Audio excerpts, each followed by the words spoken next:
and welcome to the Finals Grand Major 2025, Day 2. We're coming at you virtually from the live arena here in the frigid north of Stockholm, Sweden. Yesterday, we fizzled the teams down to the very top, the cream of the crop. Today, we are going to find out which 4 teams will reach the finals before crowning the grand champion of the Grand Major. My name is Artie, and joining me here at DreamHack Stockholm, it's Rio Shouts, it's Sonsoyo TV. How are we doing today, boys? I couldn't be more excited for today. This has been a long time coming, and these teams have fought their heart out to make it to Day 2. So it is going to be an absolute insane day, and yeah, can't wait to get started. Yeah, exactly. I cannot wait to see who comes out on top. This is what everything in the finals history has been leading up to. This is the Grand Major. I can't wait. This is it. Countless hours of grinding, countless updates, patch notes, everything. Teams have been fighting from the very beginning to figure out who is the best of the best. Yesterday, we started with 16 teams. Today, we only have 7. No, we have 9 left. 7 have gone home. 9 teams remaining. Very shortly, it's only going to be 8. From there, we're going to progress. We'll get into all that. But honestly, Rio, Sonsoyo, I kind of want to take a moment to talk about the teams who have been promoted to a viewer. Yeah, no. In fact, we had all of the bloodbath happening on the B stream today, or yesterday, and we said goodbye to 7 teams. We said goodbye to FN Esports, Vanguard Gaming, Jin G, KZ, 5 Fears, and unfortunately Ape Squad. All of these teams played their heart out. There were some really close moments, but unfortunately, we did have to say goodbye to all of them. Really good to mention a few of the really hard hitters like Jin G. They tried their heart out, but at the very last second, they just weren't able to make it happen and ended up losing. So you're right, Artie. They did become viewers, but I'm sure that they're going to enjoy the rest of the show. But thankfully, Sonsoyo, we got to work on the last cast with Ape Squad, and unfortunately, they did go home. But do you want to talk about that for a minute? Yeah, I mean, they fought hard. The first match on Fortune Stadium was very, very close against Team Secret. They had a great initial cash up, but just weren't able to make it in those final moments, very crucial moments where Team Secret was able to capitalize on. But the game before was immaculate against Vanguard as well. I'd like to highlight that match. They played phenomenally going back and forth, and that, to me, was one of the most exciting matches that we've seen so far. But otherwise, Rio, what else we got? Yeah, no, and really it just sucks to say that we said goodbye to so many teams. There were some amazing moments, great RPG there, and really just some great team play that we saw from these teams. And it really are a lot of teams that you're going to want to follow throughout the rest of the scene and going on for further events. Yeah, I mean, this moment right here, I remember Ape Squad versus Vanguard Gaming. This was one of the tightest matches, and just goes to show that as we get further and further closer into the grand finals, I mean, it's looking like the competition is fiercer than ever, Sonsoyo. Yeah, exactly. Everything's coming down to the wire. And I mean, like you said, all these teams have worked so tirelessly to get here, and they've worked so hard. There's been amazing upsets and amazing teamwork coming down to the wire. We have this match against Team Secret and 5 Fears. 5 Fears kind of being that dark horse that we were talking about with that goo gun. We do see Ricardo playing a winch in this case, but he does stick to that goo gun and cash out. Yeah, I mean, honestly, no matter what happens today, we'll see how teams adapt, especially as we get ready to dive in to the top 9, into the top 8. But, you know, as much as I love reminiscing on the past, I do think that we do need to focus on the teams that are still here. For example, right now, the TSM and Alliance could be 2 teams that we're going to get to see very closely later today. And Jerry, Waltz, you're going to be casting some of the first series of today, and let's talk about it. Let's talk about some of the teams that are still here.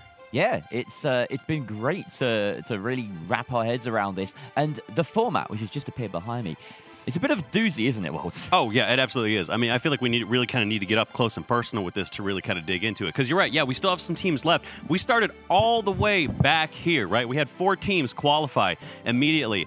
But as we move across, there's still stuff left to play. We still have that match that got pushed over to the end. So Team Secret, DRG, they still need to play. We are not done yet. We had so many teams come through, but there's still one left. Oh, hi, Artie. Hey, yeah, there is a lot left to do here, and this is still just Phase 1, Phase 2. Importantly, today we're going to be covering Phase 3 and Phase 4. It's a whole nother day left. Whole nother day left. So once we finalize who it's going to be, DRG and Team Secret, let's take a look at Phase 3.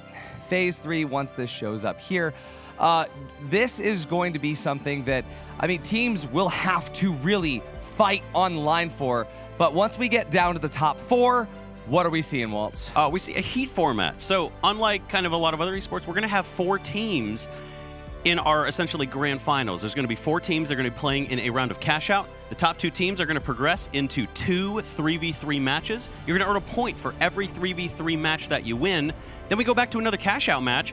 First team to get 5 points is going to be our grand champions. We're going to get to see these 4 teams. We're going to get to be with them all day and see how they learn and adapt to each other. Exactly. This heat format is really great. It puts equal emphasis on being good at cash out and being good at final round of 3v3, which I think is incredibly important. Yeah. These teams have to prove that they're going to be able to withstand and overcome. And it's not just one cash out. You lose it, you're gone. You'll have a chance to come back. This also does allow for a very interesting dynamic. Yes. When teams are going to be able to figure out going forward, well, if this team has 2 points, 3 points, or 4 points, maybe you'll have to treat them a little bit differently. Yeah, you have to be on top of your game. You have to be aware of not just the game that you're in, but what's happening in the entire tournament itself. It really is important that the teams are going to have to show that they have what it takes to be the best team, to be the champions. But I know that there's a team out there that's going to absolutely knock us dead. Absolutely. And again, this is going to be for the top 4. This is our grand finals format. Once we start off the day, it's going to be the top 8. And when we see those top 8 fizzle out through various rounds of cash out and 3v3 final round, this is what it's going to look like. We're going to start here with Nightmare, KCP, Fnatic, and then the winner of Team Secret versus DRG. And then through this, the next group is going to be Envy, SSG Alliance, and TSM. And Waltz, explain to me this. So only 4 teams will reach the finals. Obviously, we could see how this works. How about the second half of this top 8? Absolutely. You win your cash out match, you have a chance to get to the final 4. You lose your cash out match, you could have a chance to be eliminated and you could be one of our 4 teams going home. But you make it through, you either lose in this match or you avoid elimination. You're one more chance. You got to win your cash out match to have a chance of qualification. Otherwise, you're going to be going through this elimination gauntlet where you have a chance to get eliminated every step of the way. Cash out wins are essential. You still have to win at 3v3, but a cash out win is going to give you a much easier ride. Getting through this, only the top 4 will reach the finals. Alrighty, back to you, Artie.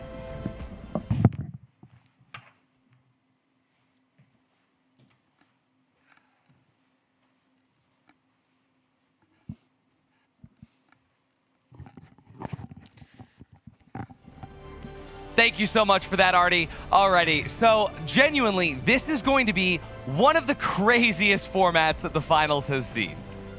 Oh yeah, without a doubt. And we saw a hint of this in the PHL Season 2 wrap-up where the heats just kept coming and coming and coming. And we just never got the end until finally, what did we go to? What was the final heat, 7? Oh yeah, it went almost all the way. And today, I think, honestly, the staff at DreamHack are going to be hoping it doesn't go that long. Because they don't want to stay all day. But honestly, I kind of do. I want to see this go all the way.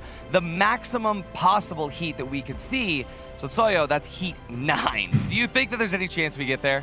Honestly, Heat 9 does go the distance. I don't really know if it will see that. It would be extremely exciting to see that as well. But I think the way these things play out depends on who ends up in that Final 4. That's really going to kind of tell the narrative of how things are going to play out, who has their target on their back, and etc. But overall, it really comes down to that top 4. I mean, that's a really good point. Who has the target on their back? And given the fact that we do have to fizzle out the top 8 into the top 4, let's take a look at what teams might have targets on their back. And honestly, I think it's going to be the teams that we've seen the least amount of. Yeah. Right? I mean, going back to the very first group, Envy. Yeah. Let's talk about the fact that Envy has played the least amount of finals per finals, because of the fact that in the closed quals, they got out in 3 immediately. They were just here, and they qualified, and then they just chilled. in yesterday's game. Exact same situation, Rio. Yeah, well, and I think that there's something to say about the more games you play in a Grand Major, because you get to feel out the teams, you get to see what the actual competition is like, and you get to build the strategies that help you evolve into the Grand Major, into Grand Finals. So it is really exciting to see the really heavy hitters, just like Envy, to see if they have the absolute target on their back, and everybody just wants to make sure that they do not proceed into that Final Four. Yeah, I will say making their way through the bracket gives them a lot of motivation, but to be fair, KCP, Nightmare, SSG, Envy had a lot of time to rest, prep, discuss, VOD review especially, to get those advantages that they might need moving to these next games. Yeah, no, that's a great perspective, honestly, because, sometimes yesterday it was a slog for these teams. They played for hours on end, and the teams that might not have gone that far might be a little more well-rested than the other teams. So that is something to definitely consider going into today. Oh yeah, I mean, KCP definitely had a chance to rest up and take their time, but your team I know wasn't resting that much. It was Nightmare. I saw them in the crowd the entire day hyping up their teams, and I mean, we're going to see them in just a bit right here. Nightmare and Alliance and Vanguard. I mean, what a crazy set, but it was King Zero versus Nightmare there in this 3v3. King Zero surprised me. I mean, we did say goodbye to them early, but they didn't make it easy for Nightmare. Yeah, a lot of the APAC teams did show up. They've had a great performance. I think they were a little bit underrated in the current meta in the landscape. However, I do believe that, NA is really showing their dominance right now. Well, yeah, and continuing off of the APAC region, it was so fun to see these teams come from nowhere. We didn't know anything about them, and they still performed. They played with the best of the best. And yes, we've lost 3 of them, but that doesn't undermine the achievement that they've made, making it here and competing the way that they did. Exactly. We'll get to see the very last remaining APAC team in our first game of the day up against Team Secret, but it is just a testament. All these teams, Space Station Gaming and TSM here, what a series this was to watch. And TSM, of course, they are still going to be in here. They did qualify. And SSG, though, they went out on a limb to prove that they were going to be able to do this. I mean, they've struggled to cash out so much up to this point, Cecilio. Yeah, I think everyone was scared seeing them in cash out and how they performed. That last second steal was amazing to get that plug, get that split in that first game. It just really put a testament to how much training they've spent getting ready for cash out. Yeah, and I mean, honestly, they had such a long journey in close that it was right for them to be scared, because you have to improve, and I'm really proud that they did. It seemed like a better SSG yesterday than what we saw in the close qual, so I'm a little hopeful. They put a lot of work into their craft to get to this point. Every single team that we are seeing on the stage this weekend has put in an inordinate amount of work, an unfathomable amount of work to be here, and genuinely, it is going to be a barn burner all day. Yeah, I think it's going to be amazing. Like you said, all these teams are of the utmost skill, utmost performance. They've really shown out, and I can't wait to see what we're going to see. All right, predictions real quick. Are we going to be seeing anything crazy? We saw the only goo gun in the Grand Major go home. We saw the only charge and slams go home. I don't think we're going to be seeing any more sniper. I can't lie to you. Do you think we're going to see any final off-meta picks? I mean, KCP is here. We could see a Sledge. Anybody thinking that we're going to see Sledge? Well, I think Sledge can be particularly good in cash out. Yep. You throw down that goo, you winch them in, you really force the teams up close, and that Sledge just does so much damage. That right click, just immaculate burst damage. But honestly, that's probably going to be what we're going to be seeing on that front in terms of off-meta picks. We may see some slight variations, maybe gas mines, those kind of off-meta kind of stuff that we've gone through before. Yeah, I don't think that we'll see too much beyond the Sledge. I think that we're at a set point where these teams really know their meta, and I don't think that they're going to be wanting to change anything today. Absolutely. I do think that there is going to be a chance that we start to see teams pull out those hidden strats. A lot of teams have been saving stuff for this moment. I think that maybe a couple of invis lights, a couple of crazy stuff, but no matter what happens today, we're ready for it. The teams are ready for it, and they've been doing their best to prepare. So why don't I send it over to our favorite virtual hosts and casters, Scotty and June. This is it, folks. from yesterday hasn't even settled. 8 teams left standing, all of them eyeing that finish line. They all prove they can adapt and overcome. And today we'll find out whose story ends with a crown. Welcome back to Stockholm, everybody, for day 2 of the Grand Major. It is our finals day. I'm Oscar, your gracious host. Joining me today as well, esports bozo, Luke Thixie Altieri. Oh, what a day. It has been incredible. Day 1 was absolute cinema, as we've been saying, of course, leading up to this entire event. And now we have the final few teams remaining here for the Grand Major 2025. And Oscar, how do you feel right now? I cannot believe that we made it. I'm tired, I'm excited, I'm ecstatic. It was a really long day yesterday. We had a marathon of a game. I say the finals, for being a video game, it's an endurance sport. We had teams out here who, you can talk about Envy. Yeah, Envy played the video game for about 15 minutes yesterday and made it through to day 2. That's all they had to do. They showed up, did what they had to do, went home. Yeah. There is some other teams.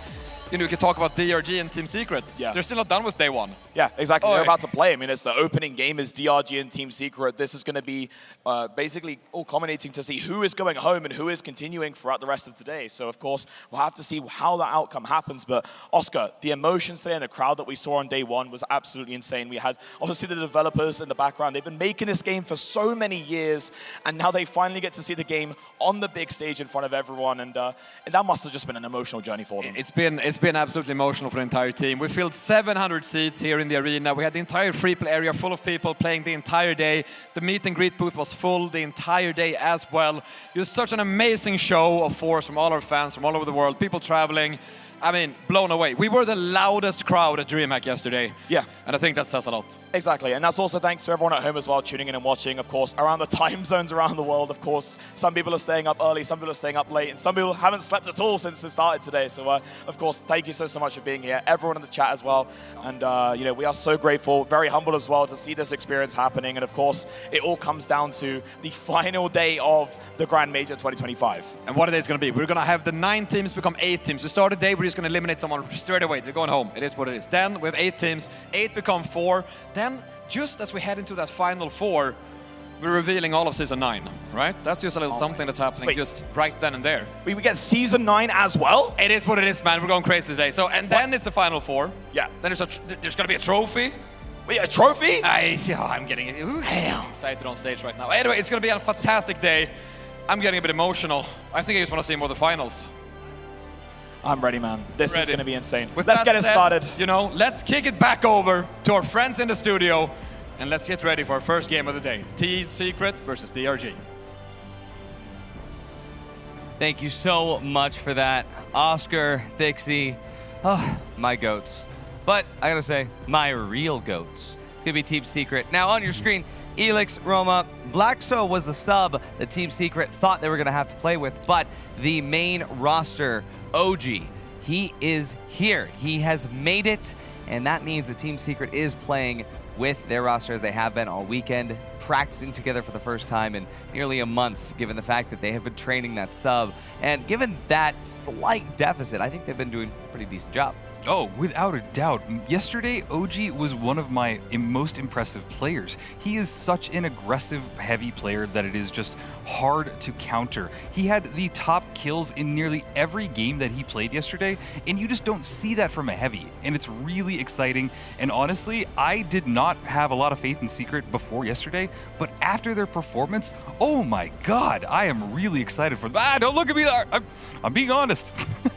Honesty is a good virtue. Well, speaking of OG, I mean, he's taken a lot of the stardom because of his fragging capabilities. However, I think the secret support is Roma on that light class. He's been doing such an amazing job getting those off angles, being able to support OG and Elix with those amazing beams as well, but being able to heal them up with that H+ infuser as well and getting just such consistent damage on those off angles. Absolutely. I mean, we've been talking about Carnifex on Alliance for a long time as being one of the most impressive lights, especially, not even just in EU, but all over.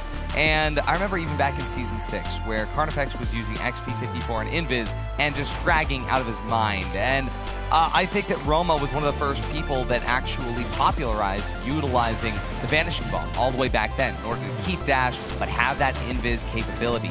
From there, developing those strats to, hey, if you are going to be pad RPG engaging, why not do that in Viz? I mean, teams have done it before, but no team has done it quite like Secret, and now that is the meta here in Season 8. Yeah, and just one other thing that I really noticed from watching all the Secret games yesterday is their positioning. We're talking about their light player, and what he would do is he would consistently find an off angle or an angle where they could set up a crossfire, and they would basically determine the entire play based off of that. So it's really high-level gameplay that makes us so excited to see Secret in this next game. 100%. Well, yeah, I mean, we can't talk about this matchup without talking about DRG as well. We talked a little bit about off-meta picks, and we saw Hathaway bring out the sniper in Bernal. And he's a beamer as well with the ARN, sniper, and weapons like that. So that's kind of the light I'm also watching out for. Do you think we see the sniper? I don't think. It was powerful against Fnatic. I don't think they finish it. I don't think they bring it today. Yeah, honestly, I think if we're going to be seeing a sniper, the best map that I've ever seen it being used on is Monaco. Although he did bring it on Bernal. I think that was strong. It did work out in a couple situations, but having that charge and slam at the same situation that you're having that sniper in a winch meta in 3v3, it just makes it very difficult. That is one of the things. When you are balancing off-meta picks and you're balancing the opportunity to bring something that teams aren't going to really, know how to deal with, you have to have context. You have to have the context of what you're expecting the other team to bring, but also what your team is bringing. And I really like your point there. The fact that if you're going to be pairing a sniper with a heavy running charge and slam, I don't think that works as well. I mean, for example, you're going to bring a goo gun heavy with a sledge. That is going to change what your medium and light is probably going to be playing, right? You don't want to just pick something around that. If you're, maybe you're committed to the Riot Shield. I don't think two people bring melee, right? I mean, it depends on how you're going to be building your team out. I genuinely think that the sniper as a pick is good, but we don't live in a vacuum. The finals is a dynamic shooter. You have to be dynamic with it, Rio. Yeah, absolutely. And I mean, being dynamic is also the sniper. You can counter it as well. If you find a way to go against it, that can be really powerful as well. So it is Close that distance. Yeah, exactly. Close that gap. Yeah, and we do kind of have that poke and prod meta. Yeah, this is where we're supposed to be. But this is that poke and prod meta, and it does kind of lean to off-meta picks. And what we saw yesterday with these off-meta picks are some teams don't know how to counter them. They don't know what to do, and you have all of this practice, all of these strategies, and then it's just somebody comes in with charge and slam and a sniper, and it's like, what do you do? Yeah. And I think that those are the strong teams that can find a way to adapt, but it just makes it that much more difficult. Absolutely. I mean, speaking of just off-meta and stuff, not only the weapons, but the gadgets too.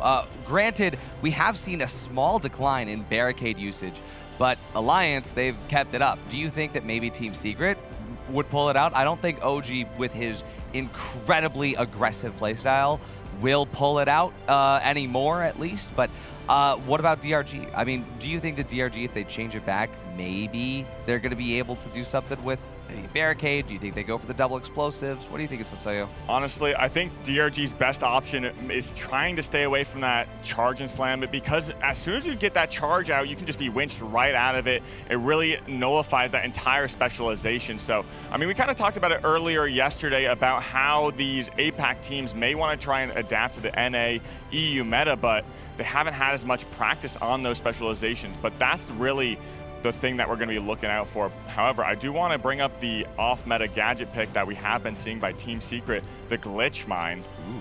And that is spectacular. I think it's a very underrated gadget. It brings a lot of utility, especially when forcing point, camping bodies, everything like that. Yeah, Elix on the Glitch Mines yesterday. It's been good, Rio. Yeah, no, it's a really it's a really useful gadget to have, mainly just because you can control an area and just completely stop anybody that comes into that one special spot. So it makes it just really good for area of control, and especially when you are on the defensive side of your cash out. So I love seeing it played. We don't see it a ton in competitive play, so it's really kind of fresh to see something like that. Yeah, absolutely. I mean, between seeing all of these new picks, all of these novel gadget selections, I think that all the real special stuff is going to be coming right after this first game, because this one is going to be, I think it's going to be one of the last just basic final round formats that we get. I think everything else from here is going to be teams pulling out their strats they've been saving. Teams are going to be pulling out the stuff that they have been labbing with their own friends instead of being able to scrim some of the other pro teams because they don't want anybody to know about it. So this is like, it's the last like day one 3v3 final round format. So alrighty, final predictions for this one. Sonsoyo, how you feel about Team Secret versus DRG? I think I'm going to have to go for Team Secret on this one. They've just shown so much prowess, especially having OG back in. Yeah, and I got to vote the same way. I mean, Team Secret was one of the strongest teams I saw yesterday, so it would be a big shocker if they don't come out of this one. I tend to agree. And folks, maybe you'll agree too, but before that, we're going to go to a quick break, so don't go anywhere because we have way more finals action coming to you right after this.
Welcome back, everybody. We just wanted to take a moment to make sure that all of our VIA chips were up to date. We want to make sure that our Angimo reality shields were installed, and we had to clean some goo up off the walls. But ready to jump in now, hopefully in just a moment. So again, this is the last day one match that we're running before we get to the top 8. So both these teams are fighting that final spot in the next 2 cash-out matches. It's going to be Team Secret versus Dragon Ranger Gaming. Let's go ahead and pull up their map picks and bans right now. Okay, so guys, we're looking at this. It's going to be the very first map that is a set. It's going to be DRG banning Seoul. This is interesting. They picked Seoul before, I believe. Team Secret, we are still banning Nozomi Citadel. They also are going to be banning Skyway Stadium. That's me. Las Vegas Stadium also is gone. DRG's first pick is Monaco. That's interesting. We could possibly see Sniper here, like you said. Team Secret picks Horizon. Everybody loves this Horizon. Then we're going to Bernal. I do like Bernal, but Rio, I'm sad that we don't get Fortune Stadium. I know. I guess one of these days we'll get it. One of these days. You brought the extra Fortune cookies, right? I did. Absolutely. Yeah, awesome. And yeah, you can get yours at DreamHack. But honestly, I think that this is a good set. I think this is going to be very competitive. I love that we're seeing Monaco. I hope we get suspended sponsor structures. Yeah, that'd be pretty amazing to see. We haven't really seen that really played competitively. A lot of people love that new map, and the change-ups have been spectacular. Well, I would love to see Duck and Cover. We wanted that all those qualifiers. We never got it, and I'm still waiting. So I think it's one of the more unique modes, and especially if we have a sniper out there. Big open sightlines. Yeah. Okay, given the fact that I have some skin in the game, I don't really want to see Duck and Cover, but actually, I kind of do. Like, as a viewer, I really do want to see Duck and Cover with a sniper. And even if it's not, with suspended sponsor structures, if we are going to be seeing sniper and thermal bore, this is going to be cinema. Yeah. It's going to be cinematic. And, well, I mean, we've talked a lot about it, but now it's time to have a few more people. We have, well, Jerry has coined back in. Let's go ahead and talk over with Jerry and Waltz. They're going to be your casters for today. Thank you so much, Artie. Jerry, you're looking a lot better. Glad to have you back. I did. I got better. Yeah, it could have been worse. Could have turned you into a nuke, you know. But we survived. We're getting into the game. DRG versus Team Secret. Our last 2 teams from the bottom 9. One of them going to make it through to the top 8. We're going to be right into Monaco. Hathaway running the grapple, something that we saw in Monaco. Going back again for it. Yeah, he was running this on Seoul just to get that perch with the sniper. But a little bit more sensible here. And we can see Team Secret just positing themselves in the center of the map. They're actually looking to guard A while DRG get the tap on the vault. Long-range shots coming out from the ARN of Hathaway, his go-to weapon, this max level ARG that he was... ARN, sorry. I'm combining the words ARG and DRN. And there's too many letters in my brain right now, but either way, they have the vault in transit. It's a lot of letters, and DRG going to be... That is the benefit of the grapple. The quickness with which you can traverse the map. It allows you to get these early plugs. Normally, these teams end up getting into a fight. Secret, they're actually a little bit late to this point. They want to go ahead and contest that, but especially in this open park area, there's not a lot of defense you need to set up. The openness of it is defensive itself. It was an impressive move, and I can imagine Sonsoyo in my ear talking about the fact that we've got a plug from DRG without them even winning a team fight. But I like this, just delaying the fight as long as you possibly can. They can now effectively fight as though they won that vault fight. And now we have Team Secret chasing them through the buildings. But this is where Monaco can get a little bit messy, is there's so many nooks and crannies.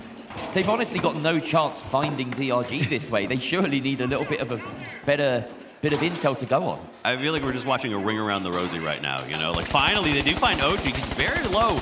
Hathaway, again, with that grapple, being able to get some nice off angles, and that ARN just keeps hitting. We're halfway through the timer already. OG losing a lot of health. Secret decide they want to force DRG out. Pushing here. They brought the cash out down. Likely going to winch that off. Going for the steal. Goo goes down. How do they decide to push this now? It doesn't look like DRG are that interested, actually, in contesting. There's a jump pad from Guga, but AR behind. Roman's able to go ahead and take out E. He's there. E by himself. Hathaway's in the crane? He's busy operating large machinery. What are you doing? It's not work time. It's playtime. What are we doing, Hathaway? Well, he checked into work a little bit late there, and the rest of his team are dead for it. There's 20 seconds left, and Team Secret just have an easy job cleaning him up. He's hiding up in the heavens. His team told him to lock in. He decided to clock in. And he forgot, I think he left his hard hat at home and maybe bonked himself on the head on the way, and that is just despicable from Hathaway. This is why people don't like grapple lights, because they see a crane and they are physically attracted to the crane. You can't get off of it.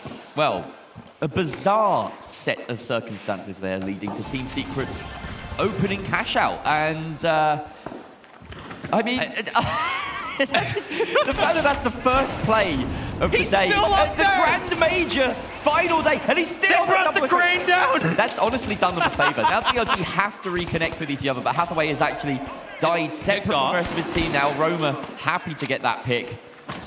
Secret are laughing. Secret are high on life right now. This is not the DRG we saw yesterday. They made some good moves, but not sure what to do. They need to get their head on straight. It's early in the morning. Jet lag maybe still in place. Got to go ahead and reset, get their head screwed on straight. Moving here from Team Secret, continuing to try to find, they know where DRG is. It's just going to camp this totem for a minute. Glitch traps, actually, from the side of Alex, want to keep them from getting anything. And Roma running that invis. They found them. E goes down. Hathaway has coined in, but at this point, this is a disaster now because Guga, he's going to go down too. And Hathaway, again, the last one left alive. At this point, they've used coins already to Hathaway. Maybe just go ahead and reset. Plenty's already been said about Guga, DRG, and their macro strategies, but this is taking the biscuit right now. Hathaway retreating. We have 2 coins for E and Guga right now, so they're gonna have to use them. And that does actually put them in a bit of a precarious position in the long term. Let's say, for instance, they do manage to win this next cash out. They're still sitting on those 1 coin each, and that does really limit what you can do, particularly if you want to have this kind of split comp that they're going for. I love the fact that we're seeing the glitch mine as well coming out from Alex. It's really good when you know you're going to draw out these fights. If you're playing against a split comp, and absolutely, you can try and deny these reses on totems. It's so huge to just chuck one of those on there. I remember when that was the go-to strategy for medians a few seasons back, and it was infuriating.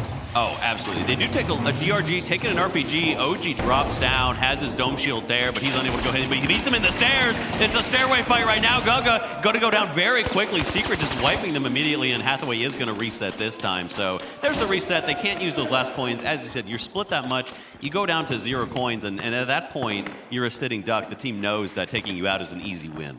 It's a slight benefit here to DRG that the vault was so far from the cash out during that fight. It's going to take a little bit of wrangling to make sure that this is moved successfully here. We've got Roma going to grab it. Of course, you'll have a reverse gateway set up just to get a quick jump back and then probably toss it over to Alex and they can get that timer started. But DRG have managed to be blessed with a fairly fortunate spawn because of those positions from Team Secret, and it does mean that they have a potential opening here. Bit of a scuffed toss there by Roma, not working on his throwing arm. If he was playing in the the golf tournament, that wouldn't have been a good. Yeah, the PGA Tour.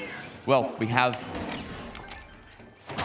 There we go. The plug started by Team Secret, and DRG did actually take a bit of flack on their approach from the tag team of OG and Alex, holding from on high. So they've managed to position themselves now decently around the point, and Team Secret taking the high ground in the middle of the map on top of that cathedral to try and keep watch over this fight.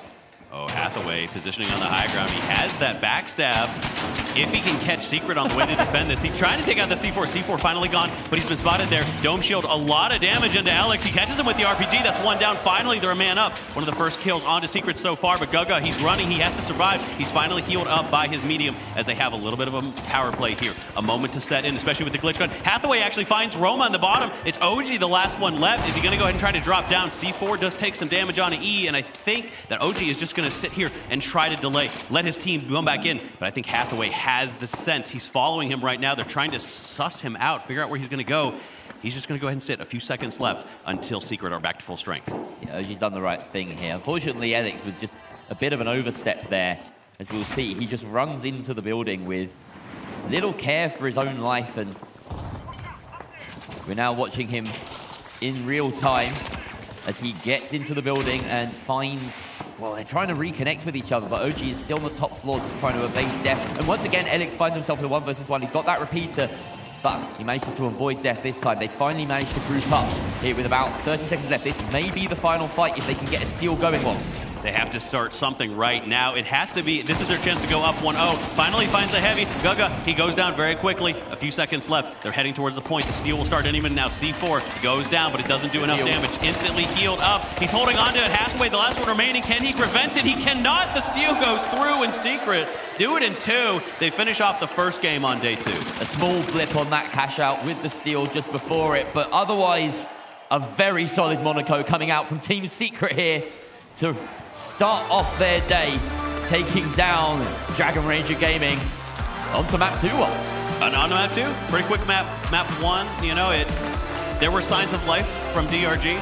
I mean, I gotta say, Team Secret being able to start off by taking DRG's map pick, it does set the tone. And I mean, it looked like Team Secret, they just had the opportunity to kind of, you know, circumvent all of DRG's strategies. I mean, DRG, they did their best to try to rotate the crane.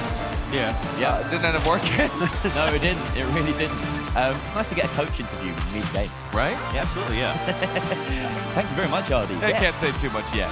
No, you've got to keep some cards close to your chest, to be fair. Well, here we go.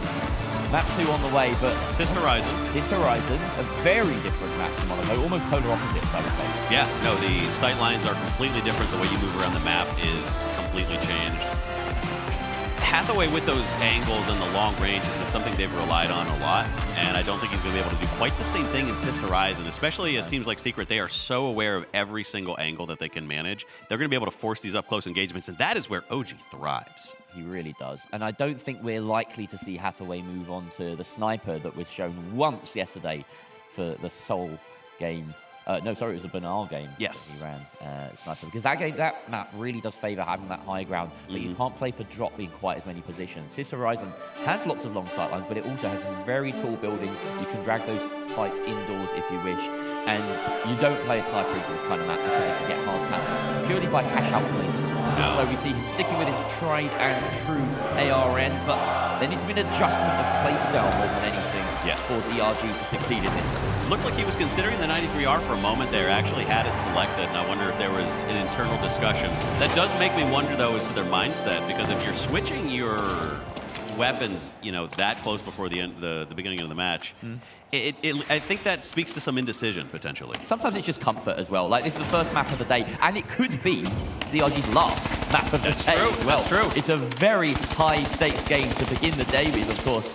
Sort of being left over from yesterday at the end of the day. Couldn't quite squeeze it in right at the end. But here we are, the first fight between the two. OG. Across this large room, they chase each other down. Guga found by OG, grabs that winch, and now Hathaway and E have scarpered to separate locations. OG picks a fight that he can't win against Hathaway, has to back up with the help of Roma with that infuser. Roma goes in, and now it's an unfair battle. In fact, that's Elix taking that fight. Medium versus medium. They're so separated. They're on completely other sides of the map right now. DRG just splitting apart completely as soon as their heavy goes down. And I know that's been their playstyle a little bit, but it does mean they're completely losing control of this fight. Even with Guga just queuing in now, just being able to get back into the match, they're about to get caught out. They're doing some damage themselves, though. Roma taking a little bit as they heal up, and Hathaway trying to keep them on their toes as they get away. That's the extended mag of that ARN. He's able to go do enough to get one down. OG melts in front of him. He has eyes on the second, but Roma catches the side swipe. He takes him out, doing a little bit of damage to Guga as well, catching Elix in the stairs. Famas for Famas, he's able to go ahead and win that battle, but Roma with the second kill on the side. 1 HP left. He's a little bit left in the tank. He has to go ahead and try to take out E, but E does get the defib, knows he's a little bit safer to push right now. Roma has an eyes on him. Can he pull off the 1v2? He's so close to doing a couple headshots, might do it. Glitch into the corner. He sees Guga. He hits both with the glitch. Pushing forward, he's unable to do it. Guga gets a nice wipe. I don't know, wipe. OG coined in. Oh, he did. The longer the fight went on, the more power in the hands of that medium with the defib, with the heal beam. You could just see Roma trying to chip away. But Team Secret, I think coining in there the right call, because it has allowed them to get a very quick approach on this and actually close that distance on A. We still do not have a plugged vault yet. No, and you're right, this does make sure that there's no setup time for DRG, at least when they do that. Otherwise, they'd have some time. Very quick aggression. The C4 drops it so fast. OG going down again. The first to die in both engagements. He's down once more. Elix and Roma, looks like they're just going to go ahead and back off and wait for him to coin in maybe once again. He's already down to 2. That is a scary situation to be in. Yeah, it's a rough round for OG so far. Definitely the one that you could probably point the finger at. But Team Secret know better than to play the blame game. They are all part of this. Elix and Roma unable to join up with OG before that moment. And now we have about 30 seconds already elapsed on this point. Gas canister plonked on top of it. They're building a bit of a fortress, just making sure that they have all the angles available to them. This red barrel could open up a nice sight line to that point, depending on how Secret decide to push it. It looks like they want to go from above. They are. They're going to try to get in there, but they have been spotted, so the jig is up. They're not going to be able to get any sort of jump onto the enemy. They do drop a couple floors down. See the setup there. Going to be good and clearing that gas out.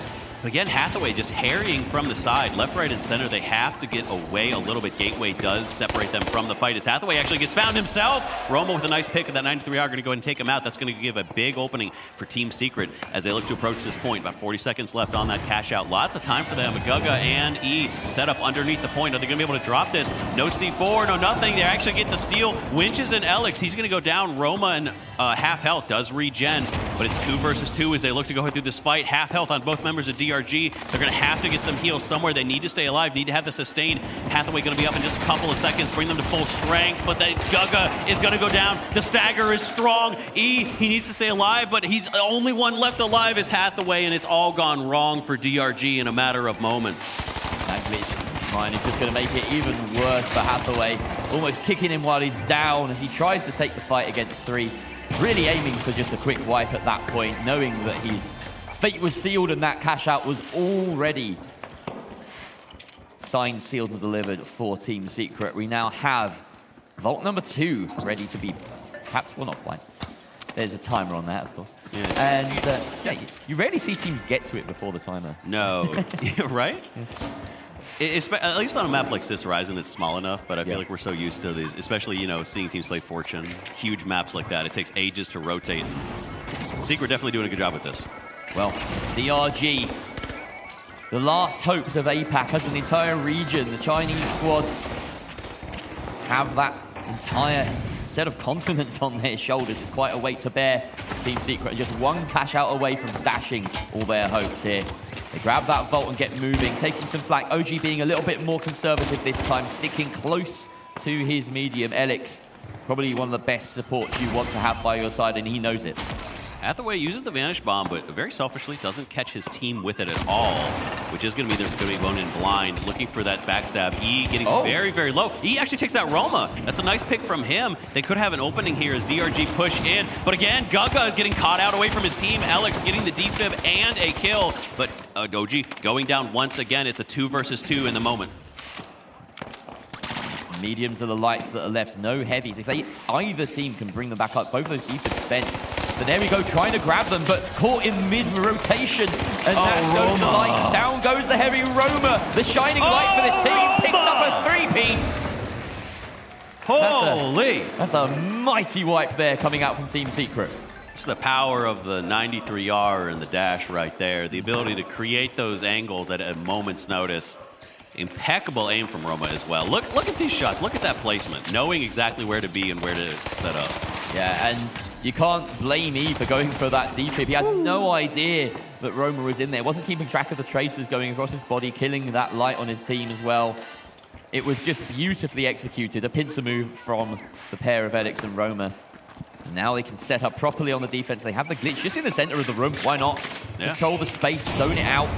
Hathaway trying to get this flank going on the far side. He does take a bit of a bite out of OG, and he gets caught by the long cross as well. But Elix finds a pick at range onto E, and that's a medium down. That is devastating here for DRG. No defib in play. They close the net. Hathaway taken out as well. And now they just want to find Guga, who's going for this long res down in the corner. But Roma, he's got eyes like a hawk, and he spots Guga in the corner.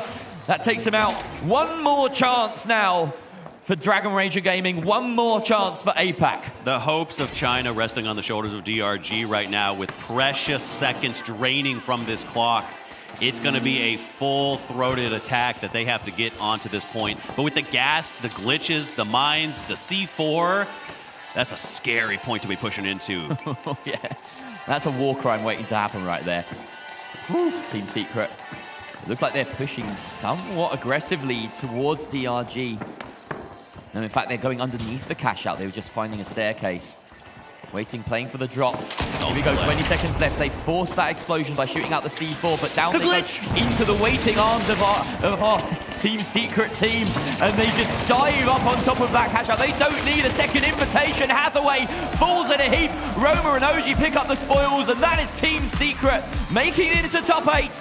Dragon Ranger Gaming eliminated. DRG faltering at the final hurdle, but Team Secret proving that they belong in the top 8. Wow, what a fantastic performance from Team Secret. 2-0, 2-0. Absolutely no chance from Dragon Ranger Gaming. Well, they got up early, but they can maybe even head back to bed at this point. Unfortunately, commiserations, all things said. You know, they actually did put up a fight in this series particularly. They got some great shots out, some questionable moves at times, but maybe there's just, it's an indication of where APAC is as a region, maybe just taking a little bit longer to catch up, I feel. We now have an entirely North American and European dominated top 8 waiting to fill out the rest of the day. Oh, and we're going to be following Secret as they move into these next groups as well. The dominance, dominance I think was the word of that for sure. And I know that we have our analyst and our host coming in to talk through that, but I don't know how much you could break that down. That was just a bit of a shellacking, if you will. Yeah, it was a mismatch to begin with. We felt Team Secret really took the long route to get into the top 8, as they quite often do, it seems, in these tournaments. And it just means that they collect a fair few scalps along the way. You do not want to be on their warpath, and that's where DRG found themselves, unfortunately. So, as we hand it back over to Artie, how you feeling, man? Let's just get some emotion, some raw emotion from the man leading this squad. I mean, I gotta say, I do my best on this show to stay non-biased because I try to separate my coaching life from outside when I'm on here on the desk. But hey, happy to see Team Secret in the top 8. Unfortunately, we have to say goodbye to our final APAC team. All of the teams from APAC have now been eliminated, as Jerry said, entirely North American and European top 8. It's gonna be fantastic to see them, but yeah, for Team Secret, for them, this was an absolutely incredible moment. But before we could share that moment, let's go ahead and speak with Oscar. Again, my second favorite man, but in Stockholm. Let's go ahead and see what he's got to say on the stage. Welcome back to DreamHack Stockholm. Give it up to the crowd! Oh my days. About 5 minutes after the door opened, I saw a stampede of people run here, and someone who was already here getting ready to play is OG of Team Secret! OG. Talk about taking the long way. You guys didn't even make day 2 until we were on day 2. Were you worried at any point? Not really. At the beginning, it was kind of messy because we can't win the casual games for some reason. But when we're going to 3v3s, it's not that hard. It's not that deep, especially against some Asian teams. Because even though they're good individually, they don't have experience against Europe and America. So it's kind of tough for them, and we know that. So we're ready. So you have struggled getting out of the cash-out games. Anything specific? Because now we're going to go playing cash-out again. Are you changing anything for the cash-out games, or are we doing the same thing again? Well, I cannot show my stress, but we'll try to cook something for sure. Try to cook something for sure. All right. Well, that makes me very happy to hear. So I talked to you just before the interview went on, and I asked if you were nervous or if you were just calm. You said you were just calm. Is this just another day in the office for you?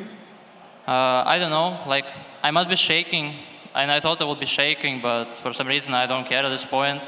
I'm feeling calm, chill, and I'm ready to play. That's it. Well, there it is. Ready to play. Thank you so much, OG. Enjoy day 2. OG, everybody! And with that done, we are actually finally done with day 1, even though we're on day 2. Now we have our top 8, and we're getting ready for some grueling groups once more. And then later today, we have the finals. But don't go anywhere. We're going to be back after a quick little break.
or perform.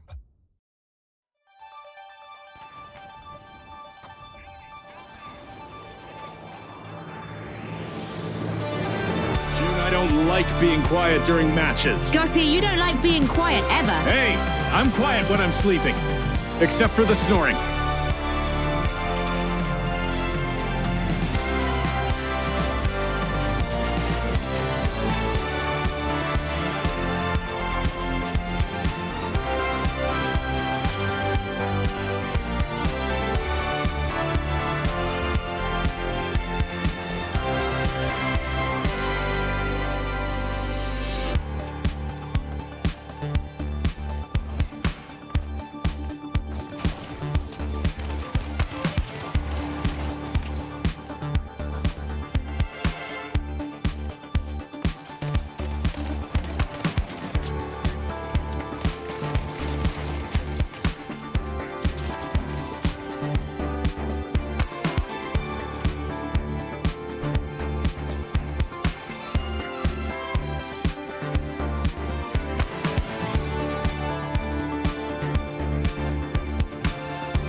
Hello, everyone, and welcome back. We've officially seated the top 8 teams here for the Finals Grand Major 2025. 16 teams have entered, 8 remain, 4 will stand, and 1 will win. We're down now to 2 games of cash out. They're going to determine Phase 3. We're going to start off now with Group B. Let's take a look at the teams that are going to be in here and figure out what we're looking at, what teams are in Group B. That is, of course, going to be Envy, SSG, Alliance, and TSM. They'll be on your screen shortly, right now even. Here it is. This is the whole bracket. Then, of course, Team Secret, they've just taken their spot all the way up in Group A. We will see them later between Nightmare, KCP, Fnatic, and Team Secret. They need a little break. They did a good job against APAC. So, now that we're starting with Envy, SSG, Alliance, and TSM, Rio, let's talk about what we've seen from them. Yeah, I mean, well, first off, Envy hasn't played any of these teams. But on the other side of things, we have TSM, who has gone against SSG and Alliance, but has been unable to take it in the 3v3s. They are currently winning 100% of their cash-out matches, but not in the 3v3s. So it's a bit interesting. Yeah, I mean, Sonsayo, you obviously have a lot of history as a comp player yourself. You have a lot of history understanding what it takes, a mentality of a player, especially knowing you're going up against teams that you've beat in cash out potentially, but the 3v3s, all right, maybe not going so well. What do you think that means for this game of cash out, specifically for TSM? So for TSM, they've been doing so well. They've had a long road to get here. To be fair, the biggest thing right now is to not crash out, keep that rest going, keep that energy high as you run into that game. A lot of teams have had clashes internally, but that's the one thing to kind of keep together. I know they have experience. They looked pretty locked in yesterday, seeing them on stage. So I think that's their biggest strength, as well as they have great LAN experience, great chemistry. They've been here before. They know how to keep that mental straight, exactly how they need to do to win. Yeah, I mean, let's talk about the elephant in the room, though. Cash Out and SSG. They did it yesterday. Yeah. I mean, it was close, Barely. but they did it yesterday, right? So it's day 2 now. They've had a lot of time to prep. And although I didn't get a chance to chat with them yesterday, I did a vibe check mentally with my boy Normalize. And I think they're vibing pretty well. Yeah, I mean, I'd hope so. Like we said, they had a real struggle bus on the way in close qualifiers with the cash-out matches. They seemed to improve yesterday, but again, yesterday was a long day, so they could be a little bit fatigued going into today. We just don't know. But again, they have to show us that they have actually learned how to prepare themselves for cash-out matches. Yeah, and I think, honestly, this group is going to be the most explosive of the day. Obviously, I'm excited to see the Team Secret one, but with this, we have the #1 team in North America, Envy. We have one of the most favored teams in North America, SSG. We have the most up-and-coming team in North America, TSM. We have the best team in EU, Alliance. This is going to be the craziest cash out in the history of the finals before we get into the Heat format. Yeah, exactly. I can't have said it better myself. This is going to be an extremely explosive game. Envy going to be a little bit of a dark horse alongside TSM. Obviously, Envy hasn't played these guys like Rio stated earlier. However, everybody has their target on their back. You don't want to let one team get too big of a lead, Artie. Yeah, and I mean, you know what? I want to see TSM show up and show off. You know what? I want to hear from some of my oldest colleagues in the game. I want to hear from Scotty and June. What do they want to see from TSM? Here they are, TSM. Yep, their last-second steal in the final round at the qualifiers was unreal. Let's see if they've got more clutch moments waiting.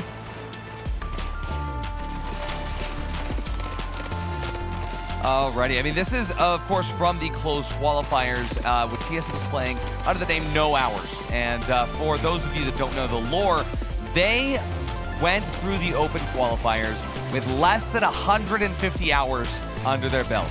They went through the closed qualifiers with less than 250 hours under their belt. And now they're here at the Grand Major.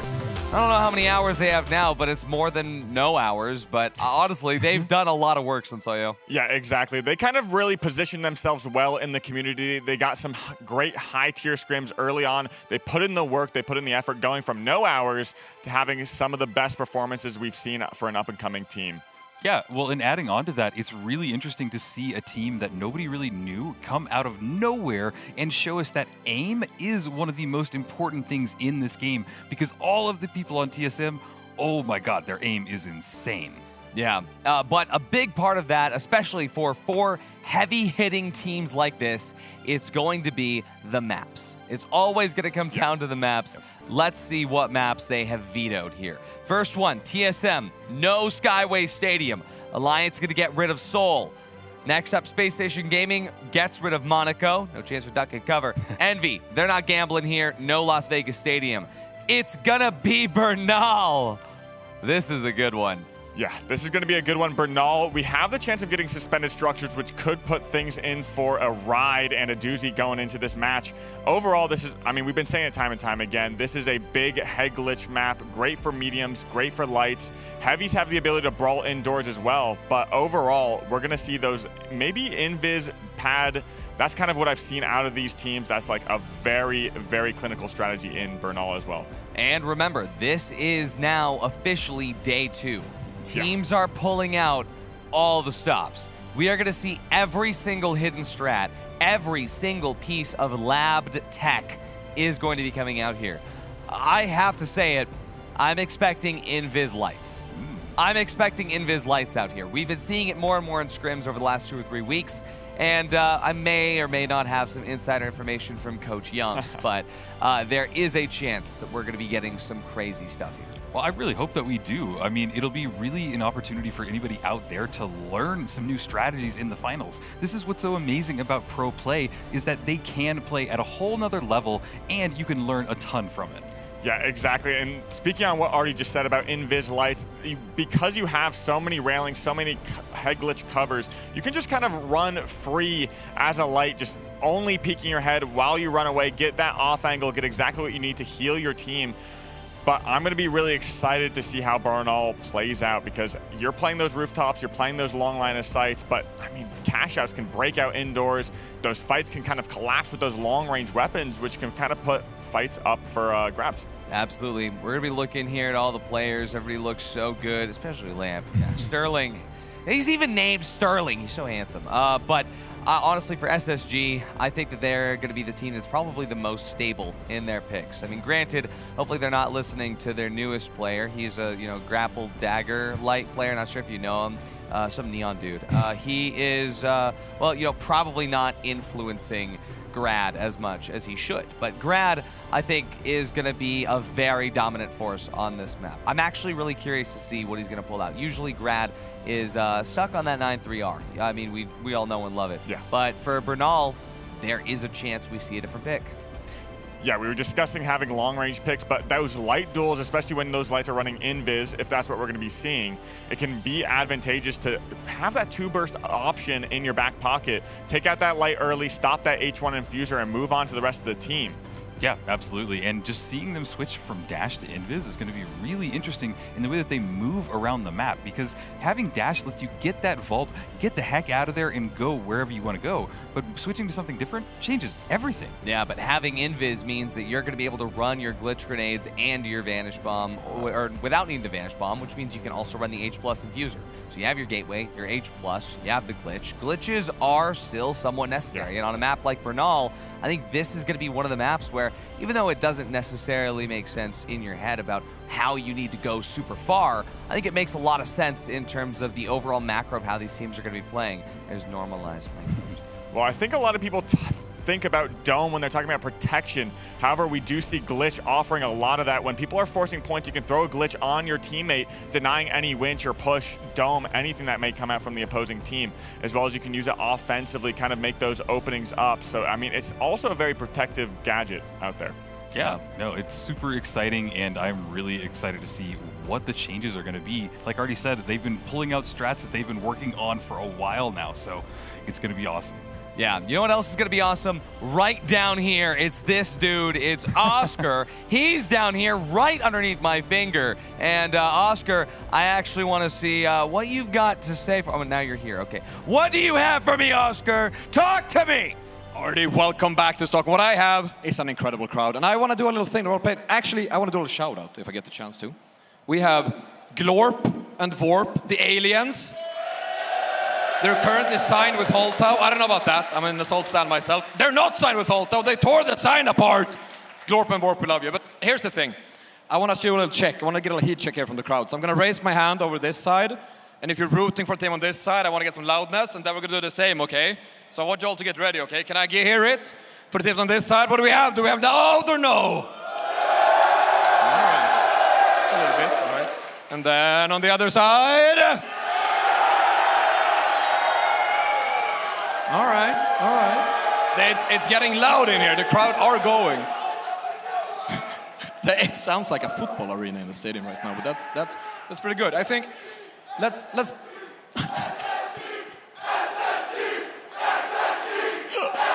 The crowd has absolutely lost it here in Stockholm. They're screaming at SSG. The players are standing up. I'd prefer if the players sat down so they fix their setup so we can get in game.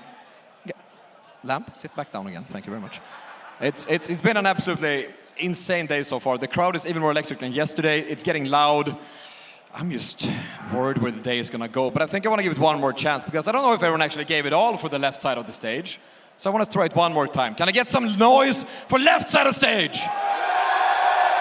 That was way better. Maybe the crowd just woke up. And then on the other side, the right side. I still think right side wins that. Or it's right side for me, it's left side for Gideos guys. I have no idea what it's like for stage. It's not my problem, really. Hey, Glorp and Vorp have now disappeared. We lost the aliens. Unlucky, they went... Oh, there they are! Bogus Binted. I don't know what that means. Nerf Holtau. All right. There it is. We'll take that. Anyways, I've yapped enough. Crowd, you're absolutely wonderful. Thank you for being here. I love you so much. Crowd, lots more for day 2! And back to you, RD. Let's see if we can get a game going. Thanks, Oscar. Yeah, let's see if we can get a game going. And, hey, can't an alien just come down to Earth and get his bogos binted? Yeah. Yeah, I mean, but yeah, it seems like the players are ready. Seems like everybody is getting all locked in. Chat, I want to see from you. I'm looking. I see you. Give me your predictions. Most of these players, you sub to them on Twitch, you get the emotes of their team. So you should already be supporting. You should already be able to throw in those team logos in the chat. Let me see them. Let me see them. Yeah. Chat go crazy. I love the copy pastas. Saw a ton yesterday. Oh, the copy pastas? Yeah. Are crazy. They're some of my favorite. And, you know, I used to read my favorite off the stream. So maybe we'll get another show of that. Maybe. Yeah. I kind of want to bring it back to you guys in terms of who you think is coming out of this alive. At least one team that you think is coming out. Of course, you throw it to us. All right, one team is coming out. It's Envy. Envy has just been such a strong player. There's a reason that everybody fears them in the arena. So I would be shocked if they don't come out of this. Yeah, I'm thinking it's Envy. I'm thinking it's Envy. And I'm thinking it's TSM. I know I'm an SSG fan. I just spent the whole time saying, yeah, I love Lamb, I love Noah, I love Grad, but it's cash out. But we love all of the teams right now. That's the thing. We do. I love TSM. Yeah, exactly. 100% win rate of cash out. Yeah, all 8 of these teams deserve to be here, and we deserve to love them. My prediction officially is Envy and TSM. Well, I'd have to bring it back to TSM. Obviously, we've talked about the 100% win rate in cash out. However, I think they're kind of going to maybe sneak under the radar. They're a very strong team, but with these 3 other Goliaths in the lobby, they may just fly under the radar, sneak their way into the lead, and make a grand entrance into the next game. Yeah? You think Alliance has any shot? I think Alliance has a shot. We've seen them sneak away, kind of being uncontested as well. Honestly, if I had to pick 2 out there... I mean, let me at least position it this way, right? CBO1 repeater, extremely powerful. Yeah. I even had the mental coach of Pulsar Blue telling me that he thinks it might need a nerf. But especially on Bernal. Especially on Bernal. I don't think it needs a nerf personally. Sorry. Well, but I think that because of that, we have a good chance that Treason could pull out a very decent CBO1 repeater setup on the medium. Well, what I would say is I have met more Alliance fans this weekend than any other team. So what I would say that they need their fans in the stadium to make it loud and let them be heard. Yeah, I mean, Palma has something to say about that. But all of these teams, storied, they have history now. You know their lore. You know what they're capable of. This is the time to show it off. I mean... I'm so excited. I've been not only are we hyping this up, usually I'm gonna be completely real. When we're waiting for the match to start, it's usually just busy work. Yeah. We've been waiting all year for this. This is so hype, and this is actually the most exciting moment for these teams. This is the cash out where it's all gonna matter. Let's go ahead and take it over to our casters, Jerry, the Music Man, and Waltz Casts. This is what it's all about. A stage full of stars. Everyone here has so many fans and they need you to make some noise for them right now. Give it your best. Because here we go into the first cash out of the day, our grand finals day, Waltz. We need to hear your voices in the arena at this point. We're talking about how Envy hasn't had a lot of games yet. They haven't played against these teams, but I tell you what, Jerry, here's what's interesting. Envy played SSG and PHL2 13 times. 13 games they played a cash out against SSG. Envy only lost against Space Station Gaming on 2 maps. One of those maps was Bernal. Wow, it's a real humdinger of a stat there because, of course, most people will remember the PHL Championship. Most people will remember the PHL Champs where it was Envy that were dominating pretty much, yes. and Space Station were the butt of that game, essentially. They kept having problems. They could never make it through to a final round, but overall, in the past 3 months, when you take all of the cash-out games they played, you're right, Space Station Gaming do have that slight edge, and they, of course, managed to buck that trend at the start of yesterday, booking their spot really early in a game involving TSM. Yes. When they took TSM through to that 3 versus 3 and won 2-1 to make it right here. And now we are back into the game. Thankfully, a very short break there. As we check in with TSM on the other side, they look like they're about to jump and engage on top of Alliance. The Alliance are nowhere to be seen. It's actually a 3 versus... There's a 3-team melee on the other corner of the map right now. Okay, we're just playing quick cash, I see, over on Vault 2, you know.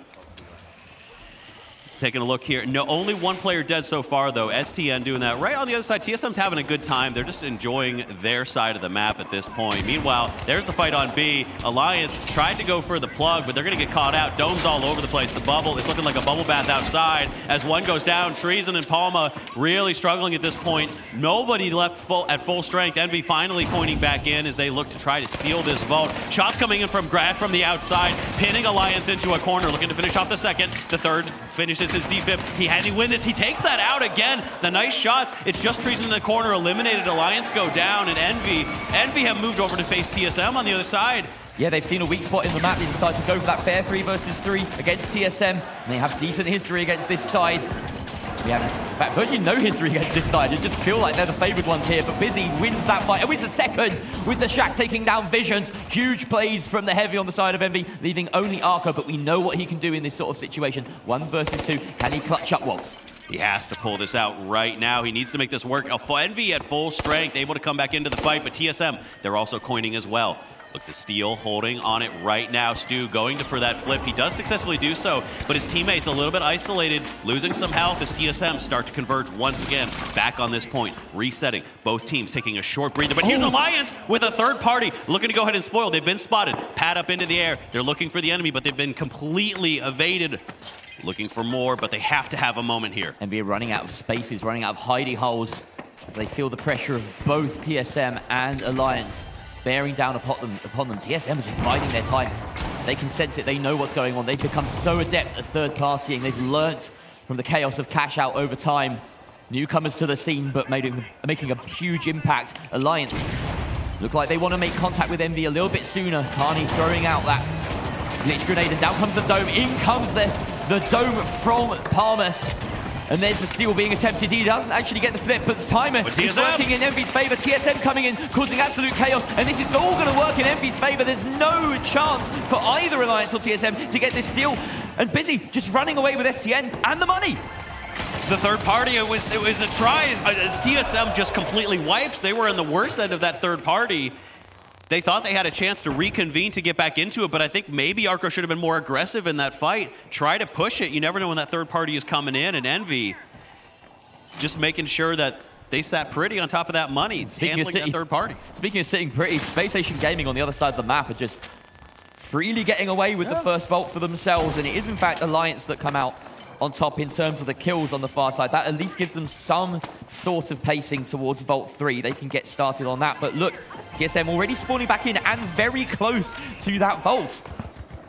SSG, we know they've struggled in cash outs in the past. They haven't had to deal with too many of these third parties yet, though. They've been completely left alone. Hopefully for they will be able to perform when they need. Damage coming into TSM. Alliance continuing to pressure them. They're not going to leave these guys alone. Corny! What a shot! And the third, he's taken out of the air. Alliance, you demons! Alliance taking to the skies to find their kills there. Beautiful stuff. Usually you're at a disadvantage if you're hanging in midair, but let's tune on in to the other side of the map right now. Space Station Gaming taking a heavy beating from Envy. Also now a 2 versus 2 between the two sides, but the medium up on the side of STN for Envy. Can you get the defib during this? They just go for the fight. They're getting the damage out. Lamp trying to spill out as much as he can with that shack, but STN lands the repeater shots, leaving Grad in a 1 versus 2, and this light can survive just about anything, and that might have to be his option here. But no, he finds the kill onto STN, bring it down to 1 versus 1. Oh, we know that Grad can clutch these out. 1 versus 3, 1 versus 2. It doesn't matter. He's in clutch when he needs to be so. But at this moment, he's going to go ahead and get... They reset. Caution the better part of Valor. Reset. It's not a fight that matters really anyways. It's a Vault's fight. You don't want to lose that tempo. Now, speaking of tempo, Alliance far ahead of it right now with money to their name from plenty of kills. That's the only reason they've got a lot of money right now. They got a plug earlier. They have some kills. And now they are sitting ahead as it stands. If they can hold on to that box on Cathedral. We'll see C get plugged here by Envy, but all eyes going to be on the Cathedral as there is a fight ready to go down on the other side of the map between Space Station and Alliance. Fight happening right now on this side as TSM do look to push Envy. The box has been winched far over across the point, and they're looking to separate. There go the goo lines, keeping it closed. They have C4 that is going to get exploded. Doesn't seem to do any damage, holding in that dome, trying to just keep on it, but he's going to go ahead and use off all the domes down. Utility being completely taken away. Stu looking for those angle peaks. They push in on the heavy and medium, doing a lot of damage. Repeater 1, repeater shot 2. He melts 1, looking for the light. He's going to go ahead and miss that 1, gets his heavy healed up, keeping them alive. Arco looking to hit those shots. STN, he has to stay alive. He needs to get away. Only 2 members on Envy, none of them healthy, running for his life. The goo barely separating it. That steal's going to go in favor of TSM as Envy step back and lick their wounds. And on the other side of the map, it's only a few seconds left for Alliance to hold on. It seems like they're doing a decent job of it as we don't see any steal being attempted. We do in fact see a steal being attempted. The Space Station Gaming are holding F with all their might, but there's the kill from Carnifex onto Lab, taking down the heavy. And that leaves only Grad in a 1 versus 1 now, light versus light, but the timer has elapsed, and that is Alliance's cash to pocket. Finally back on the other side once again with TSM and Envy. This cash out only halfway through. Still lots of time as Envy look for this retech. But there is the push by the medium and heavy. They push in. The flip is there, but they're taking damage for it. Paying for their sins. SDN, he's getting healed up. The infuser, can it keep him alive? It's not enough. Busy, he's on this store by himself. He needs to stay alive. Stu, the healing is gone though. There's nothing left in the tank. He gets winched in, but he takes it. TSM actually go. And Envy grabbing this second vault, setting us up for a mouth-watering final wave of cash-outs here, Waltz. TSM very far behind in the standings. Take a quick look up at the top left there. Last place and recovering from that team wipe. Right now, if there are any TSM fans in the audience, they need your support right here, right now, more than ever. Envy, very clearly going to get away with this money. And finishing the second wave in first place is huge. They can control the game from here on out. Envy have had it so smooth so far this tournament. Alliance and Space Station, what are their moves going to be? We're watching Alliance right now. Carnifex moving Vault 5 towards B on this Isolt side of the map. TSM look to be heading towards the cash out, but 3 teams maybe converging on 6. There's the plug from Alliance, going to be starting that off early. With a minute left on the clock, we have to wonder, what is Envy's plan here? Do you try to split it? Do you try to hold on to it? Splitting, very advantageous here. You don't want to give Alliance the ability to work to push you out. As SSG taking damage. Teams just posturing right now. This is the macro moment. This is where you have to make these decisions that could win you the game. Oh, Space Station Gaming maybe spying an opening here. As Alliance, team absent, but we're tuning back in with the Vault fight. Visions and Arco get the kills. TSM resurgent. Only Stooge left as he tries to fight his way out, but this is not looking great for Envy. A really critical juncture with only a minute and a half left on the timer. You can't leave. And they've lost control of the Vault. 30 seconds here. Arco has to get to Vault 8 to cash out 8, and I think he's going to make it. TSM have hope. But it's not enough. It's not going to be enough. It's not enough. They plug it. They're still below. Envy is happy if they plug it. Yeah. Meanwhile, on the other side, SSG looking to go ahead and take this away from Alliance. They know this is their only path through, and it's working for them right now. Carnifex's the last one with a minute left on the timer. He could wait for them to respawn, but does he want to try and push that? Glitch goes in. He has eyes. He just pushes. Carney, no! Now Treason Cures in! And now Space Station Gaming possibly securing themselves first place if they can hold on to it. Now we said, TSM, that cash out doesn't necessarily matter. They need more money, but look how close the tallies are. They need kills. $500 per kill. Those bar graphs are going to change constantly throughout the chaos of the next 40 seconds. It's a 3-team kill race. With all of these teams, all they need are kills. A single wipe could cost you your entire tournament run. Years of prep, and one wipe could spell the end of it all. Space Station are safe. No one are going for them. Everyone wants to converge onto cash out A right now. They want a piece of TSM. TSM need to hold firm, and they've already lost Arco. They're falling back. Apollo goes down. Palmer getting the kills. Alliance overtake them in the standings with that kill. And now Treason and Palmer trying to rescue Carnifex or making sure that they just do not wipe. They stay ahead of Envy now in the kill race. Oh, 10 seconds left for Envy to try and get kills. Stu gets it. They go one up. And another! Stooge getting huge, but Treason is there with the response to Arco. Is it enough though? The wipe! No, it's not the wipe! And it's Envy at the top by the end with Space Station going through to the 3 versus 3. Envy with the team wipe on TSM gave them enough money to make it through. They're passing at the last possible moment. Incredible scenes with a kill race to decide this game. This is the finals. This is the Grand Major. Holy! And look how devastated Alliance are. Look how elated Space Station are. Their job isn't over yet. 10 seconds remaining. And Envy, they were able to do it. I honestly thought Alliance was getting away with that. One singular goo from Sam prevented a kill that could have sent them over the edge, but Envy, with just no time left, Sotsoyo. Yeah, it was one kill win, essentially. I mean, there was a moment when there was $75 separating these two teams. It was insane going down to the wire. Yeah, I just can't express the energy that was in this in here right now when this was going on. When we started to realize that, oh my God, there's a kill race going on, $75, and it just turned so exciting at the end. Yeah, and Alliance had such a clutch coin right in the final few seconds as well that kind of kept them in the run, because if they did wipe in that final moment, it would have brought Envy having such an easier time winning that. But overall, I mean, it really came down to the wire in that final match. We saw some crazy plays. TSM had such a great repeater gameplay and damage. It was all around amazing. I have to say, I am eating my words. I didn't think SSG could do it. Yeah. Here we are. There's going to be now one final round between SSG and Envy. The winners of that cash out, the winner of this final round will progress to the final stage of the Grand Major. This feels like a regular game of the finals. They went to a cash out, now to a final round in order to go through. That's what we love to see. I mean, genuinely though, repeaters. Oh my goodness. Yeah. Just the aim today, even from TSM, like they were just on point. They didn't make it through, but some of the aim from the repeater was just so lethal. And what's really cool is that we've seen a shift from the repeater being this long range to medium range weapon to these people get in their face with the repeater and just destroy with it. I can't do that, and I've put a ton of hours in that repeater, so it's impressive as hell. It's secretly the third shotgun on the medium. Yeah, exactly. It's very secretly. But yeah, this is going to be unprecedented.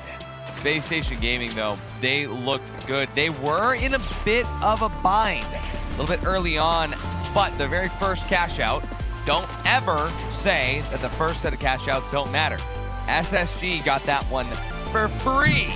That set them up, because even here, you see almost towards the end, if they didn't have that extra cash, they would have been right in the middle of that kill race too, Sotsoyo. Yeah, it would have been very difficult for them to kind of get that lead as soon as they got that steal. It would have been got down to the wire. Envy also fighting their way out of a third-party situation in that first cash box, which gave them a great lead. Then we saw them fight up against SSG on that second vault fight, both teams wanted to get a wipe, kind of bring one down, get the lead, but unfortunately for both teams, they stayed alive. They had 1v1 situation versus Busy and Grad. Just couldn't find those picks, and they both kind of got out of dodge and played their cards right. Yeah, well, it's not over yet for TSM and Alliance. After both Envy and SSG go at it in the best of one to get their qualification slot to the Heat system, we're going to be seeing TSM, and we're going to be seeing them go into a best of 3 with Alliance in order to get their qualification, well, just to not get eliminated. And I want to check in with them. I want to see how they're doing. Luckily, I have Oscar on the stage with TSM, ready to check in on the team. Right, you are Artie. Welcome back to Stockholm. I'm here with TSM Arco! So, after that game, TSM, I feel like you've been so close the entire time. How are you feeling right now? It's never easy. It's never been easy for us, so we're just taking it one game at a time. You're not doing it the easy way, you're doing it the hard way. That's a shout out some of them are gonna get. But you're heading into a 3v3 now. How are you feeling for that 3v3? What about the competition? So we're feeling good. We're feeling good against any team in a 3v3. And obviously, we want our get back against Alliance, and that's what's going to happen. It's just what's going to happen. That's what we want to hear. All right, so assuming we get out of the 3v3, there's more cash outs coming. Do we have a secret weapon for a cash out down the line? How are we going to change the cash out and actually win them? I think these teams know how good we are at cash out. And I think we're good. We're just going to keep playing our game, and we're going to win the next cash out too. Not worried, cool, calm, collected. Thank you, Arco. Go back and regroup. Everybody give it up for Arco! Oh, crowd is electric. There's so many signs in the crowd. I'm reading all these weird messages. I don't know what this crowd is doing. I don't know the lore and all these signs, but they are weird. All I can say is we're going to head into a 3v3, and it's going to be absolute cinema. Thank you so much, Oscar. I'm absolutely sure it will be absolute cinema. I'm glad to hear that TSM isn't nearly as unhinged as the crowd. But let's say this. I do know that if the crowd is unhinged, if SSG is unhinged, Envy is stable. After that last one, though, it almost got away from them. But best of 1 to qualify for the Heat system. Let's go ahead and see it. It's Envy versus SSG. It's Jerry and Waltz to cast it all out. Thank you, Artie. One match separates these teams from the Final Four and a chance to make finals history. We're going to be back on Bernal and Jerry. We've seen some 3v3 matches, but these teams, not a lot between these teams that we know publicly. Yeah, bizarrely, despite these teams knowing each other so well and undoubtedly scrimming and playing against each other all the time, there's a lot that just hasn't happened. Somehow they've never met in a long time. And now we have the dive coming out from Envy, a massive engagement. They want to go straight for the jugular here. The shot coming out from Busy deals a lot of damage, but Grad is the one who gains first blood. Stooge with a trade though. Busy, the last one alive now on Envy as he tries to dig himself out of this hole, and he does! What a clutch up from Busy, a 2 versus 1 against him. And he rescues his side in that opening engagement. Oh, what a turnaround from Busy there. And that's the Busy we know and love. That's the Busy that helped lead his team to a PHL Season 0 victory. A good start for them, but it's not over yet. But with a best of 1, only 2 catch-outs. Look at that transfer. Incredible heads-up play, knowing exactly where his team was, where the enemy needed to be. 2 cash-outs. I absolutely love that we're getting to see the Shack in play with heavies. Yeah. We're getting to see a side of heavies that we haven't seen for a very long time.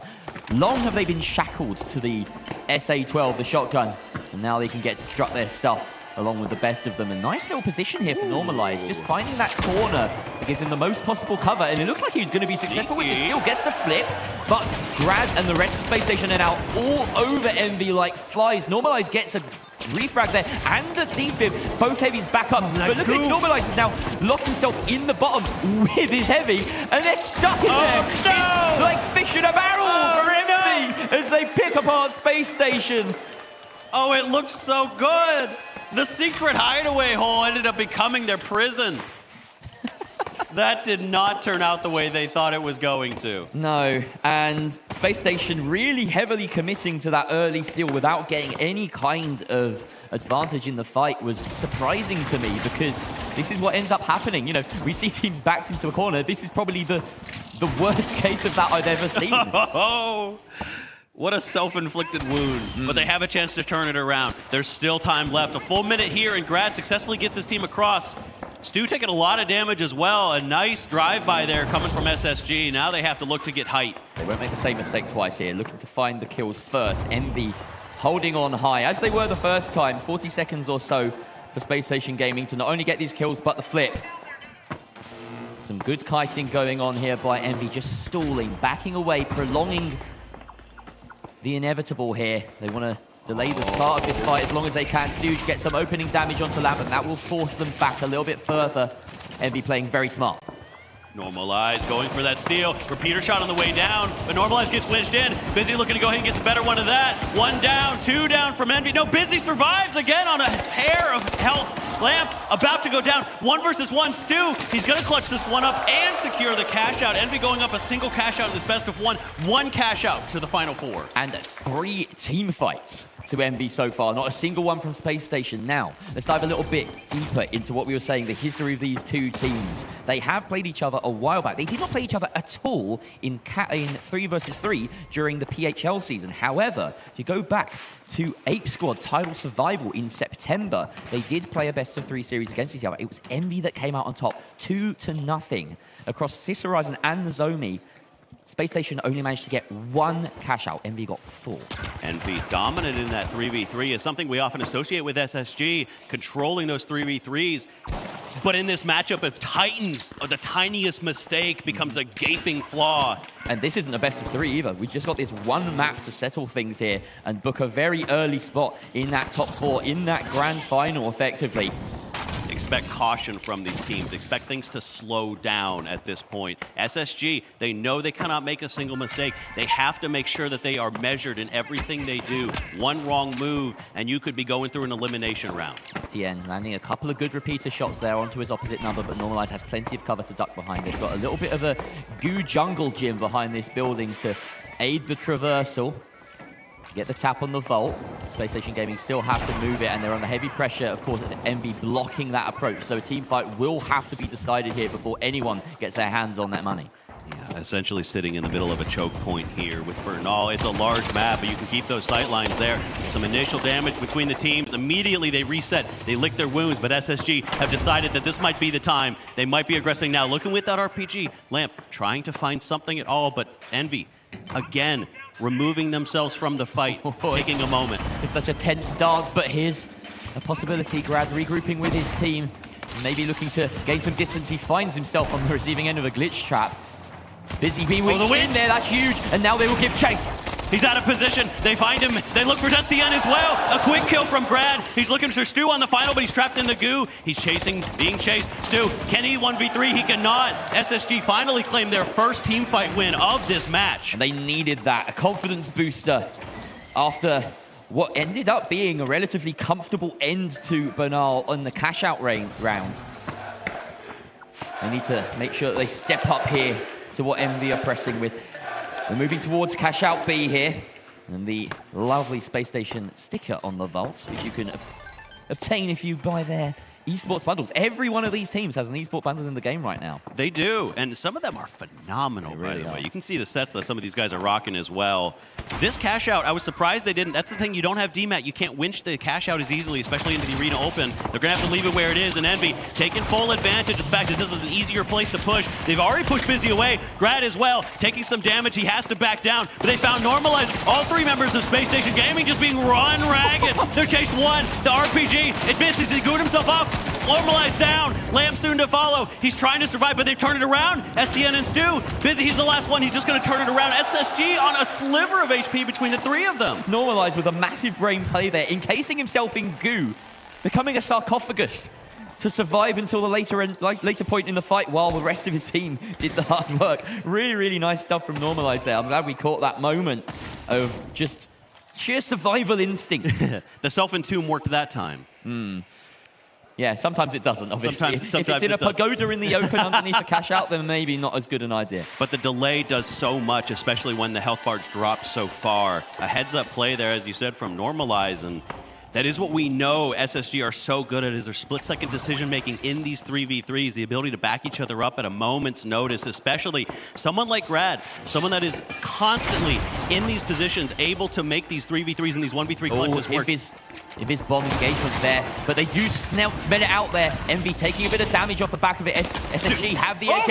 Great kill there from Grad. Stooge goes down. STA goes down. Grad making waves here, and they might just do it right here, right now. It's all up to Busy to try and stick this, and he gets the kill. I think he's done it. No, we still have a lamp in the round, and he's got about 10 seconds. He has to time this winch perfectly. Heavy, be heavy. Here we go. He gets it. That should be enough, and he even wins the fight to back it up. Lamp with a massive clutch to keep SSG in this map. He will not go down without a fight. This will go to a cash out 3, as it always was going to. Envy and SSG, the titans of the NA scene, are going to put themselves to the limits. You can see what that means to SSG right there. Lamp taking a moment to celebrate in front of the crowd before even getting the reses up. That was a huge engage from SSG. The Invis bomb making the difference at the start of it. A gadget that's crept its way into the meta gradually over the course of this season. Roma and Secret really the team to sort of innovate on that, and everyone's been picking it up slowly but surely. And we saw a while back, we saw that jump pad RPG had started to fall off in favor. You find yourself exposed, as you said earlier. But with that Vanish Bomb, you can start to use it again because it's harder to pick you off. It gives you that opening damage. Space Station Gaming putting that to great use as we get into yet another vault fight, but this time the cash outs are in a little bit of a more difficult position to push. The winner of this vault fight could just be the winner of this match. And the winner of this cash out could just be the first team in our top 4, as mentioned. Now, Lamp needing a little bit of healing before they go for this engage. Both teams a little bit bruised.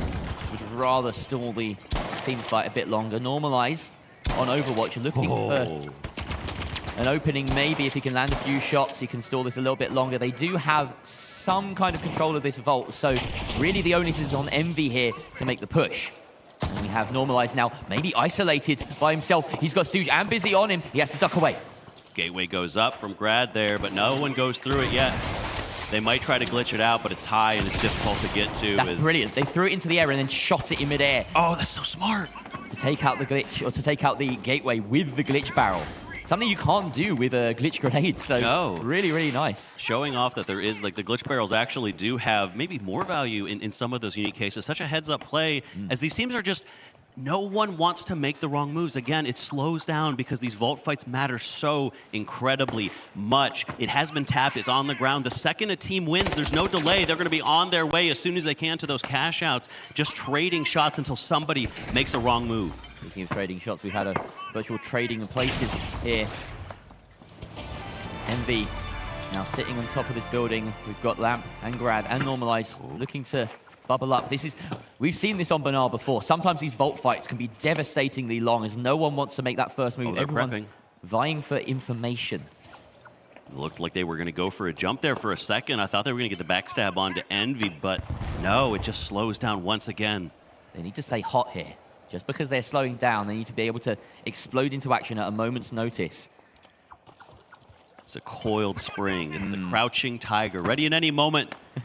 Unfortunately, the hidden dragon. Unfortunately, the hidden dragon of DRG had to make their exit today, but definitely still a lot of gas in the tank for these teams. Start of the day, Grad has managed to get hold of that box, just slipping in unnoticed, and gets the gateway out of there. They can make their move towards C, but a fight could happen at any moment. They want to hold up here. This is their chosen bastion, right in the middle of the map. They know roughly where Envy could come from, but Envy have a bit of an advantage here in that they know that they could circle and entrap Space Station Gaming from any angle. Stu, they know where he is. They spotted. There was separation. He hits one shot. Stu, you can't wipe here. The shot! Oh, a crucial miss from Normalize, allowing them to reset. You've got to be careful with that mantle animation. Nothing you can do as you're locked into that jump. And very fortunate from Stooge not to be picked off by Normalize there. Speaking of Normalize, he's actually taking Flak off screen. In fact, it looks like he's about to go down. 1 bar of HP. They have to re-engage. Space Station trying to scramble, but they don't get there in time. And they grab the totem. How has he got away with that? He's just slipped past them like ships in the night. You absolute thief! How does he do that? He's going to be able to get the res. That's completely changed things. Oh my God. Bit of a slip there from Envy as they don't capitalize on the 3 versus 2, but they do get the cash out started in return, so some progress made. Now, where do they set up? How do they do this? Are they opening a wall? Are they winching it out into the open? No, they're actually keeping that entire building intact. They don't want to give anything away. They don't want to spend any resources early because they know Space Station Gaming are right on their tail. There hasn't been a team wipe since the end of that last cash out. Been a constant skirmish across the entire map. Every team trading bullets, but no one committing. The patience on display from these teams. And people try to tell you this isn't an objective-based game. It's all about aim. No. We've had about 5 minutes pass right now. We're on 7 minutes 30 left in the lobby time, and that rarely ever happens. But now, of course, that timer doesn't matter. It's a timer on the cash out with only 1:20 left for Space Station to do something about this. There will likely only be one team fight here as Lamp gets started on that steal. It's a bait. Baiting them out. Envy not taking it. They know it's just a trap. The ceiling completely blown off the point too. They're going to be able to fire into it. He has eyes, normalized. Oh, he hits shots. The gateway gets him away. Very smart to enable that. And now they dive back in with Envy slightly out of position. But they don't find the opening. Instead, they throw Goo, maybe committing to this steal this time. Normalize has lost his perch. They all jump. They engage on Grad, finding the solo light and ending his life rapidly. Lamp has to escape, but he does get the steal. This is huge. A 2 versus 1. Now a 1 versus 3. Lamp getting the res back up onto Grad, but the steal coming back in the other direction. I don't think he can come in and stop it. The RPG shoot, but the steal was successful. The kill comes out for Lamp. It's a 2 versus 1. Only Busy left, holding in the last few seconds. He's down to a smidgen of HP, and Grad comes in with the kill. Space Station Gaming get the flip in the last few seconds and book themselves a spot in the grand final. A best of 1 with more strategy, more thought than I have ever seen in my life. And SSG prove that they can take it to Envy when it matters. They are your first team in the Final Four. That final cash out was on a knife edge from start to finish. And it's Space Station Gaming that hold their nerve. Wow. Oh my goodness. Look at what it means to them. Look at what it means to them. That has to be the most incredible moment. Knowing that you are at that point, you make it to the Final Four, you get to rest. SSG continuing to have a quick route, but a well-earned route. That fight, that game was nothing short of perfection. A historically dominant side with doubts cast over them. Wow. And I mean, they have just swept aside the haters, the disbelievers. I was one of them. I didn't think they'd make it this far. I didn't think they'd be the first team to book their spot in the grand final, RD, but they are. I mean, what a moment, especially at the very beginning. You could tell the nerves were getting to them. I mean, it took them till the 3rd team fight to be able to win something. But SSG, they locked in the very last moment when it looked like Busy might have just had it in him to just finish it all out, finalize every single thing they needed. This winch, the winch heard around the world, finishing off everything they needed. Even though Envy got that steal, SSG, they were able to finish off that last fight. And I mean, look at this score line. It's so close. Only 2 kills between them. Wow. And I mean, Grad showing up, showing out. We've seen him with an 9-3R on Bernal in a final round before. This is something else, though. Grad really just showing up for his team. Yeah, I was amazed with his positioning, the way that he played, and all of his aiming with that 93R as well just really solidified how good of a light player he is. And, I mean, so let's talk about that goo stall. The goo stall on your own body, not on somebody stealing, not on somebody that was going for a cash out, on someone trying to, get the kill, and you just encase yourself in goo and let your team come through. Yeah, exactly. Crazy plays. Normalize had an amazing goo stall over in that billboard building. I mean, it really just bought himself a lot of time for his team to regroup. Busy just wasted a lot of ammo, and that's the big hindrance of that Shack 50. You can get that winch, get that kill early on, but as soon as you do, you're caught yourself reloading, and a lot of times it can put yourself at a disadvantage. Yeah, I mean, at the very beginning of it, though, it really did look like Envy was standing strong. I was remembering, honestly, for that very first cash out, when they were on top of the church, and you had Stooge the 9-3R, like shooting down on top of Lamp while he was stealing, it reminded me of in the closed qualifiers when Uni was up on top of the Angimo building on Fortune Stadium shooting down on Sloth. But I mean, it was SSG though that just came out of nowhere for that second fight and realized we need to lock in now or it's not happening at all. Yeah, and it was so interesting to see that and then go towards after the second vault fight or the second cash out, the fact that everybody just stopped. You could feel the energy in the arena and you could tell that they both almost had a mutual respect for each other. Nobody really wanted to make the first mistake, so it was really kind of just interesting and tense. Well, we've had our first team book their spot into the Heat systems. That's going to be Space Station Gaming. But there's two teams that need to book a spot for survival. That's right, it's time for some elimination. TSM and Alliance. We just watched them go up against each other in that cash out. They did not win that cash out. That means they're fighting for survival. We're gonna be getting a best of 3 final round to see who our first team to go home in phase 3 is. Sonsoyo. Yeah, and I think a lot of people kind of alike in Alliance to SSG in that similar regard. They play very consistently well. We have seen TSM take games off of SSG. They've taken games off of Alliance. Can they do it here? Is this going to be the moment, Rio, where they kind of break out in this 3v3? I'm not so certain. I really think that Alliance is just such a strong, well-structured team that you go against a team like TSM, they're just not as well studied. They don't even have the same amount of hours in the game. They have aim, they have a lot of strategy, but I don't think it's on the same level. I mean, this is a really good time, though, to kind of talk about that whole NA versus EU debacle, given the fact that, well, TSM, they were able to get to that level with all of these other teams. There's a reason that they were in that same cash out with SSG, with Envy, and Alliance, they're commonly referred to as the best team in EU. I don't think that there is really anyone that doubts that. And so I'm thinking about this in a way of, if TSM really does beat Alliance right here, that might say a lot more about the state of NA versus EMEA than it does about, well, these two teams. I'm just saying. So this is Alliance's time to prove that EU is a good region. Kelly, I know that you're also with me on this. I want to see Alliance do well here. Let's take a look at the maps. Let's see where they're going to be on. Of course, we're going to be starting on Bernal because that was the map we started the cash out on. Ban first up coming out from Alliance. Seoul getting taken away. TSM says no Monaco. TSM then will remove Sister Horizon. Played too much of that. No more Las Vegas Stadium either, which means that we're going to be on Nozomi Citadel for map 2 as Alliance's pick and Fortune Stadium for TSM's pick. So we'll start with Bernal. We'll see if we could go all the way. This will be history. Yeah, and I do think this could go all the way. We probably will be seeing Fortune Stadium. TSM has what it takes. They're the up-and-comers in this scene right now, especially in NA, as we just talked about.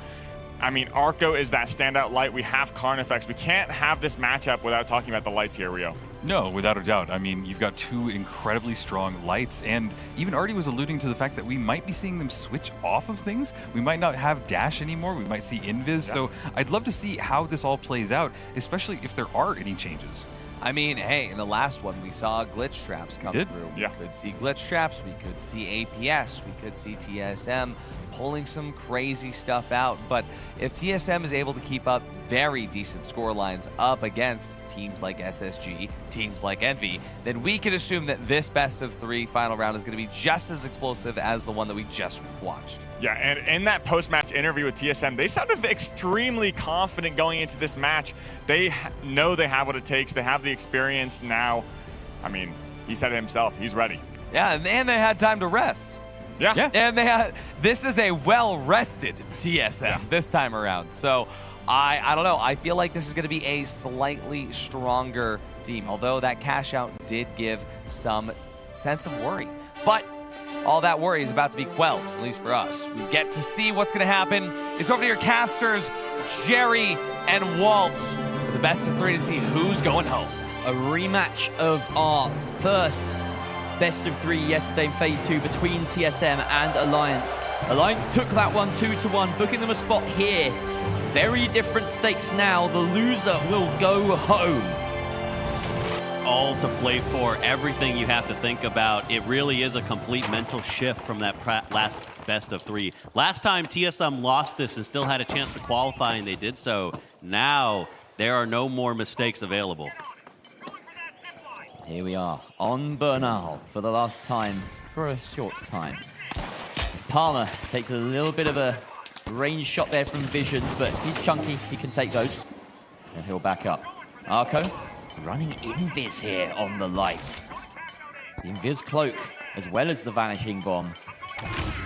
Try and find an opening from the side. Alliance need to be prepared for his sneaky shenanigans, but Carnifex already managed to get through that gateway and get the vault moving. But Palmer being caught in the back by the shots of Visions from range. Oh, Treason gets a nice pick onto Arco. A quick res will come out. They're not going to push this one, but it is going to go ahead and give them a little extra time. This is the hallmark of Alliance, the ability of them to use these gateways so impressively. They are going to try and catch them as they move forward at full strength, but they might not be expecting Alliance to be so far forward, but surely TSM must have heard them above. Carnifex running that M11 is an indication that they really do want to be pushing aggressively and in these close quarters. Oh, a great RPG from Palmer, and he finishes the job. Almost hits the winch for the style point, but he doesn't need them as Carnifex picks up the kill on Apollo, and it's only Visions left, and this is the Alliance special, stalling the the reset here, as Visions being allowed to long res his teammates. No! They know they can kill him, and the heavy again.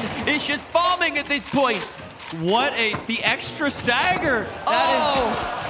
Oh, Alliance. Alliance are the biggest bullies in the scene, and I will not hear otherwise. Apollo needs to find a quick route to death right now. They have clearly practiced this. The way he blows up the fire. Don't let him kill it. He's going to be able to do so. I wouldn't have put it past Alliance to have been carrying a smoke canister to put out that fire with. But they didn't think that far ahead, thankfully for TSM. And the reason that has happened, in case you're wondering what all that's about, look at the timer. Now, instead of TSM having 1 minute and 20 to push this box, they have 40 seconds, and that's including the respawn. That RPG, though, he was ready. The trap sprung by Palma, not only doing damage, but... And the squats! Completely removing the invis. Oh my god, just the... Palmer's doing nothing to beat the allegations. He loves being the bad guy, and I absolutely adore him for it personally. Look at that. I mean, that's just... oh my god. Iconic.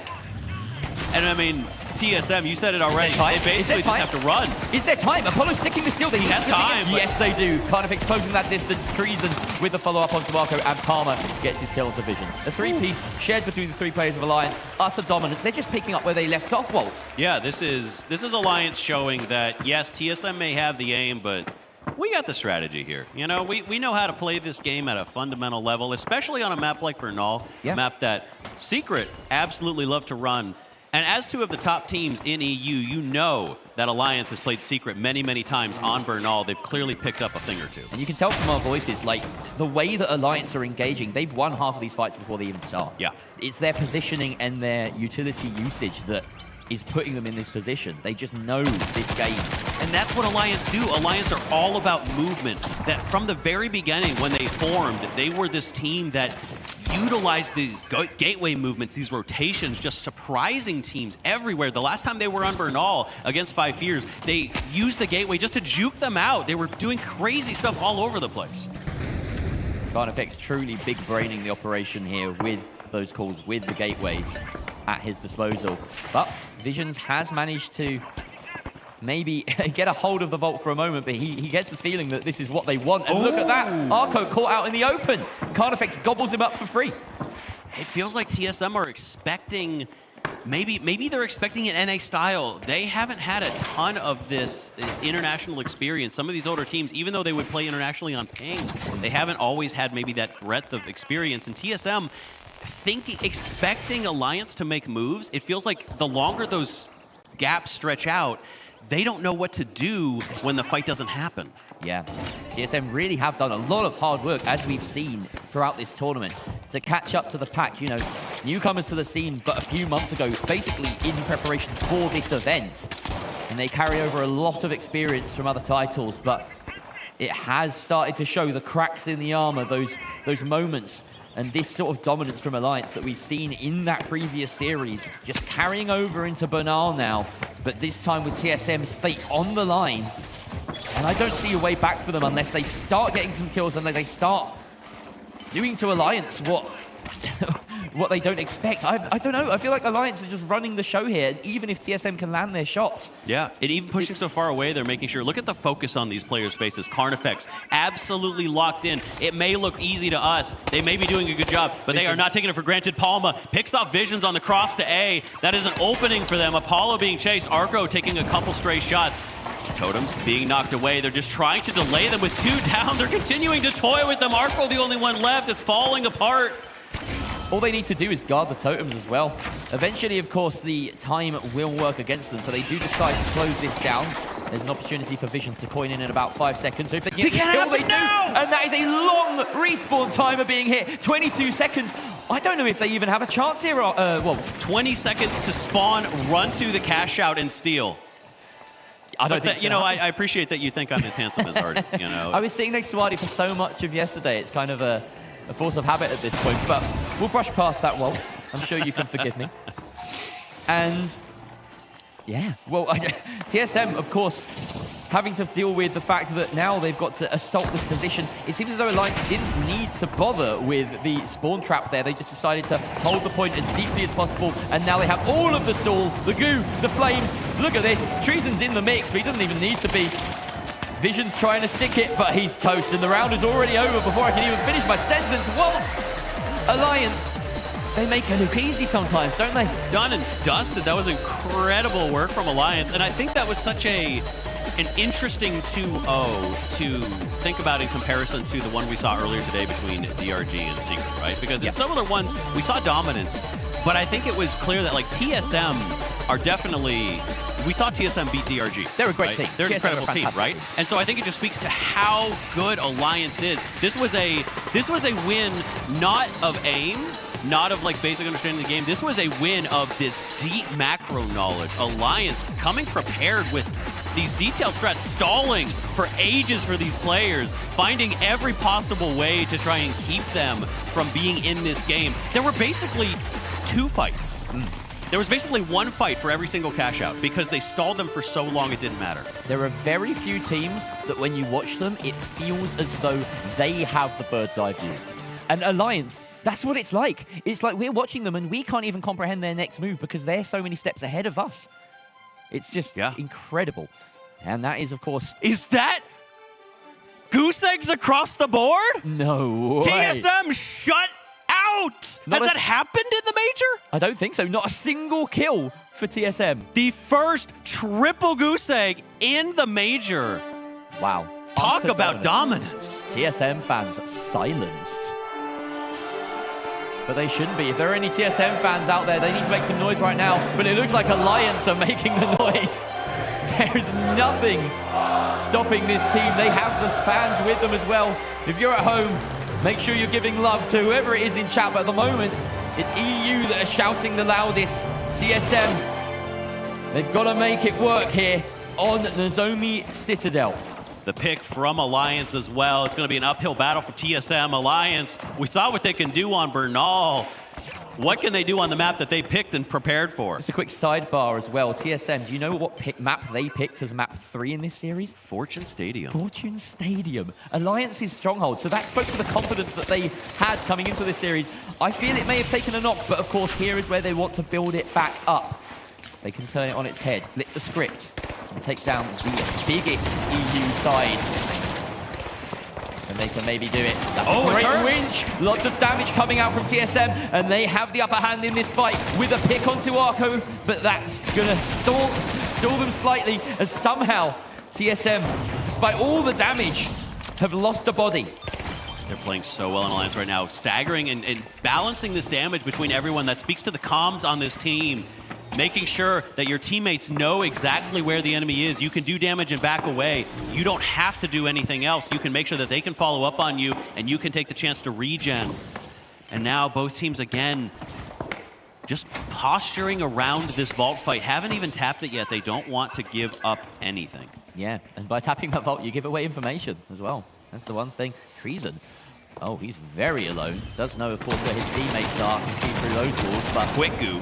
Get him out of the way. Very smart to give himself a bit of an exit. And of course, The gateway. right there, the gateway, very nicely donated by Carnifex to get themselves moving towards that vault. And now it's TSM on the offensive. They do manage to cross successfully with a smart invis and gateway, but Apollo caught on the other side. Palmer unleashes hell upon him. Visions gets the trade back onto the heavy, but it's a 2 versus 2 in favor of TSM now. Arco with huge frags coming out. The 2-piece from the light on the side of TSM, and finally TSM are off to the races. They strike back, and they strike back hard, taking the first wipe on Alliance's map pick.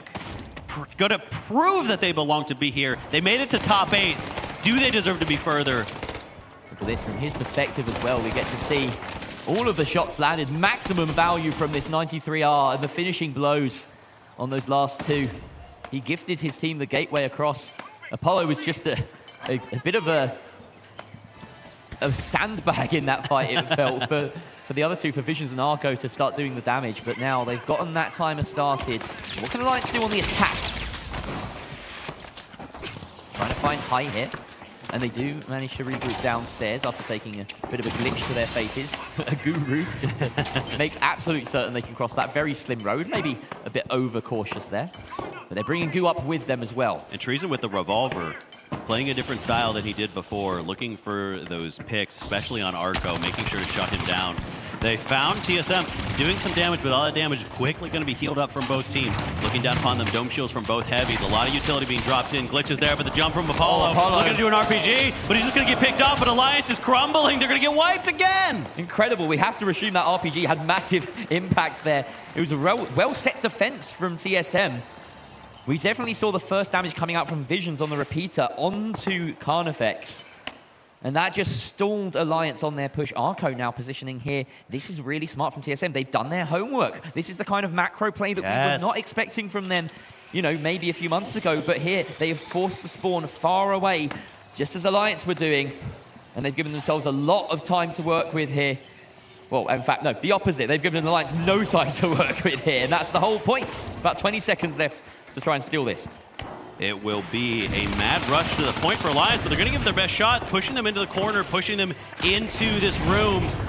Treason doesn't have that DMAT. They have to get onto the roof to actually do something. Carney finds the heavy, dealing damage to Apollo, but he has to actually reload. He needs those bullets. He can't take care of him, but Treason is there to follow up. But Alliance cannot get the steal. They may be winning this fight right now, but they don't get this cash out. And Arco left alive here, may be able to do something. Dashing out range of that winch and landing some damage, but Palmer places his SA-12-16 shots perfectly to clean up the light. But it's a cold comfort as TSM managed to grab their first cash of the series. A huge boon, especially considering this was Alliance's map pick. This looks like a different team, Jerry. It really does. They're actually stepping up to Alliance's level at this point. Alliance haven't managed to get that macro control going in the same way that they did on Banal.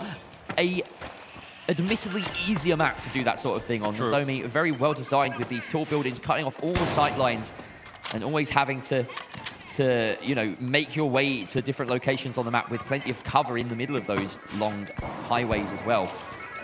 So Alliance not wasting any time in tapping this gate too. No delays this time. Yeah, and that's surprising that TSM have allowed them to do that. But, of course, they had suffered that wipe beforehand. We see some damage coming out. Palmer, huge winch onto Treason. I don't think he escapes with his life, and that is an RPG to secure it. But the back's turned. Alliance now left with only Carnifex left. And Arco will clean him up. It seems like TSM, once they get going in a team fight, they are not going to be stopped by Alliance. Normally, Alliance so good about putting their gateways in places that you are not expecting them to be, but TSM were waiting. Treason jumping out of that gateway, following his heavy, and immediately getting winched into the middle of TSM. They have found their stride. Second cash out started for them. It could be a reverse double cash out. It feels like we've seen a number of fair fights between TSM and Alliance. And I have to say, TSM, when they're not dealing with being ferried around the map, being puppeteered by the likes of Carnifex and his gateways, they actually come out on top in these brawls. They have the aim, they have the skills and the adaptability to make it work. But can Alliance step up to that? They need to improve that part of their game as well. We know they are capable. Treason, one of the greatest mediums out there. Carnifex and Palmer as well could easily lay claim to that title themselves for their respective classes. They need to back it up with results now, and this is the place to do it. The Treason steal being attempted and in fact being allowed by TSM to fall through. They do not have a good enough sightline, a good enough setup for this defense. They didn't even punish anything. Normally you allow that to Witch. go. What are you doing? Apollo, he pushes too far forward. He finds himself in the middle of 3. Alliance striking back with 1, but could be quick to fall. Carnifex has to back away. Takes a moment. He does get picked off by Arco. The light taking his compatriot out, but Treason brings his light back up. He's going to be back with low health, but they have to survive. Apollo, the last member left of TSM. If he gets found, it could be it for them. They need to find a way back in. There's a lot of time in this cash out. And they're playing with their food right there. They knew in the 2 versus 1 that Apollo had no chance. They're just delaying the inevitable there. And once again, Alliance making good on their macro knowledge. They knew that that steal was available to them. Very few teams would read that situation, see 3 versus 3, we can steal this, and then hold in the post. They had the bravery, they had the knowledge to pull that off. A little bit of a misstep from TSM, some mistakes slipping in. It feels like, again, they find themselves at a disadvantage, but this time it's by their own hand. Yes, the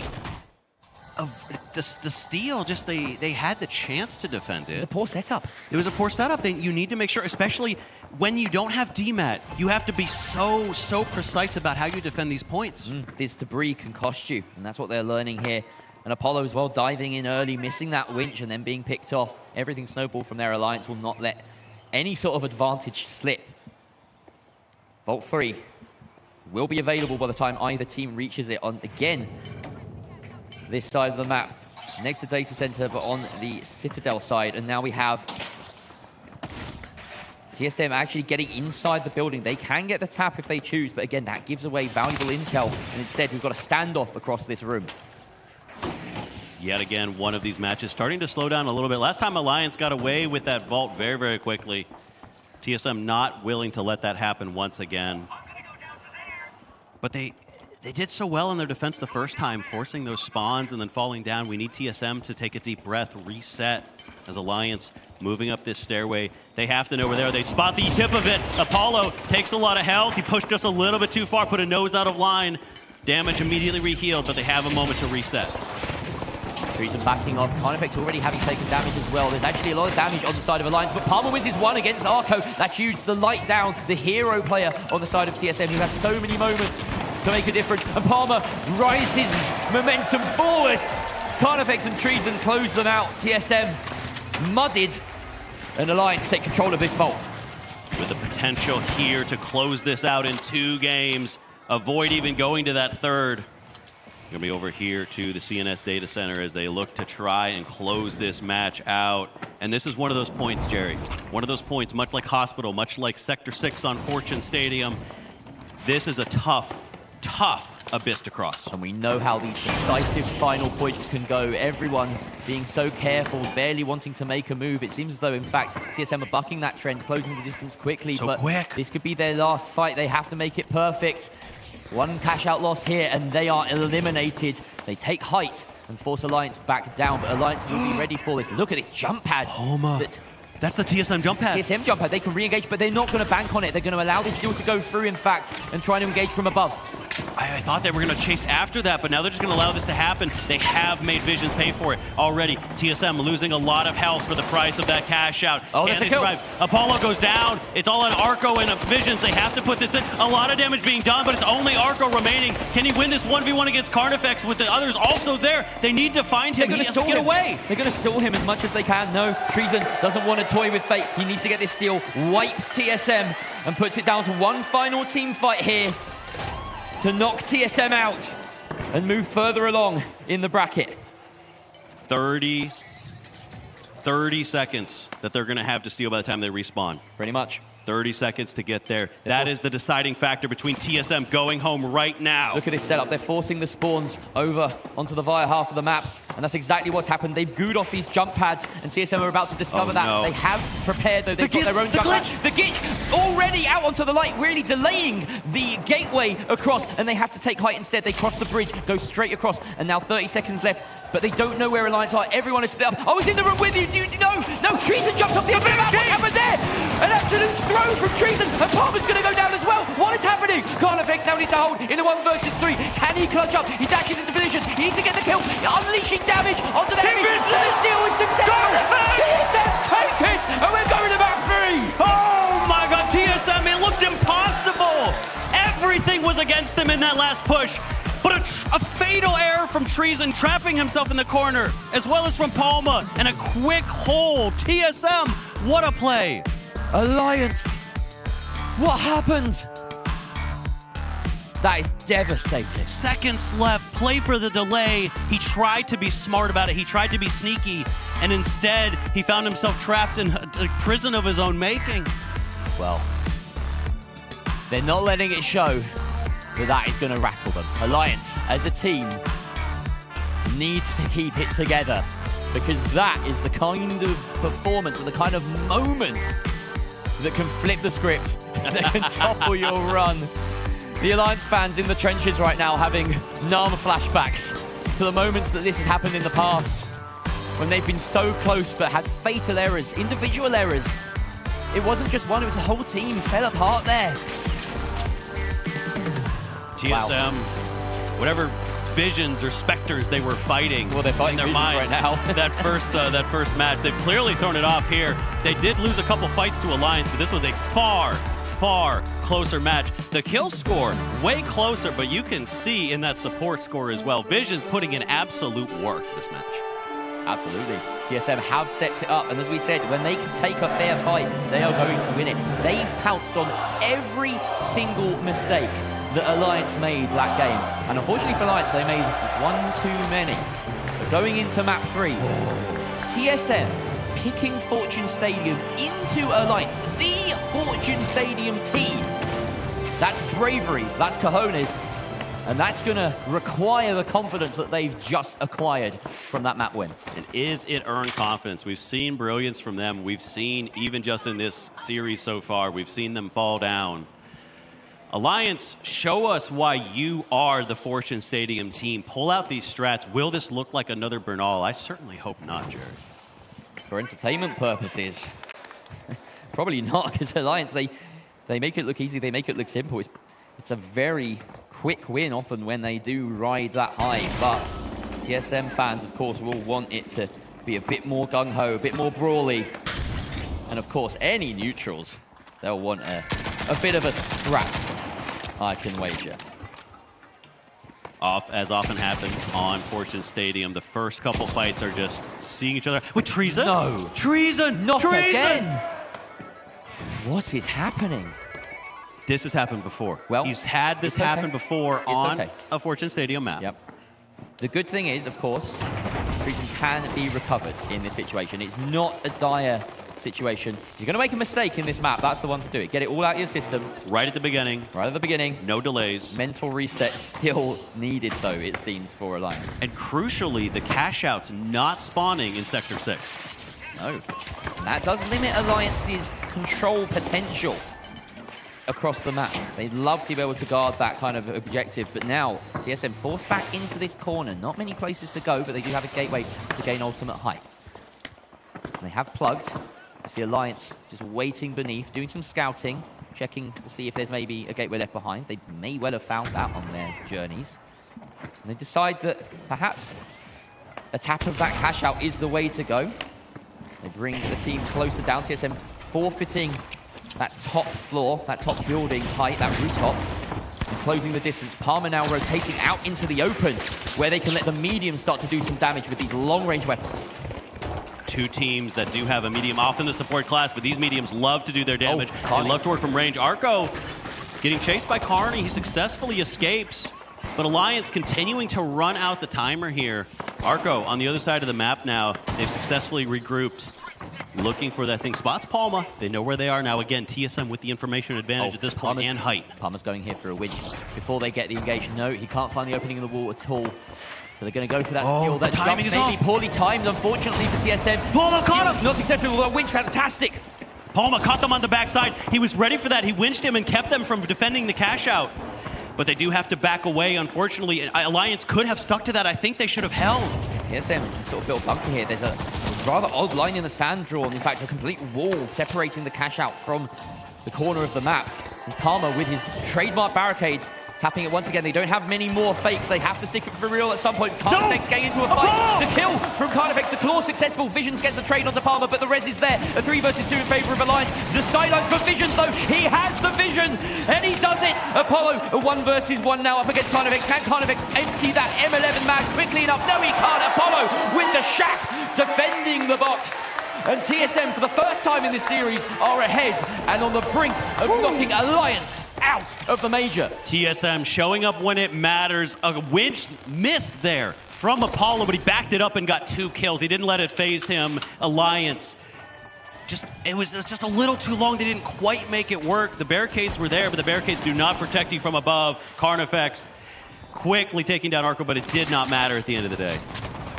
Alliance really pussyfooting around that cash out for far too long, it seemed. Doing a little samba, as you are right now next to me. That's a good, you're actually a good dancer. Hey, I mean, look, I wouldn't be named Waltz if I couldn't dance. Very true. And I wouldn't be named Jerry the Music Man if I couldn't music.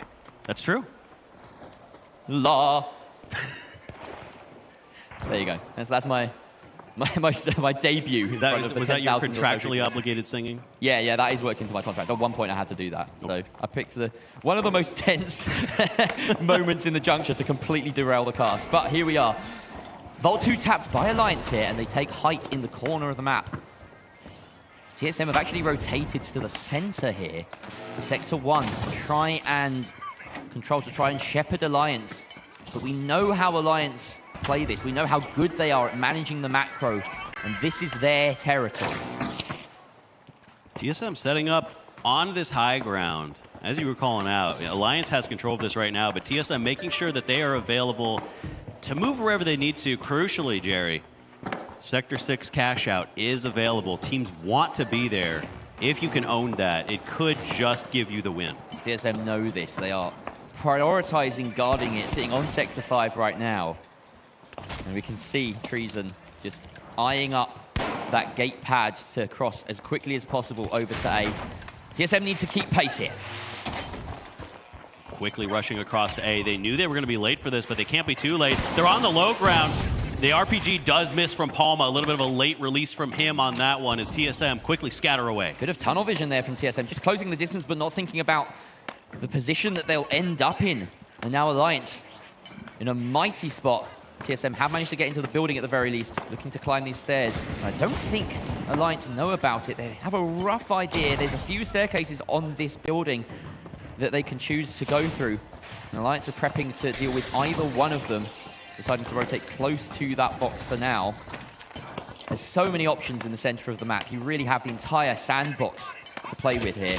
Positioning can be really important, but at some point the fight has to start. Apollo and Visions get engaging, diving on top. Out comes the Winston, it misses, but Palmer's is successful. They take down Visions. That's a medium out, and we know what that means. No defib, no heals, as Carnifex takes out the rest of them as well.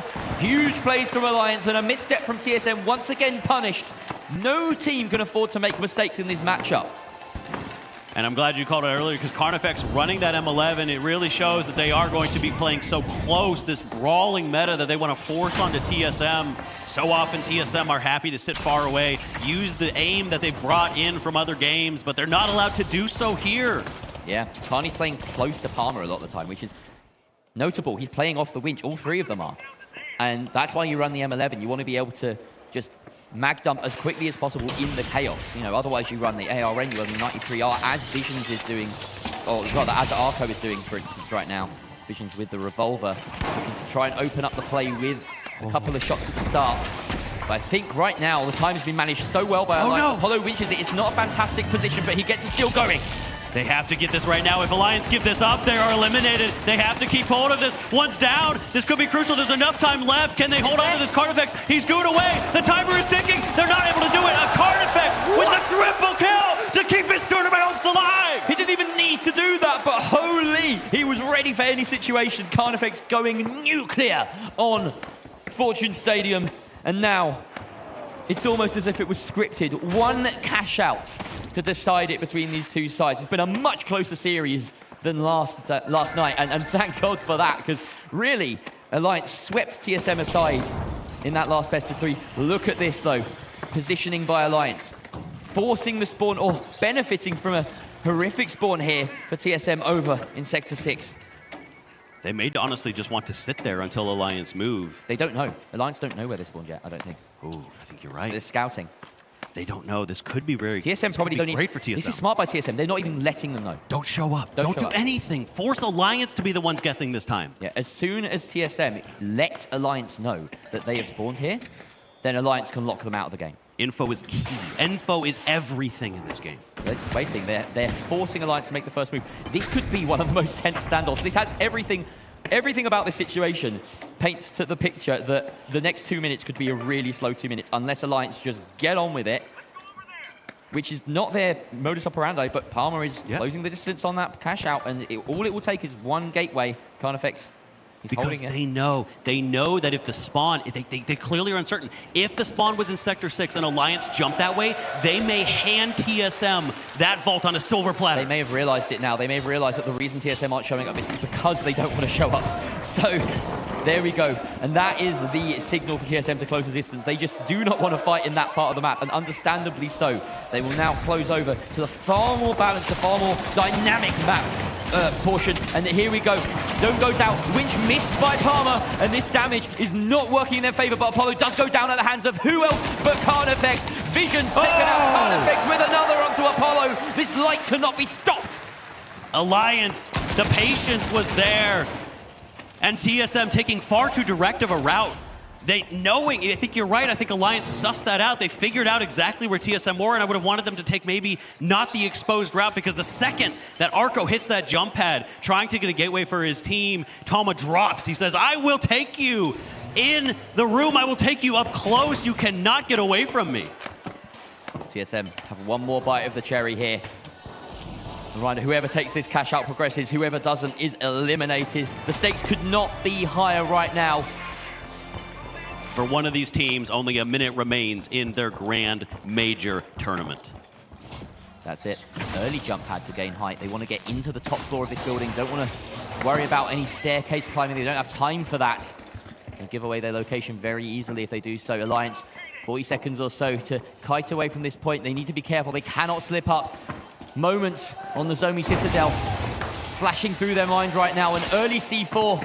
Winched out of position now. TSM have a decent spot here. That goo is massive. The steal could go ahead. A second goo. Palmer doesn't have a sideline, but the kills come out for TSM. Alliance in the market. Treason needs to close them down, but he can't. He's being picked off at range, and the steal is inevitable. TSM, they've done it. Treason has no chance.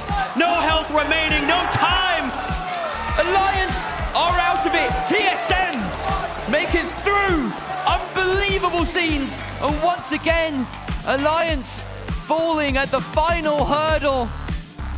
A heartbreaker of a match. It's heartbreaking. Wow.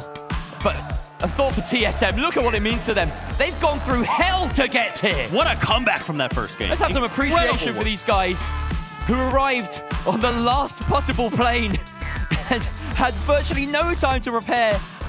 Late to the party of the finals, late to the grand finals almost.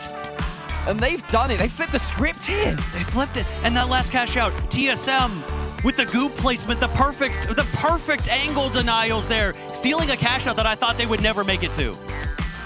I cannot believe what we're witnessing. NA supremacy is coming to fruition as Alliance, they fall flat. A lot thanks to the fact that Treason fell off the map 2 times. Treason lost to gravity. That was just enough to change the most crucial team fights in the finals history.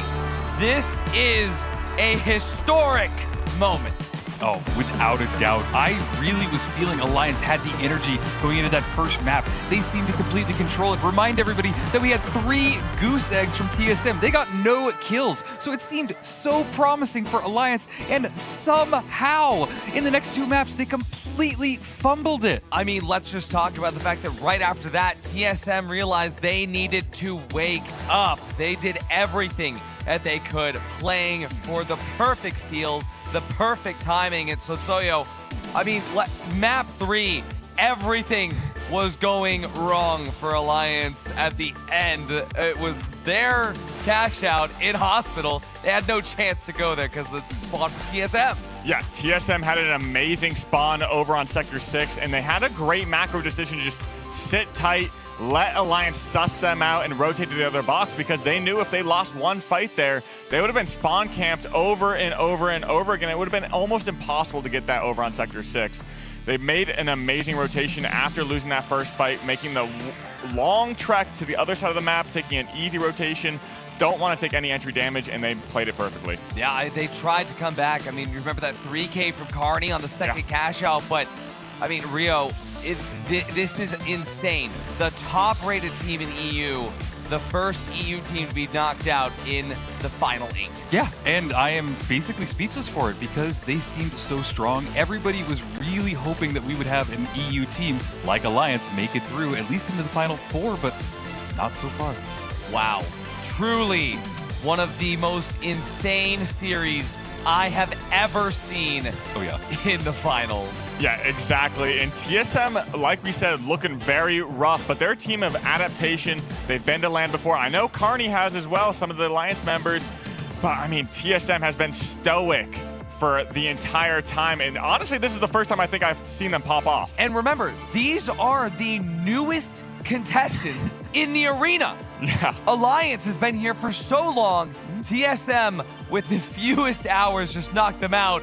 I need to know more. I need to know who Oscar's speaking to out of the stage here at DreamHack Stockholm in the wake of this event. Well, I am, of course, back at DreamHack with none other than TSM Arco! Now, you were here on stage, it feels like maybe just 10 minutes ago, and we had a bit of a loser's interview going. We walked off stage and I said, when we talk next time, is it a winner's interview? And you said, yes. And I feel like you kind of delivered on that. Yeah, we won, so yeah. We were talking about how when you got through this game, if you were to win it, you were heading to cash out. And I said, no one wants to play cash out. And you guys said, I'd like to play more cash out. How are you feeling now heading into it? I mean, cash out's always fun. Everybody left is a great team. So when it's 4 great teams in a cash out, it's just a fun game. It's just a fun game. And talk about the first game we saw just now. So if you eliminate other players, you get kills and it goes on the scoreboard. You didn't really do that game. What happened? So I thought we were playing terminal attack. Oh. That makes a lot of sense, actually. Well, get your mind straight, get ready for cash out. TSM, everybody! The day is just starting. We're like not even halfway through. It's been the most electric day so far. The games are going crazy. Don't go anywhere. We're way more to go after this break.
I think it's safe to say the viewers miss my voice. Only your voice? What can I say, June? It's soothing.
Welcome back, everybody, to the Finals Grand Major 2025 here at DreamHack Stockholm.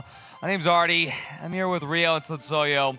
We just witnessed history as the first team punched their ticket all the way down to the top 4. The first team who has to buy their plane tickets home, well, it'll be a cheaper ticket. They're here in EU. Alliance is gone. So, DSM, they're still in it, but they have not qualified yet. But we're not done with the groups just yet. We've got one more group left for today. Let's take a look at our Group A. We just saw at the very top of the day, the very last team to qualify, that of course being Team Secret as they took out DRG. We're gonna be seeing Nightmare, Kansas City Pioneers, and Fnatic. It's 2 NA and 2 EU, Rio. Oh my God. I mean, this is EU's last chance to get in there, get in the top 4, and really show us that EU can contend with NA. Yeah, exactly. And these 4 teams are amazing. We do have that one standout team from NA, Nightmare. Everyone's been talking about them, as well as, I mean, you know how good KCP can be. When they show up, they can carry that momentum through and through, and they're great at cash out. I'm curious to see if we see a little bit more of a target on Nightmare's back. That is possible. I mean, this is cash out, and that has happened before. But the number one thing that I want to point out here is that throughout the Grand Major, the EU teams have had a slightly tougher run of it. Of course, our elimination bracket being kind of jokingly referred to as the EMEA bracket, given the fact that that's where all the EMEA teams ended up. One thing to consider, Nightmare. They were able to come out and qualify in their group stage. KCP coming out and qualifying in their group stage. But for Team Secret and Fnatic, they had to get here the long way. Oh, yeah, the long way. They had to survive elimination matches, and they basically had to show that they proved that they can get it into this match here today. So they have a lot to show, a lot to make, and a lot to prove. I mean, there is a question of if these teams are going to be feeling more warm because they've played more matches, or at the same time, KCP and Nightmare, they're just feeling more confident. I know that there is a couple of people that think that, well, Nightmare is going to be remaining as confident as they are. Let's check in with my old boy, my old gal, Scotty and June, see what they have to say about the old Nightmare. And here they come, Uni, Gremlin, and Lasagna, a deadly combo. The kind of lineup that gives the other teams, well, nightmares. Especially if Uni's dialed in. I remember when June and I would just constantly make puns to each other. And then I remember when Scotty would just eat lasagna. Either way, we're looking at this now at Nightmare versus King Zero. What a fun match to watch this was. I mean, this was where we had seen inklings of just that insane Nightmare success, but we were almost convinced that, like, the APAC teams had a leg to stand on, but Nightmare, they just did it so convincingly, Sonsoyo.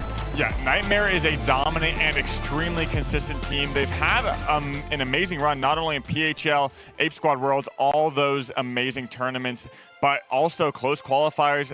I can't say enough about their consistency. I remember distinctly when Uni was just at the top of the Angibo building. I already said that one earlier, but there's so many clips of Uni out there. I mean, he is Mr. M11 as well. And so this is going to be just explosive, especially when we get into cash out. I mean, but at the same time, we talk about all of these teams for all of their fantastical abilities.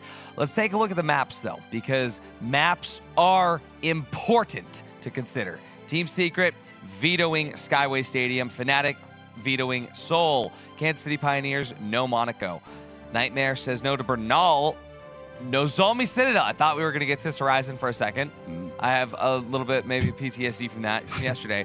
Nozomi Citadel, cash out.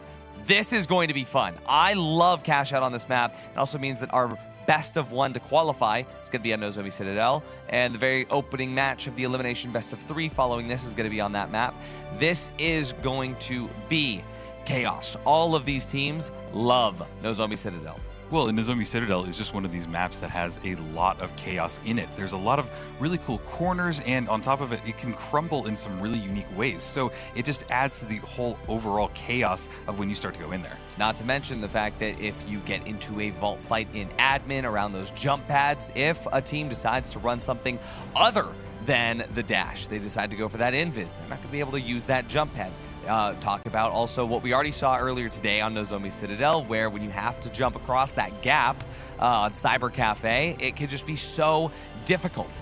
There's a lot on the line for these teams here, and honestly, I feel like after watching the Alliance versus TSM match, these teams have to be feeling explosive. And I don't know, so Soyo, I have to ask you, do you think that there's a little bit of EU pride, maybe, that they're feeling to try to be the last one standing in their region? Well, I'm glad you brought up EU. I mean, they're definitely feeling the pressure, definitely feeling pretty good about today's game. We do have Fnatic as well as Team Secret being our standout teams in this lobby. I'd like to talk a little bit about Fnatic though, because I know their practice, they love tech and they have tons of documents mapping out spawns, everything, and strategy. So I've talked with Ramkey a little bit about that, and he is locked and loaded on how to set up his defenses and how to spread out. Well, it's a good thing he's been mapping out spawns. Spawns is right there. I see him on my screen. But yeah, this is genuinely Rio. Gonna be crazy. Oh, yeah, I can't wait. I mean, I couldn't have asked for 4 more teams to go in it in one cash-out match. It's going to be explosive. I don't even know who to predict will be in the top 2. I don't know. I'm hoping the Team Secret does well. I'm hoping that Fnatic does well.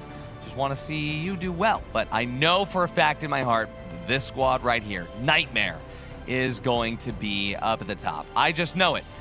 I think that for Fnatic, Cash Out has been a little bit of a sore spot for them. We have so many clips of Nigiri talking about Cash Out as if it is a little bit of luck. I don't believe that it is, but Nightmare, they know it's skill.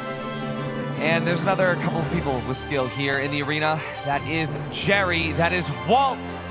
They're gonna talk you through. It's Cash Out time! Thank you, Artie. You know, Jerry, it's hard to be a biased caster when every single one of these teams is some of my favorite teams in the entire game, players that have been around since day one. I can't think of a more perfect match for them being here at the Grand Major top 8 here on Nozomi Citadel. Just to set the stage up, all these players we know and love. As you mentioned, Brendy's the only player in the lobby with a less than 1.0 KD. Everyone here can frag out of their mind. Nigiri starts it off with a team kill using a gateway. That is not the frag we were expecting. Raimka going down, but of course he's brought back up. Now the fight we're watching, Nightmare between Nightmare and KCP, going the way of KCP as Llama brings out the sledgehammer. Uni trying to fight back, hitting Brendy, but he's under the Uni closing him down. Uni manages to get the 2-piece. Can he make it 3? Looking for that fight. He might get the frag on him. He found the angle, but Spawns keeping alive for the moment. A bit of a standoff between these two. He sees him. He spotted that. He ran with it. Uni might try to punish this. He spots him in the entryway, looking for the kills. All the shots are missing right now. Both lights finding the moment. That's Spawns! Takes him down. Spawns with the shots to the head of Uni. That is what you want to see. The light stepping up, possibly the least storied light amongst all of these, but he's really stepping up to the stage here. Here we go now, a fight between Team Secret and Fnatic on the far side. EU versus EU, as out comes the shotgun. OG down in a heap at the hands of Raimka, who comes back from that dead position inside of his own team as Gateway to rain havoc. Fnatic on top there with the wipe. Nigiri closing down the final kill, and Elix sacrificing himself to the gods. I wondered if we were going to see NA playing against EU here, but that is NA on NA action right now. Again, KCP taking on Nightmare. The regional friends continuing to focus each other. Gremlin, the only one left alive, but he's going to be able to go ahead and get this. KCP, Llama carrying that vault. He wants to get this plug. Fnatic continue to sit on their cash out. About a third elapsed over there, and I imagine that we are going to see a quickly push by Team Secret over on the B site. KCP moving this box out into the open. Of course, they have Llama to demolish, renovate, whatever they choose. Sticking with this sledgehammer this deep into the tournament, it's not just a niche pick here. Well, I mean, it is a niche pick here. It's not just a fad. He's the only one that's managed to make it this far with a melee weapon. Melee mains rejoice. You know who you're supporting. Team Secret looking to engage with a jump pad up to the top floor onto Fnatic. Do they expect it? Oh, I think Fnatic have seen it. They weren't able to do anything about it, but they are aware. OG taking a little bit of damage from that C4. Both teams just playing in a circle right now, not wanting to take the first step and get out of line. Fnatic have backed off, but we also have, up above, Nightmare have decided to join the fray. Three teams here as Nigiri finds the opening pick onto Roman. That's the light on Team Secret down for the count. Gremlin finding an opportunity to try and stick this steal, but it gets dropped a further layer. About 20 seconds left for any one of these teams to do it. Fnatic still holding on to it, but Rainker about to go down. He is eliminated. No winch in play. That's massive. A huge nerf to the defenses of Fnatic on this hold here. And the heals come in, but Team Secret come in. This is basically doing a favor to Fnatic here, but they're actually going for the steal themselves. OG, he can't hold it though. Nakos with 2 crucial kills after Team Secret getting the wipe. The money goes Fnatic's way. Rainker is back from the dead, fighting against the 2 players of Nightmare, but he's done the hard work. Nagos against 2 teams getting those kills allows them to hold on to it. And with the timer quickly running out, I think KCP is going to get a free cash out on the other side of the map. They look so dapper in their Stetsons. They do. Yeah. Almost makes you want to put on a southern drawl. That's quite a good one. Oh, you know, sometimes it works. Mighty fine, you might say. In case of the pioneers, you see, they get the money. Yeah, true. All right. Second wave of cash outs about to start then as KCP get that one for free. Lasagna getting an early pick onto OG before any of these vaults can be initiated. Fnatic holding height here, waiting for the entry of Nightmare. They're going to close that gap. The RPG just a little bit delayed there. Help too late, but the winch is good, and it traps Gremlin. But maybe sometimes Gremlin is trapped there and you with him. I've lost my brain. A quick Nightmare continuing to lose their health, continuing to lose their members. The same way Jerry is losing his mind, this game continues to deliver in every facet. Teams at the top of their game right now. Uni getting picked off. Nagos is on an absolute tear across this match. Winning that vault fight, they're going to be able to go ahead and get a quick plug in a moment. Team Secret sitting on top of C now, but they've got Fnatic right on their tail. Again, this EU versus EU standoff. You know, in my heart, I hope both of them make it through somehow, some way, but the fact that they are the last teams remaining in EU after Alliance's elimination just spells that they're going to be really vying for that spot. One of those 3 remaining spots in the grand final. And with the standings as it is, they could be in a position where both EU teams are prepped to go forward. A winch in from there, Llama and Spawns dual teaming on Gremlin, able to go ahead and take him out. Goo blocks that off. KCP with power play against Nightmare right now. They've struggled in cash out so far. Nightmare have improved so much on it, but they're getting run ragged right now. Uni, the dump from Brendy. He has to hit the shots. He's missing everything. Uni. You cannot do this, Uni. He has to, but Llama on the way down. He takes him with him. Llama credited with his own kill, an icon in the kill feed that you very rarely see because he destroyed the floor beneath him. And that was a wipe from them, so Nightmare gonna get that point. But Hero on the other side, OG Aramki hitting that RPG, pushing into Team Secret. A lot of deaths coming out from both sides. OG, the one down for Team Secret. Looking for that res, they're back up on top, but they're getting pushed aggressively by Fnatic, not willing to let this go without a fight. As it stands, we're set up for a crazy final wave, but Fnatic are getting the steal going here as Secret looking to defend. That glitch is massive, denies the zone, but the steal is successful. OG gets the kill onto Nigiri, the light down. Rainker trades it out, both lights out for the count between Fnatic and Secret here. A 2 versus 2. The medium's looking to get their reses with 15 seconds or 30 seconds or so left. KCP coming in to ruin the party. OG can't stick the steal as he's forced off by Fnatic. They're holding this yet again. Their defense has been so strong. Rainker gets up. He's almost eliminated, taken out there by Spawns. Do KCP have it in there for a last minute steal? They're holding on to it. They actually survived the drop, but no! Brendy now has a chance to try and stick it. Is there enough time? He's being healed up by Brendy. Llama, are you gonna do it? No! Fnatic keep hold of the cash. A matter of milliseconds had to have separated that from being a steal. KCP almost timing the third party to perfection, but Fnatic, even though they wiped, happy to be sitting on top of this lobby right now. It could have been yet another situation where we're looking at a kill race, but at this point in time, with Secret sitting in 4th place, they are up against the wall. Everyone on Nightmare holding across in Data Center. They have control of that 5th vault. Number 6 is right underneath KCP here. They'll look to get it tapped as soon as possible. They need some say in what's going on in these final few seconds. Vault 5 already in transit by Nightmare. They're going to get that started. Virtually uncontested, it seems. No, Fnatic having managed to position themselves up here. Nakos holding from on high, and Fnatic guarding that cash out. They are in first. They do not want a split objective here. They want it to be doubled, or they want one of these cash boxes to despawn. This is the one that they decided to take control of.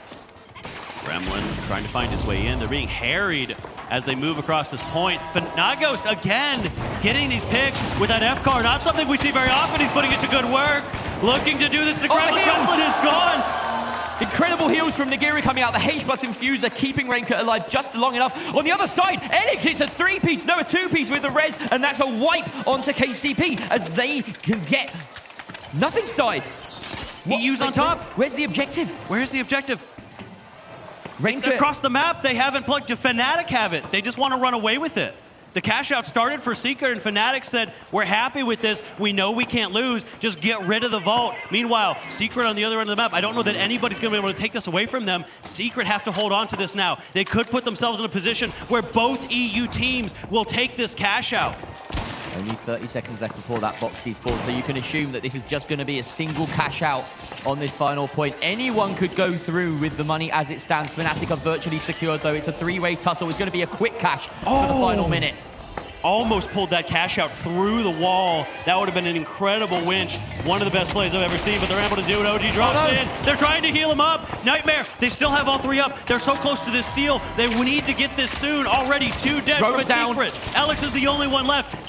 Their hopes of progression are slipping away. Lasagna looking for the steal, but here come KCP. The sledge from Llama pushing in onto Gremlin. Gremlin, Lasagna is dead. It's all on Uni now. They don't have the steal. It's still in Secret's hands. Fnatic have shown up. Well, what are Fnatic doing here? They're having a say in it. They don't know. I don't know. They have plans. They want someone to go through. We don't know who. This steal is being stuck here by KCP. It's successful. Llama holds onto it. 30 seconds left. But OG back from the dead to wipe out KCP. Only spawns left. Can Secret do it? They do it. KCP wiped out. They're going to come last. What's happening, Waltz? Secret, they have this steal. They're holding onto it right now. The barricades are down. There's the healing coming through. Secret, they get this last minute. They steal it back. They've reclaimed their prize with 9 seconds left. They punch their ticket through. EU on top. What a game. Team Secret and Fnatic coming out on top. There will be a European side in the grand final. One of these two teams is going to book their spot in that top 4. And Jerry, there's one person that is absolutely thrilled about those last few seconds. And I know Artie is just absolutely crying with happiness right now.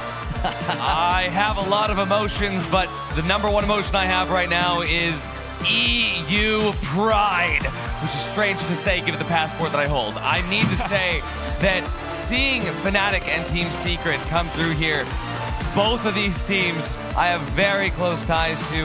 Rainkey formerly being part of Aimers with Team Secret, now on Fnatic, and both of them going this far all the way up. We are guaranteed one EU team in the top 4 for the Heats, and at the very end, how poetic.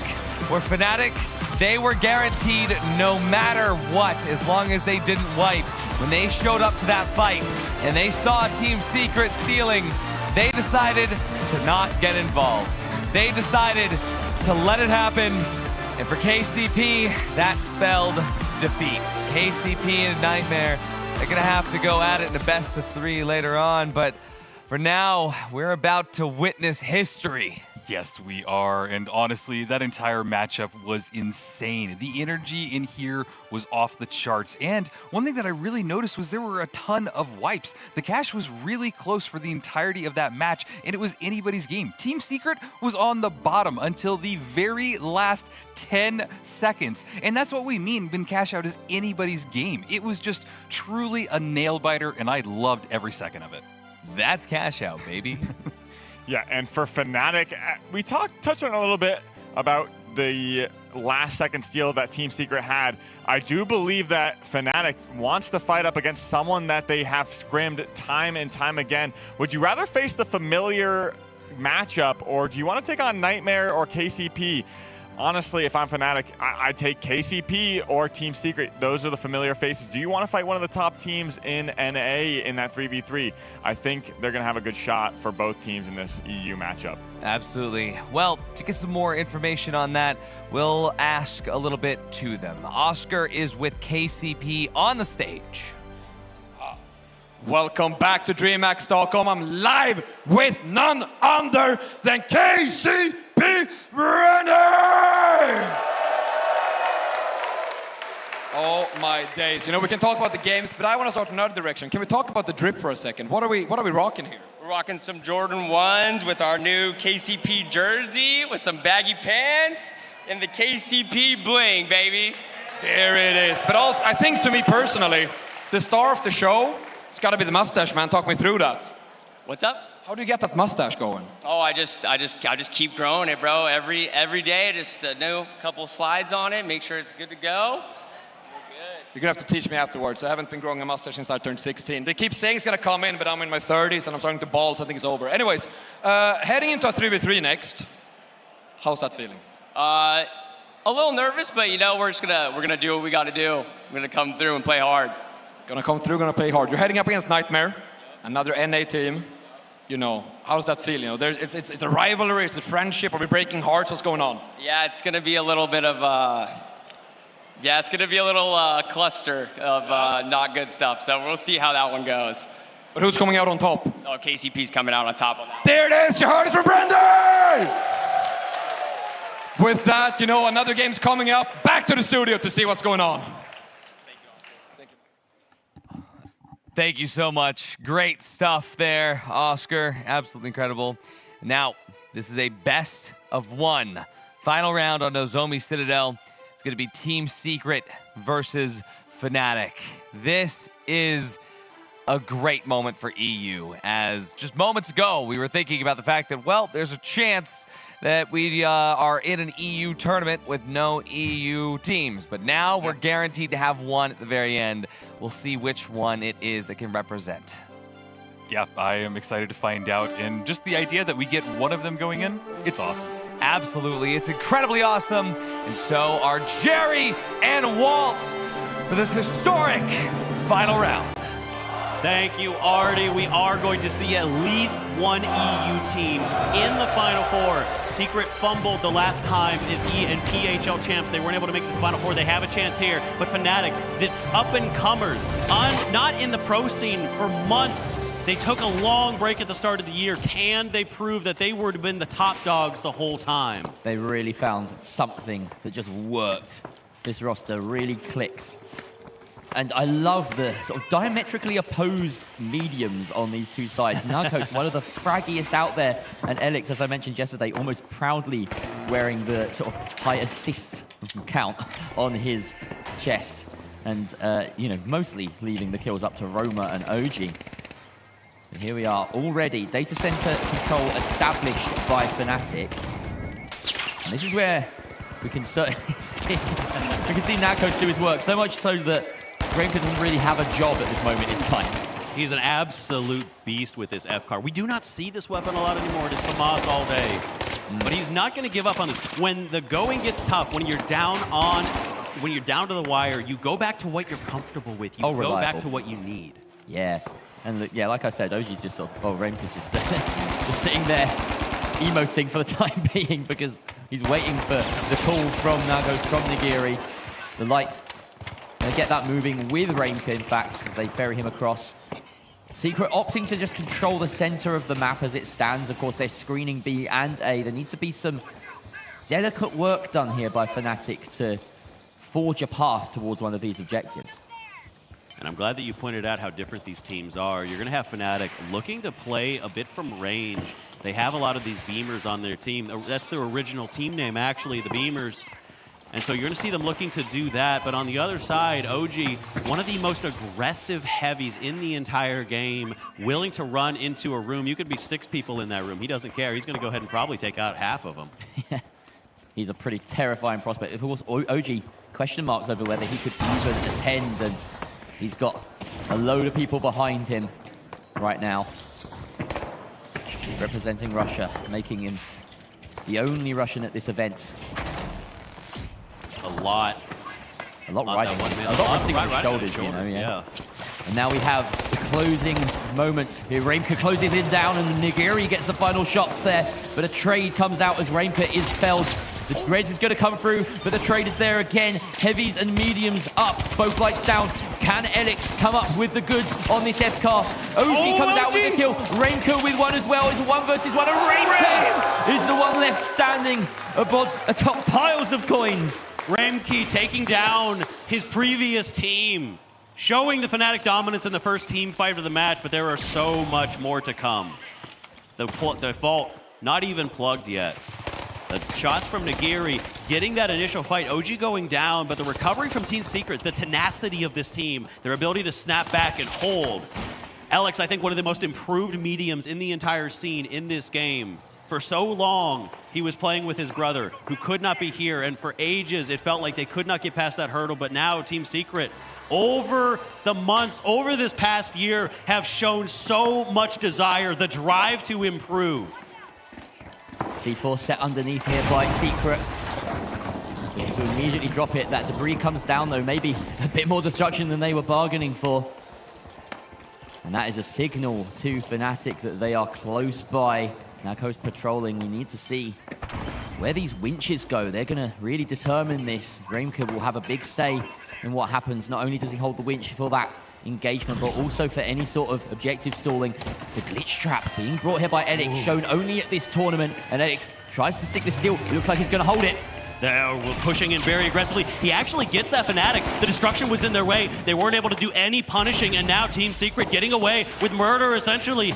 Getting rid of that jump pad. They're already fighting in the hallways there. You can see Roma being pushed very aggressively by the light of Fnatic. They've dropped onto the other two. They know that they're separated. Punishing the movement, punishing the disappointment. Secret losing on that cash out. It's going to be turned around, most likely going in favor of Fnatic.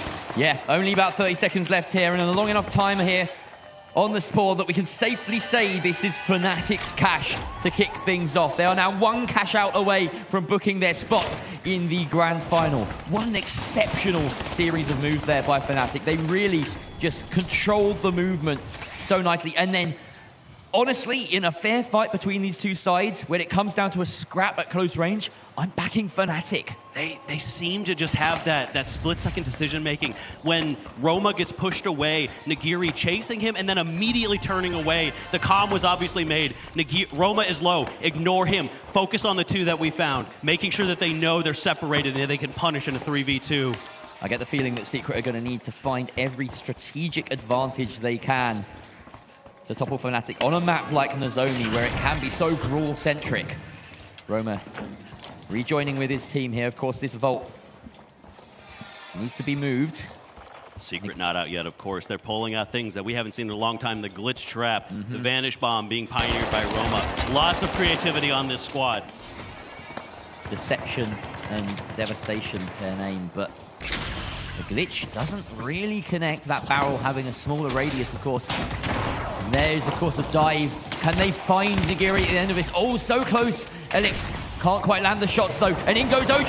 Very aggressive push from OG, but Reimka is there in spades, able to go ahead and take him down. Alex with an RPG to the face, losing his health. He needs to escape, but he cannot. He is down. Roma, the last one left. He is taking care of one. Can he take care of the nest? They're going for the long res. Fnatic trying to take a moment, but can he punish vaulting? He vaulted on the wrong wall. He has to get away now. He's being pushed by all three, just running at him like a steamroller.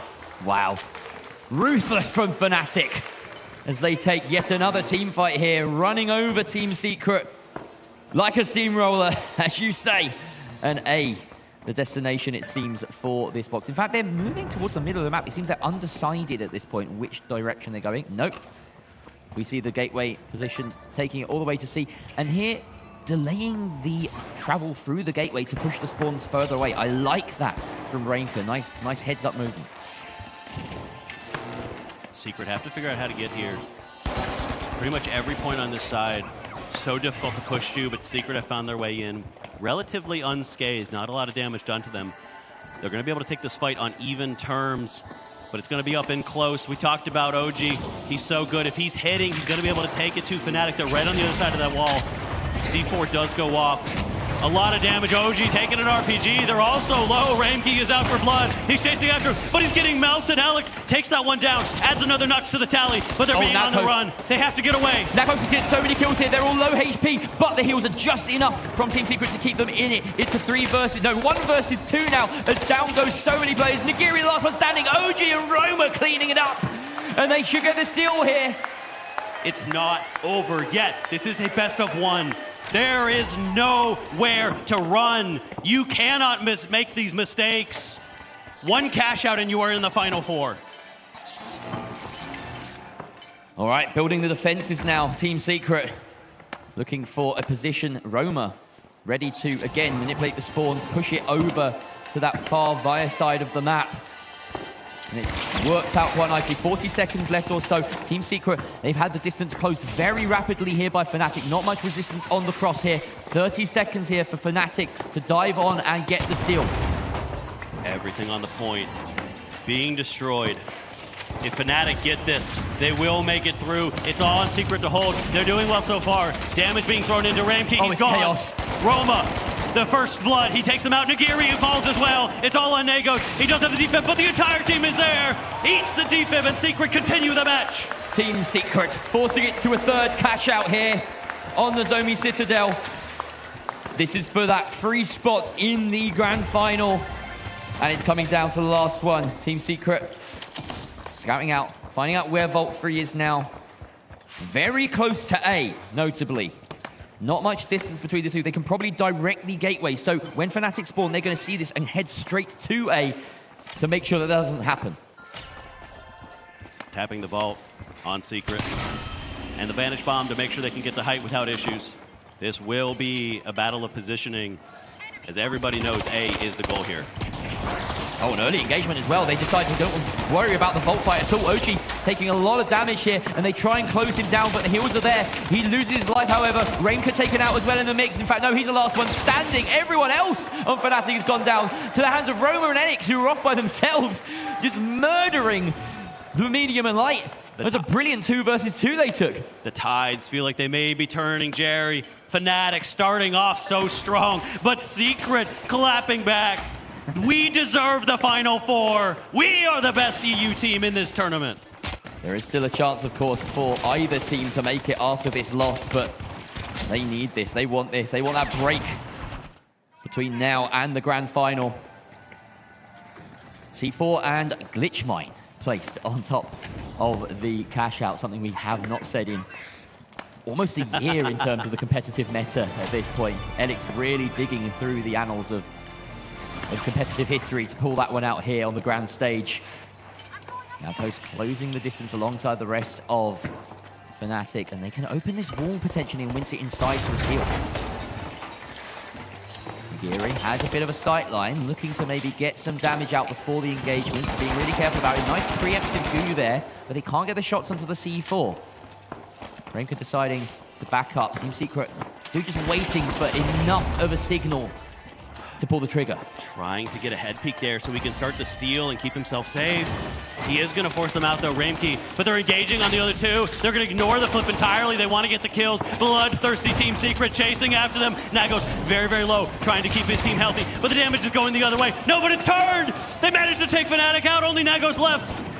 And that's it! He's taken out by OG! That's a wipe going the way of Team Secret. Fnatic taken out, and with the time, this is very dicey. We've got about 15 seconds before Fnatic spawn back in. It is going to be a mad dash to this cash out. Team Secret may be thinking back. Could have taken a leaf out of Alliance's book there. They knew the last player was only one. And now they have to survive yet another team fight. But the odds are heavily in their favor on this defense. It's not looking good for them, but we've seen these flips before. We saw these flips in our last series. There's still time. Anything can happen in the finals. Roma's been found. Nagiri has him. He knows that they're separated. They drop to the point. They're going for the steal. He's trying for it, but Nagos is gone. One more is gone, and Ari's gone. Ramkey is left, but he cannot do it. Secret are in your Final 4. OG with 4 kills at the end to seal the deal. Was virtually a victory lap at that point, but Team Secret coming from behind in the series to take it and book their spot in the Final 4. They are overjoyed, Fnatic devastated, but there will be another chance. They had the longest road to get here. Secret going so far, falling so many times, and finally, they put it together. It had to go to the third cash out. We saw it with Envy versus SSG. We saw it here with Team Secret versus Fnatic. Two titans of EU who have made it this far. Only one is able to mark that first spot to represent, but Fnatic's not out of it yet. They still have another chance to qualify, but for Team Secret, they can rest easy knowing that they are in the top 4. They are marking the very first round for EU. Absolutely, that was an incredible performance.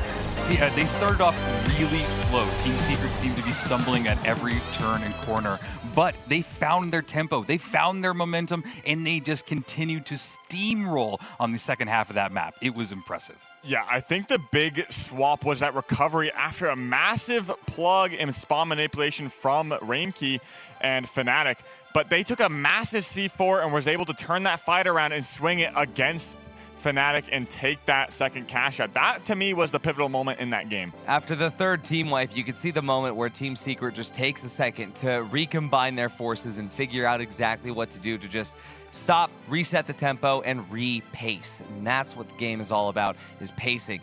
There is so much that goes into the different concepts of final round format, 3v3, and cash out especially. But in Rio, how incredible is it that we actually are guaranteed one EU team and possibly another one? We'll find out a little bit more, though, because we have a winner's interview with Oscar on the stage.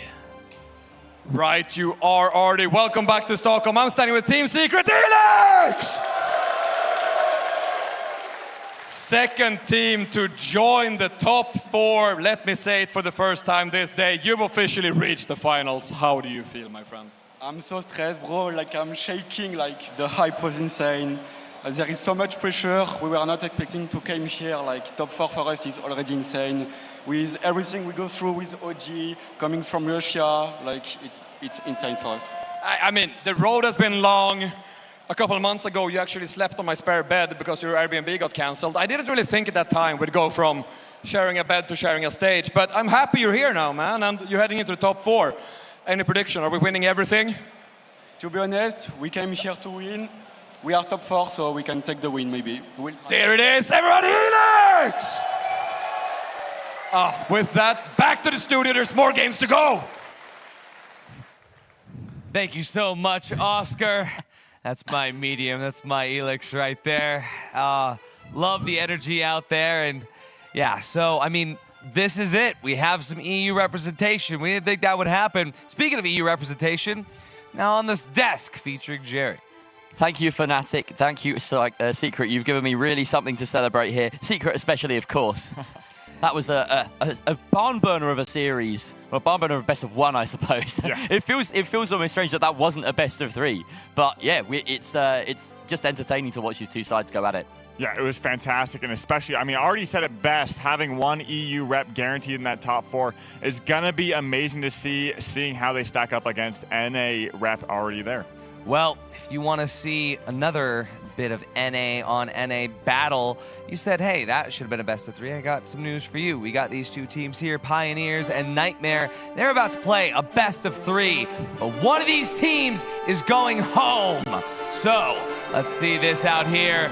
In order to bring that action, we've got Rio and Waltz. Thank you so much, Artie. We are going to bring you the action, as you said, and get started on the Zomi Citadel with KCP versus Nightmare. One of them will take it on, and the other one will go home.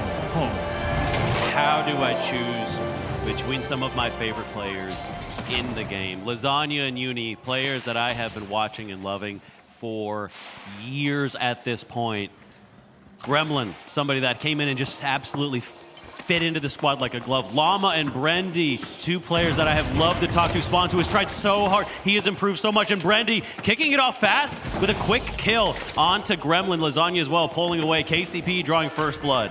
Absolutely. Nightmare down a member. They're trying to struggle a little bit to figure out their next footing. KCP, though, have slowed things down just a little bit. They're exposing themselves in the middle just a hair, and you can tell that Lasagna figured out where they are just from that tiny little foot. But now the engagement is kicking off. A winch claw that went nowhere, did not connect with Uni. He is now dashing around. He wants to try and connect with that vault. Oh, Uni. We know how good he is with the dash, is the ability to move around. And the question for me is, did Llama decide to go with the sledge that we all love him for? He has decided to opt for the SA-12, a choice that in 3v3s I think is probably the better choice. The versatility that he has shown, starting only this year. Oh, yeah. Being a sledge main and then learning a weapon mid-season. Absolutely, it's second to none, and really amazing that he can switch back and forth with the engagement kicking off in that stairwell, forcing them to push back. All of KCP incredibly low, but look, this Gremlin and Lasagna surviving on just a sliver, and Lasagna switching back to heal up his teammates, but could not do it. He's the only remaining person. KCP is pushing them back. They're charging at them, but they're stalling as well. They do not want to give him the kill. They do not want to give him the satisfaction of wiping his team, and they're just going to play with him like a cat with a dead mouse. Oh, I tell you what, Rio, the Pioneers are on fire right now. They found Lasagna. They're going to go ahead and put him in the grave 6 feet under. Nothing like the Pioneers. They have found their stride. Spawns is absolutely dominating. Absolutely. It's an incredible performance. Nightmare seems to be struggling at every corner. KCP has the setups. They have the time, and even look at them right now. You can tell that they are getting prepared for this next spawn to come back in and just absolutely stop them dead in their tracks. And it is rare to see Nightmare this harried in a 3v3. One of the greatest 3v3 teams in the game right now. And it is... seeing them not even getting kills is surprising. They're in the fight right now, pushing towards this point. Precious seconds left on the clock as they look to go and get this steal. Goo being thrown down. Gremlin looking to make sure he can get this in place. He has the dome shield, but the height advantage is there. Lasagna already going down. Again, no kills on the side of Nightmare. They're unable to go ahead and get any feet underneath them. Brandy taking out Lasagna, already dead. Gremlin with only a few HP. Uni goes down. Oh. Finally, Gremlin strikes back, but the time is gone and he falls to the RPG. Again, KCP with a wipe. It is looking so one-sided now. Waltz, Nightmare needs to figure something out, and they need to figure it out right now. This next vault is going to be so important for them to try and intercept it, get the plug, and get something going. I think that Nightmare is an extremely strong defensive team, but the fact is that we have not been able to see them get on their defense even once. They're always on the offensive side. Uni is normally so good at locating the enemy team, being able to provide them the #1 support in the qualifiers. Uni, a player that we normally know for his frags, able to do both, supporting his team and giving them the opportunities to shine. But right now, he's being shut down. It is a best of 3. Plenty of time for them to reset and figure this out. But right now, KCP are on fire. Grand Theft Vault right now as he nabs it off the floor and runs to the other side of the map. This is a perfect opportunity for Nightmare to start building some momentum. This is exactly what I was just saying, that they need a minute to set up their defenses. And once they do, they can let Uni go and flank around a corner, and that's when he really shines. He can really get those picks that he needs with the engagement already kicking off. KCP taking a little bit of damage. Brandy going down almost halfway health. Now they're trying to find a new way into this fight. They go for engagement, but look at this. Lasagna gets a kill, followed up by Uni. One person left, and Lava just decides to explode himself to wipe his team. The Nightmare strike back. It is not over so quickly, KCP. You have to work for this one. You need to put in the effort. Well, I love it. We have a match on our hands. Finally, they have come alive. And I'm going to stand behind what I said. They're a defensive team. Look at this. Look at their setup right now as well. They're trying to get to the high ground. And look at Uni. He's now throwing a barrel, trying to find any opening that he can. Lasagna as well, posturing themselves up, just being ready for any place that KCP can start their movement. KCP now throwing a gateway, bringing all their teammates into this building, and they're about to start the engagement. Pushing up, taking this from the low ground. KCP, not one to rush into things. Taking this slowly. Making sure that they're not putting a foot out of place. Blocks himself off from winching this cash out a little further into the room. I would have expected him to maybe try to throw the goo a little bit past it. block off some angles, but instead, they need to drop it down further. There's the winch this time. Hits it, goo, blocks us off. The hallmark of KCP, play around that goo. But you can't goo off the ceiling when they blow it up with C4. KCP getting dropped on by Nightmare, but they get the first blood. Uni goes down to a C4 from Llama. As Llama, Lasagna and Gremlin mounted by the side of KCP. They're gonna steal it, and that's done in 2. KCP take map 1. There's no time left. I can't believe this. What an incredible performance by KCP. Nightmare barely had any opportunity to do anything on this entire map. If that's what we're looking forward to, this is going to be insane going into the next one because Nightmare's up against it. The Pioneers, not one of those teams that most people would rank at the top. Consistently around the middle ground, occasionally reaching the heights in the NA region. But taking down Nightmare, something that they have struggled to do in the past. Look at that. They know the job is not done, though. That is full game mode on for these guys, and a single kill for the entire side of Nightmare. A kill apiece. Yeah, Brindy got 3 kills himself, so he basically did all of Nightmare's kills. That is just heartbreaking. And like, I can't stress, if you're new to this game, Nightmare has been a name. They have been a staple. They are a team that people fear. They let them have their own cash out. People just don't bother them. They're that afraid of them. And KCP comes up with a performance like that, and they are just absolutely obliterating them. What is going on, Waltz? It's just incredible. I think, for me, the difference has got to be Spawns. Yeah. Spawns showing up, winning not just the light battles, putting up these insane numbers. 5 kills from him. And we move directly into this next map now. Fortune Stadium. Oh, absolutely. It really is the battle of lights. Spawns versus Uni. Who is the better one? Who has the better positions? And who can get those incredibly powerful flanks? But we will be going to Fortune Stadium, which is my favorite map. Maybe Nightmare will find some good fortune on Fortune Stadium. Well, here's the hope for. Going out in 2 is not the end that Nightmare would have hoped for. Qualifying so quickly in the day. But they did have a long route through the close qualifiers. The team can struggle sometimes, but we know that they have the ability to pull it back. As we move into this match, the vault fight will determine so much. Absolutely, and the vault has been spawned in the middle. Both teams are making their approach. It almost looks like Nightmare might make it there first, but I'm not sure if they're going to go for a setup and just wait for KCP to go there before going for the tap on the vault. Team is just positioning at the moment. One up on Hotel, the other positioning closer to the actual vault itself. We may see a tap come in. There's the tap from Gremlin. Gets the map moving, no delays here. He wants to wrap this up, get this match started. And initial shots from range. Lasagna with that repeater, but he's being harried on the backside. Uni does give him some heals up. Returned in kind from Lasagna. And Llama, now the one on the back foot. He's being healed up by his team. A dome shield goes down to protect them. As on the low ground, Nightmare struggling a bit. Lasagna goes down, separated from his team.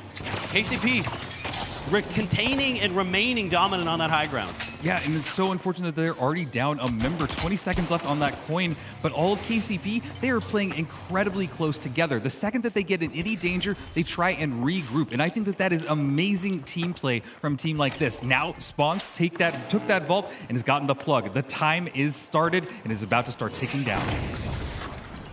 Setting up above. KCP, being smart with where they are, knowing that they have the time here. They have the comfort of space. Having a map up here gives them a little bit of leeway. But the finals is not a game where you take things lightly. It is not a game where you rest upon your laurels. Things can turn around in the blink of an eye.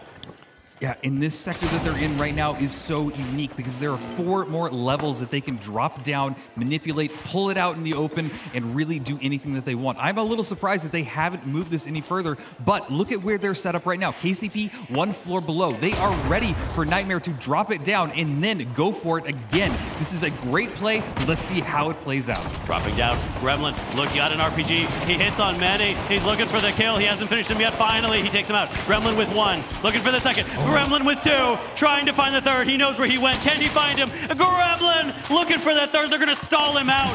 Winning the fight single-handedly. Gremlin taking out 2, and now Brendy's stuck. Has looking to jump off the edge of the map. Will use the jump head, trying to winch him back. Gremlin will not let him go without just a little bit more. Well, and I want to point out too that the stalls hurt. They hurt your confidence. They hurt your speed, your momentum, everything that you're trying to do with your team. It's a mental game on top of everything else. And little plays like this, even if that winch claw would have gone off, it would have just been insult to injury on top of everything. But we finally have Nightmare back in the arena, showing us that last map, probably just a fluke. And Spawns. Oh, Spawns getting picked up by Lasagna at the last second. They had a death push to try to get this steal, but with the light being gone, that's a huge part of your heals gone in a moment. Nightmare showing that the first map is not how this goes. We will fight to the bitter end. And you know what? Even in some best of threes, we do see teams that play differently in the first map. You use that to feel out your opponent. You see what they're going to do, what strategies you haven't seen, and really let it unfold from there. So seeing that turn, maybe that's what Nightmare is doing here. They wanted to spin that first map, just feeling it out, and they're just going to take it in these next two. Next vault has been spawned. Nobody wants to go towards it just yet. They're kind of posturing on top of these rooftops. Nightmare does have a little bit of a height advantage, but again, this vault is very far off. Gateway now been set up by Brendy. They're going through it and ready to, by Spawns, and they went through it and ready to go for the next vault. Nightmare. The cash out being on C, such a fascinating cash out to have. It's not over on the Sector 6 we so often talk about, that I'm sure people are tired of hearing about by now. Sector 6, Sector 6. Well, we're on Sector 5 now. It's okay. We're at least one number down. As they continue to push in. A very slow play. Nobody wants to go and get the vault because that exposes you. An RPG does connect on Spawns, gets away, the healing come through, but a push from Nightmare. Winch is one in, looking for the kill, but the healing continuing to go back. Gremlin the first to fall, the second on Uni. Lasagna surrounded by three. He's gonna go down. Actually, he turns and gets two. Lasagna, are you kidding me? Surviving on no HP. Yeah, and they're going for the long press now. Lasagna! Can he finish this off in a 1v4? He goes him up. No! The goo not in time. Just an incredible play. It really came down to it right at the end, but look at that. That is what you can tell. Spawn's a credible player, able to get his teammate back in there, and honestly, just a wonderful way to wrap this up. KCP are here to fight. This is a matchup of all matchups. This is what makes the Grand Major so grand. We see Lasagna here turning with no HP. He turns and finishes off two. And just so close to getting that team wipe. Inches away. But they have a chance. A quick cross from them. This is not one of those positions that is difficult to, that is easy to prevent people from getting to. They have the ability to get close. Jump head for the side. They might go for the approach, but that has been sussed out. It's been aware of by KCP. They know it's coming. They can't use that now. Yeah, they have to find some other way to get in there. KCP set up on the high ground. They're ready to dive on it at a moment's notice. Cash out ticking away. We've already burned through the first fourth. There is the drop from Nightmare. They're starting to get a little bit closer. They want to go for the engagement with KCP. Going up this stairwell. KCP has been spotted out, but they're trying to stay as hidden as possible. They don't want to expose themselves. Oh! They are hidden off in this corner, but Spawns absolutely deleted. Continuing the engagement. They're pushing in, but the goo has slowed them down. Gremlin now going down in that fight. It's Llama and Brittany trying to stay alive with slivers of HP, but the repeater is hitting hard, followed by the elbow, and there's KCP going down. Lasagna with the triple. And that could spell it all with the respawn in 12 seconds. Yet another mad dash. And I've said time and time again, Nightmare, the defensive team. This is not the situation you want to be in if you're KCP. They're going to have to go for a mad dash at the very end. And oh my God, that shot on Spawns. Whew, clean as hell. Incredible stuff from the side of Nightmare. They were aware of the drop. The dome shield used to allow them to get across, something we saw Llama do in previous matches.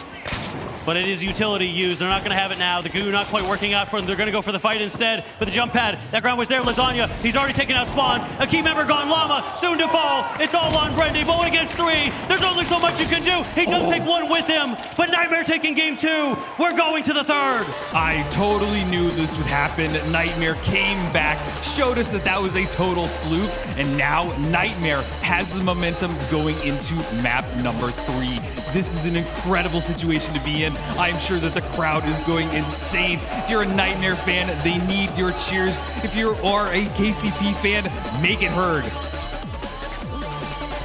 One more map. One more map. For one of these teams, it's over, Rio. such a long journey for both of these teams. You and I have been in this scene for a long time, and we have grown to know every one of these players. It is going to break my heart that one of them is going home. I can't even fathom it. Single round of cash out. You play so many of them every night as a way to wind down, but for one of these teams, those two cash outs mean everything in the world right now. Nothing could be more important than a chance to avoid elimination and a potential for the Final Four. Yeah, and that's the thing to point out too. This is the elimination match. So even if Nightmare or KCP take it from here, they are still with their head against a barrel because they have one more elimination match to try and even get back in there. So it is truly impressive to see these two teams go at it. I love the battle between the lights and everything else. The positioning as well by both teams on their defensive side is incredibly impressive. But we're going back to the tried and true standard of Sis Horizon, the most competitive map in the entire scene. I couldn't think of a better playground to end this all on. Nightmare need to continue the momentum. Pioneers reclaim the energy from that first map. They have a chance here. Lasagna with 5 kills that last match, 9 kills that last match, showing that anybody on this team can show up if need be. Oh, and here it goes. It's all coming down to this. Which NA team will continue on? Which one will be packing their bags with sad head home? All right, now, and the engagement is already kicking off. These teams do not want to wait around. KCP with an amazing shot from Brendy, bringing down Lasagna, and this turns the entire tide of the battle. They no longer have their medium. They have nobody to bring them back to health, and they are scrambling to try and stay out of the crossfire of KCP. Lasagna probably going to coin here. I feel like these fights on Sis Horizon, these middle areas, there's so many nooks and crannies to tuck yourself away, keep yourself hidden. And in these early fault fights that matter so much in the center of the map, you can go anywhere you please. There's really nowhere you can't go. And so they're going to want to wait for their team member to show back up. Lasagna now coined back in, all teams at full strength. But the gateway is there for KCP. They're going to be win over to B. We are going to get our first plug of this final match. Yeah, KCP is in control, but Nightmare trying to go around a little bit to the left and intercept this if possible, maybe even get to the site and set up a little bit before they're there. But I am looking now, and it seems like KCP became aware of this and are now making their way onto the other cash out at cash out A. They're going to have a little bit of time to set up, get this plug, and everything started. But on the approach, Uni already takes a massive repeater shot into the dome. These repeaters have become so important in this matchup, with Lasagna and Brendy both putting up incredible numbers, doing so much damage. And a push from Gremlin, very aggressive, looking to take out Llama, but he falls. The heal will come in. Llama will get that health back very, very soon. Gremlin very far away from the rest of his team. They may be able to pick him off. Needs to hit a headshot right here. Lasagna, they're not going to be able to get to that point easily. Nice goo, going to go ahead and grab that totem, get out with a gateway, bring them to a position where they don't have to waste a defib. Yeah, and the vault is finally being plugged now by KCP. They have a little bit of time to get set up because Nightmare is not right there. They're on the same level, and they're starting their approach. There's Uni, but immediately gets tagged out just a little bit, forcing KCP to stay very close to each other because they know how close each team is. Look at this. They're just a tiny wall, a tiny divider right between them. Mere inches separating these two teams. But Nightmare on the defensive right now, trying to back away. Llama falls, and suddenly there's an opening. They may be able to go ahead and pick him off. Lasagna getting some distance, wants to get a bird's eye view of this fight. He sees where they're moving. He backs away. An RPG from Gremlin takes us one. The second from Gremlin. He looks to finish it off. 3 are down. Uni takes it, and the cash out goes to Nightmare. What an incredible push by Nightmare. They destroyed KCP. Everything went in their way, and they didn't lose a single person on that fight. Gremlin just absolutely popping off with the RPG, following it with the SA shotgun combo. Look at that. That is clean targeting, and then his teammate Uni came in there and helped him out with the final little shot there. 1 minute left on the cash out. Enough time for KCP to take this slow. There's no need to rush. They're starting to spot Nightmare. They're starting to figure out where they are. Shots going into Llama. Uni. A little bit of a hit and run, but now they've circled. They see Gremlin. Again, just posturing from these teams with the cash out in the open. They have an easy way to go ahead and trap them. The steal begins. The glitch misses the dome shield. The winch has to hit now. The winch doesn't hit, but the RPG hits all. They're going to lose all their health spawns. He's gone away. Uni and Lasagna picking up 2. It's all on Llama. The steal being stuck by Lasagna on the backside. They've wiped KCP, and the cash out returns to Nightmare's hands. The RPGs are hitting so hard today. We saw one elimination from it, and that second one hit more than one teammate. It is just absolutely critical. Brought their health down incredibly low, and just made it where they got that cash out secured. One more cash out left for Nightmare. KCP need to pull 2 out of a hat. As they approach this point, Uni taking a lot of damage, but spawns as well. Both lights knocking at death's door at this moment. They're going to be able to retreat, regen up. Lasagna taking ship shots as he drops. Llama goes in and gets picked off immediately. Again, separated from his team. Can they get to the defib? His totem out in the open, unable to be accessed at this moment.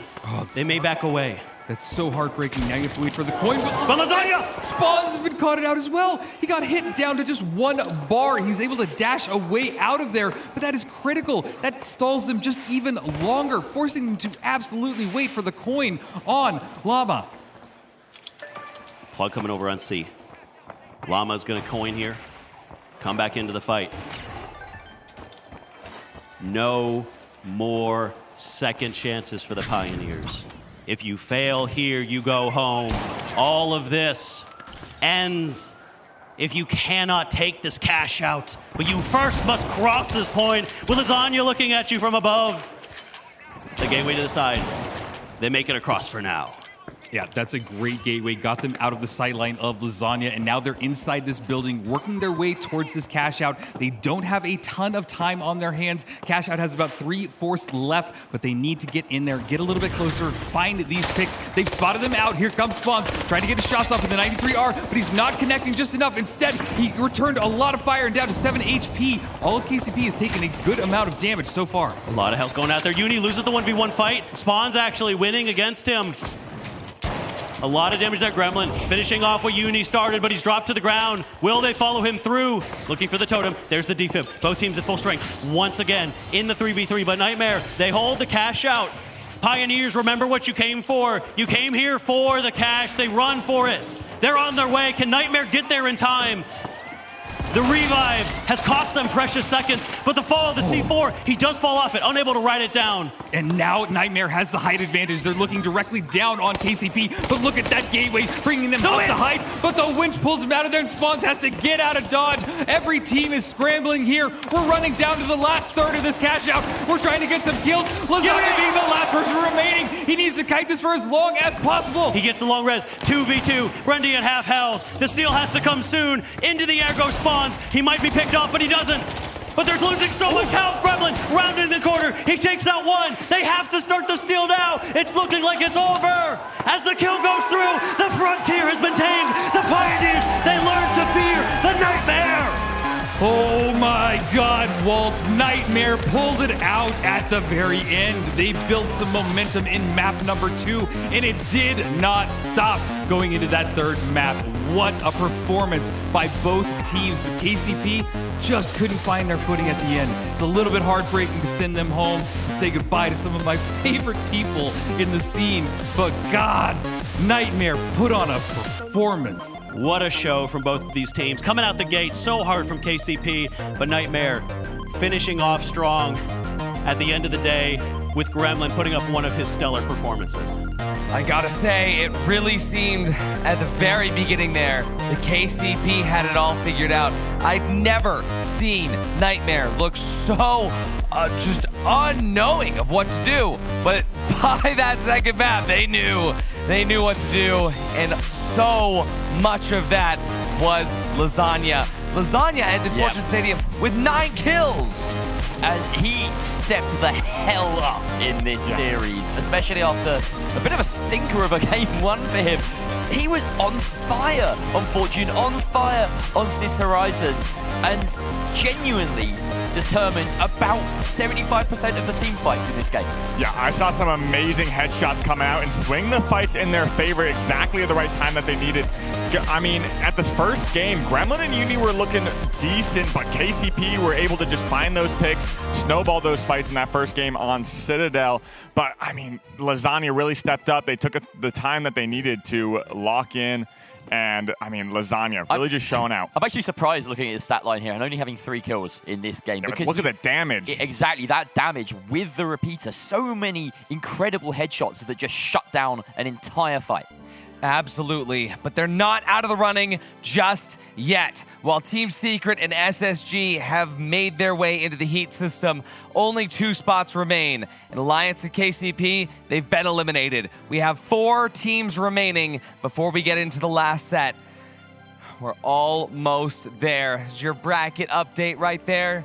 Let's go get the update with Oscar on the stage. Welcome stage side. I'm joined here, of course, by Nightmare. Just made it out of 3v3. Here's Lasagna! That's crazy, man. You were on here yesterday. You talked to me. We had a good crowd. What do you have to say about the crowd today? They're absolutely awesome. I didn't expect this many people. There's like 800 plus. It's absolutely crazy. There's people standing behind the seats because we're out of places to be. There's so many signs. The Nightmare crowd is loud as well. Do we have any Nightmare fans? Oh my days. Now, so you won the 3v3 and you get the really special prize of getting to play more cash out. How's it feeling? Absolutely lovely. I love cash out with all my heart. There it is, man. Anything you're gonna change up or are you just running it back? We're just gonna dominate. We're gonna try our hardest. We're gonna work on some stuff and we're gonna work on our macro. Well, there it is. It's time to fear the Nightmare. Thank you, Lasagna! With that, everybody, there's more than finals to go. 2 teams are about to go home. 2 teams are about to keep going. You'll find out who they are after this break.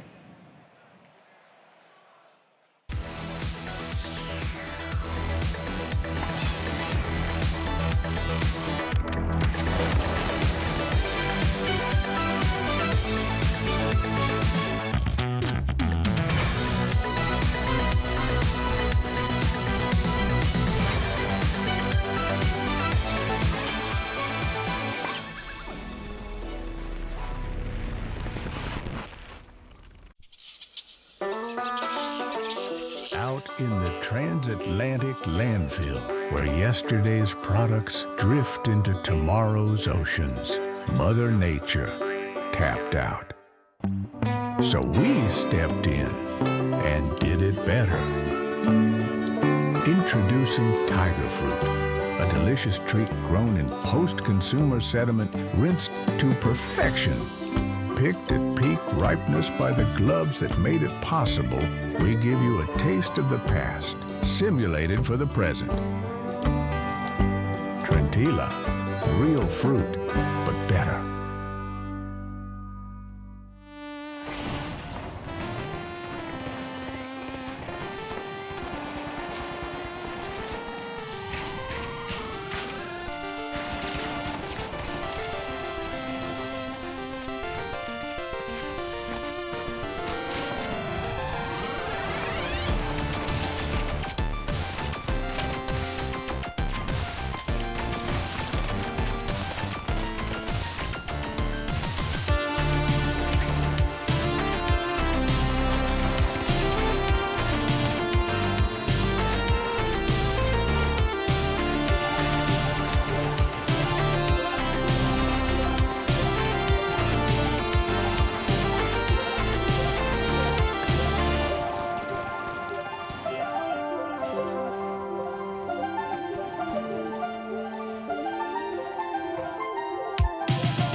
June, they mute our mics during the break, right? I guess. Good. I need to practice my beatbox. Oh, please don't.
Welcome back, everybody. This is the Finals Grand Major 2025 at DreamHack Stockholm. I'm Artie. This is Jerry. This is Waltz. You guys have been doing a fantastic job casting today. Welcome to the desk. Well, you know, we got some amazing games. They really made it easy for us because we truly got the cream of the crop today. Yeah, absolutely. I mean, no matter what has been happening, it's always been just consistently unthinkable. Consistently earth-shattering. Absolute cinema is what's been delivered so far. And I'm expecting more of it because now we're down to 6 teams. No, we're not. In the major. Oh, well, 6 teams in the major. In the major, yeah, exactly. But 4 teams to still qualify to the top 4. Exactly. You're right. You have 6 teams. Yeah, let me finish my sentence. Finish your sentence. Let's finish this bracket. Let's take a look at it. Where are we? What do we have? Your remaining 4 teams are Nightmare, TSM Fnatic, and Envy. And only 2 of them can go to the Heat system for the grand final with Team Secret and SSG. We're going to see a cash out. After that cash out, we're going to have a best of 3 for a qual spot. Then, not for a qual spot, for a chance at making it through. This is an insane thing, Waltz. Let's look at this. Let's talk about this. What happens after the teams win the cash out? This cash out matters so much. If you win this cash out, that's 2 opportunities to qualify to the Final Four. You're going to have your top 2 teams play. Your bottom 2 teams are going to have to go through an elimination match and then another elimination match. So qualification round, if you lose that, then you get a bye to the final best of 3 elimination 3v3. And we're looking at the teams right now, and the surprise presence there is TSM. The fact that they've gotten to this top 6 in the world ahead of Alliance, ahead of Kansas City Pioneers, is incredible. This is a dark horse team, essentially, from the very beginning of this major. We were saying, will they, won't they, do they have it in them? They've absolutely stepped it up. And we're watching here as they eliminated Alliance from the competition. What a fantastic team this bunch of fraggers have turned out to be. Oh, such a massive surprise, but a good one. It's been incredible to see their improvement. You mentioned earlier as well that we saw them at the qualifiers and they made it through, and a lot of people said, well, did they deserve it? Obviously, they deserved it. They're top 6. Yeah. It was a very quick route they took as well. You know, they won in their phase 1 and then they just won their best of 3 and got straight through. So not much tape on them because then they didn't qualify to PHL Season 2. So they're virtual unknowns as well, even going into this season or going into the major. Because of that, like I said, a lack of tape on this team has maybe benefited them. Teams are starting to wise up to their antics, but they still need to step up to the pure fragging power that they offer in those brawly moments. But of course, on the other side of the coin, we have Envy, who have been around for so long, one of our oldest teams that we have, and their dominance has been legendary at this point. Envy, no matter what happens here, are going to go down as one of the best teams in the finals in this early stage. Absolutely. But let's talk about these two teams. You have SSG and Fnatic, teams that have won. Oh, sorry, Envy and Fnatic. Yeah. Right, so Envy won their cash out, yet they find themselves here. Fnatic won their cash out, yet they find themselves here. The big question on everyone's mind, can they do it again? That is a question, because Fnatic and Envy historically have been fantastic cash out teams. You know, if you find yourself in a lobby with either one of them, usually you're going to fear them. And we're looking at a team like Nightmare, a team like TSM, who are historically very good at, well, a mixture of both, but Nightmare particularly, you think of them as an incredible 3v3 team. It's going to be a really interesting lobby dynamic. We're getting down to this part of the game where every single lobby, every single matchup is just full of sauce. And this is the last time we're going to have a cash out before that Heat System Grand Final. And a lot is on the line. True, very true. I mean, I honestly think that TSM might have what it takes to come through, given the fact that TSM had a quite close call earlier, but they've done it. They were able to make sure they come back. They do what they can. And whilst you watch that entire series, do you think that TSM has what it takes in this lobby specifically? I think they do. I think that tenacity has been the word of the day for me. The team's ability to come back from devastation, TSM getting shut out completely and finding a way to come back from that, that shows mental resilience, and that is what matters in this game. That's what matters in this game, and another thing that matters in this game is the maps. Let's look at the maps here. The map veto is in. TSM, they get rid of Skyway Stadium as Nightmare takes Seoul out of the rotation. Fnatic will block Monaco. Envy will stop Las Vegas from happening. I don't think we're seeing Vegas Stadium today. And we're on Fortune Stadium. This could not be a better map to have this on. We're going to be on Fortune Stadium for this cash out round. Then we're going to be going into those incredibly dynamic and impactful 3v3 final rounds. Fortune Stadium cash outs are just always entertaining, right? Yeah. There's so much control that can be exerted by any given party at any given time. You know, you lose a team fight, you get wiped. You can still have a say in exactly what goes on during the next kind of vault transition, whatever it might be. Traversal is so important on this map. And we saw as well, knowledge of the spawns matters so much. Oh, yeah. And in a cash out, that matters almost even more. Absolutely. I mean, for TSM, they were able to upset the Fortune Stadium team earlier today. So for them, actually have a very, very high chance that maybe they will be able to take it on Fortune Stadium. But there's another person that I really highly favor on Fortune Stadium. That's our caster, Rio and Sonsoyo. They're gonna be taking you through this here. It's gonna be Fortune Stadium cash out. And here we go. We're loading into the match right now. These contestants are about to run through that long hallway and break into the arena to claim their chance to continue on. And we're going to be going into Vault 1 and Vault 2 here. This is going to be an amazing, amazing rollout. Look at this rollout from Uni getting that gateway. Just want to jump and pounce right on top of Envy. They don't want to make waste in this situation. They get some early damage with that M11. That is an incredibly aggressive play by Nightmare. They just want to dive directly in there. Nice shot from Busy as well, shooting that RPG off, bringing Lasagna down incredibly low. Now Uni's the only remaining person on Nightmare, but he just got eliminated. They get taken out. Nightmare just went in so aggressive and just got taken out by Envy, and Envy gets to take their vault all the way to cash out B. And on the other side of the map, the fight still breaks out. We see Fnatic down to Rainkey. Last one up, Apollo gonna clutch things out. All right, those are two really strong team wipes. I am amazed that happened already. I mean, honestly, Nightmare just went in there so aggressively, could not make anything happen. And Envy just showed that they are really strong. Now they've had plenty of time to set up their defenses, and this other vault is making its way towards the next cash out. Yeah, and they're engaging in another fight right here. This is going to be pretty interesting. It's going to be a big stagger, I think, coming up on this match. Maybe we're going to be cutting our losses and going to third party over on B, while Nightmare gets the plug over on A. It looks like they're still going to be engaging on the fight on the other side of the map, but we have a pretty strong setup for Envy on defense. They're going to look for that RPG, get some early damage, and Fnatic makes their way to that stairway to try and get the high ground away from Envy. Yeah, and I'm really liking Envy's positioning right now. They are moving around as Fnatic is moving around as well. They're trying to stay just a little bit ahead of them, and now they're going directly for that engagement, and look at that. Busy just deletes them. He's now trying to find the next one, and he continues the reign of the SA shotgun.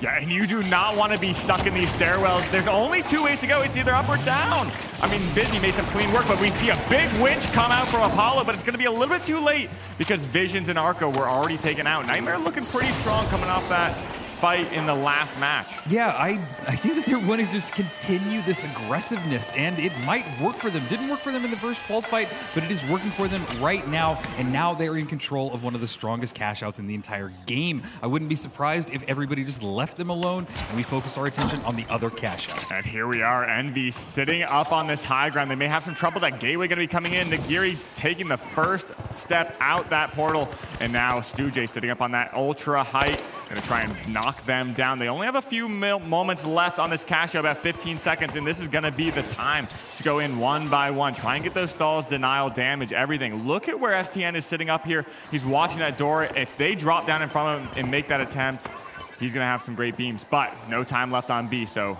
Fnatic better cut their losses. Yeah, and now is the question, do you turn your attention towards the other vault, or do you go for the other cash out that's being run down right now? And it seems multiple people want to go for this cash out that's running down. Gremlin getting shot a ton, going down by Visions. Now they're looking for their next victim, keeping him nice and healed up. That is a great medium, switching back and forth from healing and shooting, keeping his stealer healed up nice as well. That is a perfect flip by TSM. There's no way TSM got that. I mean, Nightmare is known as a defensive, consistent team. I mean, TSM just found Gremlin, got that winch, got that pick, and was able to snowball it from there. I was surprised to see that Uni typically besting people in those light 1v1s as well. It's just TSM has aim, and this is such a critical part of the game. There's a lot of meta on top of that, but they are aimers on the end of the day. But this cash out vault this vault fight is going off right now. Lots of teams on top of each other. There's a bounce pad going down as well, and the shotguns are just raining supremacy. Fnatic getting a ton of kills there and a wipe on Envy. Yeah, and that wipe is going to cause some trouble for Envy in the long term, but I don't know if Fnatic knows that. TSM is right next to them. They sneak in that door. They find that pick, but we look for that counter winch, and it looks like Rainkey and the Ghost are on the back foot. It's going to be spilling trouble because Apollo gets taken out. Now it's in a 2v2 situation with Nightmare showing up right now.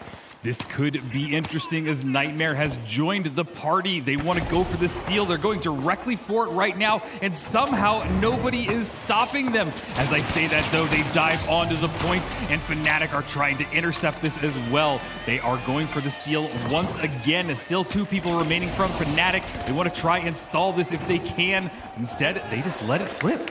Nightmare gets it. I mean, that pick was pretty pivotal, and you know TSM is lingering around. It kind of causes a little bit of a wrench in their plan, but it looks like maybe TSM did back up, ended up removing themselves from the situation, but that pick initially was just spilling trouble. This C4 is going to be breaking up all that goo, and any steal attempt is going to have to be remade some cover, but he's just going to be putting that pad down. He's out in the open, and we look for a reset on Nightmare currently. The heals come out, and Gremlin, look at him up on the high ground. He's ready to pounce, stop that steal if it goes out again. Yes, and TSM's back. And TSM's here too. They are ready to third party this as well. They have the ultimate height advantage and are dealing a ton of hellfire from above. Look at this. They turn their attention to try and go for TSM, but it is not working out for them. But still, they have to dive on the point if they want to try and steal this out from the hands of Nightmare. Nightmare now taking a ton of damage on Gremlin's side, trying to stay alive in this battle. They just have to kite this for about a few more seconds. They're diving onto the point to get a little bit closer to it. Time is running out, and it seems like they might have done it. I don't think anybody can steal, but as I say that, somebody's trying to steal, but it looks like they pulled them off of it. Yeah, Nightmare was 3 up. There was no opportunity for TSM. They got the reset. Look at that. Uni dropping 2 kills there. Gremlin going to be cleaning up for Nightmare, and now they're on to the next approach. It looks like they pinged C. I mean, they might be heading right over there for that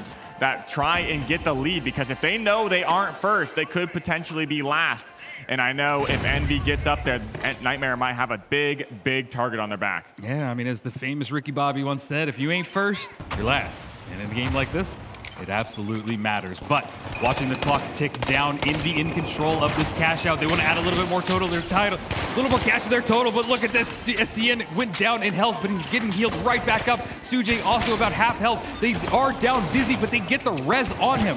He finds the res and they get back up. Looks like Gremlin and Nightmare do find that pick on SDN. Busy drops next, and it's just Stujay. Stujay has to hold for 20 seconds about. They need a third party that may be the ability to bail them out right here, but Gremlin's standing on it right here, just out in the open. But Lasagna, we've seen him hot with his aim right now. And here comes TSM. TSM coming in last minute, just Gremlin to clean up.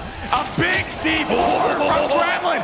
Lasagna was like popping off in the camera. He thought he might have it, because look at Arco. 1 bar, half a bar left to his name.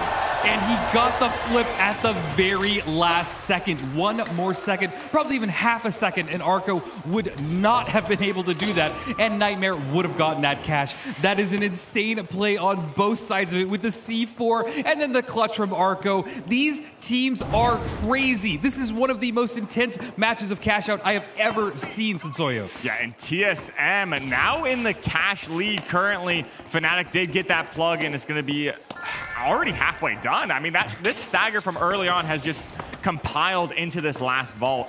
And it's going to be, how are these teams going to play? It looks like TSM's posturing up to deny that. And maybe we're going to see a double, maybe we're going to see a third party, but this fight breaks out. On Fnatic trying to hold control. The building is crumbling around them, but they just got wiped by Nightmare. This is intense. They're going to have plenty of time to go for the steal. No third party from what I can tell either. But as I say that, here they come. And it looks like Envy's getting some big damage on Gremlin. He is taken out. No, those heals could not do enough, but look at Uni. Uni's winning those light 1v1s. Stujay versus Uni, such a classic Telltale fight in the NAC, but SDN's sitting on that point. It's still in control of Fnatic. Oh, and it just got doubled. Are you kidding me? This is Fnatic's box. They might be able to take this with all of the cash going through a gateway, trying to get into their own cash out, but everybody is just collapsing on this 1 point. Envy surviving with just Busy.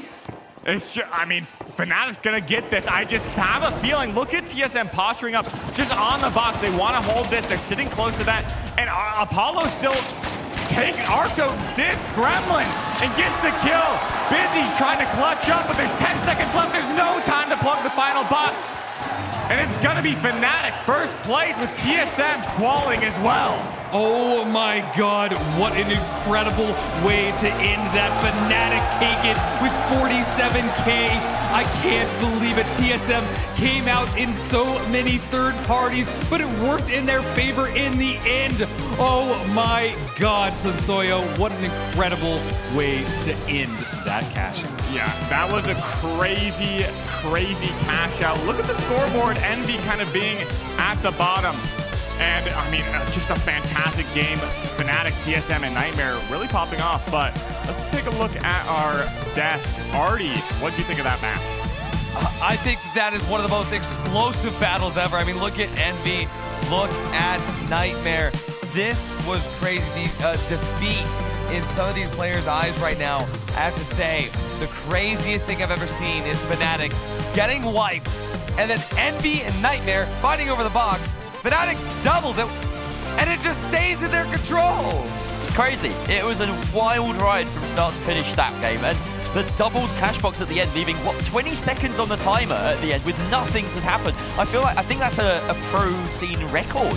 Yeah, we've never seen that before. No, there were so many different fights. Like, Nightmare never stopped fighting. TSM, it felt like they were constantly following Nightmare around the map. Every single box that Nightmare held flipped back and forth at least twice, if not 3 times. It was a constant fight for these cash outs. And Fnatic, with the play, the double there at the very end, Envy and Nightmare, they look so strong to start. We can't also not talk about the last second team wipe and then steal from TSM on Cash Out C. Genuinely a crazy moment, an absurd moment. But Fnatic, they only had 10K to their name with 2 minutes left on the clock.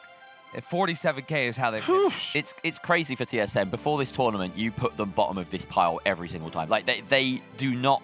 They have earned this. Yes. They've only lost one cash out this entire event, and they've won, what, now 3 or 4? It's crazy how good they are at this game mode now, and they're besting teams like Envy, like Nightmare. And now we get to speak to Envy. Let's do Oscar. it. Let's speak to Envy. Other than Envy's STN! Now, you guys have been on an absolute journey. Take a bit of a long way. You find yourself down, but not out once more. What's going through your head? There's still a few more spots left. I think 1. Yeah. But, you know, we're going to keep pushing, keep fighting, keep doing our best, and, you know, proving that we can, you know, hang with the top. And we cement our spot here. That final spot is calling your name. Does it have Envy written on it already? Do you think it's a given? Is it going to happen? I think it's etched. I think it's like plastered. I think there's a big E and a big N, V, and then Y. There it is. There's no doubt in his mind. Envy STN, thank you so much. Hey, let's hear it for Envy! Oh, well, don't go anywhere. Everyone watching. We're going to go straight back to the studio, straight back to the next game. We're just getting started. There's no brakes on the finals train. We're just continuing to roll through in this earth-shattering event as TSM. They've already done so much damage. And they're trying to just shake it all up here, Waltz. It just feels like it keeps getting better. These cash-out matches have been stellar today. It feels like these teams are so evenly matched. And it's not so, every day you get 4 evenly matched teams in a cash out, and the sparks are flying. It almost seems a shame that we're saying goodbye briefly to that game mode until the grand final now, as we have subsequent 3 versus 3s, this first one being a best of 1 to determine the next team in that grand final. That's right. We're going to see Fnatic go up against TSM here. 1 final round 3v3 for that 3rd spot. There's a chance here that Fnatic takes it. We're guaranteed 2 EU teams. Otherwise, it is just going to be TSM up there, and that means Team Secret would be 1 team only for EU. But whoever loses this, they're not going home. They will have another chance. Nobody's been eliminated yet. We have a couple more games to do that. But elimination, that comes later. Qualification, that comes now. Let's jump into it.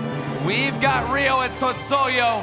Final round 3v3 for qualification for spot 3, grand final. And it's on Fortune Stadium. I couldn't have asked for a better way to welcome one of these teams into the Final Four. This is an incredible matchup. Both of these teams have shown us that they have so much skill, so much talent, so much heart, and I can't wait to see which way this goes. Yeah, these teams have a lot of potential. I think they're kind of the underdogs in their respective regions, but we're going to see some early damage come out, and Fnatic is now on the high ground, taking it out over TSM. Yeah, they're set up now. No real engagement going off just yet. And as I say that, Nagos takes a ton of damage, has to be healed up by his light player. Now look at this Winch Claw pulling him in, eliminating Visions. He was not ready for that. Now they're going for the second one, trying to continue this pain train. But it looks like things have slowed down for just a brief moment as they try and find their next target. But now, Apollo, or Arco, the only remaining person.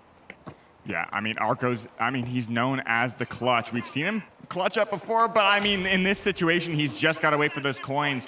I mean, with Fnatic, with all their health back up, it's just a matter of time before they get control of this vault, start rotating it to the point. They do have A and B, which they are going to have to fight through TSM because that spawn's going to be pretty advantageous for them, but they already have that gateway to rotate far through Engimo all the way on this left side of the map. They're going to maybe try and take it to that Halto courtyard area and take this high ground as Nagiri takes that elevator up. Yeah, no, this is a great traversal for them. They're going to be able to get this plug, and I don't even see the TSM too far behind them. So they should have enough time to get their setup, find the high ground, and that's what this site has. It has a ton of high ground for them to get to. But as I say that, here come Apollo and the rest of his teammates. They're charging directly in there. There's only one person from Fnatic there. Now there's only one person from Fnatic remaining, and they're about to get the kill, but look at this. Nagos turns it all around, and it's a 2 versus 1. How did that happen? That just came out of nowhere. Nagos got the res on Nagiri. Nagiri may be able to get some damage. He does get enough damage for that pick to come out, but it's not going to be enough for Fnatic. We see TSM, Apollo, and Arco finish things off, and they're going to earn themselves the cash out right now. Still 30 seconds left. We're going to be spawning in with about a minute left for Fnatic. That's still enough time to make up a plan and have a proper approach and a proper fight on this cash out. But look at this setup. I'm interested to see what they do. Absolutely, and I think they're going to Winch Cloud up top, and that's exactly it. Nice manipulation there. It puts it in a very exposed area that lets them get to height advantage and stop them from any angle that they push into. You can see that Fnatic is down very low on the bottom there. They're trying to find a way up, and I think that they're going to try and gateway the rest of their teammates. Gate Pat, we haven't seen that in a while. They're going to be going in pretty aggressively, but they end up dropping down. We see TSM still on this control of this high ground, but Rainkey finds that winch, but takes an RPG himself. Arco does go down. Can they come back from this damage deficit? We do see Fnatic getting winched in himself, and he goes flying as Nagiri cleans up, and it's just to the Arco. There he goes down, and the flip will happen by Fnatic. They played that perfectly. They came in there, they found one person to bring down, and that was their entryway. Then they targeted the rest and just deleted them and got the flip. Now Fnatic sitting pretty with only one more cash out that they have to secure before they've gotten it. Yeah, and I saw Nagiri, he was pretty happy about that. He was cheering in his face cam.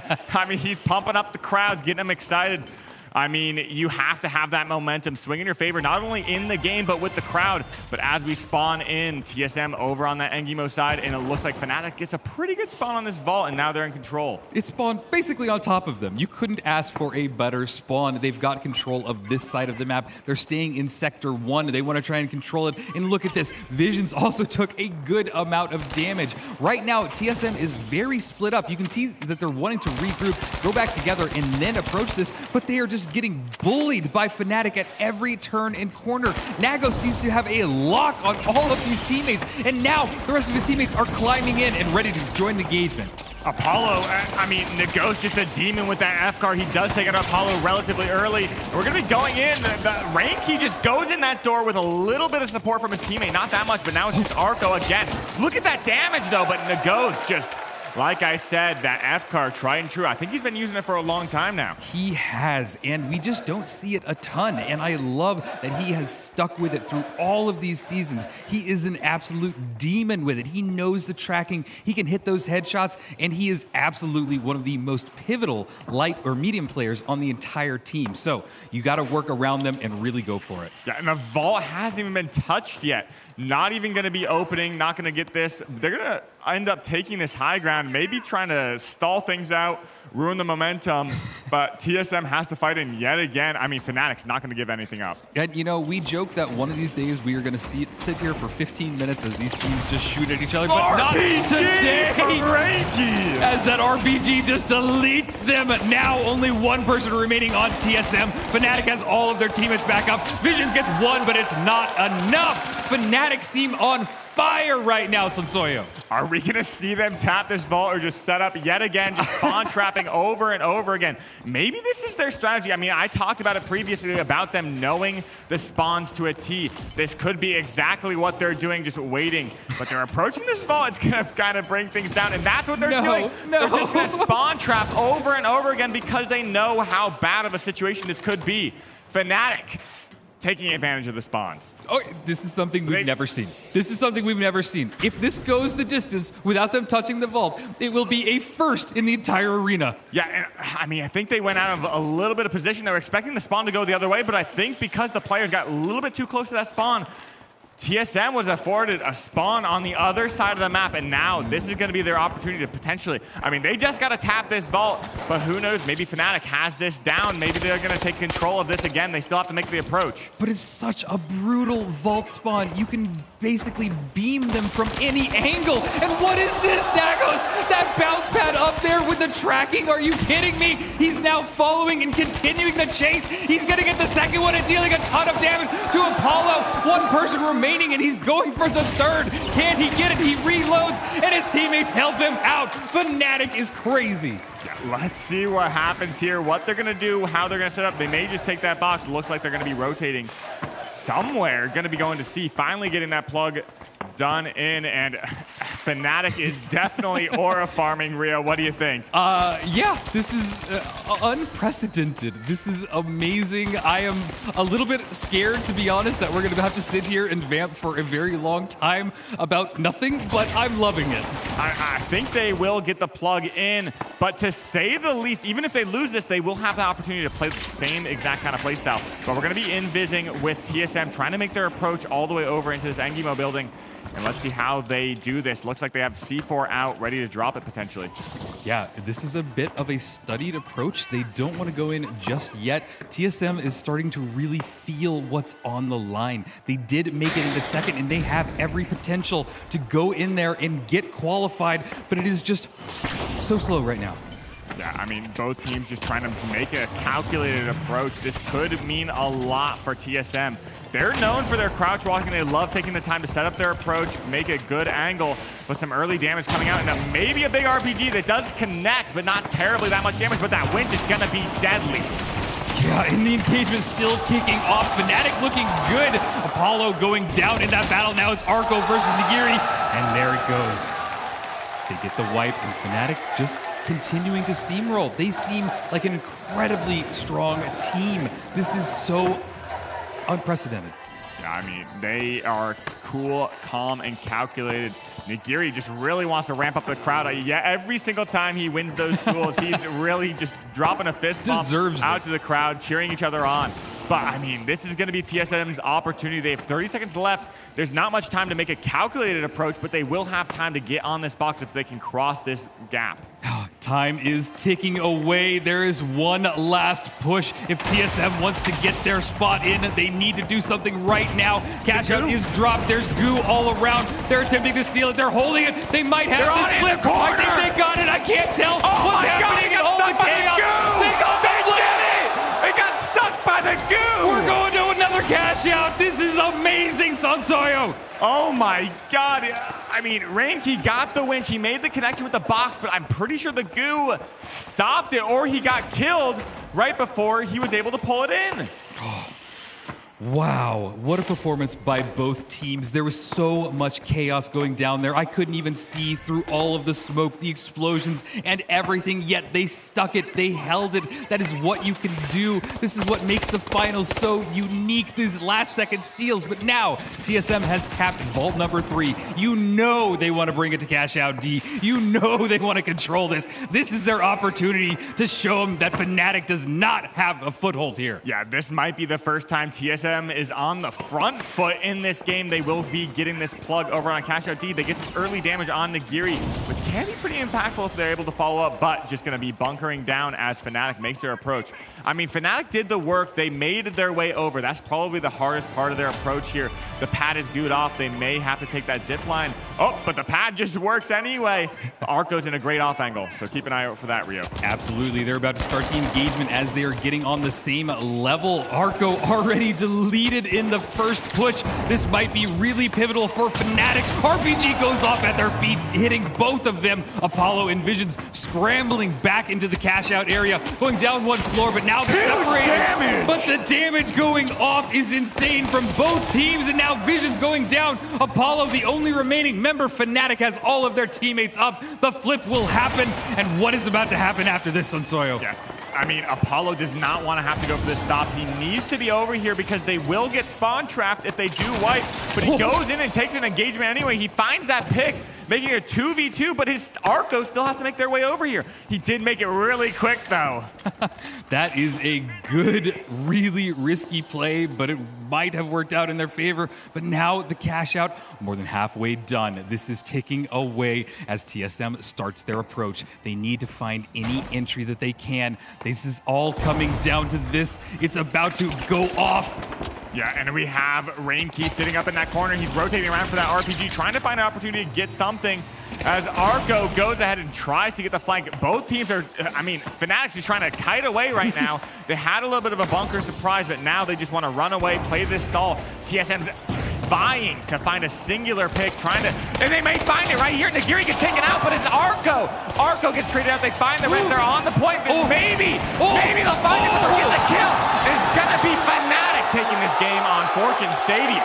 Wow, what a performance by Fnatic. They had such a steamroll at the beginning. They lost a little bit of momentum, but it was just a small sidestep to victory for them. Congratulations. We'll see how the rest of them handle it. Artie, what did you think about that? What? Like, how crazy was that? TSM almost. They almost had it. But this was unfounded. No matter how hard they try. Look at him in the stands. Look at him talking to the fans.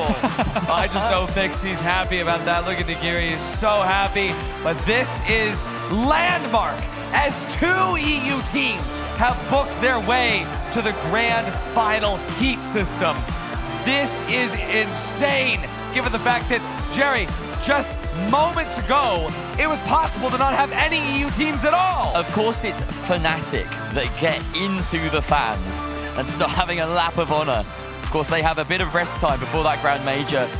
What a series. TSM were fantastic, even while at one point it seemed Fnatic were just farming them, you know, really slapping their schlong on the table and saying, we own you. But TSM fought back. They didn't make it easy for Fnatic, and TSM still have a chance to meet them in that grand final. But holy, did Fnatic pull out all the stops at the very end to make sure that they qualified. Oh my gosh, TSM looked like they were out for revenge for that second vault. And that last second steal, making Fnatic sweat a little bit on this one, but you're right. They pulled it out at the end of the day. Amazing to see TSM, one of the TSM players showing up, giving a high five, talking to the Fnatic players. There's clearly no bad blood there, and you're excited to see it because we might just see TSM in the Final Four.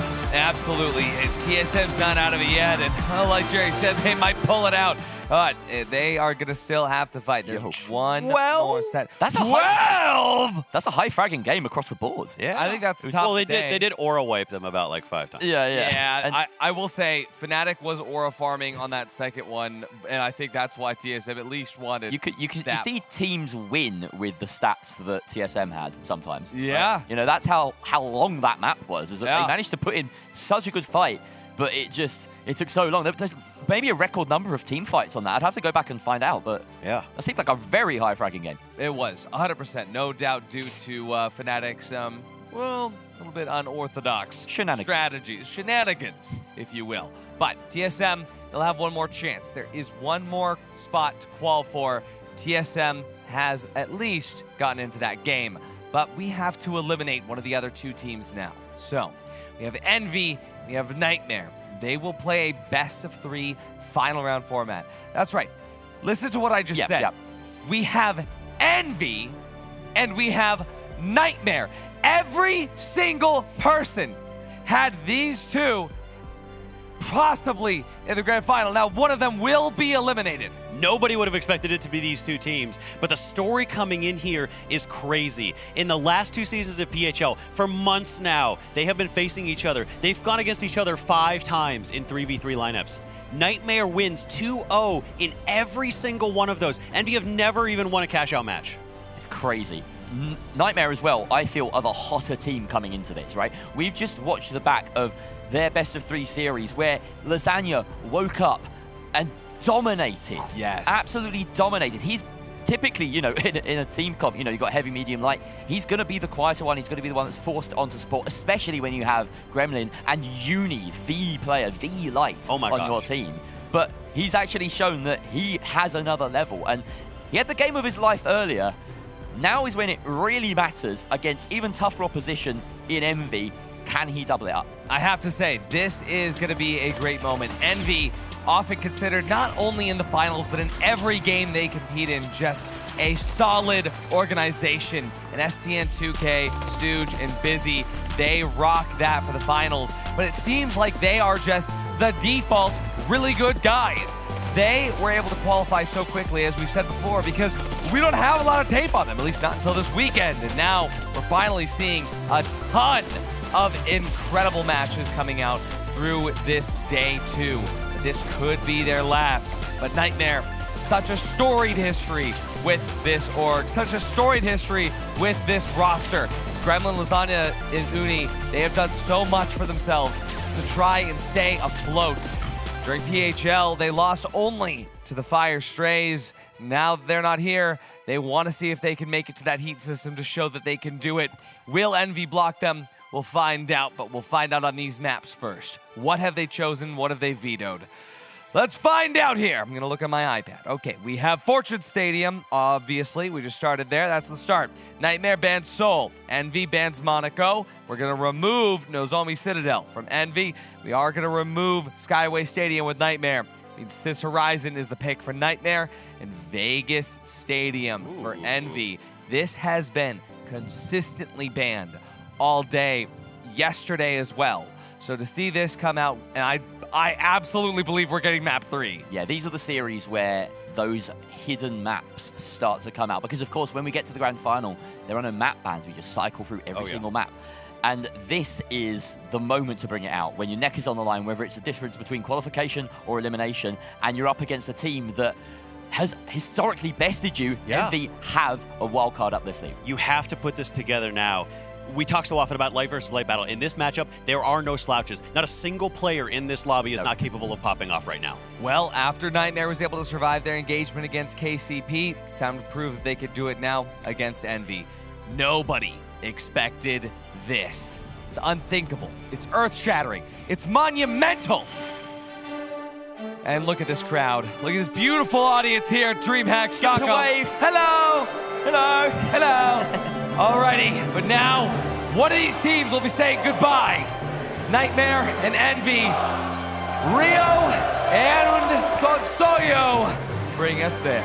This is gonna be an intense one. I mean, both these teams, you thought we're gonna make it, but as we run down the hallway, making our way across these jump pads, we're setting up on the high ground. Vault 1 gonna be in play right now. Envy trying to take that control of that high ground right above Vault 1. Yeah, these teams are ready for the engagement. You can see that Envy was honestly pre-firing that corner, just expecting them to come around it. But look at their grouping right now from Envy. They're staying close together on that high ground, and it seems like Nightmare might even be struggling just a little bit to find their footing. They might go for the vault tap. That is a good way to get things started, but now they're at a severe disadvantage because they're so far down there. Yeah, and this vault fight is gonna mean the world for both of these teams. You see that cash out down in Sector 6. Whoever wins this is gonna have a major advantage, especially if there's a team wipe coming out. But we're gonna be going to take this high ground. A jump pad in Viz, gonna try and get them on that head glitch. You know these players love playing this head glitch, but Uni off on the off angle. We need Lasagna to hit that to push back Stujay because, I mean, Uni, just one bar. Yeah, one bar on Uni. He does heal back up. He's going on that bounce pad, wanting to flank a little bit, but he's not seeing Stujay just there. Instead, it goes right into his crosshairs, forcing him to go back for a little bit. All of Nightmare's taken a ton of damage, and there goes Lasagna as well. Envy, though, it's a 2 versus 2. They get Stujay back in the battle, but they haven't been able to get Lasagna back on the Nightmare side. The engagement still kicking off. Envy taking a ton of damage. It's going down to just one person left. Gremlin dealing a ton of damage on the side, but STN deletes him. It's a 1 versus 1. Uni versus STN. Can they get it? Who will take the win? Who will get the kill? And it's Uni with a great wrap around. Gosh, that fight probably would have come down to the defib, but keeping him behind that vent, just denying that res. Uni doing a fantastic job using those dashes to their advantage. Lasagna definitely taking some early shots. It looked pretty scary for Nightmare, but Gremlin able to clean up, getting 2 SA 12 kills, narrowly at 1 bar.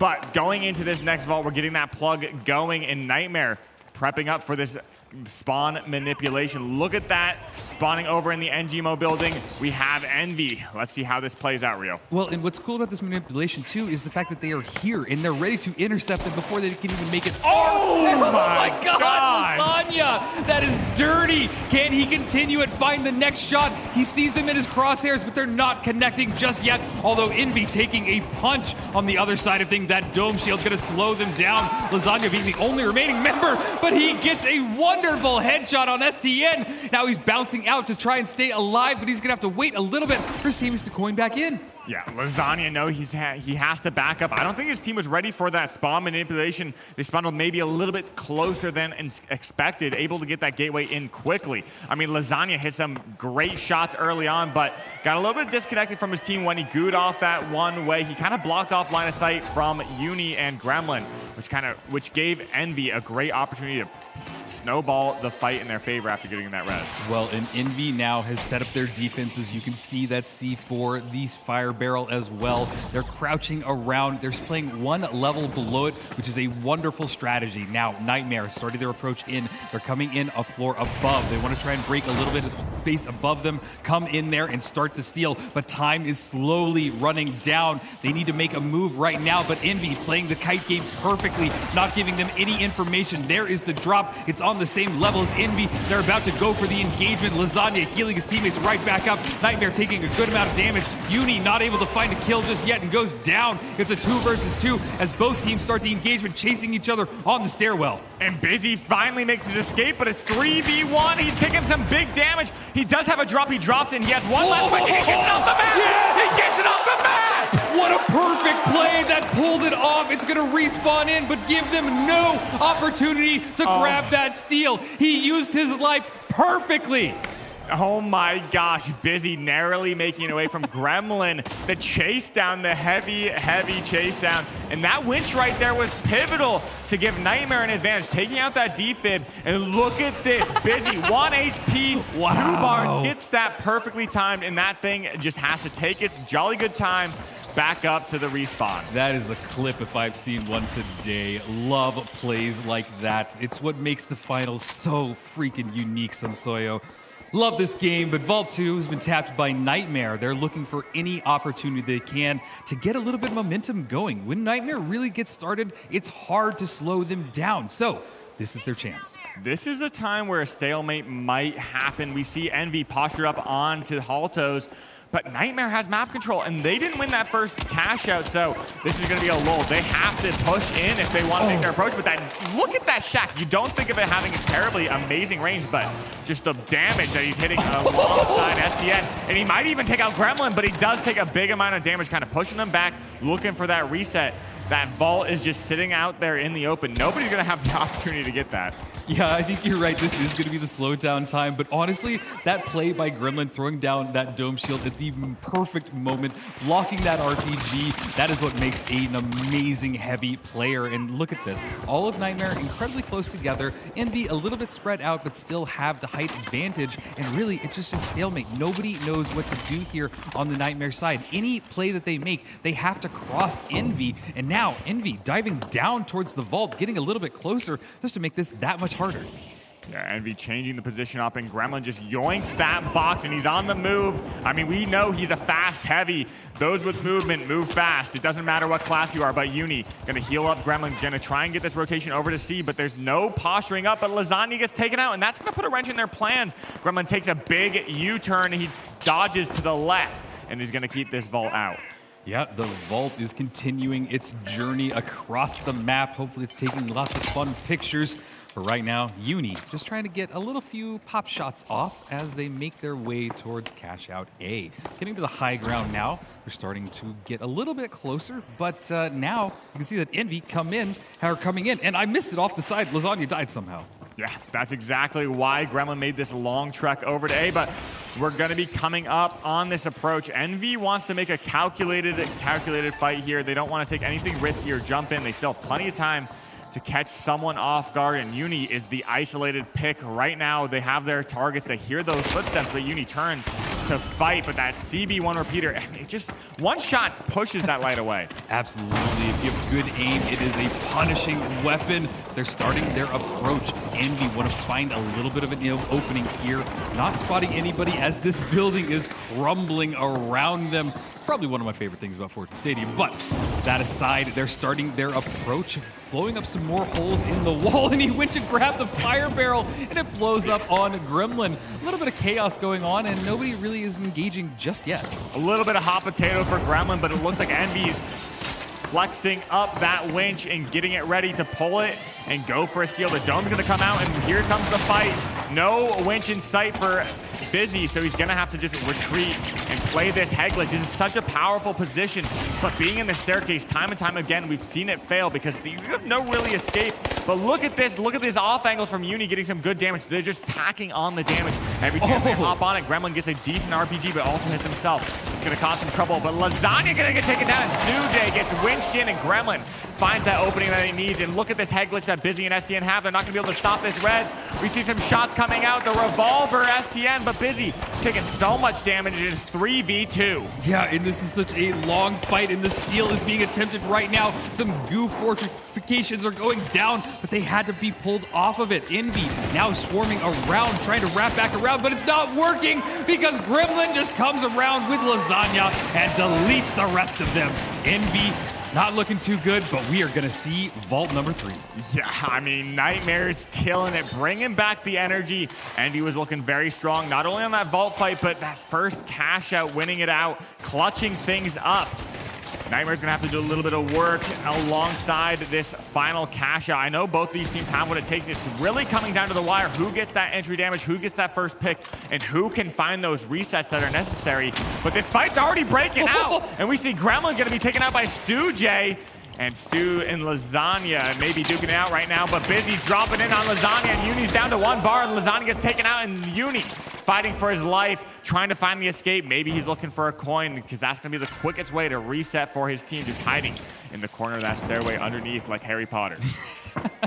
Yep, Uni the Harry Potter. I'll have to message him that later. But yeah, I'm not sure that is the situation he wanted to be in. He almost got a kill, but it brought him down to 1 HP. They couldn't turn the tide of the battle, and that is just one of the things about Uni. His team really plays off of him. He has to be really hot, but it needs to happen really soon. Both teams moving the cash out over there, and we're going to get it started on cash out C. Yeah, this is going to mean a lot for Envy getting this plug. I mean, both these teams great and know exactly how to play their defenses. It's very hard to crack open the egg of these teams' defenses when you're at this situation right here. They not only have to cross that gap, but also have to push this high ground. Some great headshots coming out from STN that may trap Lasagna over on that side, but Lasagna's taking some big shots. He can't even make it over. Luckily, Uni drops that gateway for him and gets him a regroup with the team as they look to reassess. And they have a great height advantage as well. They're staying up top. Nightmare is very close to this vault, or this cash out, and they have just pulled it in. They're ready to go for a steal, and this will force all of Envy to drop down on the point. This might be their opportunity. This is the final cash out. Both teams starting to go for it. A lot of damage, a lot of explosions about to happen. Yeah, Busy up on this high ground, going to be using that shack to try and rain down terror. I love the uses of the sonar going to be exposing this team because they're just now in a barrel. Shooting fish in a barrel. Stu J drops 3. Wow, the cleanup. All of his teammates were really helping him out there, but he just came around, got 1, 2, and 3. 15 seconds on the respawn timer for Nightmare. They're going to have a last-second push to get on here, but they're bringing it out more into the open, and now they can get to an even better height advantage. Yeah, look at where Stu J and STN are. They're spreading thing because they know they want to manipulate that spawn over in that cafeteria. Only 30 seconds left. It's going to be a little bit of a difficult trek, but they're just going to be setting up that fire barrel as Lasagna and Gremlin push up to the high ground. Gonna try and make their approach on this. They spot Busy out isolated. He's stuck by that goo. He runs into the wall, but a winch comes out, and that may look tricky. But the counter winch as well. Lasagna gets taken out, but Gremlin gets Busy knocked down, and they have no more time, essentially. Yeah, time has run out unless they stick it right now, but the goo stall will ensure that it's not happening. Gremlin forced to a side. He does get a kill, but it doesn't matter at the end. Envy staying strong, getting map number 1.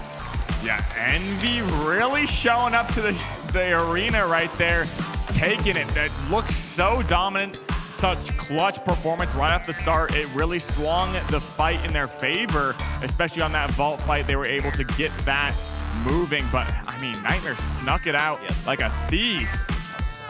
And it looks like Nightmare is gonna be on the back foot here.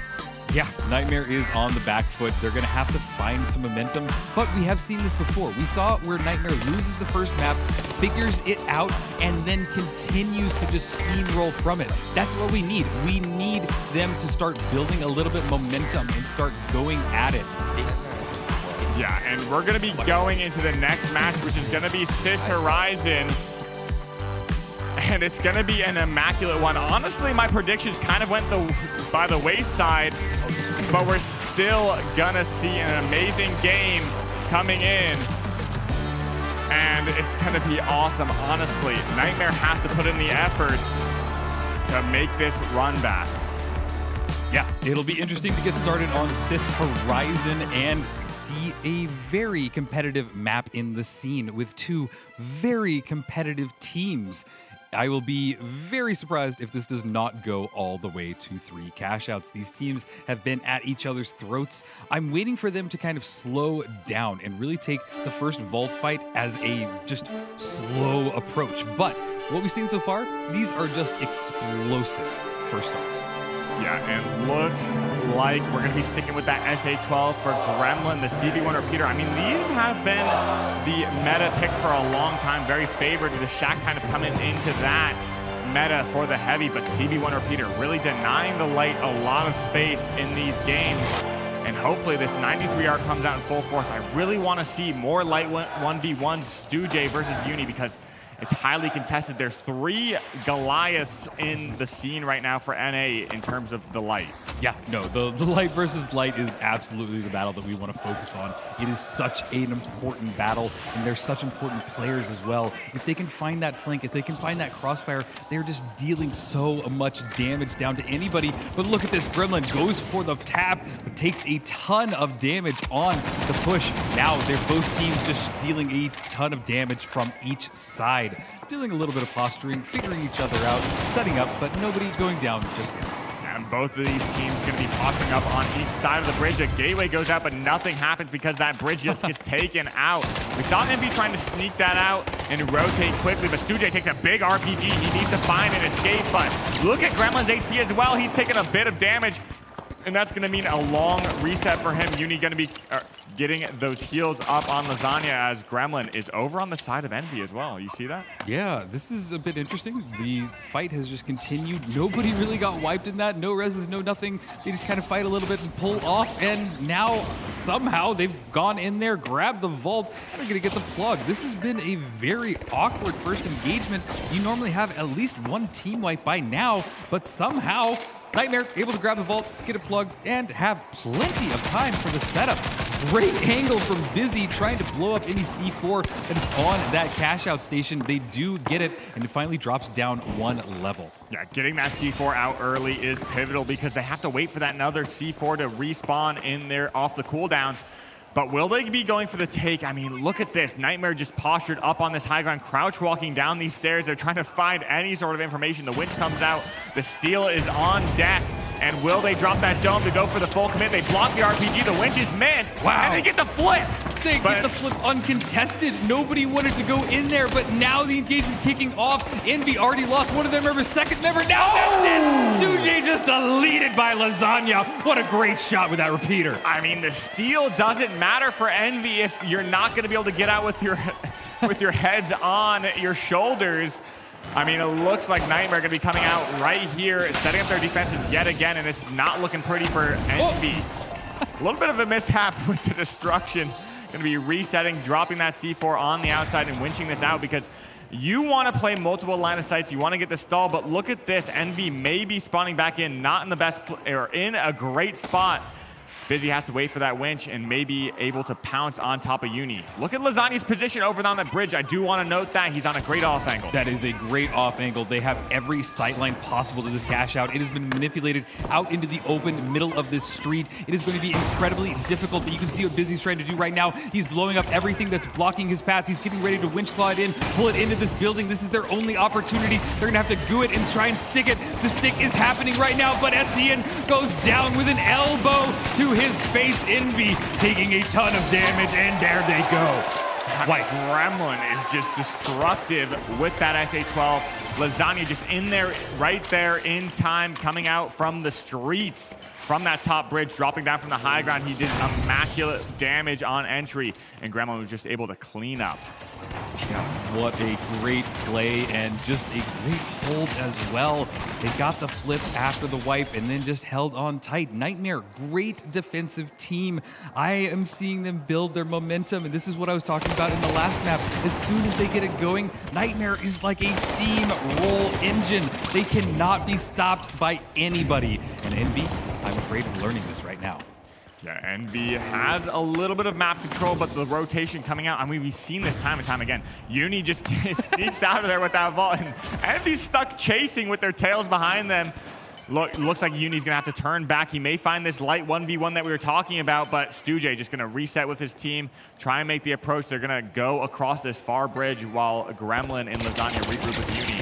A little bit of pot shots shooting across this map as we gateway across, but Busy didn't see the gateway, and he may be taken out, but the heals come out just in time, Rio. Literally just in time. He was down to 1 bar, got healed right back up, and unfortunately could not be brought down with that. They're gonna get the plug started, but both teams are on top of each other, and I say that, and they grab the vault and take it out of there. They do not want to get this plug started just yet. They want to get a team wipe first. Both teams taking shots off at each other from across the hallway. The winch claw pulls Gremlin in. When he's getting the shots off, he gets Busy down in that fight. It is all on STN, the only remaining member of Envy, and an elbow to the face will not keep him around for very long. Yeah, I mean, even in this situation where you do get that winch, the counter winch comes out, but it's just not going to be enough. Gremlin taking a little bit of gas damage. He's just going to thug it out and go straight for this plug. As we do, let's see how Nightmare wants to set up maybe just a C4. I mean, with that SA-12, it's a pretty good idea. Play the drop. You don't necessarily want to winch it out because Uni is also going to be able to support them with that 93 arc, trying to get those light duels up close. And look at this, Uni's kind of rotating right behind Envy spawn, playing with his heavy, and it's very interesting to see Lasagna kind of playing a little bit off with that CB1 repeater. Yeah, no, it's really not that common, but if it works for them, that's great. The engagement kicking off, Busy trying to get some shots off, unable to connect a ton just yet.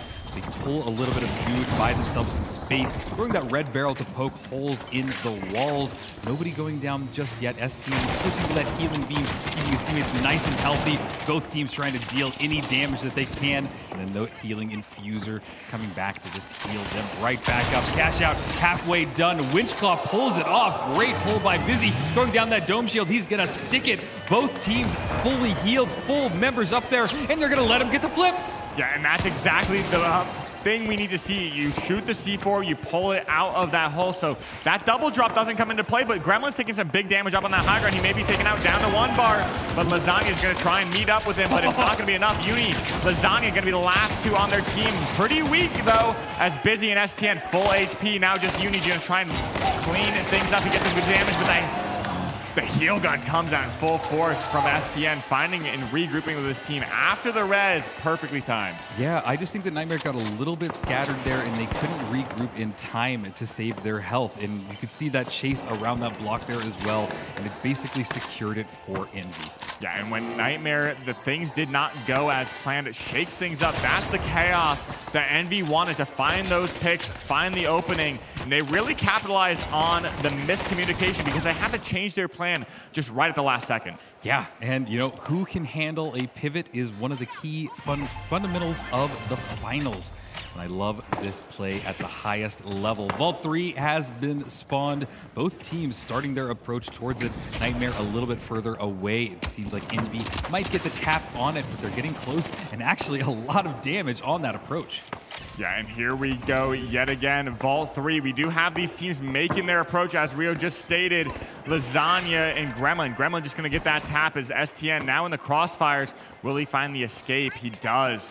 Looking for that reset. Lasagna just holding these line of sights as we look at this. Busy and Stujay just crouch walking, finally making their approach, using that sonar grenade to call out each one of the members of Nightmare.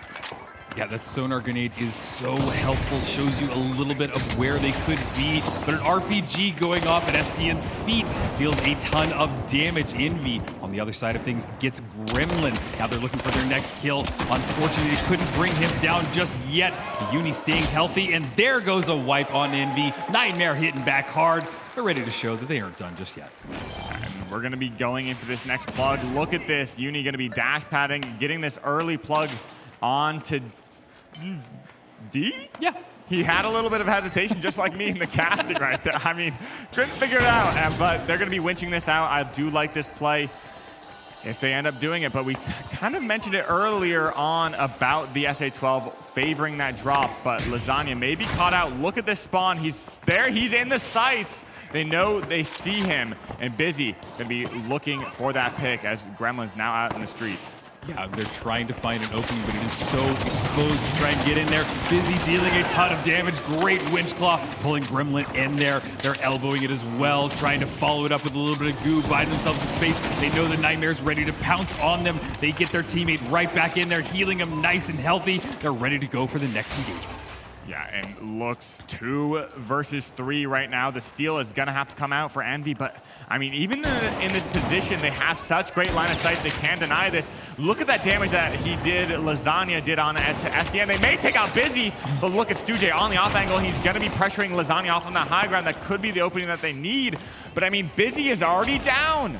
Yeah, this is not looking good for Envy for such an exposed cash out area. In the chase by Lasagna, where the repeater is insane. That is a great shot. Yeah, and I mean, we were talking about it. That weapon has such versatility. It can be used at long range to push that light away, get some big burst damage, but Lasagna using it basically like a shotgun there. Yeah, I can't do that. I'm impressed every time I see it, and one day I will learn it, but not today. Cash out is starting to run down. It is looking like it's Nightmare's cash out. They've got to hold on for about 15 more seconds. It is counting down as Busy starts his approach, deals a ton of damage, and it looks like they're stalled in their tracks. They need to go on it right now. We see smoke on the point. They're going for it. There's the dome shield. He can't get close enough just yet. He's just trying to buy space, and it doesn't seem like anything's going to happen because Envy has just been wiped, and we're going to see a map number 3. This is going to be going down to the wire. And it's interesting to note, I think the last time we had such an intense 3v3 between these two teams was in the 8-Squad World's Grand Finals, Nightmare versus Envy, where Envy really showed up to town to take that victory. Will Nightmare kind of be able to shoot back against Envy in this final game on Vegas, Rio? I think so. I'm excited that we're seeing Vegas, just as a side note. We haven't seen it at all today, and it's a really fun map, especially for these two teams. But I stand behind what I've seen today. Nightmare, once they get going, it is hard to slow them down. And Envy need to find any crack in that armor that they can, or it's going to be game over for them. Yeah, and Nightmare, honestly, winning that one and pushing my predictions. I mean, I thought Nightmare was going to be the one to win it on Fortune Stadium. Envy winning on Sis, but it's just reversed. Envy taking Fortune Stadium, Nightmare taking Sis Horizon. Las Vegas, Rio, any predictions, any thoughts as we go into this match? Oh, I think Nightmare's going to take it. As long as they get the first vault fight, they win that first vault fight, it's over. I think that is whoever builds that momentum. Yeah. That might be it. But we will find out momentarily. We are about to send one of these titans of the arena home. I want them to continue on their journey. I can't believe it comes down to this. 2 amazing teams, 2 amazing performances. Crowd, I hope you're ready for a show of a lifetime. And here we go. This is going to be a sad moment, but this is the moment as we enter the arena. Envy versus Nightmare. We're going to be going into this match, and this is going to be make or break for these 2 titans in this game. This means the world for both of them. Absolutely, Sonsoyo. The vaults have spawned. Both teams are starting their approach. Getting to the high ground on top of that mega dome will be the best spot for them. They can spot it out. Uni going a little bit ahead. He is ready to deal some damage with the rest of his team. They're set up now. They've got a good spread as well. They're playing this a lot slower than I had expected from the start. Yeah, Gremlin's kind of making his approach up on that top right building as we get pushed off. Envy wants to just rotate in. They know where Nightmare is now, and Nightmare may try and take this high ground away from Envy. Just going to get this tap going as we start this match. Envy sitting on this low ground, maybe get caught off on the zip. Some early shack shots coming out, and STN is in the crosshairs of Gremlin. Gremlin going to be healed back up, and STN finally going to find that reset with the help of Stujay. going to be looking for the approach. Yeah, oh my God, my Gremlin gosh! with the amazing Shack kill. He's now continuing it. Great winch claw, pulls it in there, gets busy down. Only STN remains, and he's about to be deleted as well. Gremlin kicking off, Uni there to help up and clean up the rest of those kills. And I mean, you kind of mentioned it before. This is going to be a momentum-based game. Winning this first vault fight, getting this plug, setting up the defenses is going to mean a lot for Nightmare. But look at this kill right here. That CB1 repeater in combination with that Shack. I mean, just immaculate teamwork from Lasagna and Gremlin there. And Uni showing up here to follow things up off that winch, getting the damage that they need, buying the time on that reload. And here we go, Envy spawning back in, gonna make a quick approach up on that high ground, pushing Uni down. Uni, can he find the escape? He takes an RPG. This could be trouble for Nightmare now as they lose their pivotal light. No heat infuser and no flanks gonna be coming out from that light. Absolutely, they're gonna go for a long res. No, they're not. They're gonna go for a defib. That makes more sense. Get him back into the battle. They need to keep those heals back up as well, but they've lost STN. This is interesting, and this might be a time for Envy to find their footing. They need to get back in this. They get the res back up on STN. All of them are here. They're down a level below, and Nightmare set up on top. Things have slowed down, but they have plenty of time to make their approach. They need to spot everybody out, deal a little bit of chip damage, and then come a little bit closer. Throwing goo on their approach. This is a great way to get over there, making it that much more difficult for anybody to deal some damage. Yeah, that rooftop has become a maze, and Busy's gonna be dropping down, getting that winch, trying to posture things up. They still have about 45 seconds left on this cash out. Up on the top, we see a little bit of a 1v1 happening. A standoff between Stujay, but Stujay opts to drop down. Gremlin at 4 bar. That's gonna be 10 seconds to get that regen before he's fully up. Look at this, Lasagna's gonna be prepped to get another goo out there and stop this winch yet again. I don't know if Busy wasted that winch. That could be pivotal because now they may have no opportunity to set up this defense. Look at where Gremlin and Lasagna, Uni just standing out kind of out in the open. Nightmare is controlling this cash out, but as I say that, a steal is being attempted, and not anymore, because they just deleted the two of them going for it. It is all on Stujay, who's going to have to wait for his teammates to coin back in. As I say that, though, he's deleted as well. Gremlin, just on a warpath, does not want to give anybody the time of day, and he also wants the res. Yeah, and this looks like some rank cash out game, meleeing that body away from your teammate. He's trying to pad his stats just a little bit. He needs more support score, taking it away from that light. But Uni, he needs to go ahead and get this tap, get this setup, rotate his team out. And look at this, pad gateway all the way over to Vault 2 as we see Envy spawn in over by that big pad on the right side. That used to be a big cowboy sign over there. Yes, it did. And Uni has got a great little gargoyle spot. He can spot them out, but they've come up to the same height as him. He's about to get into the engagement with him, takes a little bit of damage from himself. Dome shield's going down. Winchclaw just missed from Busy, trying to connect his shots with the Shack, but they are not connecting. He falls down a level, and the engagement continues. STN's taking a big amount of damage to him, luckily narrowly making out there alive, but the engagement continues. The chase ensues as Uni finds Stujay, and we're gonna be dropping in, trying to find any sort of remnants. Busy drops down from the CB1 repeater. I mean, Lasagna, that first game of the day, he has been missing, but after that, he's just doing dominance with that CB1 repeater. He's really found his stride since that first game he's played today. Yeah, and there goes Uni, the Vault Man himself, gonna get this plugged on Cash Out C, get this started. What could be the last cash out for Envy? They need to get something going right now, but I've been saying it time and time again. Once the Nightmare machine gets started, it's hard to stop having nightmares in Envy.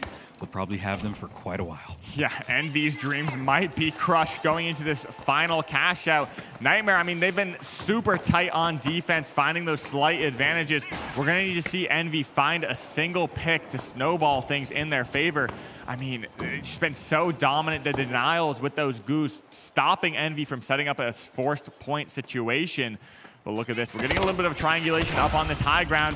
This could be their opportunity to find a pick, but the damage goes out that they need. Will they find the reset though? Nightmare backing up, trying to regroup.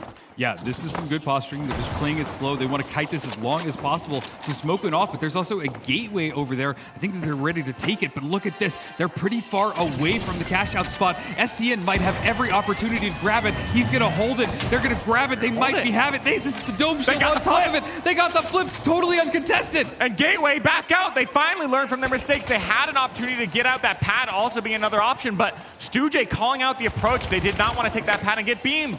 But now Envy in control this cash out. Nightmare gonna try and find some entry damage to get this back up.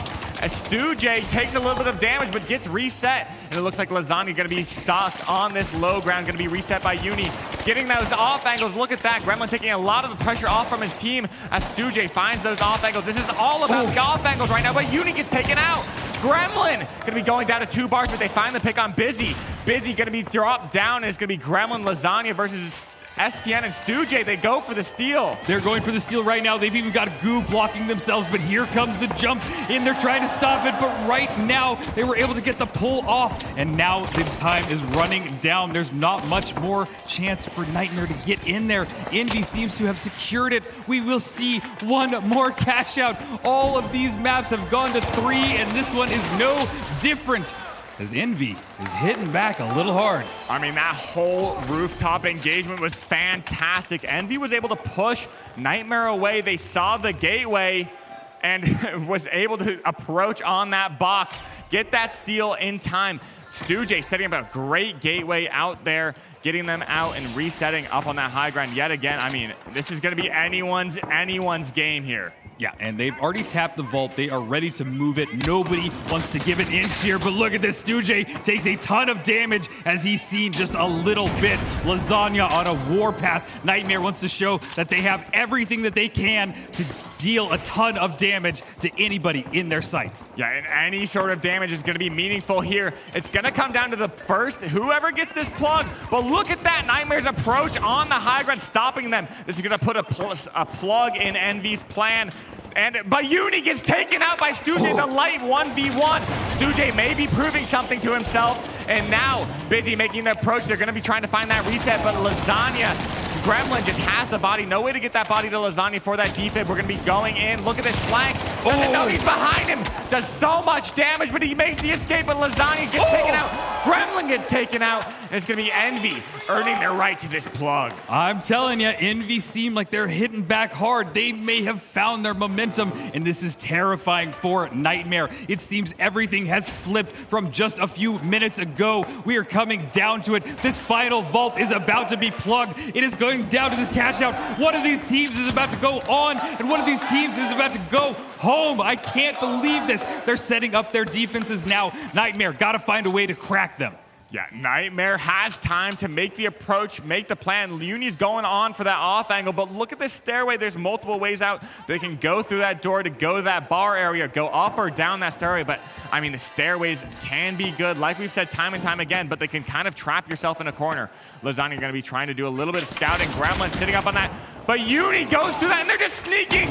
What is this, a stealth game? They are just deleting Uni at any opportunity. He is the main man, and they are playing this perfectly. Look at that RPG going up. Nightmare just deleted again. This is getting tense. They have one more chance to do this.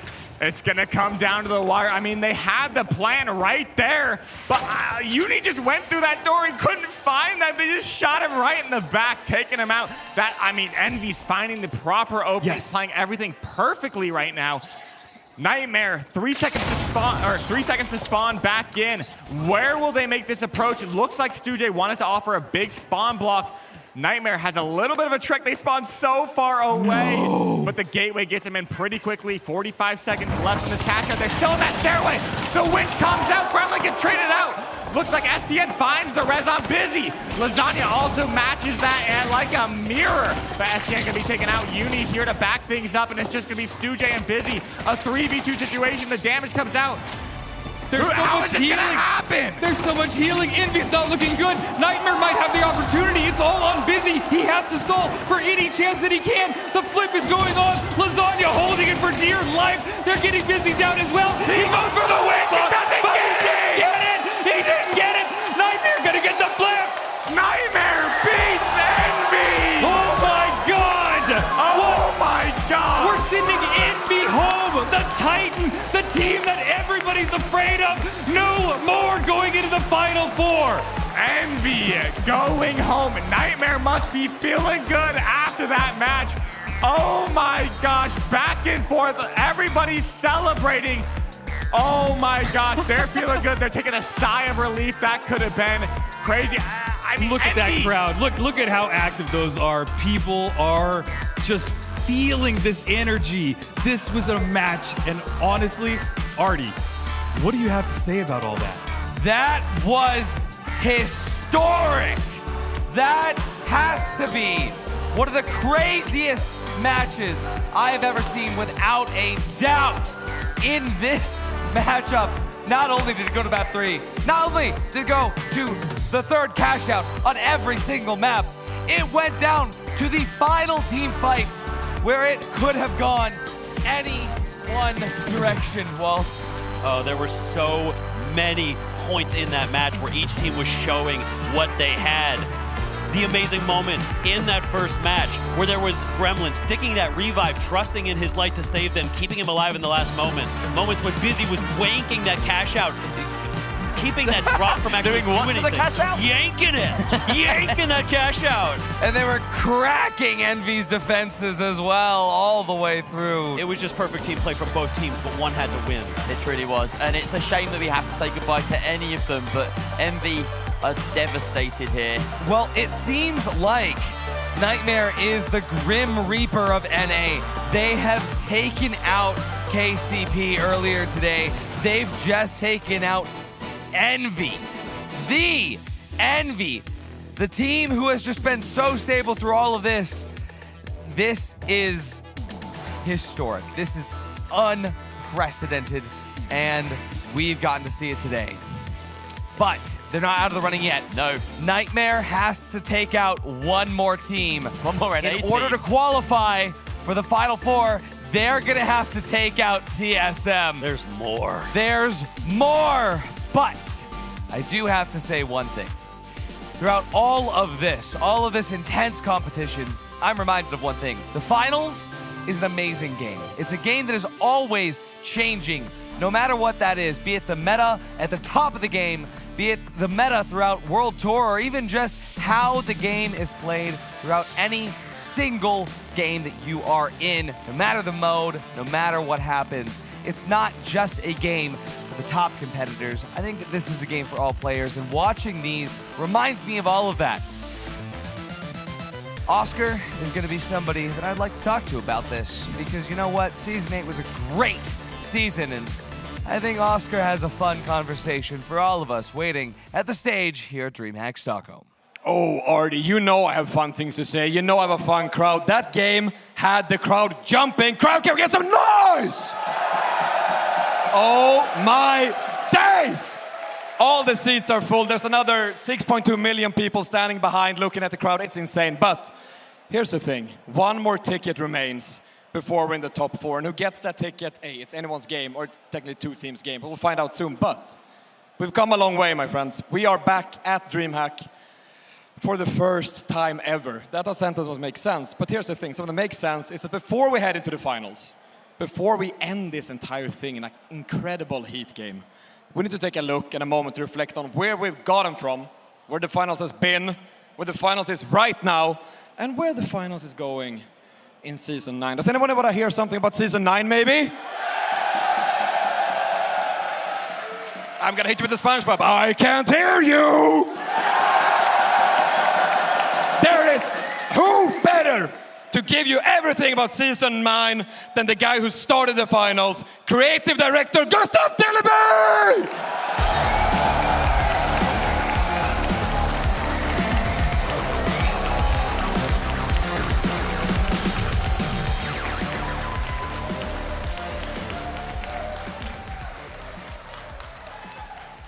Hello, everybody.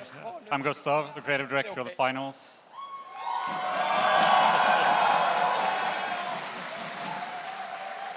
I mean, standing up here now, our very first Grand Major, surrounded by all of you, it's completely overwhelming. It's surreal to be here. It's amazing.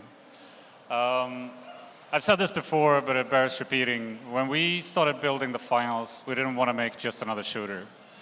we wanted to create something new, something different, something that no one else was doing, based on the idea of enabling player agency, creativity, basically just allowing players to play the way they want to play through systemic design and what we call dynamism. And about 2 years ago, we went live with that idea. And today, looking at how far this game has come, I can honestly say you made it real, because the finals is much more than just a game. It's a community. It's a living organism made. Yeah. It's made by the interactions, the creativity, and the choices that come from when you play. All the emergent moments that happen because of what you did in that one match and in that one moment. Over the past 2 years, you've pushed this game in ways we couldn't have imagined. You've made metas and broken them. You've come up with playstyles we didn't think were possible. You've changed how we look at our own game. You've kept us honest. You've challenged us. You've supported us. And through all of it, you've believed in what we're trying to do. So on behalf of everybody at Embark, I want to say thank you for your passion, for your patience, your creativity, and to your dedication to this world that we've built together.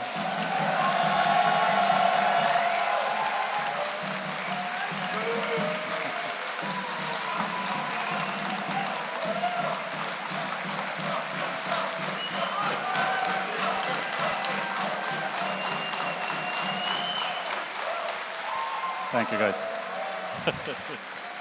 What you're seeing here at DreamHack is the result of millions of plays, countless cash outs, and the dedication and determination that founded Embark to build games in a new way.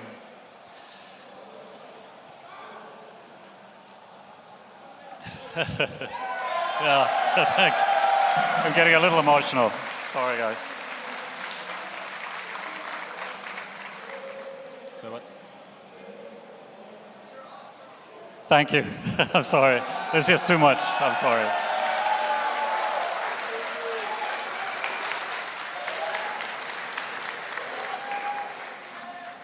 Well, I can say this, that we've only just begun.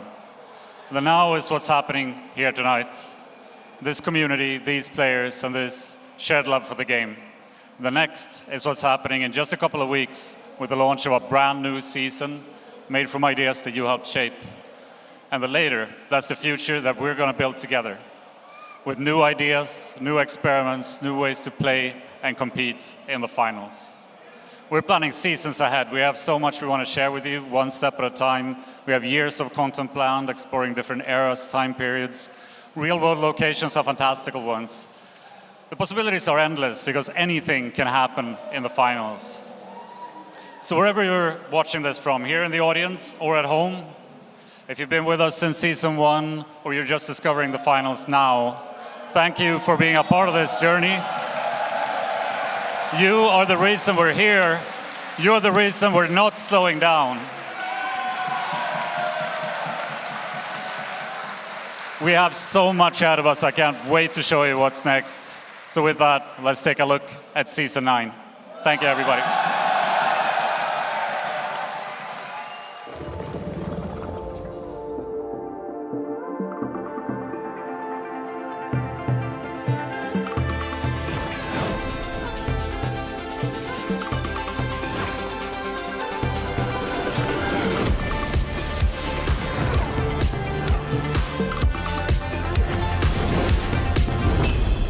Season 9 is called Dragon Rising, and it's one of our most ambitious themes to date.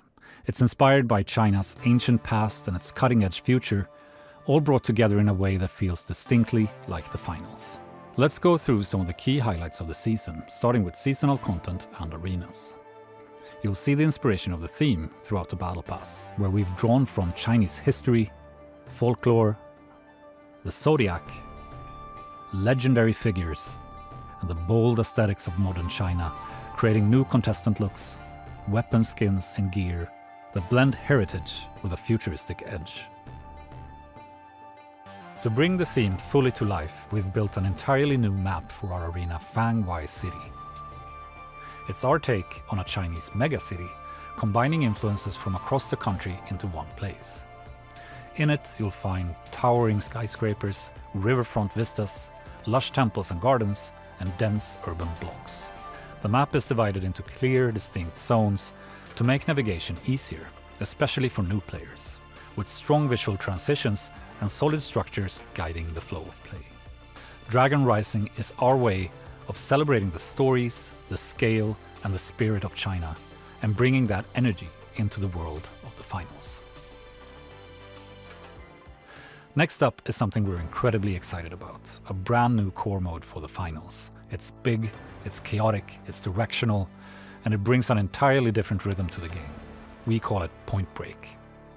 Point Break is an 8 versus 8 mode where two teams face off in an asymmetric challenge, with one team attacking and the other defending, fighting in waves and pushing the front line of the battle forward by fulfilling objectives in phases. This is large-scale, objective-driven action in a casual mode. The front line gets pushed forward across the map when attackers destroy objectives. Defenders dig in, hold the line, and try to shut them down. It's fast, it's messy, it's strategic, and it feels like you're part of a huge battle unfolding around you. This is a mode where you always know where the fight is, where the action is headed, and what your team needs from you. It's competitive without the pressure of smaller modes, and it gives players room to experiment, navigate, and choose how they want to contribute. Expect explosions, momentum shifts, desperate last stands, full team pushes, all of it happening across massive, evolving front lines. This is Point Break, a new way to play the finals, and one of the biggest additions of Season 9.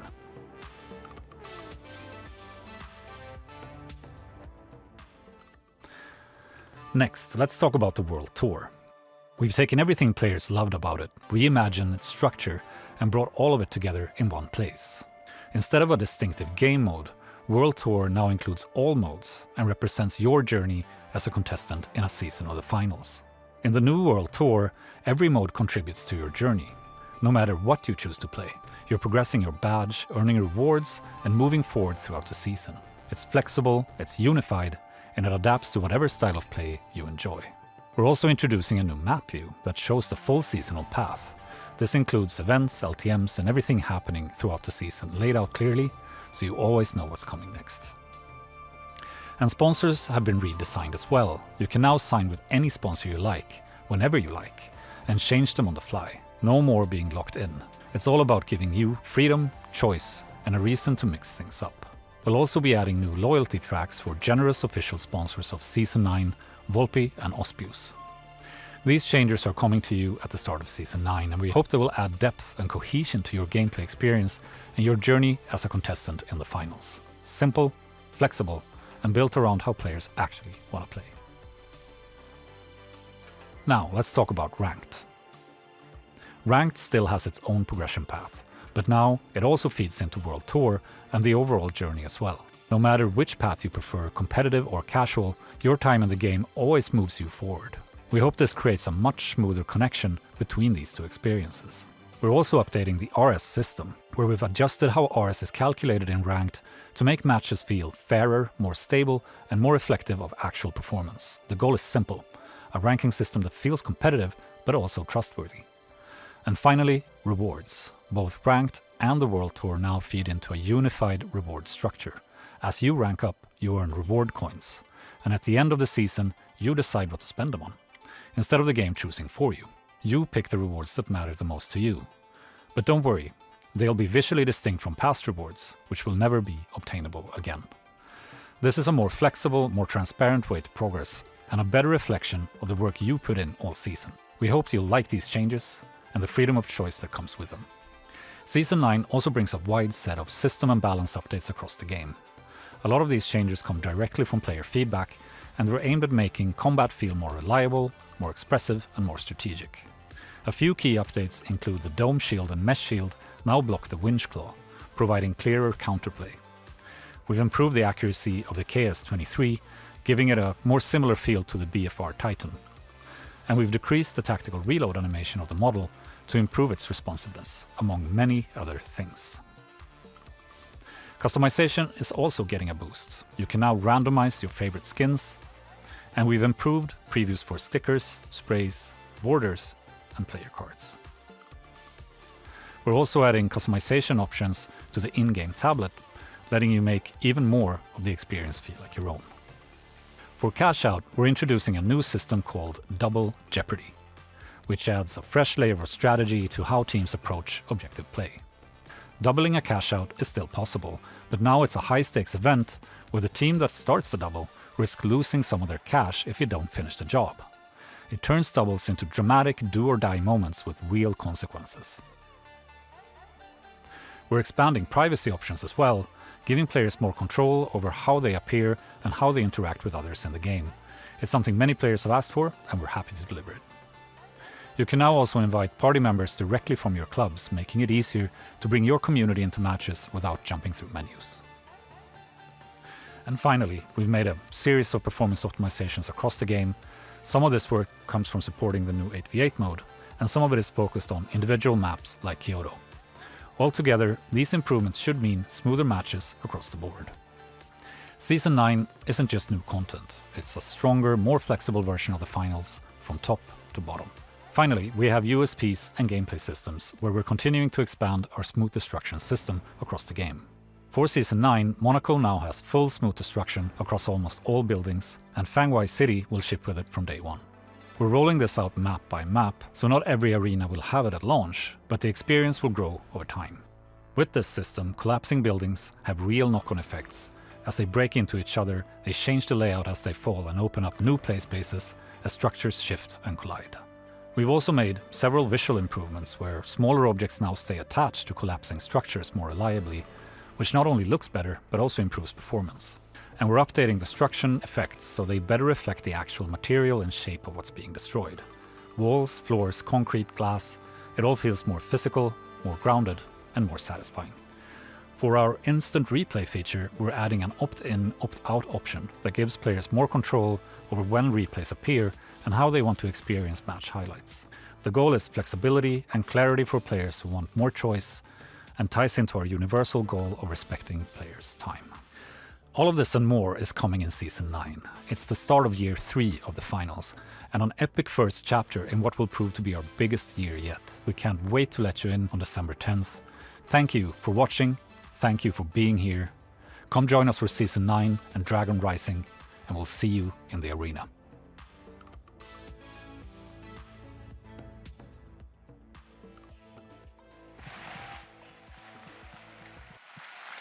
Oh my days, what a season we're getting ourselves up for. Not only are we talking the start of Season 9, but we're talking the start of Year 3 of the finals. I didn't even know if I caught everything that happened, but it's looking to be really good. I heard a lot of shouting in this crowd on a certain winch claw change. We'll see what we feel about that in a couple of weeks. But beyond that, can I get it one more, some noise for Gustav Tilleby? I love this community, man. What an insane day we've had so far. And it's time for something quite energetic. We're about to find out what fourth team joins us in the finals. Back to the studio.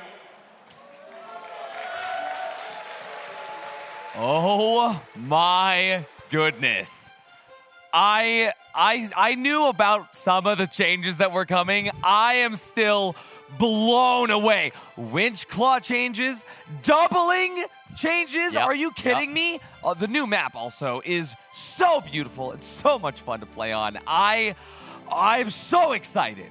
It's absolutely gorgeous, that new map. And there's just an incredible load of tiny details as well that we were just in awe at as it kept flowing. There's all these little bits and pieces, some things you could probably watch that whole video back. It will be uploaded to the YouTube channel and just take in even more of those little details as they come. The one for me was there's a kill feed buff. It tells you when you've wiped a team. We saw the high notes wiping out the tough shells or whatever it was. You can put stickers on that. your iPad. The iPad! Yeah. I'm gonna be an iPad kid in the finals finally. I'm also so grateful that my thousands of hours in Power Shift will actually go towards something now. Yes, That's really exactly. nice. I've got a load of friends who just want to play Power Shift. I'm like, come on, let's rank up, let's get the World Tour rewards. And now you can do both at the same time. Also, let's talk about the 8v8 mode. 8v8 mode. Russian in the finals? It's insane. I cannot wait to try that out. And that cash box be thick. Why he wide though? Yeah, like, why one of them wide? What are they feeding the cash out other than money? But the doubling changes. That is going to change the competitive ecosystem. If you double it and you don't steal it, you lose money. Yeah. That's wild to me. And in that clip, it shows, you know, the lowest place team doubling as a way to get back in, but it's really impactful if you have that first place scenario. When the first place teams double. Exactly, right? the final cash out. We see it so often. The first place team will just aim to double or hide the cash box, whatever, and that gets them through. But they have to have gone so much further ahead now in order for that to be a safety net. It's not safe anymore. Exactly. Sweeping changes. Season 9 is going to be absolutely insane. I can't even express how excited I am for Season 9. The smooth destruction is unlike anything I've ever experienced in any game before. Literally a building toppling on its side, and then you can still run around it, running on the underside of a staircase. I'm just imagining what's going to happen when a pagoda goes flying across the map. Only Embark could do this. No other dev studio has managed that kind of physics in a game with this much chaos, with this many moving parts. It's just such a beautiful thing to witness. It really is. I mean, this is going to be an insane year 3 for the finals. Going to be an insane year 3, not only for the finals esports, but we'll just have to wait and see what's going to happen, because we have one more match on the way here to find out who has that 4th spot in the grand finals. We're looking at TSM versus Nightmare. Remember that Nightmare has had a crazy run to get here. They had to work hard to get to the Grand Major and get their spot. And in PHL, I mean, they only lost to the Fire Strays, who are not here today. Well, Slothy, he's in that crowd. Love you, Sloth. I need to say this, though. TSM, the darkest horse of all of the finals esports. Yeah, and we did have our eyes on them at the very start, but it was a huge question mark. Will they step up to the plate? Have they made those improvements behind closed doors? They're guaranteed top 5 in the world right now. It's a completely new breakout roster in this game. Could be top 4. They just have to topple Nightmare to do it. They just have to topple Nightmare to do it, and we're going to see the maps right now that they're going to do it on. Remember that, of course, we're going to be playing here. Oh, wait, hold on. TSM bans Skyway. Okay. Nightmare takes Soul away. Nightmare takes Monaco away. TSM bans Rise. That's a good ban for them. Starting on Nozomi Citadel. Then we're going to Fortune Stadium. Map number 3, should we get there? Randomized to Vegas Stadium. This will be fantastic. Alrighty. So, as we get these teams ready to go, what are we predicting, Waltz? What do you think? Look, at the end of the day, I think Nightmare are running hot. I love my boys. I think they're going to be able to pull it out. When the going gets tough, I think the experience is going to matter. If there's any wall that TSM hits today, it's going to be this one. If they can topple Nightmare, then they are possible favorites to win the whole thing. And these two teams, mind you, TSM took out Alliance, the #1 team in EU. Nightmare took out Envy, the #1 team in NA. This has never happened before, and it might never happen again.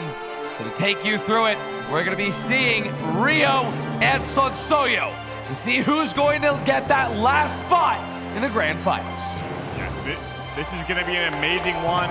Artie, Jerry, and Walt take the seat with Scotty and June. Rio and I got this covered. We're going to be running into the virtual arena, Rio. What do you expect to go in? We're going to be going in hot with that gateway that we've seen time and time again from Nightmare. I am going to see Nightmare just continue the steamroll. They had such an amazing performance in the last 3v3 that I can't expect anything less from them. The Vaults have spawned. They are making their way over there. Nightmare just a little bit closer, but they start the engagement already on the other side of that, dealing a lot of damage to Apollo, forcing them to go off to the side, just to the left a little bit. Arco, you can see, off to the right there, ready to just poke out, maybe go for a flank if needed, but both teams kind of posturing up, kind of tunneling up just for a little bit. Yeah, and a big RPG comes out from ground when they follow it up with a winch, and Lasagna gets some great shots onto Apollo. We're going to be going in, last one alive, Arco the Light going to be taken down with a firing squad shooting down on that staircase. No, and that's a great way of describing it, a firing squad, because all 3 of them targeted that last person perfectly. That is some great gameplay, and honestly, TSM needs to figure this out real soon. Yeah, TSM thought they were going to be sneaky, walking down that hallway, trying to find a flank, but I guess they were heard, and Nightmare was ready for it, pulling out that RPG. Here we go back to that winch. What an amazing play from Nightmare, countering TSM strategy. Absolutely, and now Nightmare, the defensive team. What is going on? Uni gets one, can he get the second? He needs to reload, goes for the elbow! Right off the bat, and he's chasing the third down, gets that one as well! Uni's hot as hell right now! Uni just hitting him with the bows, flexing on top of TSM. Nightmare gets the plug, and this is a very difficult cash out. They're going to be playing drop, and look at this elbow going back to this replay. He doesn't know what to do. He has to find the reload. You know, I'm just going to break that space, throw you the bow, and clean up visions on top of that. I often call Uni the movement master, and with those dashes, he had the perfect distance, the perfect space to come in for a risky elbow play, and it worked for him. I love this. Nightmare has such a momentum right now. They're in control of this cash out. TSM starting their approach, looking for any crack in this armor. Arco taking some good shots off with the 93R. He might be able to get Gremlin down, but that dome shield stops him dead in his tracks. Now Nightmare pulling off to the side. Look how fast we're transitioning into this. Nightmare's answering right back and gets Vision down to 1 HP essentially.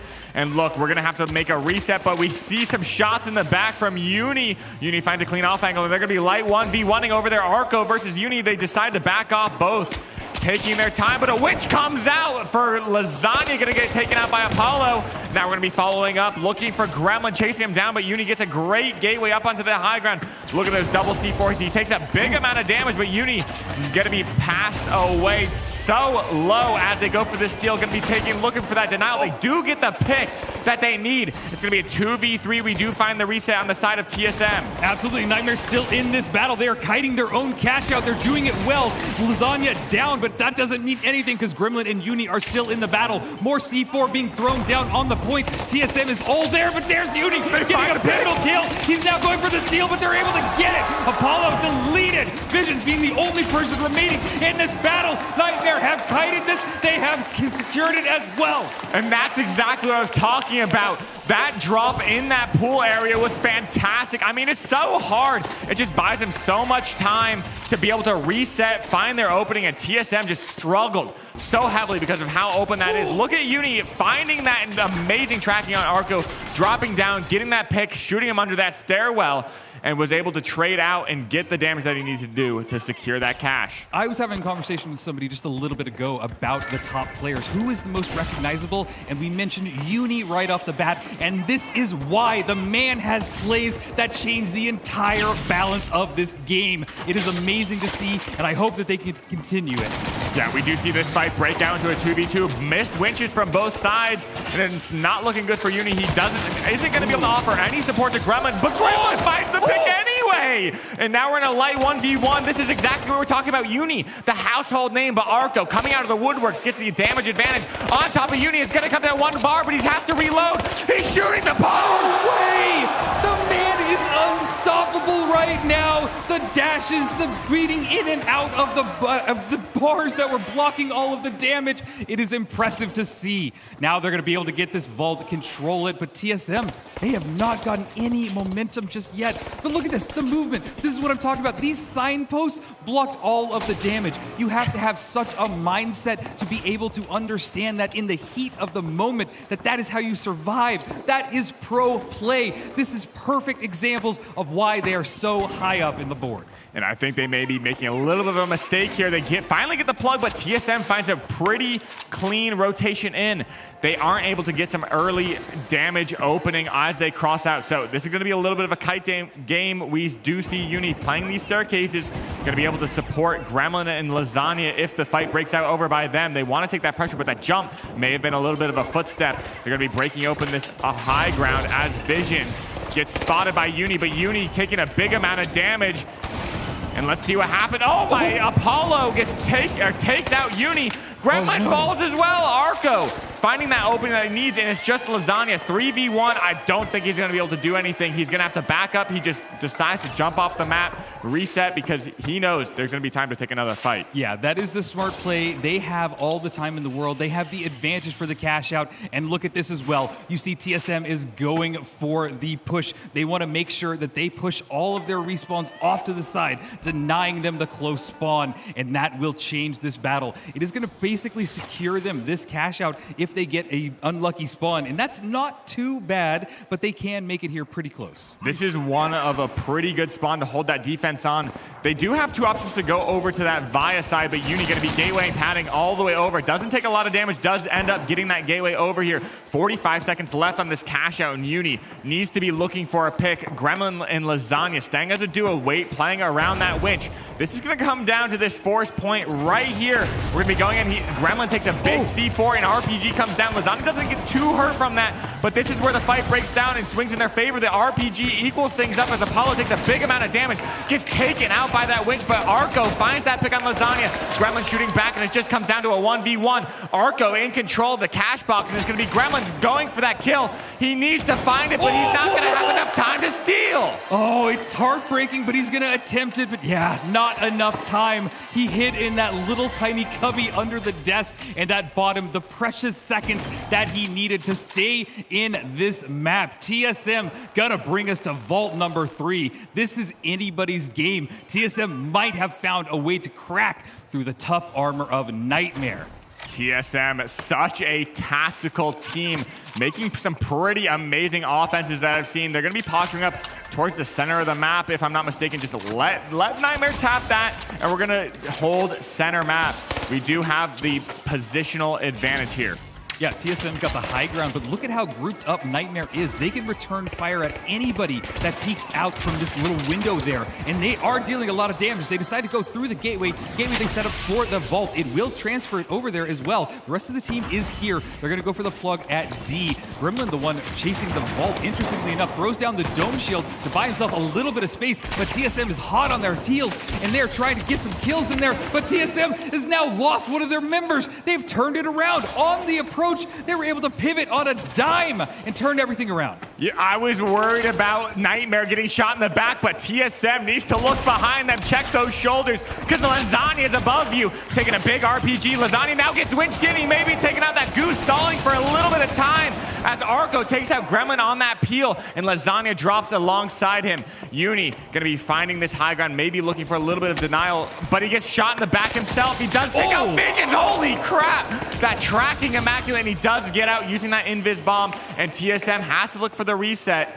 Cash out in hand, going to be looking for that plug as well. Uni does not want that to happen. He needs to buy as much time for his team to spawn back in. Yeah, and he's actually done it really well. Only about 5 seconds left before they can coin back in. They won't be too far away from this, but Uni is just a master of that movement, able to get out of there, go invis, and go to a spot where nobody from TSM could find him. They bought himself the time to bring his teammates back into this. They're ready to go for it, and they're getting really close. Yeah, TSM posturing up on this high ground, got some early damage onto Uni, but healed right back up, just trying to slow them down, keep them at bay. I think they're ready to drop here. They're backing up, trying to play a very, very slow game. They don't want to make any mistakes. Look at this pad position. They may get caught off guard here. Look at Uni coming off on the off angle, getting some early damage, calling them out. They're going to have to ditch that pad and look to renegotiate the terms of this battle. Yeah, they're trying to steal it right now, but this cash out area is so unique. Tons of ways to drop it, and the rubble makes it so difficult to really get anything going, but they're going for it. They're trying to write it down. It did not work for them. They're going to go for another attempt, or at least tap it just to bring them back into it. The building is burning, the building is breaking. Now we're going in for that steal yet again. Gremlin on top of it. The dome goes down from TSM. A winch comes out. Who will win this fight? Apollo gets taken out. We back up and look for any opening, but Gremlin finds 2, and it's a 1v1. Uni answering back. It was light versus light, and Uni just hits a little bit harder. They get the flip, and now they have all the time in the world to set up their defenses. They have to stop TSM one more time, and this will be a panic push by TSM. Right now, it's looking like Nightmare has everything in their favor, but don't discount TSM just yet. They could pull something off at the very last second. That's what makes the finals the finals. Yeah, and this is going to be one last Hail Mary, but they do have a lot of space to traverse. They're trying to get that gateway in. They need to make their approach quickly. Lasagna off on that off angle, and Gremlin ready to drop down. I don't think they have it in time. They are on it, but the goose doll comes out, and it blocks them. No time. Nightmare is going to take game 1. Map number 1 for Nightmare. They continue their steamroll. They are 1 map away from making it into the Final 4 and sending TSM home. TSM, they need to figure something out right now, or they're staring down a barrel. Yeah, Nightmare showing out, saw some cracks. TSM found the opening. They did a fantastic job, but look at this. 24 kills coming up from Nightmare, showing some dominance. I mean, TSM still looking pretty good. I mean, despite that scoreboard, TSM found some openings, found some cracks. Lasagna really negotiating those terms in that mid fight on that last point, finding the opening and getting those picks that they needed, but TSM just losing that last cash out, unfortunately. Yeah, and that cash out is just so unique, as I was pointing out, because it can just fall and it becomes incredibly difficult to get in there and also be spotted entirely as well. So it's just unique. It didn't work in their favor, but that's the way the cookie crumbles. I am blown away by the amount of kills, the amount of just tempo that these teams have. We have not had a single stall, no slowdown in the pacing. These teams are at each other's throat at every opportunity. I could not ask for two better teams to be fighting it out for their life. Yeah, I do like that. They're going to the wall. They're fighting hand in hand, basically together. The chemistry for both these teams are immaculate. But Fortune Stadium, Rio, it could be very fortunate for Nightmare, and I'm sure that they would love to secure this in 2 instead of bringing it to 3. But let's see what happens, because TSM is an incredibly strong team. They have made it this far. They deserve to be here. Yes, they might be an unknown team, but now they are well known. They have toppled giants like Alliance, and now Nightmare they're facing on the back foot. They're going to be taking this high ground. Nightmare going to be affording themselves a positional advantage. TSM going to be opting for that low ground, playing a little bit slow. This is going to be probably one of the slower parts of the match. This is going to be an important fight. We've talked about it time and time again. Sector 6 being such an important vault to plug. You have the ability to spawn manipulate. You have the ability to camp their bodies. I mean, this is going to be a fantastic. Lasagna just goes for the tap right away, wants to get this match going. No haste. And now TSM crouch walking up these stairs, trying to find an approach. Will we see a pad RPG, the invis, the C4, everything comes out. Can they find someone hiding behind Gremlin? 2 bars maybe dropping down, but Arco, Uni using that M11, the tried and true M11. Lasagna gets winched in and evens things up. It's a 2v2 and we're going to get that reset on TSM. Yeah, TSM played that really well. The engagement is still going off. Gremlin with an RPG shoots right at the feet of Apollo. Not enough damage though, as both of them forced into a corner. Smoke gone off as well. Dome shield down, fighting inside of the dome, but doesn't work out well for Apollo as Gremlin gets some good headshots. They're regrouping as a team, and they need to get Lasagna back in this. I think that they're going to go and let him coin in, but what happened? What an angle! angle! Opened the door, and Arco just deletes him from up high. Yeah, Arco found the perfect angle. Lasagna's body's still on that roof, but now Arco's under heavy fire. Uni finds that kill with that M11. He is so demonic with that weapon. But now we're going to be dropping down Lasagna, the medium 1v1 that you all wanted to see. The heavies, the lights come to support them. Who will come out on top? This is where everything matters. We see Uni on the back foot. He gets some great damage with that M11. That thing just shreds, but Uni can't find the escape, and TSM going to be able to take this vault all the way to Sector 6 if they want. Yeah, and that is what you don't want to have happen if you are Nightmare. This might be the crack in their armor that we're starting to see. They're going to get this plugged over on Cash Out A, get things started, and this is what makes it so difficult. You see every approach from Nightmare onto this Cash Out, and you can control where they spawn like they just did. Nightmare, long spawn away. TSM can see them from every angle. They messed up the spawn manipulation. Arco does spot them, though. They actually spawn in that Izzo building. They're ready for Engimo, but now Nightmare has the high ground. TSM, fortunately, do realize and back up. They're going to be playing the safe game. Look at Uni with those beams with that M11. Tried and true. I mean, he is a pure aimer. He really is. He's taking shots at any corner that he thinks that they might be in. It's a really great way of securing them down, making sure that they can't move out of any angle, stuck in that corner. He knows that they're all grouped up. Gremlin with an RPG, gone in Viz from the help of Uni. They pushed in. They don't know where they're at just yet. They're still searching for them. They're ready to shoot off at a moment's notice. Uni takes a big shot of damage from that CB1 repeater, and now we're going to be kiting down. Uni may be in trouble, but Arco's the one who falls in that light 1v1. We're watching Gremlin right now trying to peel for the team. Uni getting some great damage, and it's just going to be Apollo and Vision stuck on this catwalk. Wow! And they get shredded from behind by Uni with the M11.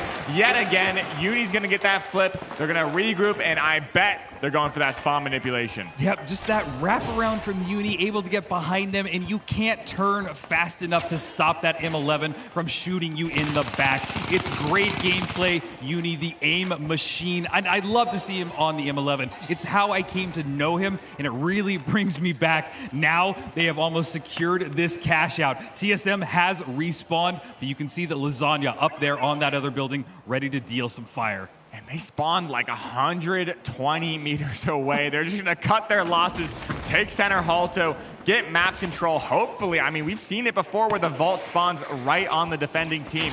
I do think TSM is just going to be posturing up, looking for the next fight, holding them at bay. But there we go. It spawns right on top of them, essentially. TSM now in control of this map.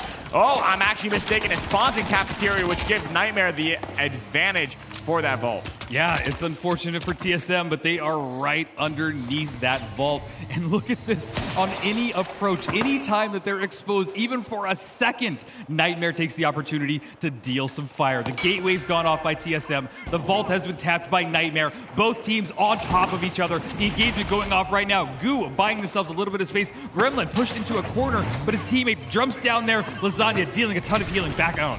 Yeah, they're going to just be posturing up for the high ground. Uni in a little bit of a pickle right there. Gets taken out by Arco.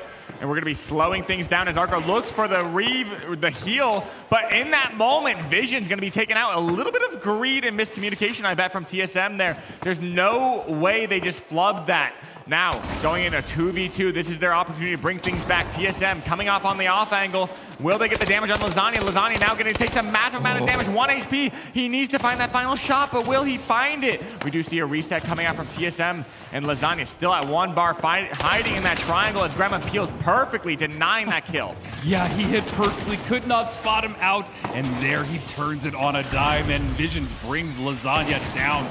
Couldn't stay hidden for long enough. TSM starting to look a little good, building up some momentum. They have control of the vault as well. They're moving it over towards Cash Out B. Nightmare, though, does have a height advantage for 2 of them. They're starting to chase them down as well. Yeah, this is exactly the moment TSM needs. They want to rotate this box out. Arco says, here, you take the box heavy and medium. I'm going to go play the high ground, go fight that light 1v1 that might happen, but Gremlin looming above on this high ground. Arco going to be stepping out of those doors on the left-hand side. Will Gremlin see him? He does get spotted, but Arco gets some good damage on top of Gremlin as Apollo and Visions just sit tight, hold that box close like a teddy bear. Hugging it closely, knowing it's their only chance of not being eliminated right here. Visions goes for it. He's holding it, ready to go through that gateway, following with the rest of his teammates. They have gone through. Nightmare, still a little bit of distance between them. They throw the vault, bringing it even closer towards Cash Out C. This is definitely a big cat and mouse situation. TSM's trying to find the space, the time, the rotations that they need to get this plug.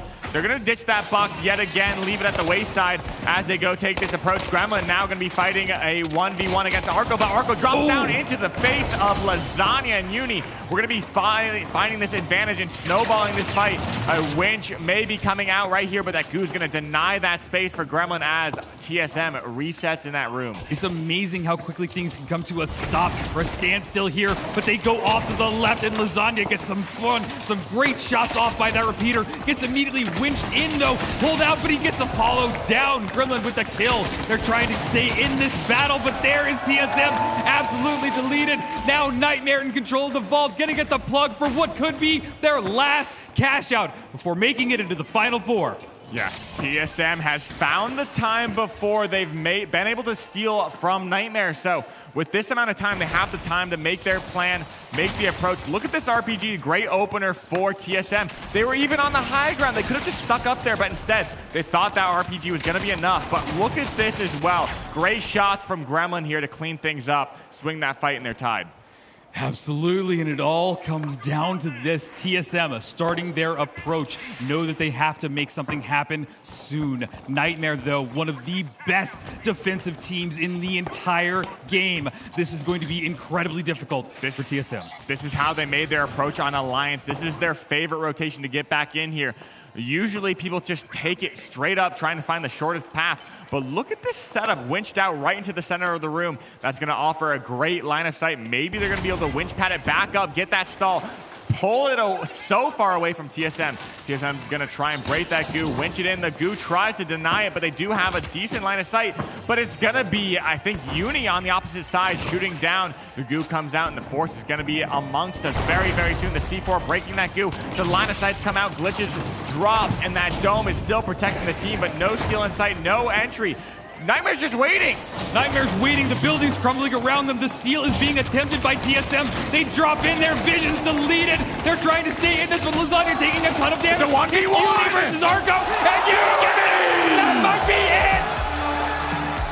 What a crazy! That's it. That is it. There's no time. There's Are you not kidding? gonna be any time to get this. They're gonna spawn in basically right as the game ends. Nightmare clutching things up, a 1v1 situation, proving Uni a top light in the scene. He is a man, a machine, and a Look at that nightmare. A nightmare for anybody on the receiving end of it. TSM played their hearts out, but Nightmare is still on top. Nightmare is feeling good about that. Hugs go around. GG's, everybody. TSM has such a long road to get here, a long flight as well. They made it the distance. I mean, they have to be proud after the stuff they've gone through. I am blown away by that team. It is such a fun experience when somebody brand new comes to the scene and makes such a splash as TSM. But with all that said, I think that there's nobody better to break this down than our wonderful desk in Arco. I have to say, it is few and far between when you get games like this, where it really does come down to the individual mechanical skill of the light players. How many of these fights came down to Uni versus Arco? Uni versus Arco. So many times it was Uni finding that time to clutch up, especially on Fortune Stadium. But at the very end of it all, it just we've seen this before, but Nightmare, they've booked a spot. They have finally made it to the end, and you're right. This was Uni's series for so long.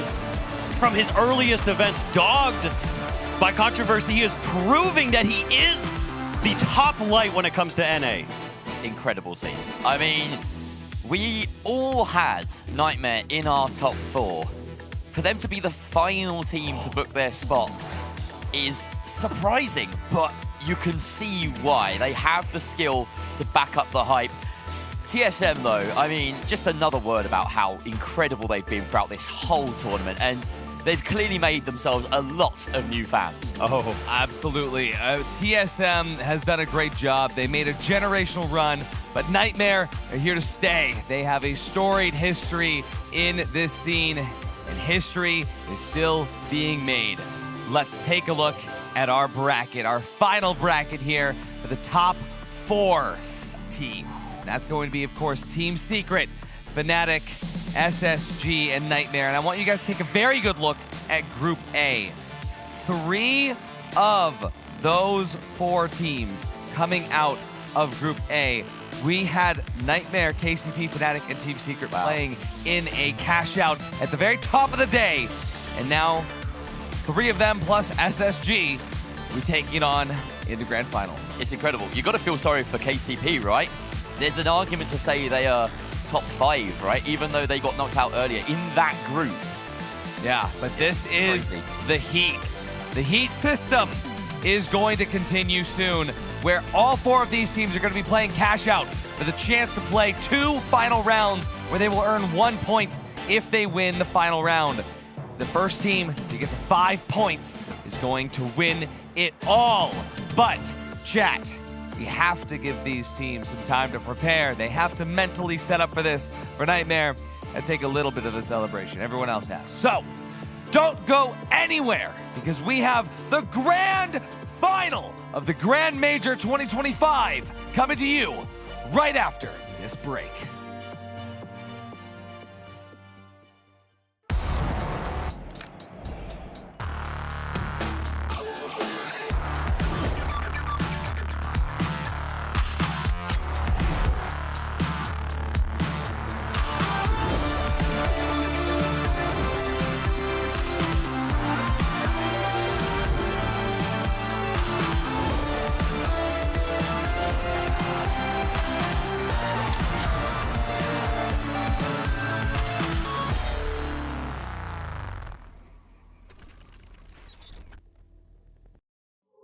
the life giver, the sun, always on, source of everything that is good. But can it be trusted? Holtau's Sun Insurance will have you covered if the unimaginable happens and the light goes out. Holto, brighter than ever.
Wow, what a match that was! Indeed.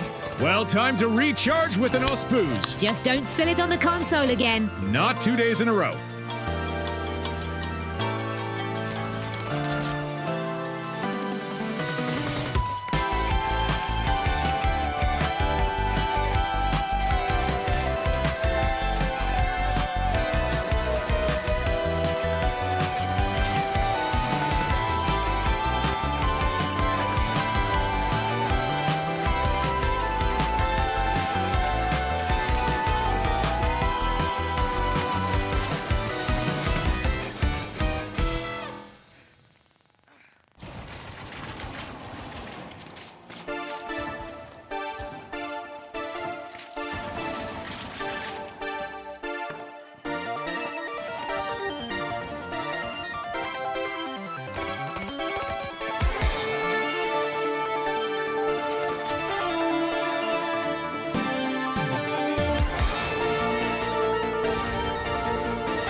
This really takes me back to 2081. Remember when Odelia and Ursa clashed in that final match? What a sight it was. Two legends pushing each other past perfect. I still get goosebumps just thinking about it. You and me both.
Oh my days! We're back for the finals! Ooh, we have had a long day. We've had 2 long days. But somehow we're just getting started because it's actually just getting time to play the finals in the finals. We've reached the finals with finals. I get to say the phrase, 4 teams have reached the finals! Now there's a lot on the line, of course. There's $100,000 between the teams. That's a lot of money. Could buy a lot of loot, a lot of multi-bucks. That's what I'm gonna say. But there's of course also championship and trophy. There's glory waiting for them, and of course this 9.2 ton solid gold, the finals logo for whoever wins this. But before we get there, I think we need to figure out who our teams are. You might need a bit of a reminder on who's who. So I think it's time we get ready to introduce our top 4 teams. Are we ready for the finals? Starting off, team number 1, we have SSG!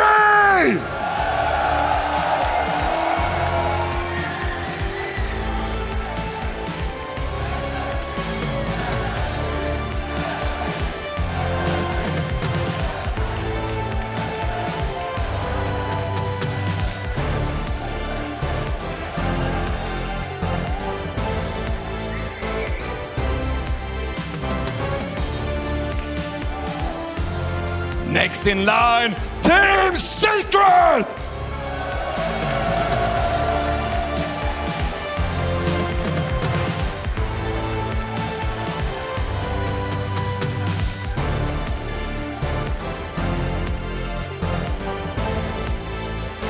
Joining them on stage, we have Fnatic!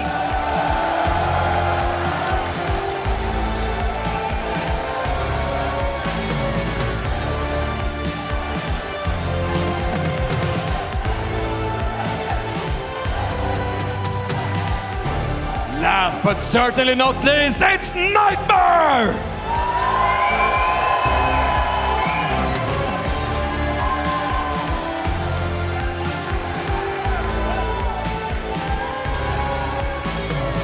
I am sharing this stage with legends. Players, you may sit down and get ready for your games, take your seats, get ready to play the finals. Now, we know who's playing, and we know they're playing the finals, but something left to figure out is what map they'll be playing on. And in true the finals fashion, we're not gonna do it the boring way. I'd like to welcome to the stage Moolah and Fixie!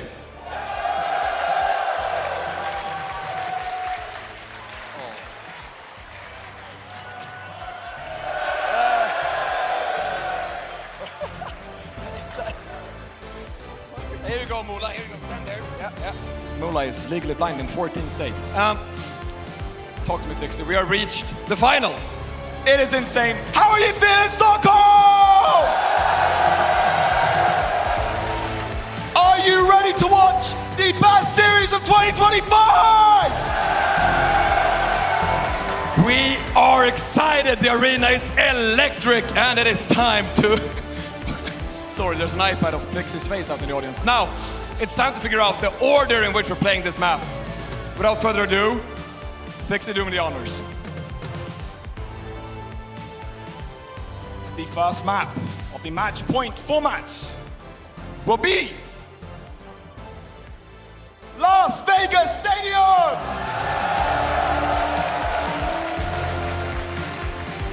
Las Vegas Stadium, map number 1. The second map of the series will be Monaco! Map number 2, Monaco.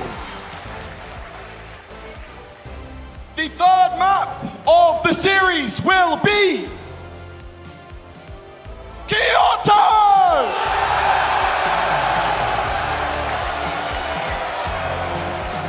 Skyway Stadium! Third map, Skyway Stadium. The fourth map of the series will be Nozomi Citadel!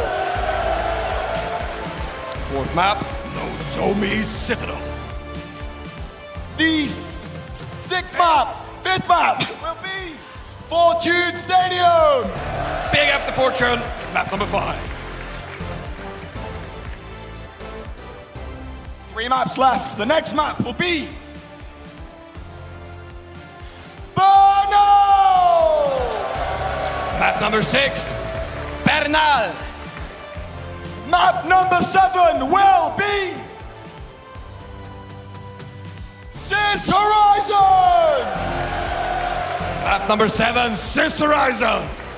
Which of course leaves, if we go all the way to 8 maps in this series, the final map will be Played on Seoul! Final map of the series will be Seoul! Now we have our, I almost just fainted, I think. We'll have our final maps. We have the teams, we have the maps. Do we have any final words of wisdom? Let's have a good game! Come on! With that, back to the studio, it's time for the finals! Need me, points me, but I'm just gonna sit like this. Amazing to finally see our entire map pool, how we will be playing them, and the order we will be playing them. This is going to be intense, and I am here with Sonsoyo to break it down. We're going to be hosting this part of the map, part of the segment of this today. I know, I'm flubbing it like crazy. I am too excited for this. This is an intense day, and it's going to heat up, and that's a great introduction because we're going to start the heat system, and maybe we can have the nice graphic behind us to kind of go over what the heat system is like. We will be starting each cash out game. Yep, it'll be coming in a second. But basically, we're going to be starting off in cash out, and that will determine what teams end up in first and second. And from there, we then go into a final round and a final round. And once we enter those final rounds, that is where you can start to earn points in the heat system.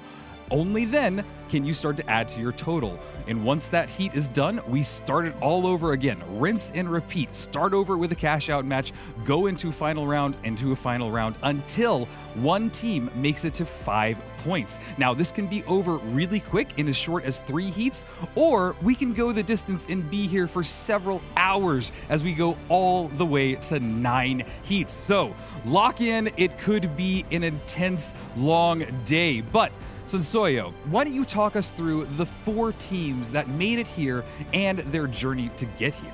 I mean, everyone saw them walk on. We've had the introductions. We got SSG, Team Secret, Fnatic, and Nightmare. I mean, all of them have had their trek through day 1 and day 2. However, SSG did make it there pretty quickly in day 2, being that first team to take that slot. Team Secret had a great match on Citadel against Fnatic. And even though they both fought, they ended up both making it towards the end. Yeah. And Fnatic was our next team to make it. I mean, they had an amazing match on Fortune Stadium.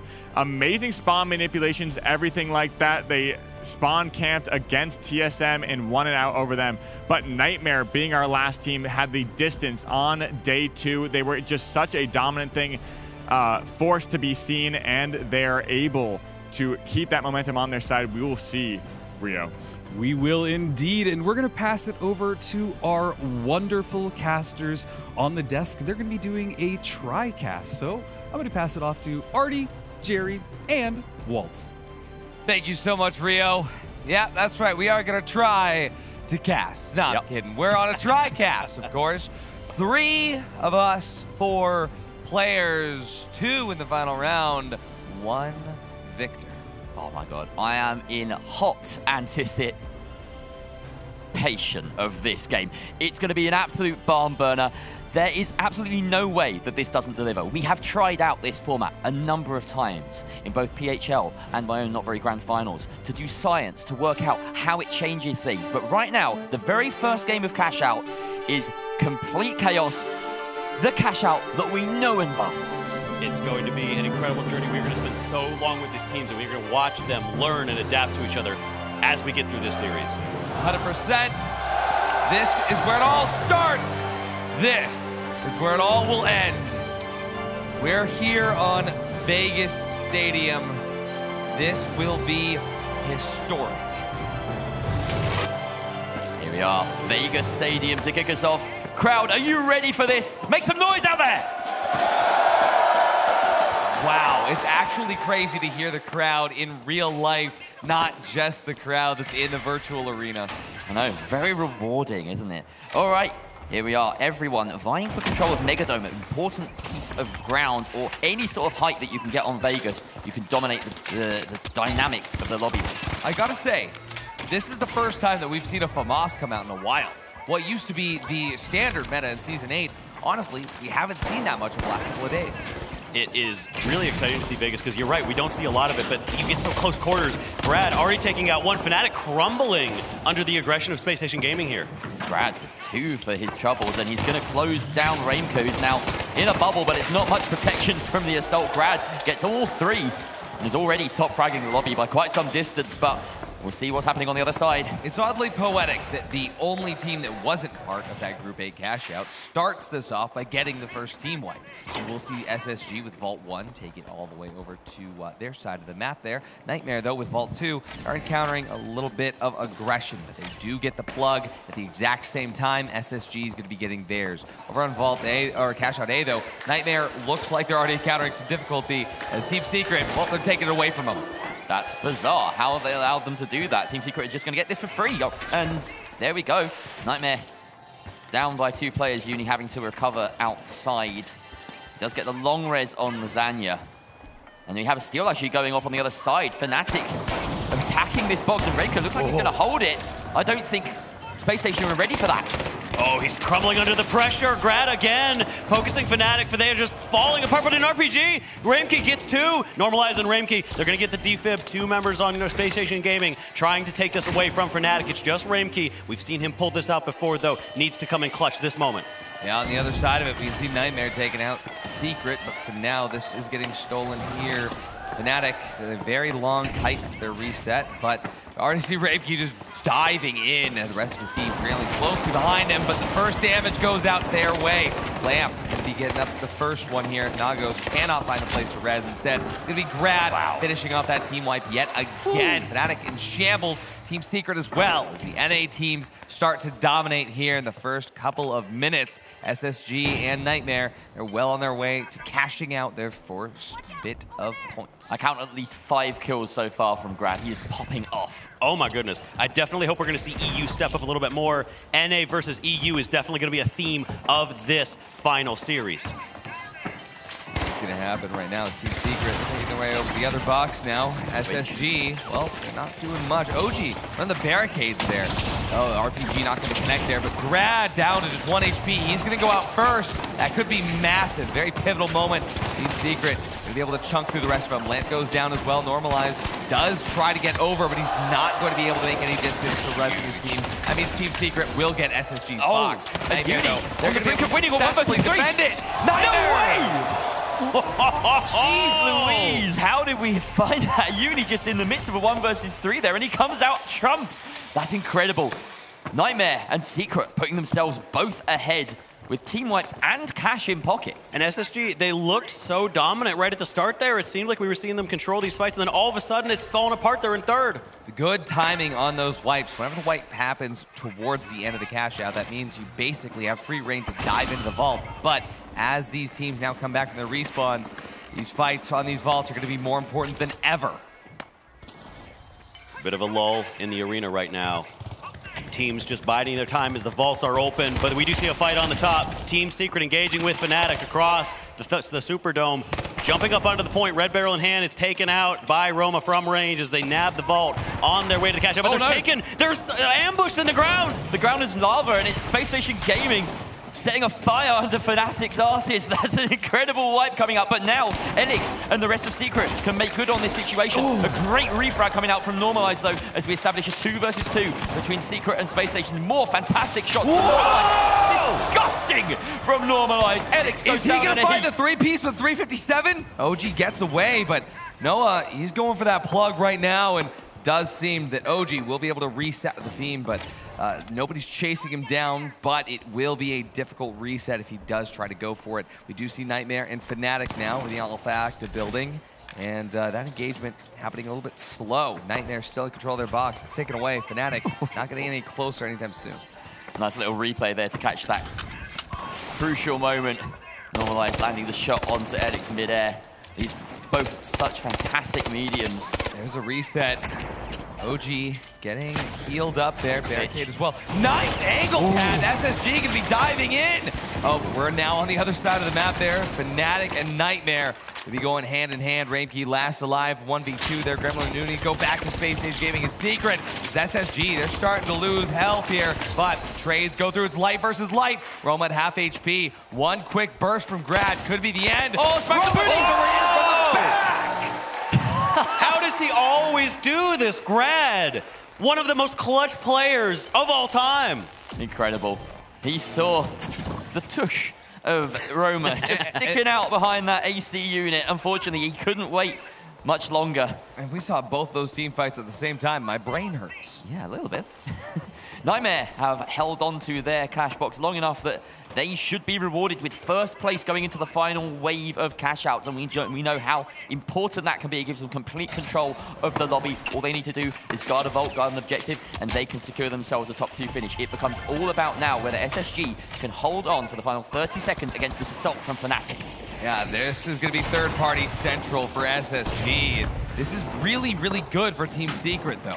You always want to be not the second team, but the last team. Although, unfortunately, it looks like Team Secret is going to be diving in second. They're about to get pinched here. Rampy makes the most of it. Fnatic finds the first. OG refrags it out there, but Fnatic is still shooting. Space Station Gaming, they're not even involved at this point. From the top, there's Nightmare, fourth party. They don't even need to do this. They maybe just want to have a say in who's ahead at the end of the day. In fact, it's helped out Space Station Gaming incredibly well. A gift to their nation's compatriots. A fantastic job by Nightmare and Space Station Gaming benefiting from that second place now. But of course, it is a dangerous position to be in because of course, Nightmare can control the lobby. We see that Fnatic will also want to double this box to give them any chance of surpassing Space Station's current total and getting into second place. SSG and Team Secret are going to be having another fight here very soon. As Elix and OG coin back in, the team recovers. Question is, are they going to dive on 5, fight their way into 6? If this splits, Nightmare could still be in trouble. They have to make sure that this either is one cash out or a double. It is imperative for them to handle this properly. You said 2 teams looking for a double, 2 teams looking for splits right now. It is all eyes on the vault. Fnatic have given themselves a ride up to the 3rd floor of this building here. And they've got that tap on the vault. At the moment, Team Secret are surrounding it. They've built themselves a goo fortress to be able to teleport this away once the time is right, but they don't get out in time. OG with the kill, Rainker with the trade. 2 versus 2. Nagiri comes out huge with Rainker slapping them down. 2 melee kills, but they're heavy on the side of Fnatic. Team Secret wiped out at a pivotal moment in the game. Oh, it's getting so close now. There is a vault loose in the map. There goes Fnatic, hoping to get this doubled. But right behind them, Nightmare, you're shooting your Mitries in the back. They also want a double. They just want the kills. They want the money. They're going to go ahead and get it. Fnatic Neri, the only one left. Nightmare getting away with this cash box. 30 seconds. If they can hold on to it for 30 seconds, they should be safe. They're running to the other side of the map. They've got places to be. SSG, they also going to be running out, trying to find the best place to set up while the rest of the teams figure out their objectives. The only one left to push. Team Secret may be able to actually surpass Nightmare here, but only if Nightmare for some reason get wiped. They will be able to, of course, take over Space Station if they wipe them as well, and they have to defend this box. So the real question is, will Secret be able to take out Space Station and get the steal? Yeah, here we go. The steal's going to start off. OG, though, he's only baiting. Backs off it just a little bit more. Both those barricades going to go down. Elix actually holding on to this. There's OG body blocks. Lamp going to be diving through, but he goes down in a swell of gunfire. So does the rest of Team Secret. OG, only 4 bars of HP remain. SSG's down to just grad, but because that Defender coin, he doesn't need to worry about resetting the team, especially given the fact that the 3rd party and the 4th party are on their way. Secret's back trying to steal it yet again, but the glitch trap from Elix is going to put a slight dent to their plans. But Fnatic, they just go through. The steal now going towards Fnatic. It's not going to matter. They don't have any skin in this game, surely. It's put them up in 2nd place. They still need to wipe Space Station, and even then, I don't know if it's going to be enough. Normalize and Lamp just playing their lives right now. We're watching Nagiri, Rainker, everyone on the side of Fnatic fighting for their lives, but all Space Station need to do is to survive to keep themselves in 2nd place. And look at that, Lamp is in Narnia. He's miles away. He's booked himself and Nightmare a spot in our first 2-game series. What was Fnatic doing? All they did was made sure that Team Secret didn't go into the final round 3v3. Perhaps some EU rivalry coming out there. Yeah, both NA sides making it through here. There's a G word I could use here, but Walt, I think that you could probably stifle me. This first match is such an interesting match because the entire weekend, when we get into these cash-out matches, you want desperately not to be in those bottom 2 because there's elimination on the line. This time, elimination is on the line. You're not going to get points, but in this early cash-out matches, in these early heats, you can get a little bit behind and you can still catch up. We're not going to see some of the heavy macro coming out from these teams for another heat or so. It's going to take some time. It will take a little bit of time, but as these teams start getting used to one another, a lot of differences going to be coming through in the form of the maps. We saw the FAMAS not really working out that well for the 2 teams that brought it in, but we're going to start off with some NA domination as NA continues to be the indomitable force of the finals. For the first time, it feels like there's not many esports where that's true. No, it's a very unique game, and you know, when you have a 4-team grand final, it's gonna throw up some very strange situations, as we will learn, as we will see throughout this grand final and the heat system. But look at these stats. Rainker coming out with 13 kills for his team, still not enough. 10. And most importantly, you look at the death stat on Fnatic. They were losing a lot of those team fights despite a high kill rate from Rainker. Space Station staying alive at the end of it made the big difference. I will put this out here as well. Rainker might have had 13 kills, but with only 6,600 combat score. Grad's 10 elims with 7,000 combat score looks a lot crazier. But here's the thing. Remember, this is the heat system. Nobody's going to be winning here. But Nightmare and SSG, they will have the chance to add points to their tally. If they win these next final rounds, they will earn points. 5 points to win, only 2 points available before we go to map 2. Nightmare versus Space Station Gaming. What a match. This is the sort of match that if we had it in a grand finals, we would consider it an amazing, amazing grand finals. There's potential for this multiple times throughout the night. We're going to get to see these teams constantly go at each other in this best of 2, this 2-game series. We are going to be looking at how these shape up against each other, and then does that influence how these teams treat each other the rest of the time. Well, I'm sure that our weather station later on, after we finish these next 2 final round 3v3s, they're gonna have a lot to say about that, especially given the fact that, well, like you said, if once teams start earning more and more points, target on their back will grow ever larger. And especially given the fact that this is the last season where doubling is possible in the way that it is now, this is going to be spicy. I feel like that extra context for the Season 9 reveal makes this all a little bit crazier. Yeah, it changes the strategy surrounding Cash Out. So this is very much going to be the last time we see Cash Out have this sort of dynamic about it. And I'm quite excited about those changes. But of course, right now, these players are operating within this patch. You know, we didn't just hit them with an update in the middle of a tournament. That'd be a little bit rude, a little bit unfair. Yeah, no, doubling's not changed right now. That's coming in Season 9. It's a few weeks away. Of course. And now, Space Station Gaming, we're looking at Grad right now. The terrifying light. And moving on to Normalize in the middle, sitting between the two. He's really feeling it, isn't he? The energy's there. I gotta say, for me, this is such a special moment because I've known so many of these players for so many years, and seeing Normalize in this position, seeing even my own Team Secret, even on Fnatic, seeing Ramkey, all these players that have such a storied history here at the Grand Finals, it sends chills down my spine. And I feel like I'm really glad we're giving SSG a bit of a focus here because it feels like we've been with Nightmare, Secret, Fnatic all day. But SSG, they qualified so long ago to the Final Four, and clearly they stayed hot. They were in a different group. They were in a different group. They were the first ones to make it to the Final Four. They were also one of the first teams to make it to the Final 8 yesterday. They had a really quick run. There's a lack of tape on them at this particular tournament, but they've really just, you know, swept aside all the naysayers and come out winning Cash Outs and 3v3s with incredible efficiency. Very true. And both of these teams also being Grand finalists in PHL Season 2. We've seen them both go through this before, but never once did we get SSG versus Nightmare. No, because Nightmare was so adept at that format, they managed to keep SSG out of almost every single final round. SSG are not fans of this format based on their sole experience at the end of PHL Season 2. They had a really rough go of it, finishing dead last. But right now they find themselves up against Nightmare in that 3 versus 3, and that's an insane pick. On the reverse angle, Normalized from below, taking Lasagna out straight away. It's an insane place to stand if you're a medium with no movement utility. I mean, he was just kind of out there. Gremlin and Uni also going to be getting some shots traded towards him. Space Station Gaming also half HP. How'd that happen? Yeah, I don't know. Where's everyone getting shot from? Maybe it's something to do with the guns and the bullets. Is that where they come from? I don't think that's true.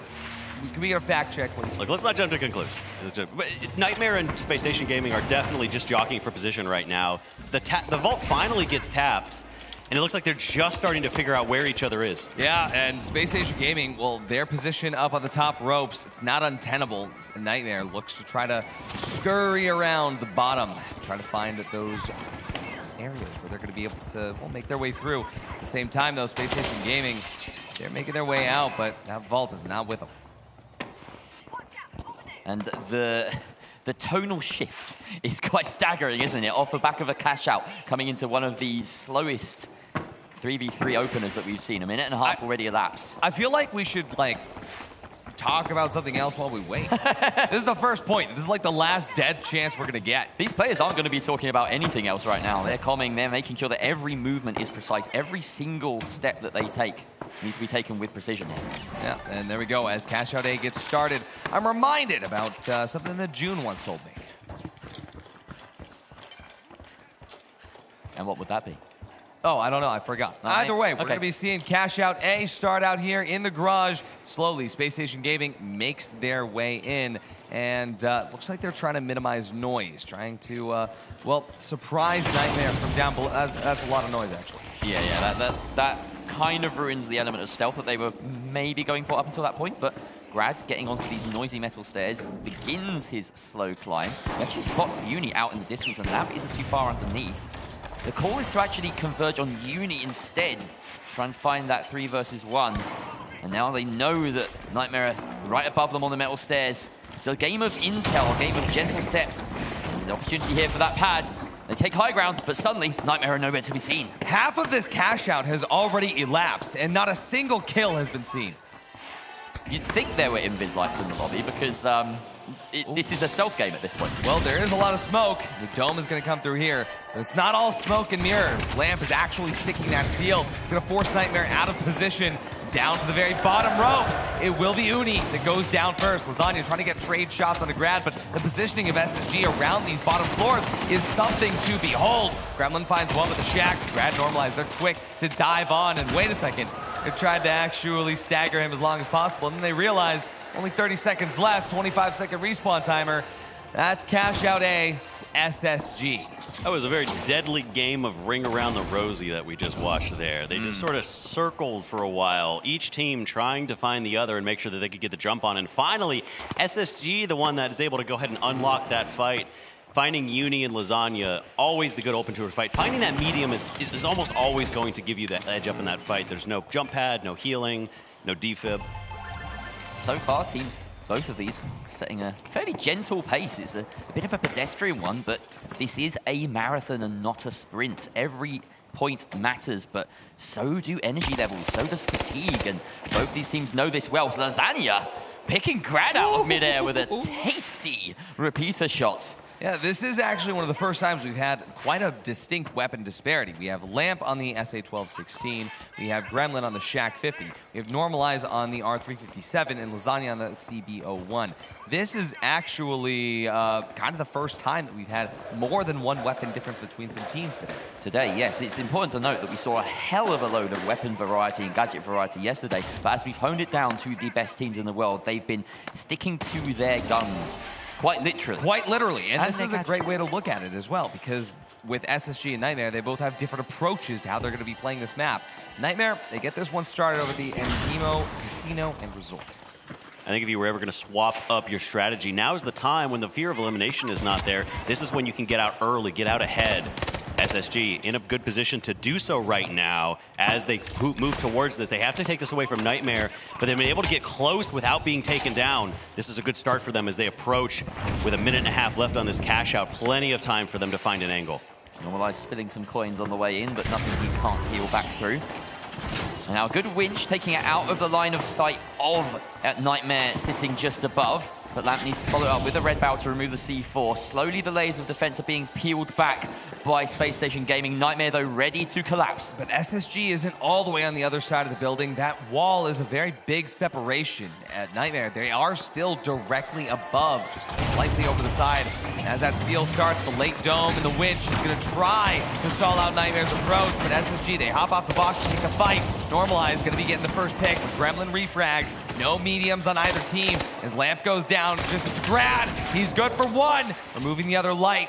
Grad versus Gremlin. We've seen this before. Are we going to see it again? Grad, he's Gremlin with 9 HP. The Shack working out for Gremlin there. Tracking the light, that's difficult. We know Grad dashes and darts around like a wasp sometimes, and that fight, it looks like it's enough to push us to a third cash out. Didn't even need the winch to pick off that light. Nightmare failing on the defense the first time, but able to hold on to it. There's the replay of that. Lasagna going down very, very quickly, and Grad almost clutching. We've seen so many 1v3 clutches. One of those bullets hit. One extra bullet from the burst. Wow, very close. We had a bit of a scuffle there between Normalize and Lasagna. Well, rather, between the two teams, the mediums got into scuffles that they lost. We saw a couple of missed shots from both of them, in fact, and they need to be landing those. We've got into a meta now where the mediums are running these skill shot weapons, these repeaters, these revolvers that just need to be landed. And if they're not, then you're finding no value across the fight. If you go down, then that defib is not going to be found at all. We have an engagement here as already Lamp manages to trap Gremlins in a wall of goo and follow it up with the kill. Lasagna low on HP and Uni backing away. Nightmare bruised, but not beaten yet. Still playing around the vault. Oh, Grad using the vanish bump, getting his teammate out of dodge. A quick snipe from Lasagna, though, takes him out. A trade in turn. Uni, the last member of Nightmare, has to survive. Grad takes a couple pot shots, drops down. A 2v1 as he drops to the floor. Lamp looking for that long res. A break in the fight. Neither team gaining superiority over the other just yet. Surprising there that Space Station sort of win the war of attrition as they end up with the cash box in hand at the very least. We can see Grad and the rest of the team maneuvering their way towards B. Uni's trying to keep a close eye on things. He does, of course, have that gateway to help speed up the respawned members of Nightmare and keep them tracked. Not much of a chance here for Space Station to set up on point. They opt to just dart away, leave a sensible amount of distance between themselves and the cash out. And now it's Nightmare's job to try and play this long game of hide and seek. Because look, they found a little cubby. There's a door that takes them right outside if they need to, a fire escape. But there's lots of routes back here. Grad will no doubt have had a gateway set up right near the point if they need to scramble. I don't think we'll see quite the game of Ring-a-Rosy that we saw on the first cash out. I think we're going to see a little bit more of a close match. Close match, close enough.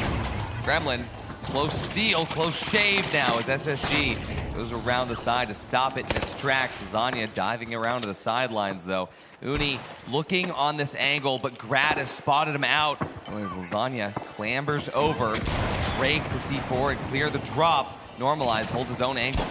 Both of these teams are skirting to various angles. This is actually going to be a war of attrition here. As cooldown starts to get burned from various gadgets, it's going to be who can survive the longest for SSG if they can wait to kite. But wow, Grad takes out Uni as Lasagna takes out Normalize. A trade between the lights and the mediums. Now here's the heavies getting into a kerfuffle. Gremlin has more HP, but Lamp has the edge. Misses the winch, though. Both miss the winch. SA-1216 is going to chunk it out. And help from Grad, but once again, Grad finds himself in a 1v2 situation. But this time around, there's no low HP victims on the other team. Normalize can coin back in about 5 seconds, but I feel as though Nightmare have the opening that they need, and the fight going on the rooftop. Can Uni take out Grad? Neither get the shots they need. Oh, this is a fantastic angle. Doesn't need the glitch, he just needs to get the damage going. Uni, the bodyguard, to enable that steal, and with only 5 seconds left, I don't think Normalize has a hope in hell. He's just gonna wait and allow this to happen. That's our first point in the grand finals going to Nightmare. It's the first stop on a long road. 1 point down, 4 more to go. A very scrappy 3v3, very different from the matches we were seeing earlier today where it felt like it was fight, constant wiping. This was a very measured, patient, slow match. Even during the points, it felt like the teams were one team trying the best to avoid each other, kiting them around the entire arena. Very minimal fights, and the kill score reflects that. So far, Nightmare just showing us that they can win any straight-up cash-out.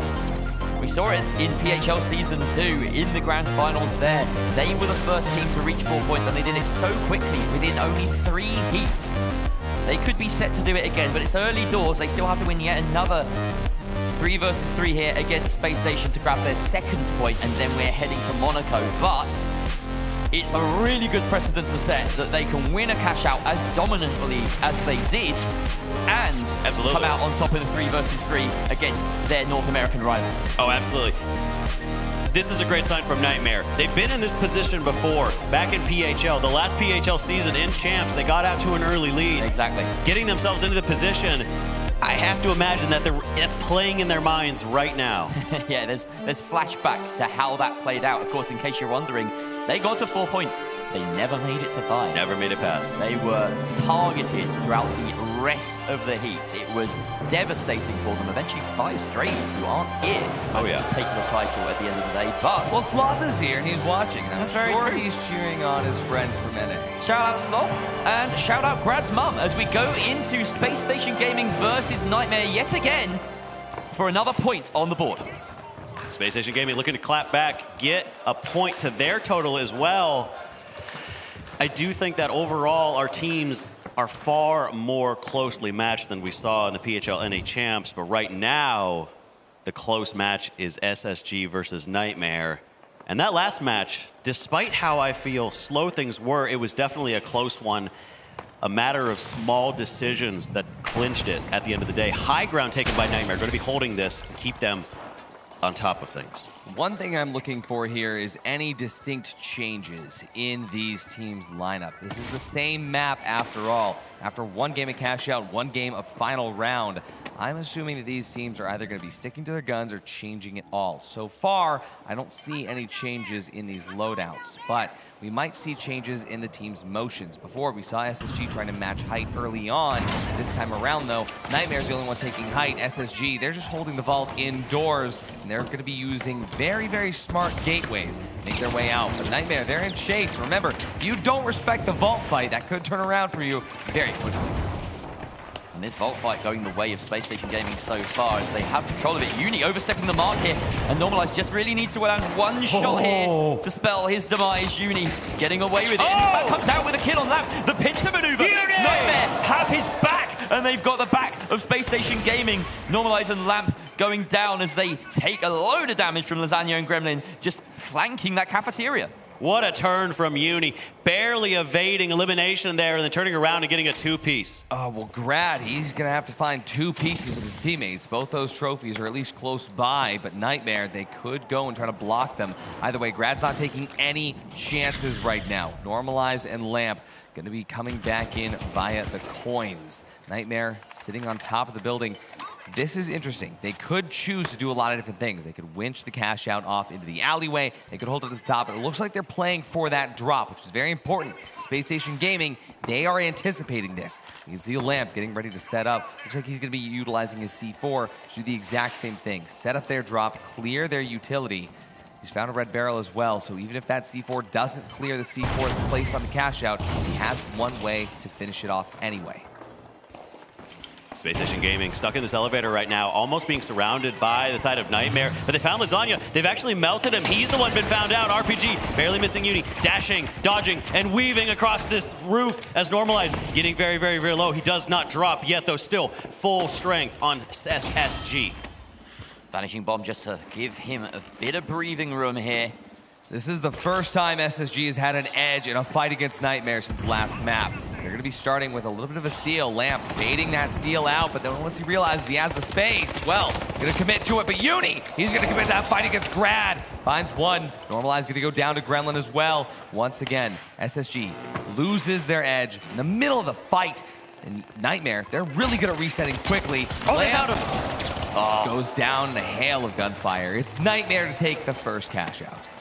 The light fight won there by Uni over Grad, making a massive difference to the flow of it, but also Normalize going down to Gremlin gave Space Station Gaming absolutely no route back into that fight.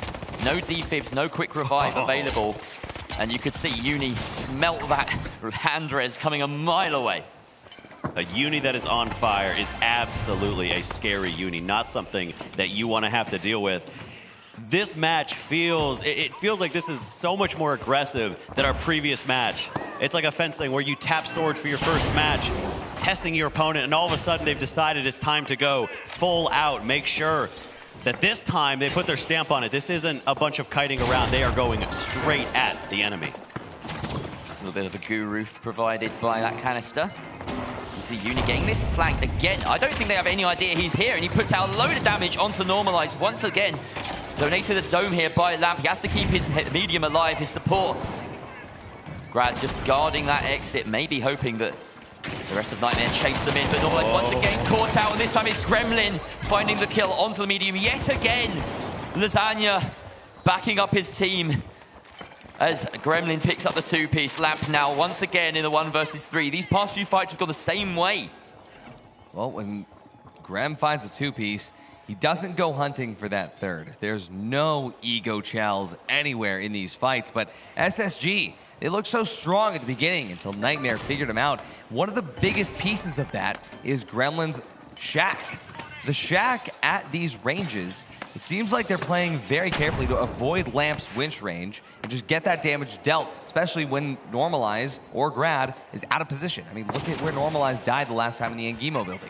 Nowhere to go, only one goo around them. Lamp now finding himself in the same situation. That goo set up, by the way, just to prevent a winch into a closer quarters area. That is what Lamp will want to do. He has the jump pad. They're going for the jump pad winch, and it worked perfectly to reposition that box. Oh, not as perfect as you would hope. It hit the ceiling. Grad He's gonna have to utilize that Vanish Bomb to get away. Lamp and Normalize will look for the recontest here, but soon. Oh, in the meanwhile, though, you can see more goo has been placed they have to deal with. Another one could be coming down there, but Lamp does pull it. He's pulled it inside. But Grem just on the outside. Uni looking for the angle. He knows where his team is engaging from. He finds the side to shoot from. Normalize down to just very low HP. Gateway as well to get away. Vanish Bomb. Movement is perfect. Oh, the steal coming out. Oh, Lasagna! Lasagna with an incredible shot. He finds one. Can he get a second at range? He doesn't need to because the chase down is there from Uni. It's only Grab left. He gets it. And now it's a 1v1. You machine! Taking out Uni and Lasagna.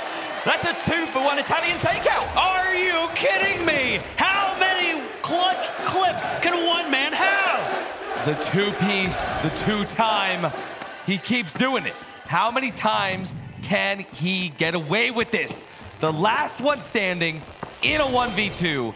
It's graduating. Incredible. It's only good for one cash out, though. Let's put this into perspective. They still need to win the next one to even get a point off the back of this heat. And Nightmare put up so much resistance. It's taken a moment of brilliance from Grad to better Nightmare so far in this series.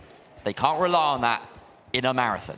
And again, the match takes a little bit of a patient moment. A little bit of a slowdown here as the teams wait and reassess. The vault spawning a little bit far away from where each team spawns, so now they just want to make sure they know where each opponent is. Nightmare on the low ground. They've been spotted by SSD, but a crucial miss on that. Ooh, yeah, missing that shot hurts a little bit. Grem, if he goes out now, this could be huge. Remember how important these vault fights can be. Nightmare knows that. That's why they're backing away. We need Vanishing Bombs the entire team. They're going to be able to use that space to get away, and Lamp takes a couple of shots at the sideline, but Lasagna is hurt, and Lamp smells blood in the water. He's going to go forward to it. Gremlin getting healed up. Lasagna is down now. No more health. Grem and Lasagna are gone. It's just down to Uni. Grad, he finds two. Can he find the third?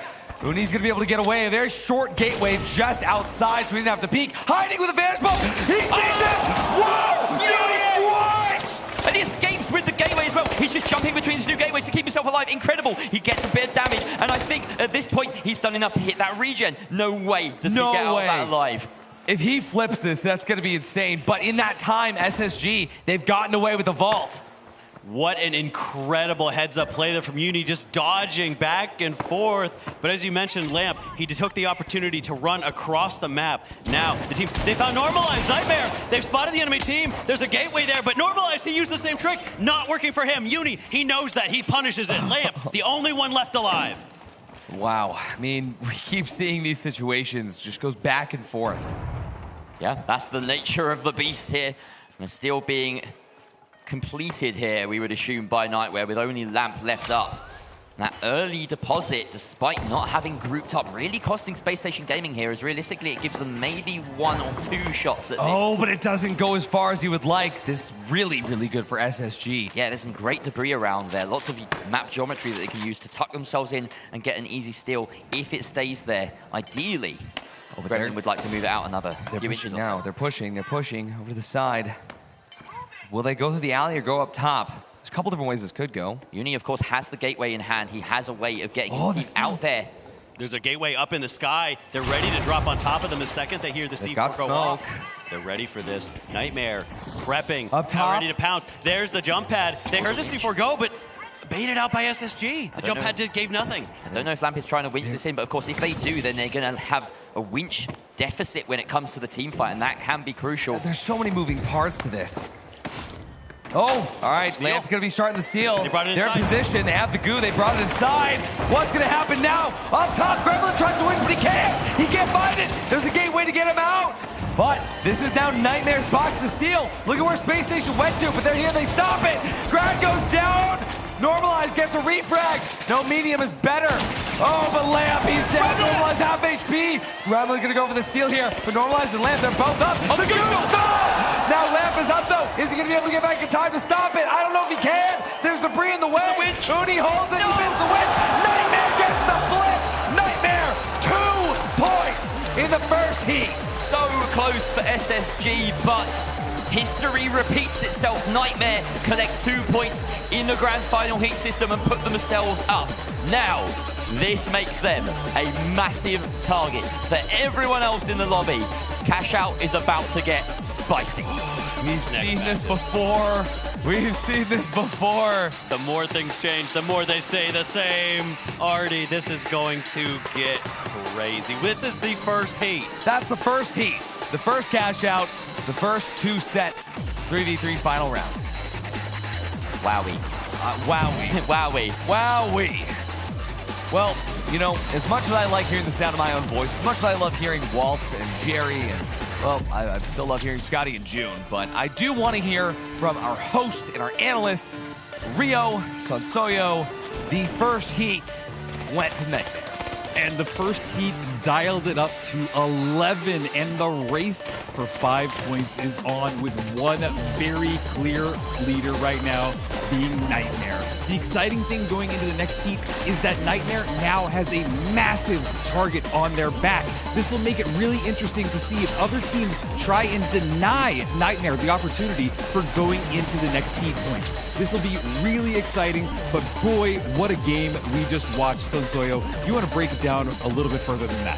Yeah, the first game in the Vegas series started off with a little bit of a slow start. As the casters mentioned, it was a very, very calculated match for Cash Out 1 and Cash Out 2, both boiling down to basically a last-second steal. And, I mean, it just really came down to the wire with Nightmare clutching it out with some great fights at the end. But overall, in the second game in the series, we saw Uni and a Grad show really popping off. It felt like the Lights were the ones who were running the show. Grad clutched up that second box, allowing it to go to that third Cash Out. But we also have to talk about how we got there. In that Vegas Cash Out, Nightmare came out to an early lead, and all they had to do was deny the double or get a double plug as well to get that. But SSG had possession of that final Cash Out, which basically allowed them to have momentum swinging in their favor. I mean, this is going to be a crazy situation as we head out into the next heat, Rio. Yeah, it's really anybody's game, and this is what makes the heat system so exciting. So what that Nightmare has 2 points? That doesn't mean anything yet. It's going to be even more interesting as more teams start to add more points to their tally, and we're going to see even more wider spread, hopefully. Or we could see a complete flip and Nightmare just continue to dominate their way up to 5. But usually with 4 teams playing at it, it's not really going to be the easiest thing to do. Yeah, this is probably the easiest part for Nightmare to get those 2 extra points. I think this is the point where you could see something like that happen. But if that does happen, the target on their back just increases magnitudes. It's really going to be a fight between SSG, Fnatic, and Team Secret right now. One of them needs to come out on top to make sure they can deny Nightmare's victory in that Cash Out round, because if they do, it could spell danger for the group, the top 4. See, but that's what's so interesting about Cash Out, is that you can go in it with the best intentions of trying to deny a team, but little tiny mistakes, a wipe, a missed vault, anything like that, and it can completely turn everything. We're getting some amazing highlights. That was such a high energy battle between these 2 teams. I honestly am going to be surprised if they try and also deny SSG, because SSG put up a great fight against Nightmare. There was a whole time there that Grad basically turned the entire tide, saved his team, and then they built up some energy. So if I were the other 2 teams that have been watching, Fnatic and Team Secret, I would do everything in my power to ensure that the EU side get a chance. Yeah, and we've seen Fnatic double boxes on that second Cash Out. This is going to be the time where we might see that come out to kind of control the map. Could be a little bit risky if you have teams like Nightmare earn that box. You need to make sure you are the team to get that early lead. Fnatic and Team Secret, SSG are looking to get that early lead to control the pace of the game. And as we've been saying, the finals is all about pacing, all about chemistry, all about teamwork.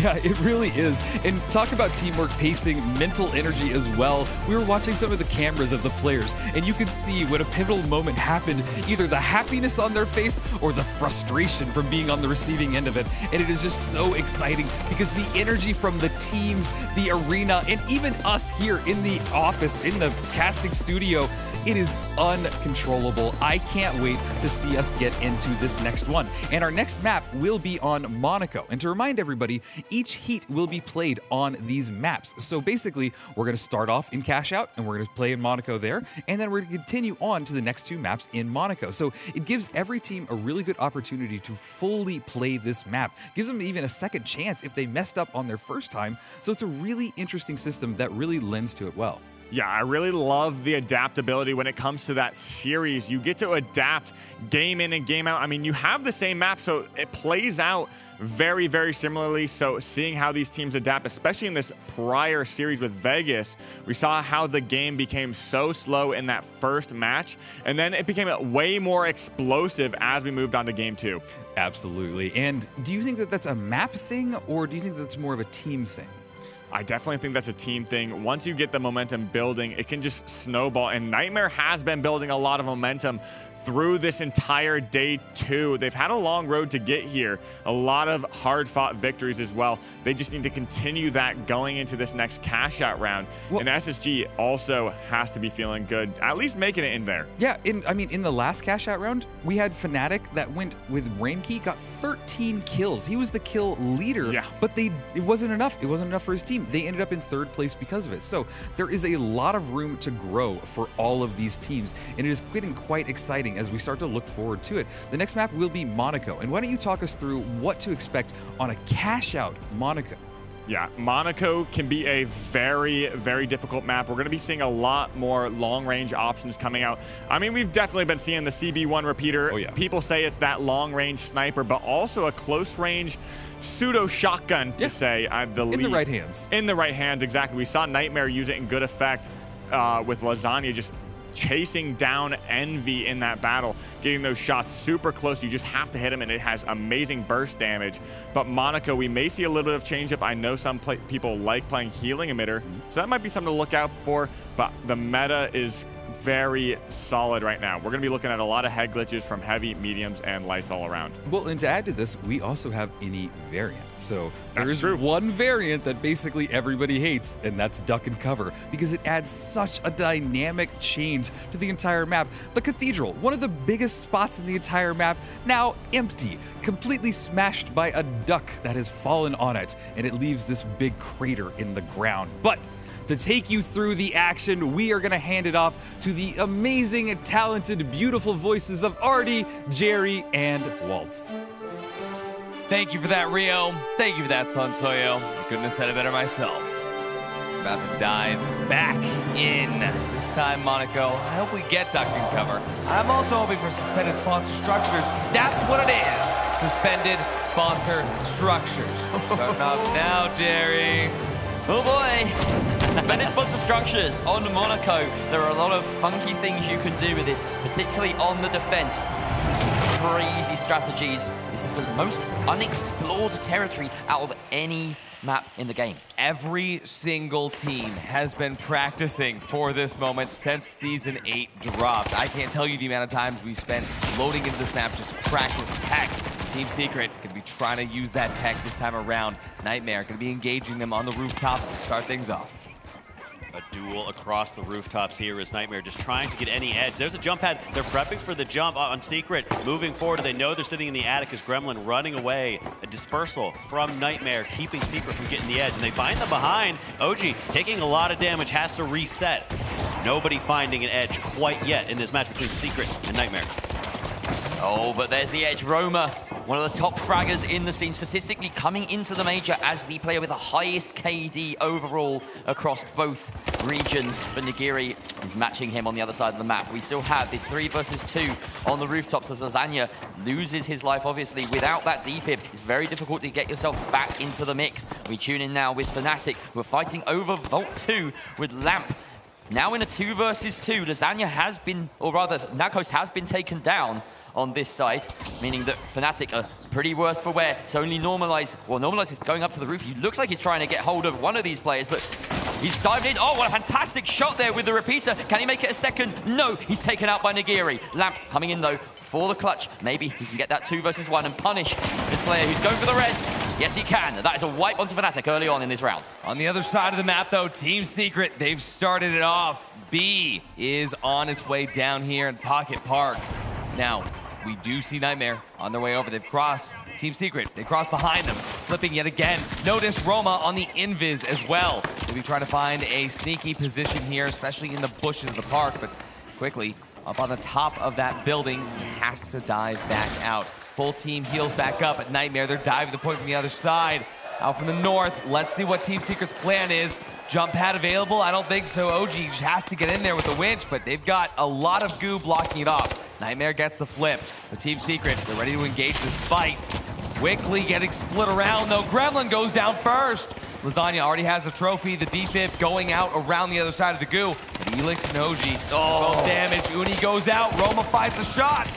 Gremlin goes down as well. It's just up to Lasagna on Nightmare to hold this out. Team Secret, they started this box. They're going to finish it out. Lasagna gets taken away. Team Secret with cash out B. Uni very ineffective there, it has to be said, guarding from range. And then when he did come in, eventually he was taken out immediately by Roma, proving the better of the two lights, at least on Monaco so far. A steal being attempted with some nice Goo coverage here for Fnatic. And they've got a gateway for a quick exit should things go awry. But it doesn't look like it's going to happen. They're actually going to get out of there scot-free.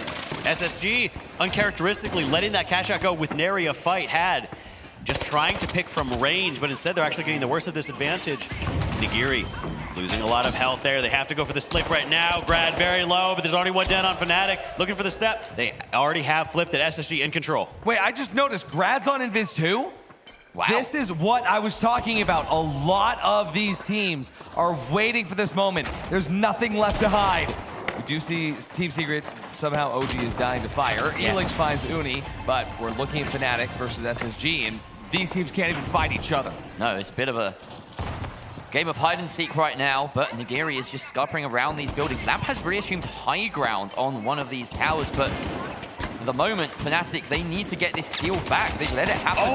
Huge! Lamp with a massive returning fire there. It really looked as though Raimka had done the dirty business, but unfortunately for them, the whole of Fnatic lose their 1 versus 1s, and Space Station Gaming should be solid to hold this first catch box. The first set of cash outs is complete. Team Secret and Space Station Gaming earn an early lead, but as we all know, in cash out, first set is only worth so much. Team Secret, they open up Vault 3, and as Vault 4 spawns, it's really, really close. That's a unfounded position. What's important, though, is that you say not too much ground can be gained in these early fights, but Secret and Space Station also won all of their fights, and they are so much further ahead than the rest of the pack. It's almost as though they've gotten a second plug, or an amount of money sort of similar to the second cash out. Very true. Second cash out is only worth so much, and there's a big gap between 3rd and 4th place and where Secret and SSG are now. But when you wipe and lose that 15%, that gap could get closed. So both Secret and SSG, they're going to be really relying on those coins. Fnatic has this vault. They need to find some way to get something going. Every time they feel like they get some momentum, it feels like SSG is there. SSG, Fnatic's kryptonite in this Final Four series. It feels like every single team fight they're losing, but this time they finally found Nightmare.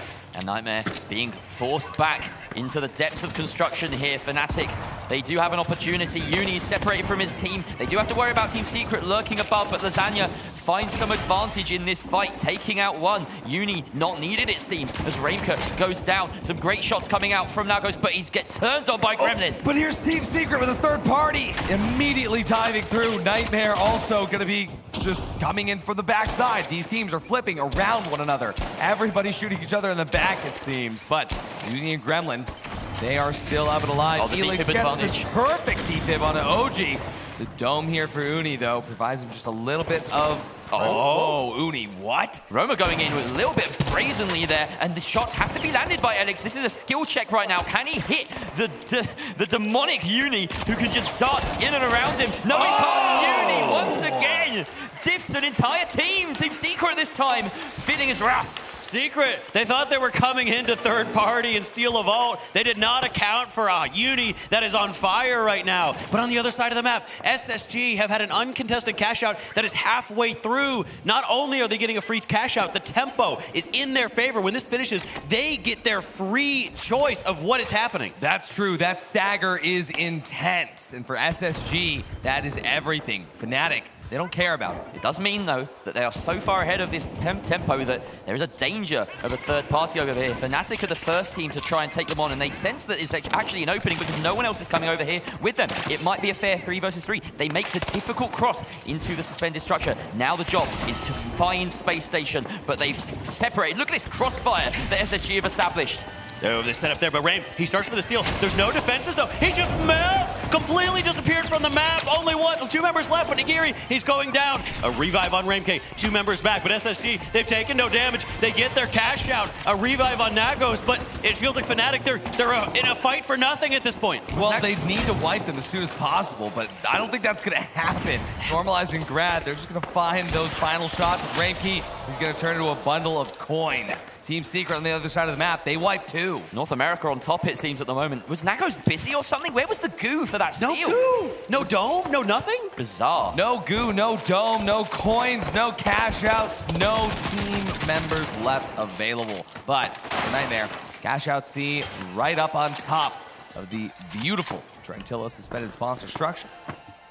It's green. It is green. Thank you. Very astute observation and analysis. We'll check back in with the desk to confirm that later. Cash out C, still going and completely uncontested. Besides that one fight that Team Secret gave Nightmare earlier, it doesn't seem like anyone wants to take a fight against Nightmare right now. And instead, everyone's tussling over control of the next vault. 2 versus 2 now between Team Secret and Fnatic as they take bites out of each other, but it's Nagos that comes out on top in the repeater battle. Oh, but Roma, he could do it. He takes out Nagos, but from the side, it's Nigiri. Nigiri's going to grab this shot for sure, but with the invis, but it runs out of gas. Losing that medium battle, so telling. They just didn't have the defib to stay on pace. But here comes Nightmare, griefing Fnatic perhaps. They don't even need to be here. They have the money ahead. They have the money in their pockets. Space Station Gaming are clean in first. We have a crane vault spawn, cash out spawn, by the way, at the top of the crane right now. This is a rarity. Uni finds a pick onto Grad as Normalize found the opener onto Lasagna. So a trade there coming out between Space Station and Nightmare. Some shots from range. That's the longest ranging healing that I think we've seen in this major so far. But there's only 5 seconds left, and this is going to be it. Gremlin is just keeping the box, and he's not going to allow it to get blocked. Once again, Space Station and Envy, they top the board. It's NA supremacy here in the arena, and that is, of course, SSG and Nightmare.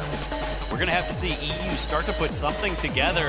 Fnatic struggling against SSG and Secret struggling against Nightmare. Neither one able to find a foothold. Those must have been some long vault fights in that game because we didn't even get a third wave of cash outs. And I'm really upset about that because we got the crane spawn. Cash out. You know, if Hathaway was in the game, it would have been close. Oh, you're right. Crane Operator Supreme. I mean, can I note very quickly, our observers were ready for that. I don't know why this is a consistent trend. They just know that the crane is one of the coolest things in the game, and always has been. It is cool. It's like the first map they brought in, and it's just, it brings cinema no matter what. And it's capable of Smooth Destruction 2.0. And the rest of Monaco is going to be capable of Smooth Destruction 2.0 in Season 9. There's been a smooth destruction of EU so far in this grand final. Oh, you're right. Home field advantage, where is it? Where is it? Well, we've managed to get 2 EU sides into the grand final, which was surpassing some commentators' expectations, even my own. And I think that the fact that they're here is great, but they've got to start showing up now. And I keep coming back to Fnatic. I need them to change something up. Like you're talking about, Artie, what can you change? Well, for Fnatic, that is going to have to come from within. But for Team Secret, Roma with 8 kills tops the leaderboard. But again, 3rd place. Team Secret with 3rd place in both of these cash outs. But for Fnatic, also 4th place in both of these. SSG and Nightmare trading spots. But for what it's worth, this one kind of mattered a little bit more for who was in first place, given the fact that we didn't get any doubles, we didn't get to that second set of cash outs. Yeah. I think that SSG kind of showed that they've learned how to play cash out a little bit better. I think as we look forward to these next 2 maps, the way this format works, we're going to go see both the standard variant of Monaco, but we also are guaranteed to see duck and cover as we're going to cycle through all 3 variants. We get to see every single map, and that could be a nightmare map. Before it's in the rearview mirror, I just want to say Fnatic are really having a bit of a struggle bus. They have come dead last in both of these cash-out games so far. Yeah. Going into these heats, I thought to myself, Fnatic, they could be the dark horses here. They are typically a very good cash-out game. Well, if Nightmare continues with their domination, I might go into heat, Jerry. We're going to be going into the second set of final round 3v3s. This is going to be insane. Look at that trophy. Oh, it's such a goof, Ardy. I love you. Don't ever change. Don't ever change. Here we are on Monaco yet again. This is where our second heat will be decided. Another 2 matches between Nightmare and Space Station Gaming. We could see history not even repeat itself because it took 3 heats for Nightmare to get to 4 points last time around. This time they could do it in just 2 heats. And I'm wondering what SSG are pulling out. It was a decently close match last time, but Monaco, one of those maps that Nightmare traditionally been very, very good at. Grad on that invis is, I think, going to be an X factor here because Uni never done anything but dash. His dash, he will do that till the end of time. SSG, clearly willing to shake it up a little bit, do something a little bit different. And at this point, they're just going to sit far away until they figure out where Nightmare want to take this. They do not seem interested in contesting just yet. I want to say, I do think that it is interesting that SSG is swapping to the invis on this map and this map alone. And there's also a difference. A lot of teams are only opting to go for that invis in the 3v3 final round format. Some teams are going to be doing it in cash out, but Nightmare, they don't respect the vault fight. They just take it all the way to cash out B. But look at Normalize with the CBO1. Look at these shots. Look at Uni as well, taking height at the top of the crane, trying to make the most of that invis. That being said, it's probably the most obvious place to be, you know? Oh, they're taking a lot of shots from the long range. This Nightmare love to be in this position. But with Grad, he's just waiting for the opportune moment to drop in and take out them with these shots. They're not going to be able to pick them off. I mean, this is what we've seen from SSG before. They are pacing these cash-out fights to where they only will need that one team fight. Going this long way to make sure that when the team resets, they're not going to have another chance. They are making sure that this is one and done. This is one of those situations where you're almost surprised not to see the LH1. You think about some light on this map that run, even when they're not running invis, they like having that long-range option, the semi-automatic rifle and the damage that the LH1 can do. And it's decent up close as well, but you spotted that with Grad. The 93R in his hands, it was difficult for him to actually capitalize on any of those positions. Already 60 seconds gone on this cash out, and then Space Station Gaming made it difficult to Why start are you that there? field. But what is Normalize doing? What was Gremlin doing as well? Gremlin was just in the perfect spot to cancel that. The Grad Lamp, they were working on the cash out, and Normalize has just been picked away. Lamp is going to be able to find a goo barrel. Very nice. Keeps him alive, but only for so long.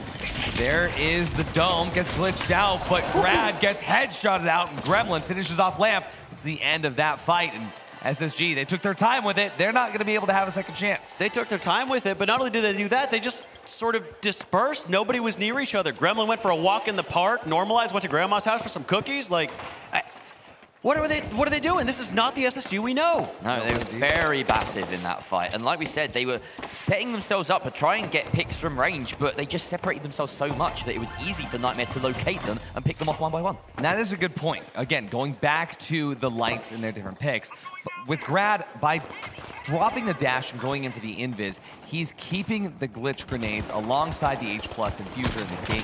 For Uni, going on that dash, he dropped glitch and went for the vanishing bomb. We've seen this a lot, over and over and over again. This is huge because it means that technically Space Station Gaming has an advantage when it comes to glitches and domes. But we haven't seen Space Station Gaming put themselves in a situation to actually have a dome advantage. No. The best defense is a good offense, and Nightmare are teaching Space Station Gaming that the hard way. Space Station Gaming have managed to grab hold of this vault, though. They have a little bit more control of this second turn. Oh, and Grad Grad taking out Gremlin. That's a heavy, an entire 350 HP lost to the 93R, and that's the power of the invis. That's 24 bullets. Yet somehow not enough HP to handle Grad.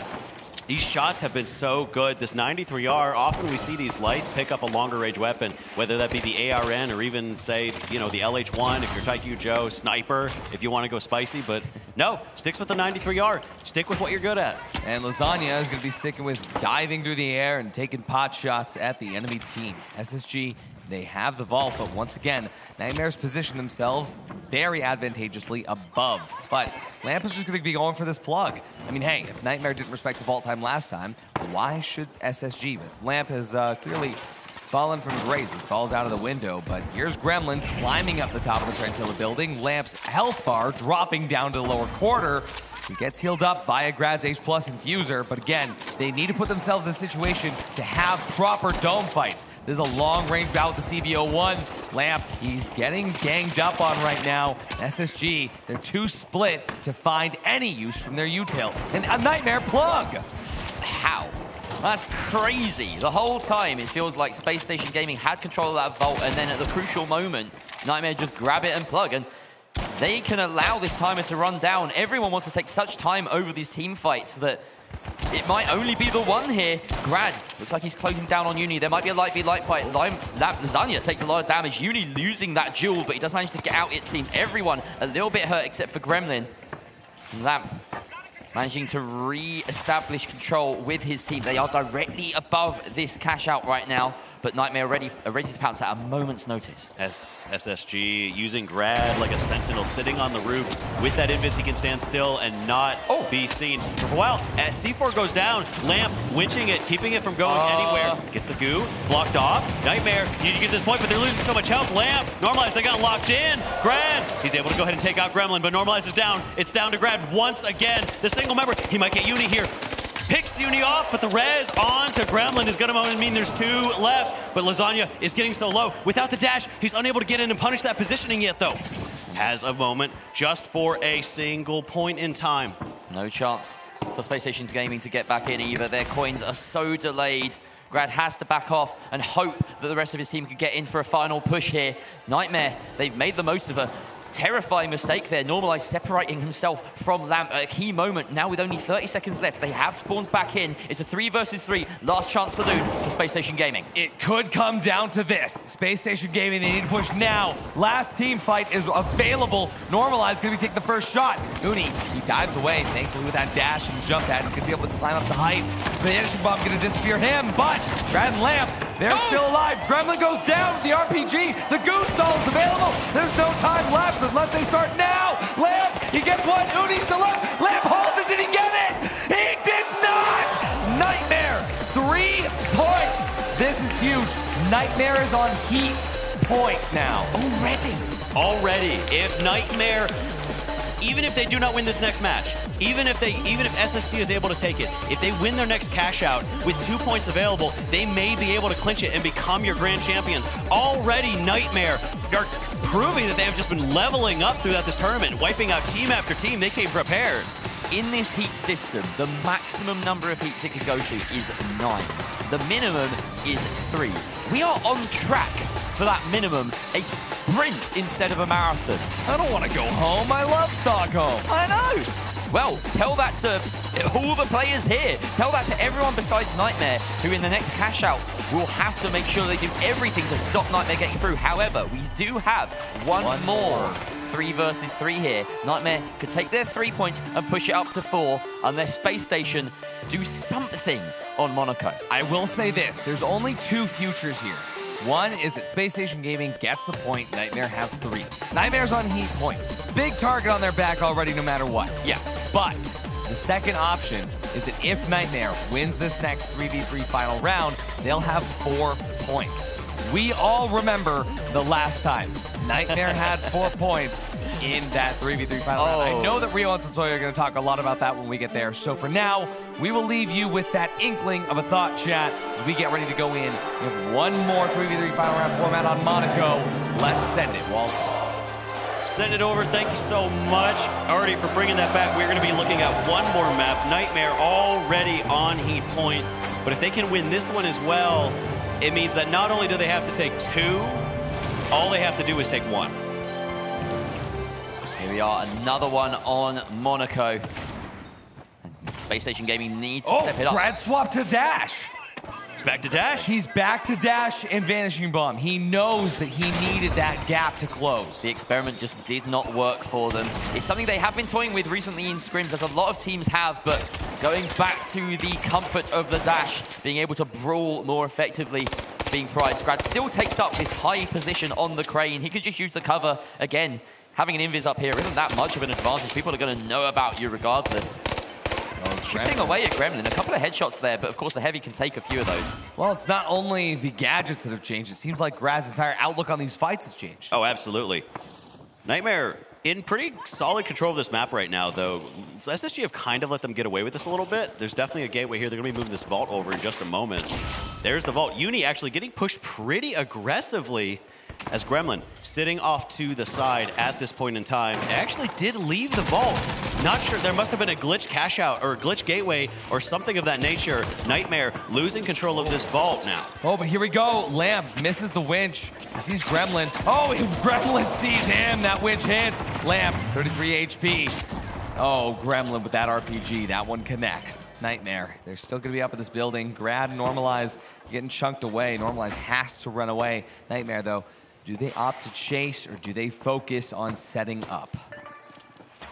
There's a possibility. Finally, the plug. Oh, Uni up on the top. Yeah, they're plugging. They're trading up. The lights have traded places. Completely traded places. Hey, they like the crane too. Yeah, everyone loves the crane. I think this is probably everyone's favorite part of the map, to be honest. Oh, it's certainly my favorite part of the map. It's my favorite part of the map. It does. Hey, there's the duck. Well, you know, we haven't seen that part of the map basically touched whatsoever. The entirety of this game so far has been on this side of the map. The entire middle of the map is missing, and the teams haven't cared. There is a possibility, of course, that we get the next cash out spawning there, but let's focus on this one right now. Really difficult position right in the middle of that alleyway. There's completely solid rules surrounding it. They're taking out that crane, so now Space Station Gaming forced to take to the streets on their approach. Lasagna almost takes out Grad, and SSG, their approach is going to be stunted. I think this is turning out to be the same way the other one was. It's going to be about one team fight unless SSG pushes now. If they push now, they can guarantee that on respawn, they can go back again. Normalize and Lamp, they need to be getting ready for this pad RPG engage, but there's no RPG available for Lamp. He already burned it. C4 in hand. There's the dome, there's the pad. He's up on the rooftop, but Nightmare, they dive inside. They're in the attic. Gremlin, he's just waiting and baiting, and Lamp is dead! Lamp, why did you drop? Why did you go in there? He missed the winch, he missed everything. He's shot in the back. Oh, but he escapes with the goo there. The res comes to fruition, but Normalize and Grab, they've been turned into coins. Cash out does not come to fruition for SSG.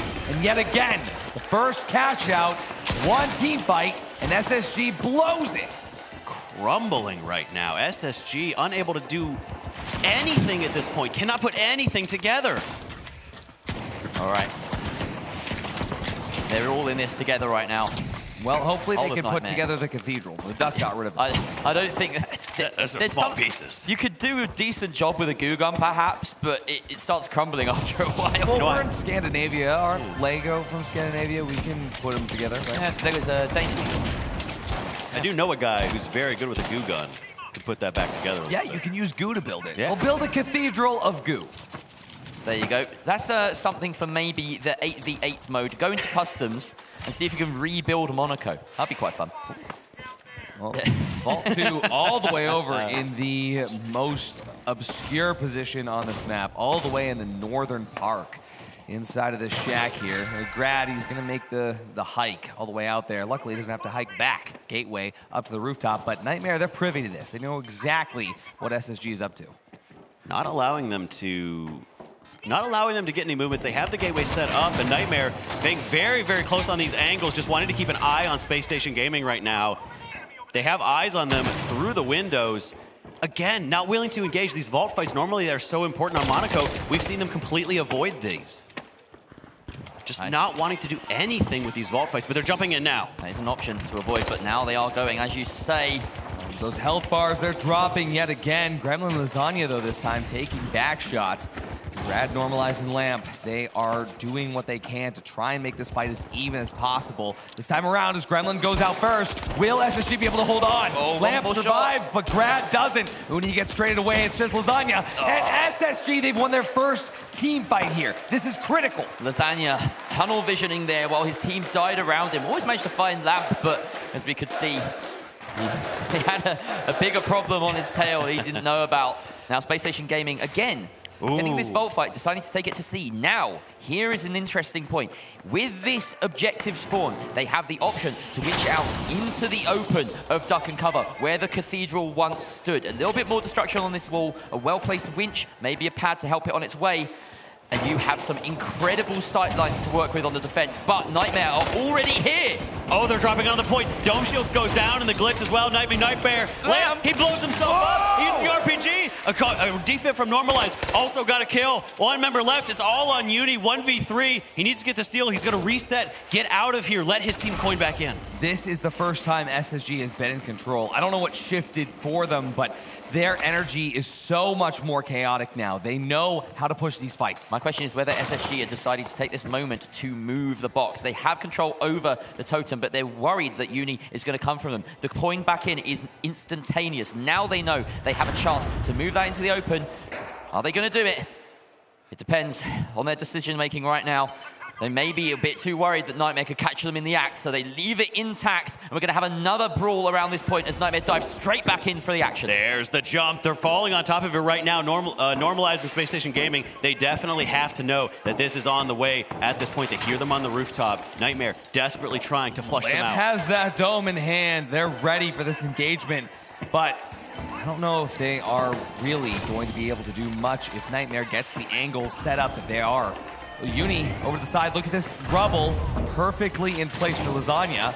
I don't know where that C4 was. Gremlin just set off, but his dome is right there. Lamp and Norma, they're driving in, but they do stop with the goose stall, and that dome gives them the edge they need to take out Lasagna. Gremlin and Uni, they're on the side. RPG doesn't do much, but the winch does. Lamp taken away. Uni down, just up to Gremlin, and he goes away. Space Station Gaming, they're good for one cash out. Fantastic work by SSG, keeping themselves alive in this. The potential of denying Nightmare their fourth point and grabbing themselves one to add to their tally.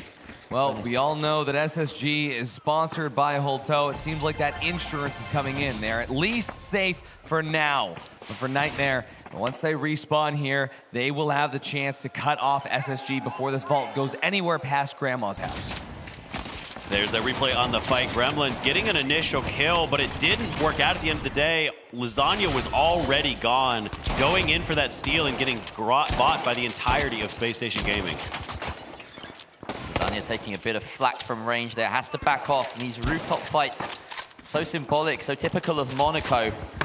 At some point, maybe your light, maybe your medium is going to find an early pick, and then you can flow forward. It's worth rolling the dice every single time. Rarely do we see it determine a fight because these teams are so careful with their movements, but you have to try. Now, a plug early on, and again, SSG, they're not respecting these vault fights. No, they're not. Uni taking a lot of damage as that from Lasagna off to the side. Normalize also having to duck and cover. I see what you did there. Cash Out being in the middle of this park is going to be very, very Gremlin's diving on the Lamp right now. He burns the dome super early in Lamp. He's going to go down. Gremlin. Grad could get this. Oh, he could. He glitches the dome. He didn't need to, unfortunately. That was the worst timing as he dives into a 1v3 situation. Normalized, though, luckily going to be in a spot here to try and stay alive. SSG will reset, but they have to go for a strong team fight. Yeah, Uni will get this steal for free, and just going to do it on low ground behind the cover of the cash out itself to make certain. Normalize, of course, still in the action, and they will know that, so they don't want to expose themselves to the repeater. Space Station Gaming coining back in one by one. Grad should be up in a second, and now Nightmare with a vantage point.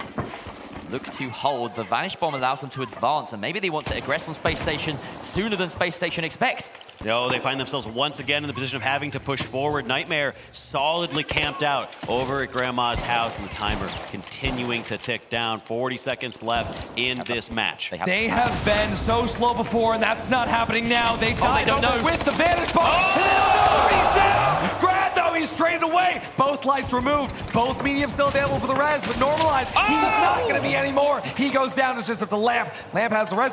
He's rolling away. No! This is the most annoying thing that can happen to a team. But as that timer ticks down, luckily, Lamp finds the full res on a Grad. But Nightmare, they didn't find the same. Uni is still out of commission. But Lamp, he has to have the point now. This is all he has. But his Gremlin goes through. Lasagna down to half HP. Grad can't stop it. And that's going to be Nightmare's point here. The team fight is over. Nightmare, 4 points. Are you kidding me? That is incredible. Nightmare again. Again, how are they doing this, Jerry? They are delivering a flawless grand final performance, and they could be done so soon. But just this one has happened more, before. One more cash out and one more 3 versus 3 win.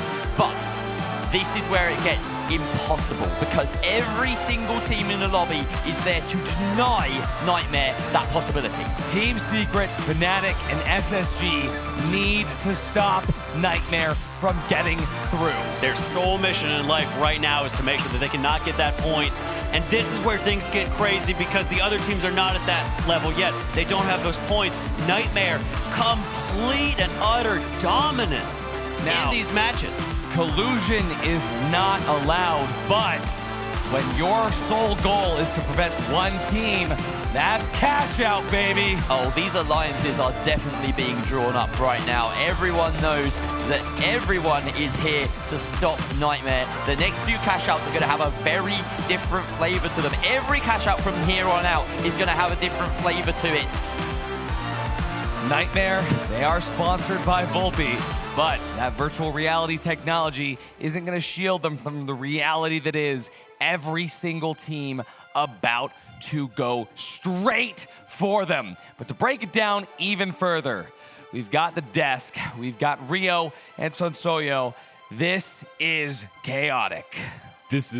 Yes, this is insanely chaotic. Nobody expected that we would be on match point here after just 2 heats. Now, it has to be said that this has happened before in PHL. We've had a team go immediately to 4 points, and then the rest of the teams turned on them. They ensured that they could not get that last point. We ended up going to 7 heats. So all of you out there that are wanting more and more finals, I think that we might just have that coming for you. But another thing that I want to point out as well is the fact that SSG now has lost 4 maps in a row. So it's not only a target on Nightmare, it's also a target on SSG to bring them along into the next map. So just so many tiny meta crazy strategies are unfolding, and we're really going to see a lot in the next map. But Sonsoyo, please help everybody at home understand what just happened.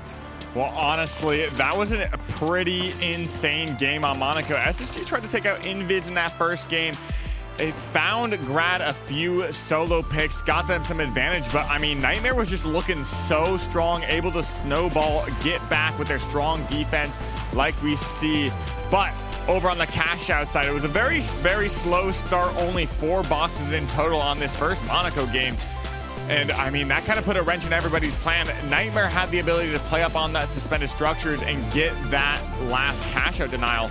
But moving into back to this 3v3, we had Nightmare. Their defense is just so strong. They had amazing positioning moving into this. I mean, it was extremely tough for SSG to break through Nightmare's defense. These stalls coming in at the last second, everybody working together to get that stall.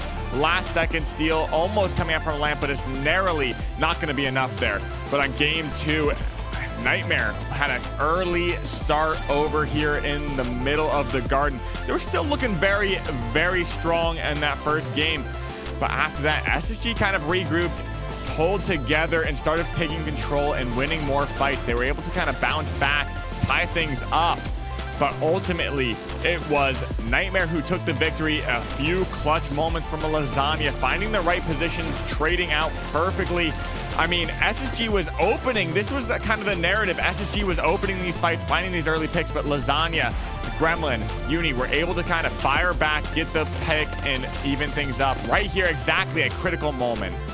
Yeah, that is a great wrap-up of those matches, and that is going to wrap up Monaco. We won't see it again, and our next map is actually going to be Skyway Stadium. You and I were talking a little bit beforehand that some of the more unbalanced maps are up front, and then some of the more well-known ones in the scene are at the latter half. So it really adds to the overall chaos. But why don't you talk about Skyway Stadium for a minute? Just give our viewers something, a little bit of an overview of what they might see going into this next cash-out match. Yeah, well, so you have those two major blacktop areas, those high rises, which are such good defensive setups. There's a lot of spawn traps that happen nearby that mansion, in between that mansion and that high rise.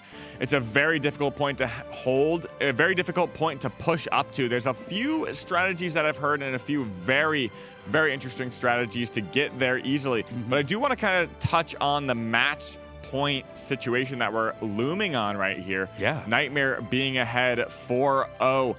I mean, obviously puts a big target on their back, Rio. Oh, it's the biggest target, and you have to start wondering what the teams are thinking. They can't talk to each other, but they can kind of think about it. Everybody has this one plan, but this is where it starts to get really exciting because they have to somewhat work together to ensure that Nightmare is not brought back into this. So you have this kind of weird thing developing, and they have to do it right. We've seen that completely fumble.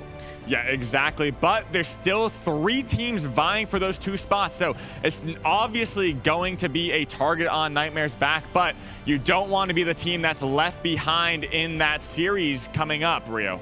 Absolutely, and it is all going to be starting on Skyway Stadium as I pass it over to our wonderful, talented casters, Waltz, Jerry, and Artie.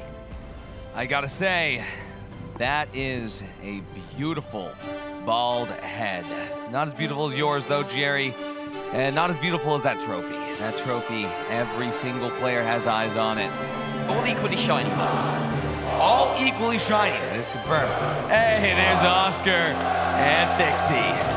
And 4 points on Nightmare. 4-0-0-0 is terrifying. It's been business as usual for the last couple cash outs, and everything is about to come loose right now. Yeah. This is going to be one of the craziest games of cash out in the finals history. Do you think any team will let Nightmare do anything? Because it looks like Fnatic already is telling them to just sit this one out. Yeah. Oh my God. The AK! And the AK coming out from Narcos. Interesting little side switch there, as he's very much a... usually an F-card gamer, but wow, we've just seen it, well, not twice in the kill feed because one was credited by Gas, but that is an insane opener for Fnatic against Nightmare. What did Fnatic eat between those last rounds? I didn't see them do that once. They must have had drank a couple Ospoos. Oh my God, Team Secret as well. They've just cleared out 2/3 of SSG. There's Let's only go a grad EU! left. Let's go EU! Oh, wait, not a grad. That was never grad. mind. Oh, never. Okay. Shout out Grad's mom. Sorry, EU. We cheered 9-18. Well, importantly, EU is still ahead in these fights. That is a 3 versus 1 now for Team Secret. They should be able to get control of the box. And there's the kill. Wait, KS23? KS Rachel mentioned? Yes, Fnatic, this is what we want! This is what we want. Also, check this out. Nightmare on their way up. That KS23, though, from the very top. Looks like Raimke's going to be able to open up a hole in the top and pull it through the winch. Not if Nightmare can drop it out to the bottom floors first. Looking to find a way into this point. Fnatic changing everything up. The entire play is gone. Gremlin missing the winch. Is he going to push anyways? He's getting pushed on himself. Dropping down. Fnatic on the chase. But Nagos, he's paying for the aggression. He's going to get taken out. They turns around looking for Nagiri. Uni looking for this 1v1 battle. Can he win it? He loses it. Nagiri with 2. Taking it out. But they failed the last hurdle. Gremlin with the clutch. What? Gremlin. That's crazy. That means Nightmare, they are going to be coming in control of a cash out. That's danger for everybody in the arena. Possibly good news for Secret. And importantly, that is the cash out over on flat top. As Sansoyo was mentioning, a very easy place to defend. However, this is the high-rise variant where it is somewhat easier to cross and attack. But for now, we're looking at cash out A. on the defense are Team Secret holding the high ground right now under pressure from Space Station Gaming. Does it look like SSG is about to leave? I can't tell. I do think SSG is committing to this Team Secret fight. There's not enough time anymore to go to Nightmare, so this is theirs. They are going to take the jump pad. They are going to be invis dashing on top of Team Secret for this fight. They're on the other side of the map. Fnatic, oh my god, they're trying to figure out if it's even possible to push up back to that position. Someone needs to take the fight on tonight, but no one is. Everyone's fighting over cash out A instead, which is bizarre given the set of circumstances that they know they're in. Either way, Secret taking a lot of heat right now. Already Elix down, no defib, OG down, no Winch, only Roman left, facing off against 6 other players. First attempt is from Space Station Gaming. Here's Fnatic, but they're gonna lose one player immediately. Roma does what he can to stop it. He did prevent the steal. Normalize, he's gonna go down a hail of gunfire, but Grad and Lamp, they're still up and available. Fnatic, they lose Nagiri. This is still in Secret's box, but Nightmare, they've collected some cash on the other side of the map. I don't know which way this is gonna go. Brad taking a couple shots as he goes in. There's precious seconds left to get the steal as all teams begin to converge. Even Nightmare showing up for a moment. The steal about to be held by Normalize, but he's dropping, eaten up by an RPG. The cash out drops to the floor in Secret. They get this cash out. That's going to be putting them in a grand position. Fantastic position for Secret, benefiting in effect from that third party. It looked like Space Station Gaming were in a really great spot to assault that box solo, but then Fnatic coming in, deciding not to fight against Nightmare on the other side of the other side of the map, meant that only Secret benefited there. They were down 1 versus 6, but neither Fnatic nor Space Station could close that net. I wonder if we're going to see a double on this second box, knowing how strong Nightmare is. Wonder if somebody is going to want to try and make sure they're not in first place. That is all that matters. Fnatic dropping to Secret. The EU teams going at each other in the middle of the map. At each other's throats, but this is important. Team Secret, they wiped early last time, and it took their cash down into a position where they weren't able to hold on. Team Secret also the only team right now running invis on their light. What a Nightmare up to as well. Of course, already with some cash in pocket, and looks like they're targeting Vault 4, but we can see in the distance that Space Station Gaming have beaten them to the punch. Will that affect Nightmare's decision-making? Looks like they're in fact trying to target the middle of the map now, just try and catch any team off guard. It is actually easier for Nightmare if they have a target on their back to be the ones to go and attack cash out. Grad gets pulled through the window. Oh, but he has a gateway ready. He escapes. How do you escape that? Normalize tries to get out as well. He's going to be able to, but Nightmare, they're chasing. They're chasing all the way through. Grad and Gremlin going to be trading out. Normalize, he gets the refrag. Grad gets a double. He's going to be able to find 30. Does! Oh! And the wipe onto Nightmare, crucial for the survival hopes of everyone else in the lobby. Fantastic. Space Station Gaming stepping up there, and now they can continue their quest towards the double. They were hoping to move that vault into the existing objective. Is that still the plan? That would be good if they could prevent Nightmare from holding on to it. No matter who gets it, it's better for the entire lobby. Normalize is going to deposit. He's going to die for it, but that just goes to show the mentality in this lobby. Nightmare about to have to go 3v9 to get this cash out away with 4 points. The target on their back, the mile wide. But still, 3 members left for them. Secret on the defense here with that 40 seconds remaining. Roma goes down already. In fact, that's a quick wipe. All of Secret is down. Secret just die instantly, and the cash bounce is winched out. They need to hope that everyone else... Wait, it's Nightmare stealing? No way they let this happen. SSG, they stop at the goo at the right time. Fnatic and Nightmare, they're going at it here. Space Station Gaming shooting anything that moves. Nightmare down to Gremlin. They wipe again, and it's still Team Secret's box. As Space Station Gaming and Fnatic, they are duking it out in the middle of this building. There's no time to steal. Secret might still get this. It's entirely possible. Secret is scored back in, but in the wrong side of the map, and this should be a clutch. There's time. There we go. Normalize can see it, but they do. Team Secret spawn back in at just the right moment and close the distance to protect their 24K way out in front. They are guaranteed a spot in the best of 2.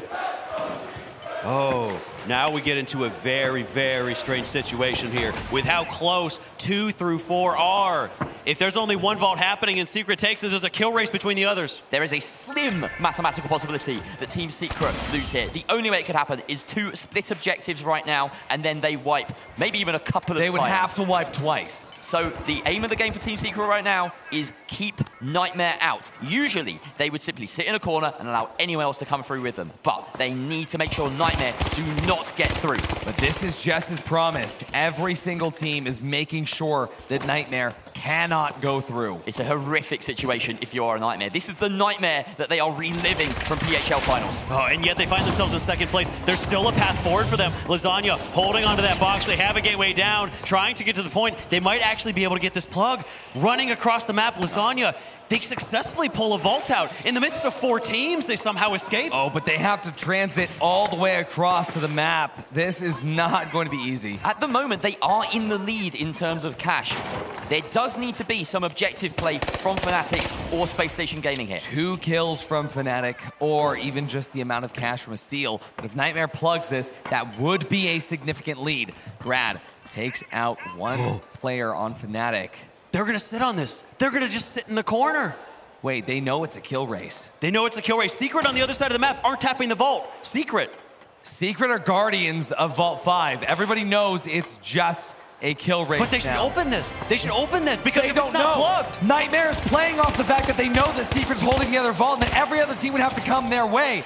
And they know that given the cash advantage that they have now, it's better if they take the fight to them in a defensive position. 5D chest. How is everyone doing maths this fast? I cannot believe it. These players are on another level. Team Secret needs to let somebody else tap the vault just for the 1K you get for opening. But even just a couple kills would still put them in the way. Fnatic, they're actually in second by kills. The points that they're getting, they're ahead of Nightmare. Nightmare might need to deposit here. Wait, SSG, they're catching up. Only 1 kill would put SSG ahead of Nightmare. Can they do it, though?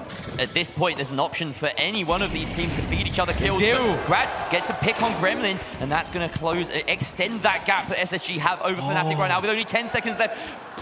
We see Nightmare. They've won! They won! Win Nightmare! It's safe!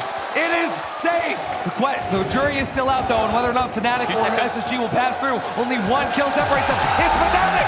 We get an EU set! Where did the wipe come from? Nightmare! I know they came close to make sure they didn't lose the kill race, but why all 3? They had to try and take fights, a number of fights, to make sure that happened. What a bizarre game of cash out. The 5D chess. I have no idea. That was an insane ending to a game. Almost never will you see a cash out match quite like this again. When Nightmare knew Team Secret was guarding the other vault. And wow. But they didn't do it. They got wiped. It was 1 kill before they got wiped that would have separated them. Look at these plays.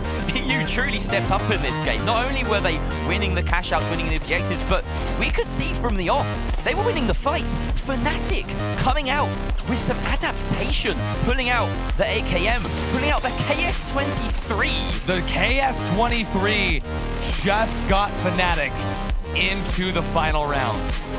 That's unheard of. And I am so Nightmare against an entire lobby. We're a kill away. This moment here, it could have been another story. Yes. If Normalize managed to secure this, then they would have had the lead going into that final wave. A brilliant 2K, but of course, Secret just beat him to the punch. And the only reason things went the way they did is because the difference of cash between the teams, no vaults needed to be deposited.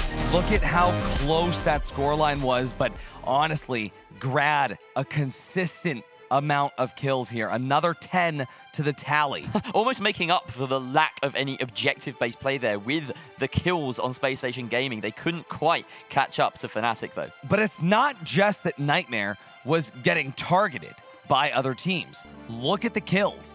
4 kills on Gremlin, 0 on Uni, 1 only to Lasagna's name.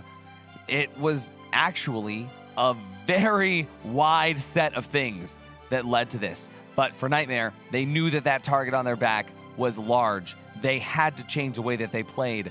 It doesn't surprise me, but adaptability and being dynamic is the name of the game in a dynamism shooter. You have to wonder if exhaustion is starting to play a factor here. Think about Nightmare. Think about how many matches that they have played in a row, how many teams they have had to take out and have gone to 3 maps in.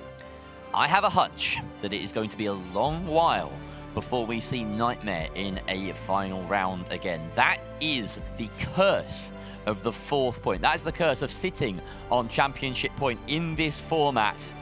It's going to now be a long road ahead where every other team aims to catch up. Somehow they need to figure this out. But for now, for now, Fnatic and Secret have a chance to put their points on the board. One of them is going to come away with this. EU getting a matchup, and this is a matchup that we know well.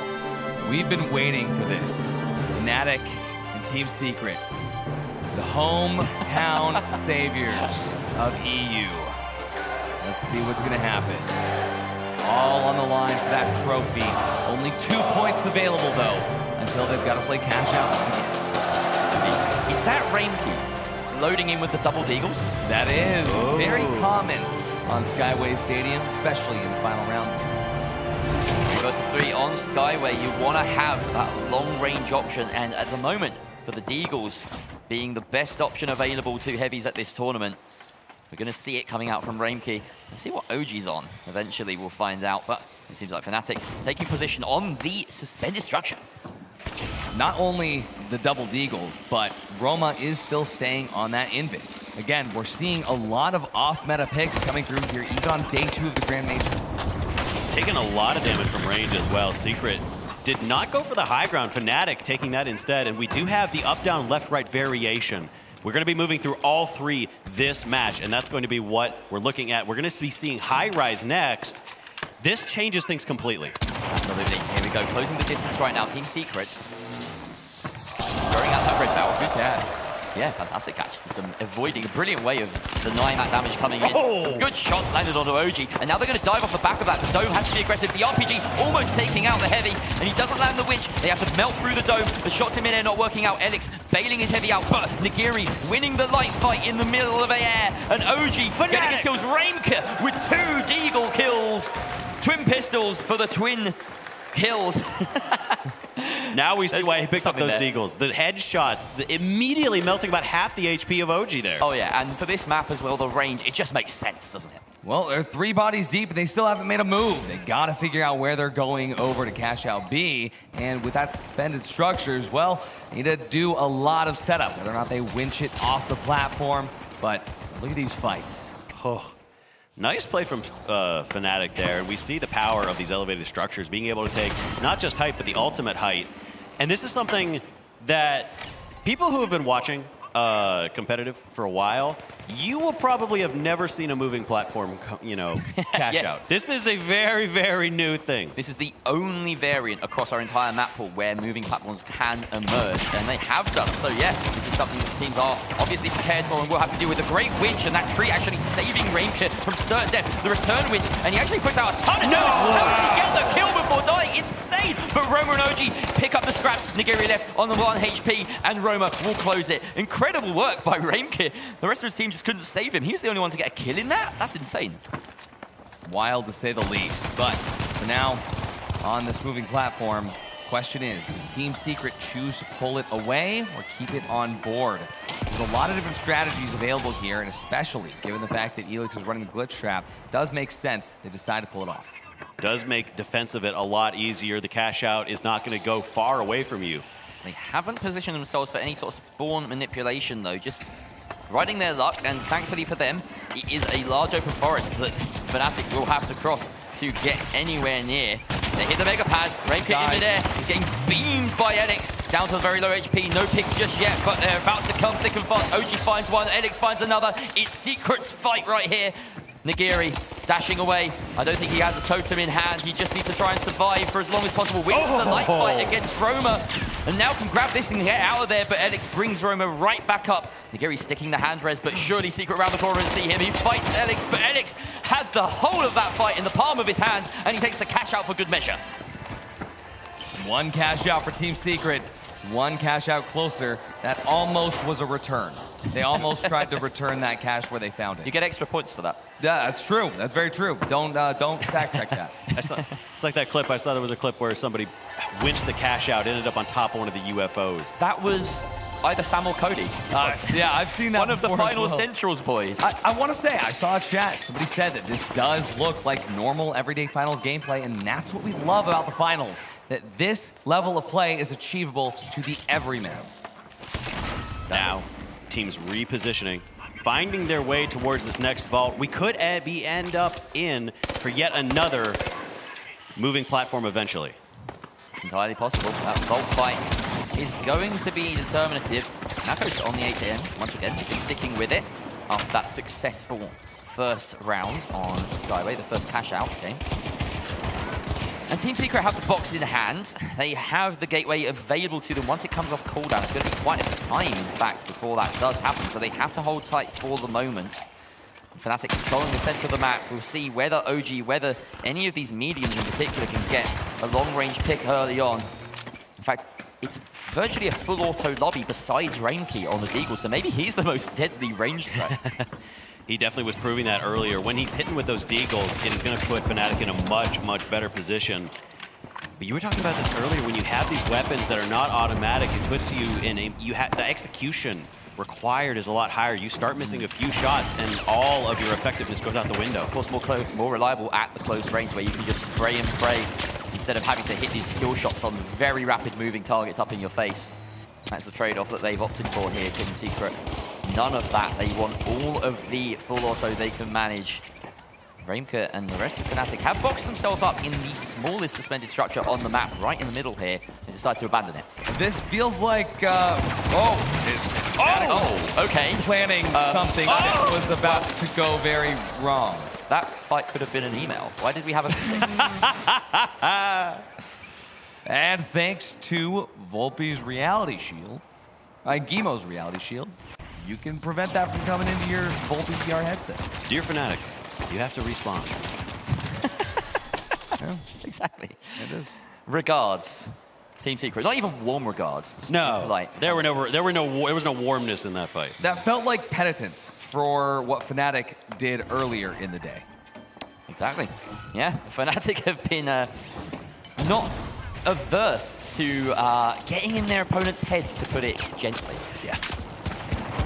Fnatic do have to find a way to push to this point, though. They don't want to go down in 2 cash outs to Team Secret. Already, one getting solo. Fnatic, Nigiri and Nagos both melting. Raimke picks off 1 in return, Roma. 2 in return. Roma is left. Just Roma and Raimke facing off against each other. No defibs. Oh, they're both going to be going for the slow res here. The question is, do they get the mediums? That's the most important. Nigiri gets rezzed up on the light on the side of Fnatic, but...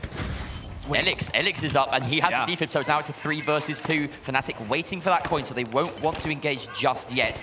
And that's important. They will hide for the time being. Gaining height, though, importantly. Oh, no. Nigiri caught out. Taken out by OG. And the Deagles do not land for Raimke. Fnatic staggering, possibly fatally here. Oh, they are just crumbling right now. The coin comes in, almost falling off the mat. He's trying to mantle up. Can't quite get there. He needs to get it. Nice mantle from him. Getting onto this height. What a route from Raimke right now. Getting up onto that high ground. Nobody has even gotten onto the platforms. If he goes for this right now, Secret might not actually have time. The building he may like be able to go for it. Secret has no idea. Max mobility heavy right here. That's impressive. And he goes sit on top of the catwalk, they're right on his tail. Oh, no. He's got the RPG out. He's going to bring everyone up, hoping that Nakos and Nigiri can bail him out of a tricky situation. He's going to land as much damage as he can. Nakos comes in with 1. Elix trades out. The defense is going to come out from both teams. No. In fact, Fnatic don't manage it. They do. It's a trade. 2 versus 3 here, as now the shots come out from Roma. It's all Roma. He needs to hold this for Secret. Precious seconds left. It's dwindling away from them. Fnatic isn't making any progress towards it. Team Secret, they're holding on, but OG, is he going to be in a spot to stall? He has the witch available, but that steal still isn't happening. Nigiri and Raimke, they're just slowly falling away. The stall has happened. That's Secret's point here, even though Nigiri got that kill. I don't know if there's enough time on that. There isn't. Team Secret gets a point. That's 1 point for EU. What a round from Team Secret. It's close at the end, but winning all the important fights, keeping ahead of the pace pretty much constantly against a adaptable Fnatic side, as we're learning. Oh, absolutely. Fnatic willing to do anything, it appears, to kind of shake their story up, make sure that they're approaching these fights in a creative way, but Secret were just so consistent. That is a sign. Oh! That is a grand major sign. These are both true. I love that. I love that I can see a physical manifestation of chat. Right. Like how in the finals, you could see all of the, around the stadium, you see all of the viewers in the virtual arena. Does that make signs the physical version of copy pastas? Yo, oh my God. Hang on, did Sign actually make the major? They didn't get knocked out. Oh my God, no, that hurts, that hurts. No, guys, don't do my boys like that. It's not too soon, that was 2 months ago. Come on, get over it. It still hurts. It still hurts. It's all right. We've got 2 EU teams in the Grand Major final. Interestingly enough, the team that Fnatic actually beat to make it to the Grand Major. You know, I think it's Very fine good. if you say that. I mean, I know someone's going to get upset about it, but hey, who? we'll find out. Who? I don't know. It's a good question. But hey, it does seem that with Ivada at their side, Team Secret was able to use that performance material, put that up to the test. But for Fnatic, see if they gotta uninstall and reinstall those VIA chips in their heads as they get ready to go in to Skyway Stadium for the 3rd time for the 2nd final round. See if they can get their first point. This time, we're on High Rise. I'm sorry, we were on High Rise. Now we're on the standard issue. We've just played High Rise. This is Skyway at its most basic. The black top up there where A is, that is going to be a crucial point. It is impossible to push if you can get control. Very rarely see teams succeed. Depends on the nature of the plug, of course. You want to make sure you win this first vault fight. This is a massively important vault fight, given the state of the objective spawns. Out goes the glitch grenade. We engage off of it. They do get the hit marker, a bit of knowledge as well off the back of that. See, it's a budget sonar grenade as well. Down they go to try and grab this vault, and they have the gateway ready, but it's not that distant, so they're just going to keep the box on a leash for now, ready to take it over once they win the on fight. a leash as well, healing leash, but they are going to get glitched out now that Nagiri is running these glitch nades. But Ramkey and Nagiri are all going to drop out. Now Ghost out as well, and all right, Team Secret win that first fight. Another email, perhaps. No. Brilliant, but a far more important one this time round.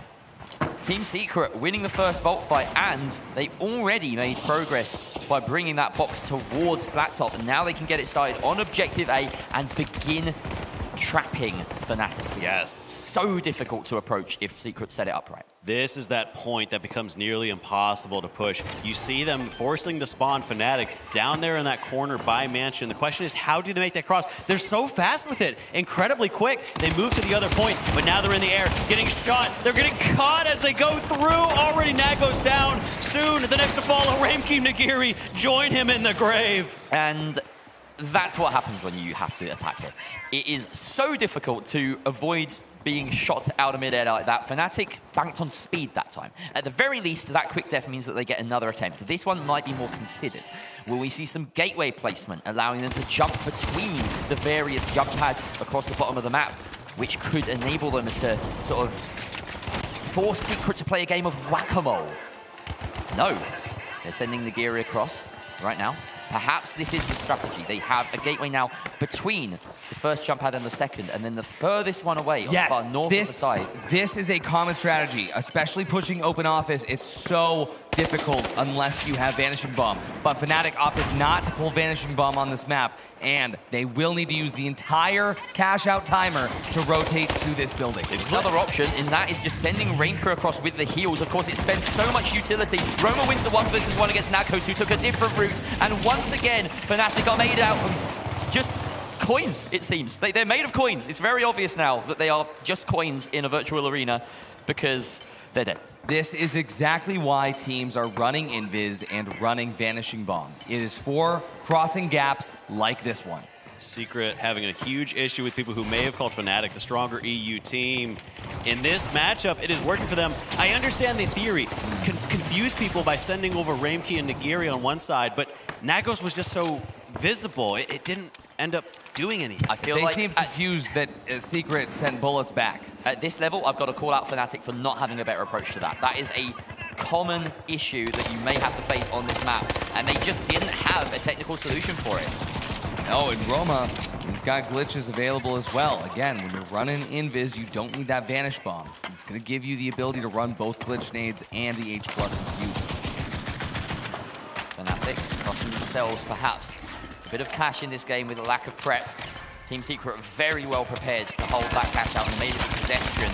Nakos, interestingly earlier, was running the F-car with the hollow sights, and when it came to the later games in the day, he's moved over to the iron sights, which is interesting. I love the fact that iron sights are felt to be viable on a number of guns in this game. But also importantly, switching off the AKM to the F-car right now. I wonder what that is. Is that maybe a comfort issue? Maybe just visibleness? I'm curious about that. Here we go. We've got now a lot of positing here with the second box being moved. I mean, Secret is positioned right in the middle of both cash outs. It's going to be difficult for Fnatic to bring this somewhere that matters. Easiest place, of course, is the construction, but, well, there's a crane. We all know that light players and observers alike, they love cranes. Another vault that we see here is just taking a long time to get plugged. These teams are being so cautious. They finally make it through. They get to the point already. 2 from Secret dead. They're pushing in. Fnatic were able to go ahead and steal that vault, get it placed. It's only Alex left alive. And this is a team fight virtually won here by Fnatic as Alex is deciding to wait it out and allow his team to coin in. He's in plenty of cover. Fnatic are not going to go hunting for him. He could be in any one of these locations around the map. So this is just going to be a free 20 seconds or so on the timer of Fnatic. Construction. An interesting site to have to defend. Of course, Team Secret could approach from any direction here, and of course the routes of approach are far more easy to do. It's easy because Roma has that invis as well. Can get a gateway delivered same day. Crane taken down on one side by Team Secret. They don't want to allow Fnatic that perch. And that noise covers this approach on the left-hand side. Very insightful. It's almost as though they're your coach, or you're their coach. Not right now, I'm not. Right now, I'm a fun spectator. Unbiased observer. They are dropping it down. Team Secret looking for this steal, winching it into place. Where's the goo? Where's the... Oh, it almost rolls off the edge, but it doesn't do it. But that's precious seconds wasted holding for this steal, but they have to back off just for a moment. Fnatic continuing to defend, but they finished off one. Roma, he falls, isolated for the rest of his team. Just the heavy and medium at this point. And Fnatic, they're going to be guarding that trophy with their lives. They know that as long as they can hold that, that means it's going to be a guaranteed 2v3. Nobody on Fnatic is about to lose that pressure. Rainky, though, he's about to dive in, though. Unfortunately, there are glitch traps available, but it wears off. He does manage to just, wait. Oh, wow. Take them all out. Everyone won their 1 versus 1, though. That was incredible. That was impressive. Yeah, obviously Fnatic had the advantage in going into that because we saw Alex dive in for the defib. OG coming back in at only half HP does make a big difference. Both of them had to reload, and they just kind of stared at each other while they did it. Yeah, well, that's what happens sometimes. There's a lot of tension there, I feel like. Well, Fanatics finding a way to strike back, finally putting their name up on the scoreboard. First cash out they've gotten in this series. And it looked pretty good, honestly. They managed to take Secret out as they pushed in. Secret never got their feet underneath them in that fight. The question is now, Team Secret already gathering 1 point from that first map. Will they take 2, or will Fnatic and Team Secret split the spoils? It all comes down to this final cash out. Now, Team Secret are in the center of the map controlling it. We see OG trying to apply some pressure with that shack from range. It's not going to work. Where is Roma going to position himself? On this invis light to try and get an early pick. Oh, wherever he's going to do it, it has to be close. He's about to run out of gas on that invis there, but he does find the ability to get some shots out on Nagos. But Nigiri positioning himself to try to chow early. Wait, he doesn't see Roma. Why was the call not made there? Nakos knew that Roma was on this side. Elix winning his fight against Rainky as well. This fight is all secrets because Fnatic have just not communicated to each other there, not effectively enough. Nakos getting separated from his team as well, it seems, and now he's lurking down below. No chance of getting that res anytime soon. He needs to wait for those footsteps to disappear, wait for the threat to evaporate. Team Secret moving towards Cash Out D in the mansion. Well, Team Secret is going to be bringing this vault over to Cash Out D at the estate, sponsored by Volpe. It's almost like they're taking this box over here in Nightmare's honor. Nightmare, of course, sponsored by Volpe themselves. A little tidbit of information there. I love that we're getting Volpe back into the fray as well. Season 9. Haven't had too much action from them. Now we get to see what they've been working on in the shadows. Defense of the estate commences now from Team Secret. They're trying to follow in Nightmare's footsteps and get to that 4 points. They still have to start off with just getting 2. And Fnatic, again, find themselves pushing a cash out that feels really difficult to get to. This one, a little bit simpler, especially if you approach from the open office, gives you some tree cover. But they see the jump pad set up by Secret, preparing for a forward push if they are pushed on. Here comes Fnatic, moving in. How do they handle this? They have a jump pad prepared, angled towards Fnatic. They can expect a dive bomb any second now. Nako spots it, decides to eliminate it. Team Secret no longer have that option. The jump pad's way off cooldown. Out goes a glitch to try and remove that sky gateway, but again it goes down. All of Secret's defensive options slowly dwindling as they remain passive. Getting padded on.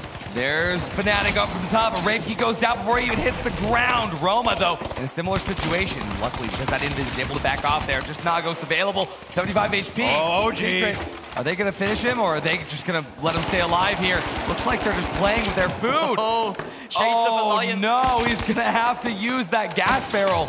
OG goes down here, but... Oh.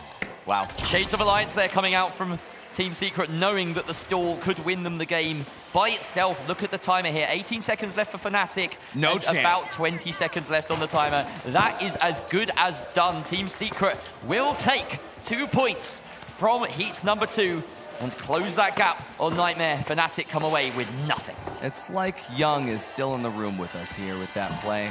EU team stalling out the other EU team. Who could have thought? I'm sure he's out there somewhere. Shout out Young. Shout out Young. Shout out Alliance. Shout out Kelly.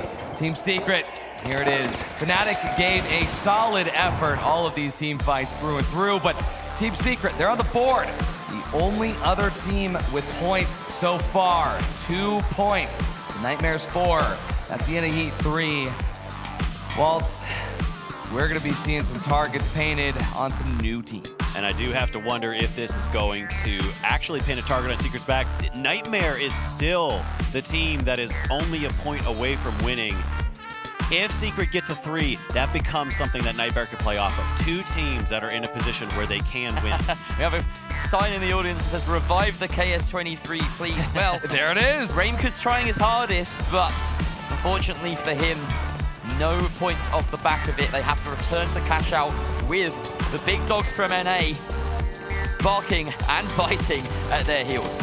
Well, I do have to say, no matter what happens in the next heat, that target is still on Nightmare's back.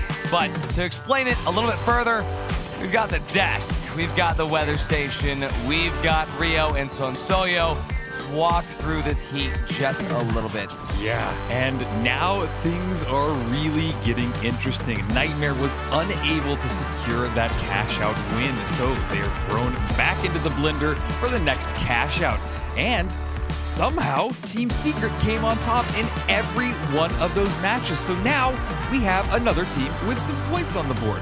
This is so exciting because it's going to change the entire dynamic of the way the next cash out is going to go. So, Sonsoyo, why don't you just talk us through a quick overview of what we just saw with Team Secret and Fnatic? Well, honestly, the biggest overview and through line between not only the cash out, but also the series is that Team Secret won the biggest fights that mattered. That, to me, is the standout thing. They won the double in that cash out. I was a little bit trepidatious, though, because Nightmare was left alone on that first box, and they were able to find that 3v3 on the second vault against SSG, but it just did not work out for them. It ended up in a 3-way kill race in that cash out game. Team Secret locking out, as well as Fnatic winning in that. But overall, Fnatic had a decent start on that first final round game in the series. However, I mean, like I just said, they just could not find the wins on the important fights. It's going to really, really put a hindrance. But overall, I mean, I was surprised to see Team Secret pull out the invis on Skyway Stadium. Fnatic kind of found some momentum into that second game as well, but it just wasn't enough, Rio. It wasn't enough, and I mean, we even saw a KS23 being pulled out from Fnatic. Oh, yeah, like I mean, that makes my day. Seeing a KS23 in the Grand Major is just unheard of. It's really just one of those weapons that I would say is completely slept on, might be a little under-tuned as well, so it's really cool to see Raimkey pull that out, and then they get secured the cash-out win, so really helps them. Yeah, and in this match, this is the match that the KS came out from Raimkey, and this is going to be some amazing highlights. We're going to probably see the double. We see Normalize going to be taken out from Team Secret, and this is where they can potentially take that lead. This is where they get that first cash out, but on this situation, the double, this is where it's about to happen. We see Gremlin and SSG fighting back and forth. They do end up taking that gateway and eventually wipe to SSG, and SSG gets that plug into cash out D. One final last second steal. You see this from Normalize, but it gets stopped by the Team Secret coming back in from the resurrection. And then overall, I mean, this final moments, Rio, were just amazing. Coming down to the wire, made 1 or 2 kills difference. I mean, that wipe on Lasagna and Nightmare just putting a rain on the parade. This brings us into the 3v3 matchup. Yeah, in the 3v3 matchup, it was a really kind of a slow fight and getting away, a slow start for the fights, but then the tempo really kicked up and the team started hitting hard. Team Secret came out swinging. They were able to secure the first win, or the first cash out, and then quickly the second one. They got a 2-0 in that first map, and it was honestly just Team Secret's map. They, as you said earlier, they won all of the important team fights. They won every victory that meant everything important to them. So it really helped them propel them in that first map.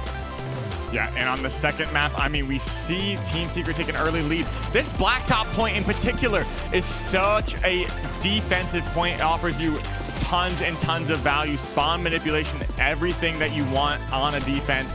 So it really forced Fnatic to take the long way around right here, and you can see them dropping right on top of them, and I mean, Fnatic basically had no chance there. They did make the run back over in construction, however, getting an amazing defense. I saw those Deagles put in some work, and he gets those headshots right here on OG Secret and does an amazing job cleaning up, but it just wasn't enough for this team on Fnatic side because Team Secret was able to clean up, Rio. Yeah, they were able to clean up, but you know, we still have kind of the elephant in the room, and that would be Nightmare. And the fact that they are still on match point, not just heat point, but match point. They are one single point away from being the victors of the first Grand Major. That is massive. They had an amazing run leading up to it and got themselves 4 points basically uncontested. So it was a great run, and I think that we might have a little bit of a clip package showing those first 4 points and how they got there. Yeah, Nightmare really taking things away in those first 4 games of the series. But we're going to be going on to a next heat. But that being said, we're going to talk about a little bit about how these point distributions may change the game in this next cash out, with Team Secret having 2 and Nightmare being on match point. Yeah. Still maintaining a target on their back. It's still maintaining the target on their back, but you also have another team that you have to start looking out for, and that's Team Secret. The fact that they have 2 points means that if they go into this next cash out and win it, they have the opportunity to also go towards heat and match point as well. So you might end up in a situation where you have 2 teams at 4 points. And when that happens, it just completely changes the game. Cash out gets insane because nobody wants these 2 teams to get in, and the focus just gets smaller and smaller. But as we said earlier, what an amazing package, what an amazing run Nightmare had, and let's take a look at this. Yeah, Nightmare versus Envy. They've had a long trek to get here as well, and I mean, they just did so well on day 2. They made it here pretty fast from day 1, but day 2 was a little bit of a trek for them, Rio. Yeah, it's definitely been a trek, and you know what? They're just earning points left and right. The man himself has basically been Uni. It's really amazing to see how they play around this one light player. He is the sole heart of their team. They get the kills, they set up the crossfires, he comes around, he gets the back shots on anybody and just destroys them. Yeah, that being said, Lasagna, also a standout player, really hitting his shots with that CB1 repeater. He's kind of also been a standout player for me on this game itself. I mean, them two working together, Uni getting those crossfires, getting those angles, and getting the H1 infusers right at the right time has just been immaculate to see. But Lasagna, even when they trade out, they lose that first kill in the fight. Lasagna's always there seemingly. Yeah, Lasagna is a wonderful player, and he really works well with this team. So it's fun to see, and honestly, even going against SSG, they both played well. SSG currently has 0 points after going 4 maps, but we can't count them out. They have made the entire long trek here as well, and it's really, at this point, I still feel like it's anybody's game. The strategies that are starting to unfold as these teams add up the points is just going to improve from here. Yeah, and when talking about Nightmare, you cannot forget their heavy Gremlin. He's been super consistent on that regard, and he's been the rock of the team, holding them together, making those openings, making those jump pad RPG plays finding those winches and opening up the fights. Yeah, so for those of you that are watching in the stadium or at home, the storyline to follow here are Nightmare and Team Secret. You're going to want to find out what happens to them in this next cash out match, because we could have Nightmare going on. If they make it in this cash out round, this could be it. They will have 2 opportunities to secure 1 more point. It is a massive opportunity for them. Yeah, and they played it immaculately in the last cash out. The ability to find and isolate those 3v3s on the vault fights, their pacing was amazing to see. However, in those 3v3s, things just didn't work out in their favor, and that's sometimes just how the cookie crumbles. That is how the cookie crumbles, but you know what? I can't wait to see how this entire cookie crumbles and who walks away with the crumbs or a whole new cookie. That's what I'm excited to find out, and to take us through this next map, which will be on Nozomi Citadel, I have your wonderful, talented, beautiful casters, Jerry, Waltz, and Artie. I thought I was supposed to be the unhinged one. What are these comms? I think we have to fight for that title, Artie, and it will be an actual fight, I can guarantee you. Oh, absolutely. Actually, you know what, you're a bit stronger than me, I think. I mean, you're bald, so you got that buff going for you. It's true, I'm more aerodynamic. It's like a light with dash. I'm definitely not invis. I'm definitely a light, though. You can pick me up. I can, and I have, and I will, and you'll be looking forward to it later. But for now, I'm looking forward to seeing map number 4, heat number 4, Nightmare. They are on point number 4, so see what the other teams are going to be able to pull out. Now, we have been here before, almost an exact replica of the Group A game at the start of phase 2, or at the start of this phase on day 2. Kansas City Pioneers instead of Space Station in that engagement, in that game of cash out. But in that game, we saw both EU teams, Fnatic and Secret, going through. And at the moment, it looks as though that is not set to repeat itself, as Nightmare opened up with a pair of kills. In fact, 3 kills onto Fnatic, the clean wipe at the start. That was fast. I mean, that team fight was over before it even started. Yeah, I'm hoping to see EU put up a little bit more of a fight in this one. You're talking about it being on Nozomi, a map that they should be feeling good with. Nightmare continuing to fight right now with SSG. Whoa, Uni! Every team showing up over here. Uni, he wants to go ahead and grab this.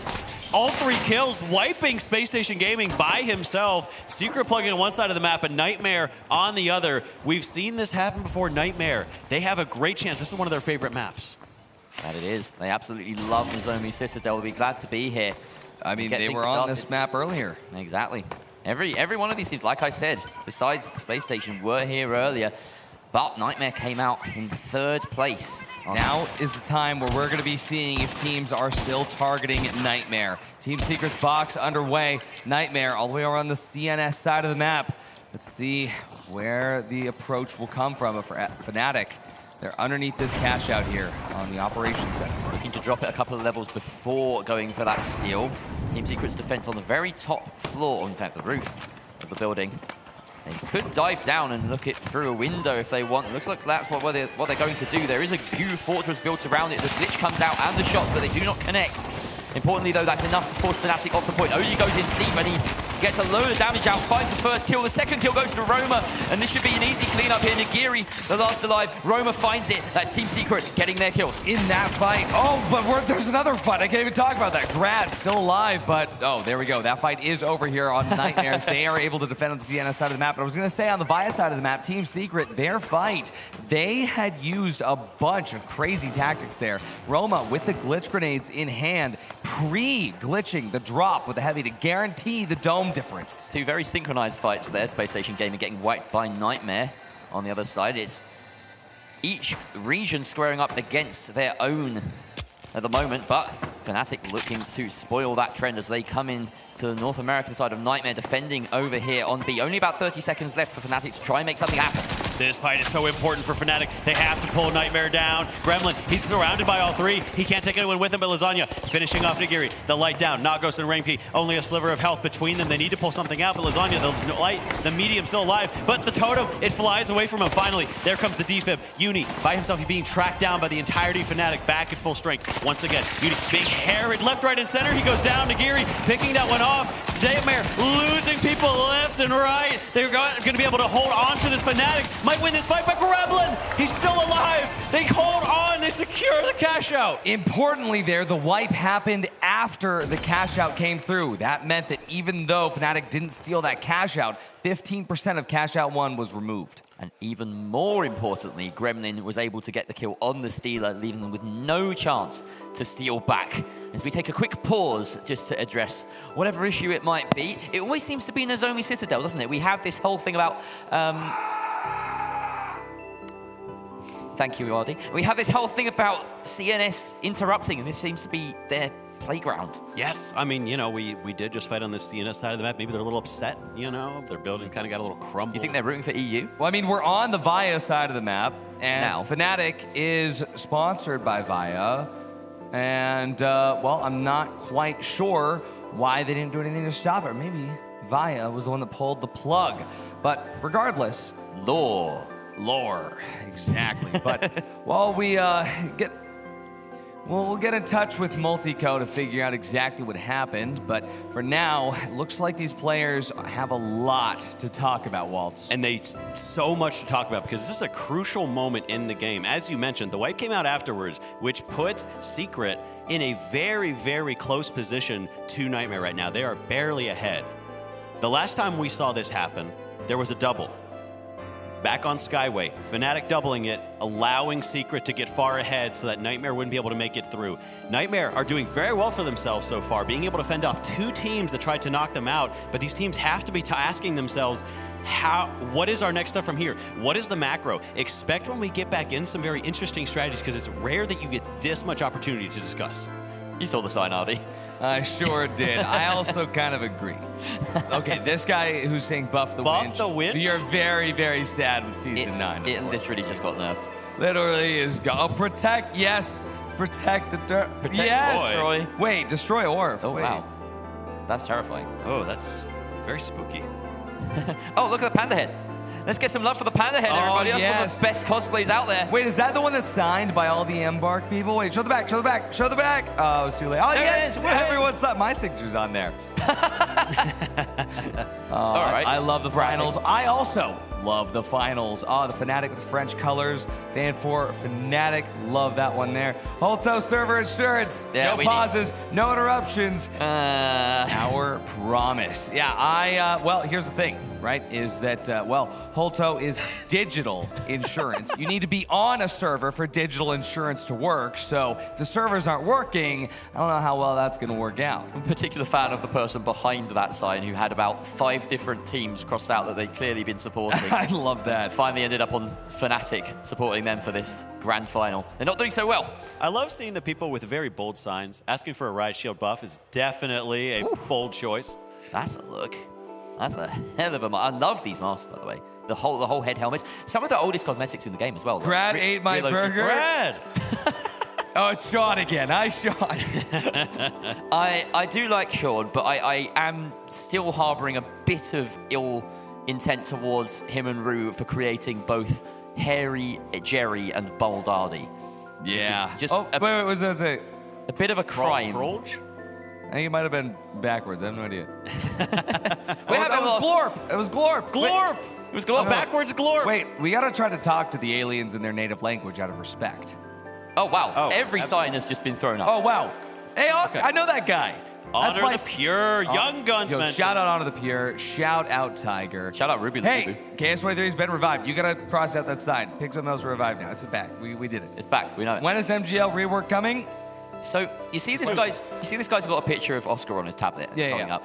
I really hope that that's the level of customization we reach eventually with the tablet in game. All right, I'm hoping that what I can do is that with the tablet in game, I can pull up like short form videos, like clips of the finals. Oh, so that maybe while like I'm waiting for my team to respawn, I can just pull it out. The winning play from the major would be a good one. That'd be a good one. That'd be a really cool one. Do you have any games on your tablet? Can I play? You can play the finals. Oh, okay. Yeah. With Season 9 coming soon, there's so many new features. That's a pretty powerful tablet to run the finals. Well, yeah, I mean, we're the future. We're getting our tech issue resolved shortly. Just to keep you updated, it is a network issue that we are dealing with on stage, so it's taking a little bit longer than expected. There's a possibility of a full reset at the end of this, as there always is with lengthy tech issues, but hopefully we can resolve it without resorting to that. We will see. Yeah, there is a contingency in place in case the lobby has to be restarted from the middle. Again, this isn't actually an issue with Embark. This is an issue out here. Oh, hey, Separately, Grad. my grad. Hi, OG. Hi, everyone. Hi, everyone. We're really enjoying watching the crowd. It's a shame we're so far away right now. We really want to be in there with you, make the most of coming around from different parts of the world to all be part of the finals. It really is just an incredible experience. The first thing that we've done on this scale in the scene, and it's just been such a lovely time meeting everyone on Thursday before it all started, and of course there'll be plenty of time tomorrow to catch up and celebrate with whoever wins here. Absolutely. And even though Stockholm might be cold, the people are so warm, full of life. Yeah. Unlike June and Scotty, I think. No, lifeless husks. I don't know. Maybe that's not true. We don't really know the lore there just yet. Maybe we're a little biased. We are gunning for their jobs. Throw us more shirts, we're cold. That's very true. We need more shirts out here. It's cold out here. We need more finals merch out here in the meat space. Buff Serb sign in the background. Getting back to a Season 5 meta. Oh, this guy's got a very detailed shirt that I can't quite make out. Proud right shield enjoyer. This Same, is bro. the final. Oh, great major pause count. Okay, that's going to be 5, 10, 15, 18. You know what? To be fair, I think 16 of those were yesterday, so we're doing That's pretty well true. for That's the day true. so Can far. we reset the count? I actually only screamed twice, so... True. Yeah, every time a cable gets unplugged or the match gets paused, I actually am inflicted with thousands of volts of electricity. That is true, actually. We did put jumper cables onto you. Oh, that's what that was. Yeah, that's why I keep coming back. I keep getting defibbed. I thought we were just playing pin the tail on the Ardy. Well, you know, after he killed you this morning, we had to find some way to punish him. Yeah. True. I did make a very swift recovery from death, though. It was impressive. Well, yeah, you coined back in. That's what the coins are for. It's true. I am made of coins, and then the coins, there are different type of coins that you use to respawn. But tests are being done is the word in our ear about how this is being resolved, and it should be done soon. Soon, TM. Amazing. Well, if it's anything like my school, those tests are probably going to fail. So hopefully it's not like my school, and these tests go a lot better. Look at that trophy. Wow. Yeah. It is going to be important for these teams to make sure they can keep that energy up. It's always tough coming back after a long break, making sure, crowd, when we get back into the game, I want you to hanging off a cliff, catch me at my girl's funeral cheering on SSG. I don't know if this is coming across fully on camera, but that trophy is hench. We got to see it up close and personal, and it's got some heft to it. Really nice reward for the victors. Trophy. They will, of course, get their winner's medals. Yes. Tasty. You'll get to see those at the end. I hope I get to see Normalize at the end. He's very nice. I do love what they did with the trophy. I think the trophy was especially fantastic. It's not just your standard trophy, it's a very finals trophy. I've also been told that the base is going to have a very nice piano lacquer finish. Ooh. Yeah, alongside the names of all the contestants who have actually reached it. You know all about piano lacquer, don't you, Jerry? I actually know very little about piano lacquer because I don't make pianos, but I've encountered it. It's a nice material. It feels good. That's the depth of my knowledge there. There it is. Shout out Aztract. Shout out Dreadalicious as well. Shout out everybody who's here. I hear game noises in my ears. You hear game noises. It's a good idea. That's a good sign.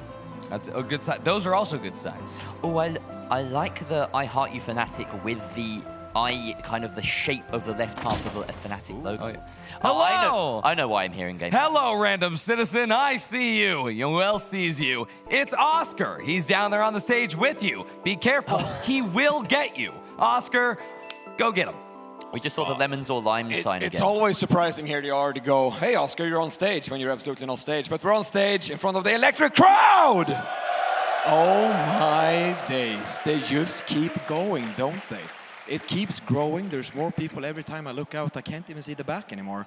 Well, okay, heading into a slight little pause for the moment, and I figured let's do a little bit of a vibe check, all right? Is anyone excited for the finals? Is anyone excited for the finals? Is anyone excited for the finals? I believe you. That's fine. I believe it. You know, I had to ask 3 times to be sure, you know, but I believe it at this point in time. Earlier today, we did a little bit of a vibe check. We did this side versus that side. And it's really simple, okay? The audience, you're going to get this really quickly, okay? So if I raise this hand and you're rooting for a team on this side, you get really loud. And the same on this side, right? So, if you're rooting for a team on my side over here, give it up for teams! Not bad, not bad. What about the other side?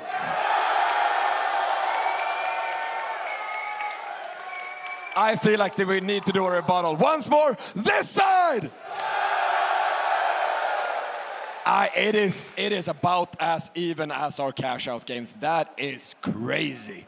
I have no idea how we got to this point. 4 incredibly talented teams, 4 incredibly well-backed teams by the fans. Ooh, it's gonna get spicy. All right, I'm gonna give it back to Artie in a second, but once more I just wanna ask, players in the stage, our friends in the crowds, are you ready for more the finals? With that, studio, back to you guys. Thank you so much for that introduction, Oscar. I am happy to be here, and more importantly, I'm happy to be here with all my friends, Jerry, Waltz, Rio, and Sonsoyo. We have some good news. Yeah, we do have some good news. We will be back in the match momentarily, but before we get into it, we wanted to kind of go over the heat system for anybody that might be tuning in a little bit late to it. Basically, what we're in right now is a heat system to figure out who can reach 5 points first. The way that this works is they start off in a cash-out match. The cash-out match then decides who determines who makes it in first and second. Those first and second teams then go on to a final round format in a best of 2. They start off, and the team that ends up winning is the team that gets a point. This goes on until one team reaches 5 points. If you can see at the bottom now, we have one team sitting at 4 points. I would like to say that the map played in cash out, is going to be the map played in the series as well. So it's going to give teams the opportunity to adapt to the enemy's playstyle. And Artie, you want to talk us through that? Yeah, I mean, the heat system has been a very good way to make sure that we're measuring performance across both cash out and final round. And for these teams, there is a lot of extra weight that goes onto those cash out matches, but at the very least, it's not just one and done, Waltz. No, it definitely builds over time, and that is what Nightmare are banking on, right? Like, we saw them struggle, and we saw a lot of teams focus on them. But the longer that this goes on, the more chances Nightmare are going to have because other teams have to be focused. It's getting a lot better over time. It's getting a lot easier to handle, and you see Nightmare doing well. There's only so much that you can focus one team in, excess of all the others. That being said, though, it is a heat system. It is possible for it to get too hot to handle, much like Jerry here. And I gotta say, one of the craziest parts about this is the fact that each cash out carrying different amounts of cash carry different weight to people. So we've seen Nightmare be allowed to just, take control of that first box. That second one's probably gonna get double. Hey, that third one, probably not gonna allow you to have it. Yeah, we saw a crazy game in that third heat on Skyway Stadium, and I can sense that Nozomi Citadel will have a similar kind of vibe to it. Sonsoyo, I want you to sort of maybe talk about the fact that it will play out differently because Skyway and Nozomi Citadel are just completely different maps, right? And we started to see how some of it might have differed. Nightmare able to get that first box.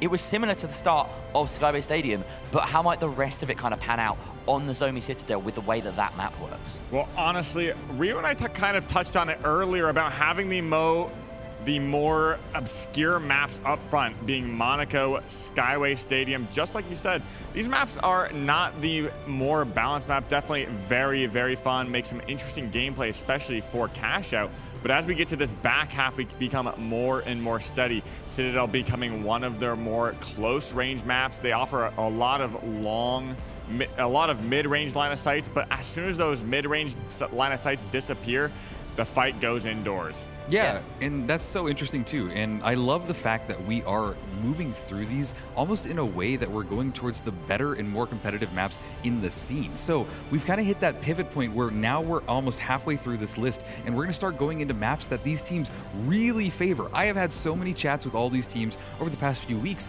and one of their favorite maps is Fortune Stadium. I'm not alone in this, and it will be our next map. So if for some reason this doesn't wrap up now, or in this next heat, this heat we're in right now, there is a chance that things get even more intense as we load into Fortune Stadium. I will say it's a lot harder to target 2 teams at once.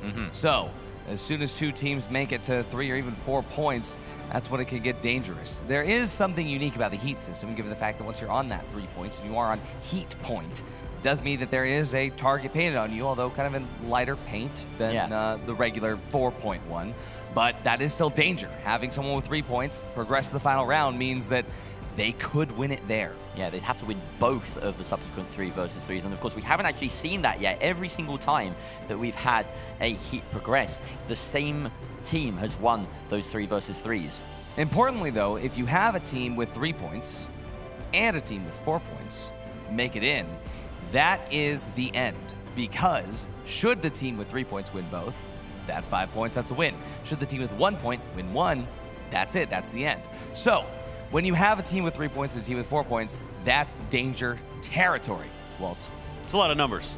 Yeah. It's a lot of numbers. There's a lot of numbers in the finals. You should know this by now. I don't do math. I'm an American.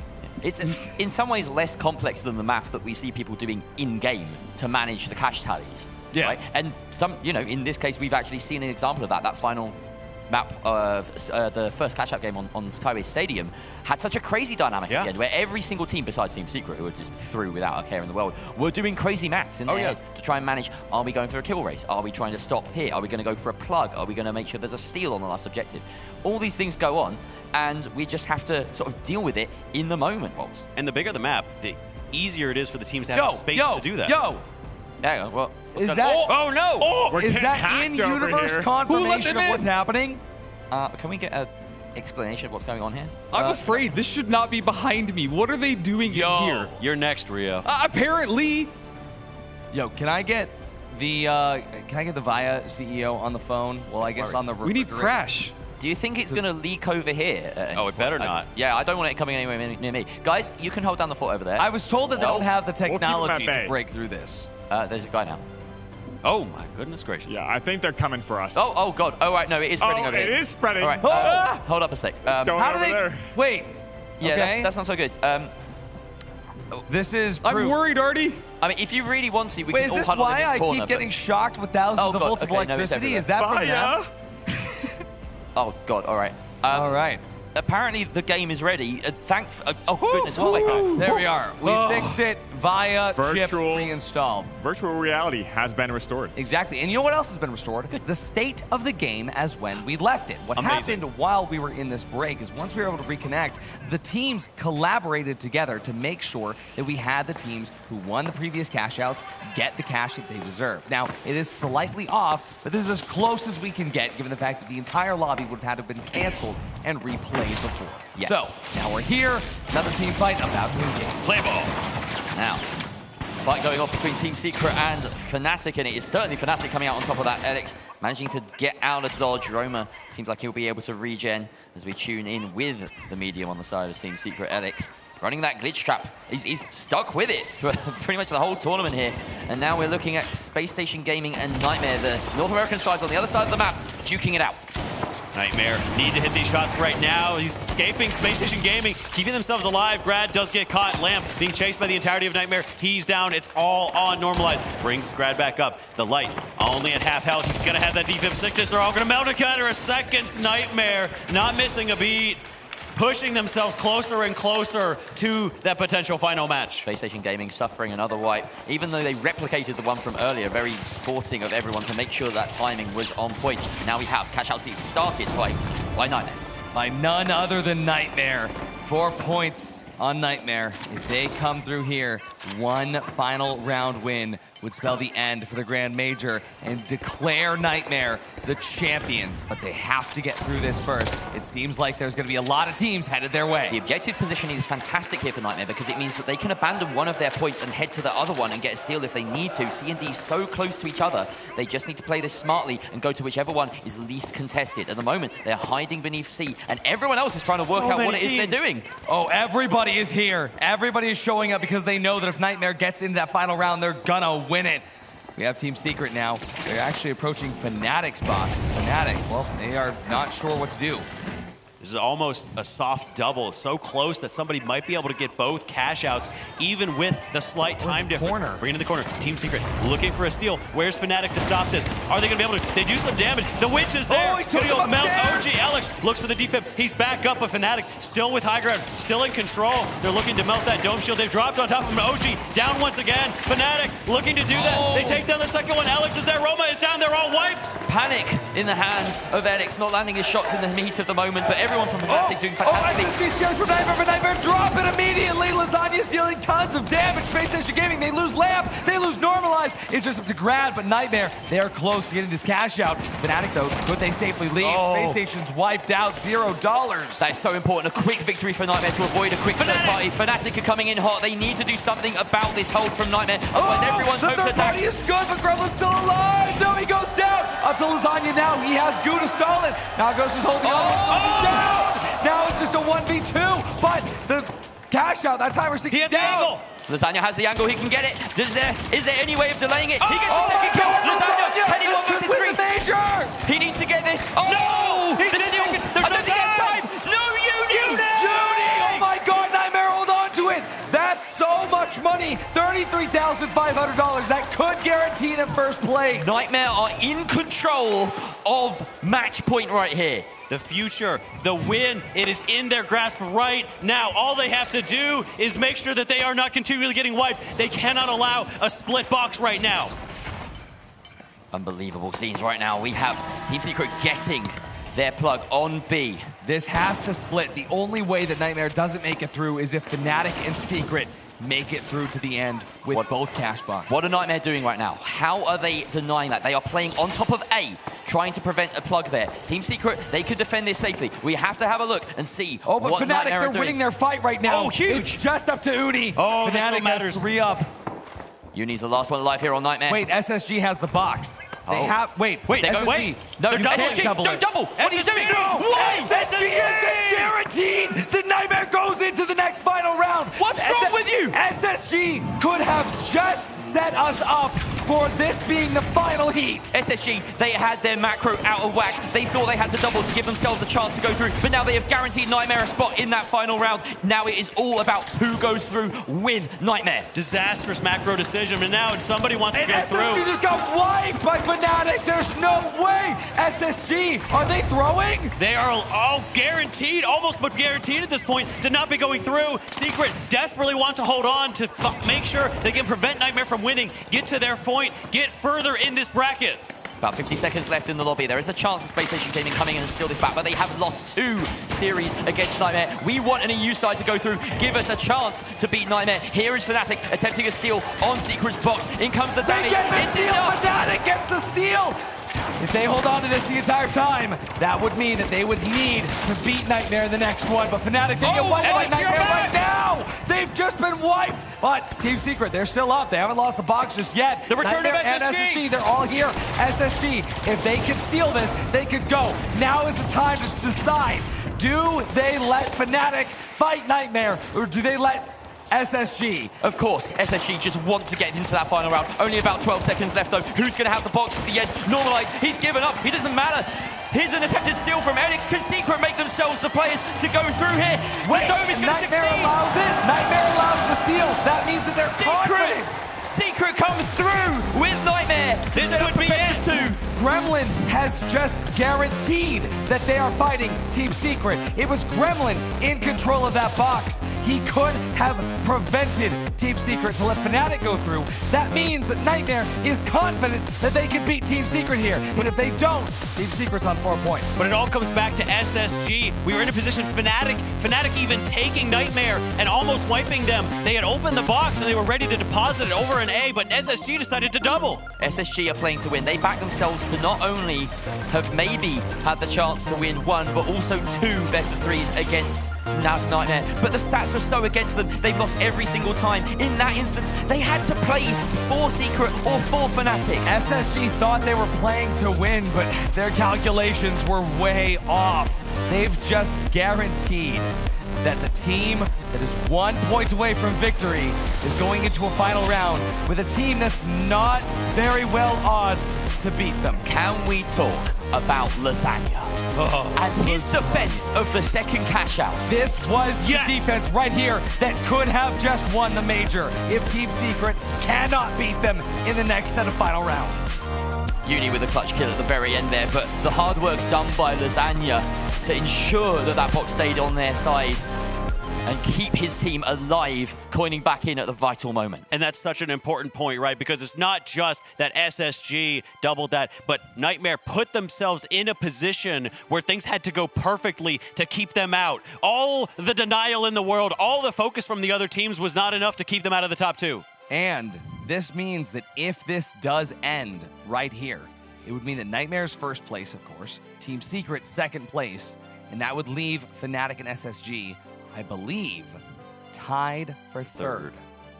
This, it has never been in the cards, but that's the finals. It could happen. It absolutely could happen. We could see Team Secret push themselves up to match point here, but Nightmare are 1 map away from becoming the first grand champions of the finals. But yet, Secret have a chance. It is not guaranteed to be over. With only 2 points, if they win these matches, they can prevent the win and continue. Team Secret has been preparing for this moment for so long. For EU, the world rests on their shoulders. But it's Nightmare. It's Nightmare. And coming into this major, they were the hottest prospects in the world. They have that claim. Oh, Lasagna, he knows. He knows they're on the verge of glory. He's ready for the win. Elix and OG, they look so calm and collected. Roma right there next to them. They seem like they know what to do, but Lasagna had the most calm attitude I've seen. Uni, let it ride. See that sign in the crowd. Let's just think back to the PHL Season 2 finals very recently for North America. Nightmare found themselves in the position of sitting on 4 points for so long. It was 5 cash outs in a row. They could not best anyone. They could not beat the grief. They could not push through the pressure. But right here, they have stepped up another level, 3v9ing to give themselves a chance at glory. This is going to be OG versus Gremlin. This is going to be Elix versus Lasagna. This is going to be Uni versus Roma. It's tantalizing. Utterly incredible. On the grand stage, we have an EU versus NA match that could be the final game of the major. Let's hear some noise in the crowd. Give it up if you're a Nightmare fan. Give it up if you're a Team Secret fan. And give it up if you are a fan of the finals. Let's make some noise. Yeah! Absolutely beautiful, absolutely glorious. Let's see what they can do. It could all end here, folks. Of course, if you are a fan of either Fnatic or Space Station, you are right now a Secret fan. You need them to deny Nightmare, to push it to another cash out, to another heat. But here we are on the Zomi Citadel once again. The hopes of so many rest on the shoulders of Team Secret at this point. Yeah, let's see what they're going to be able to pull off right now. Elix with the FAMAS. This is terrifying. A calm on the arena at this point as both teams posturing, just waiting. So much riding on this match. It is going to be a patient one. So much riding on this fight. Look at cash out A. Across that chasm. Very easy point to defend should they choose to do it. We see, of course, Team Secret positing to block that approach, and instead Team Nightmare are approaching B. They cross the divide, though, Team Secret, knowing that this might be the move. Nightmare went right back. A hard left turn from Gremlin. Gonna have to cross that gap, though. It's going to be difficult. Of course, Team Secret will have their gateway set up to be able to close that distance, and there is a fight emerging. Oh, Lasagna and Uni, they're both dropping out, but it's Uni who gets the first frag. 1 HP, though. Can Elix get the finish? He misses the shot. Uni regens. Somehow he escapes.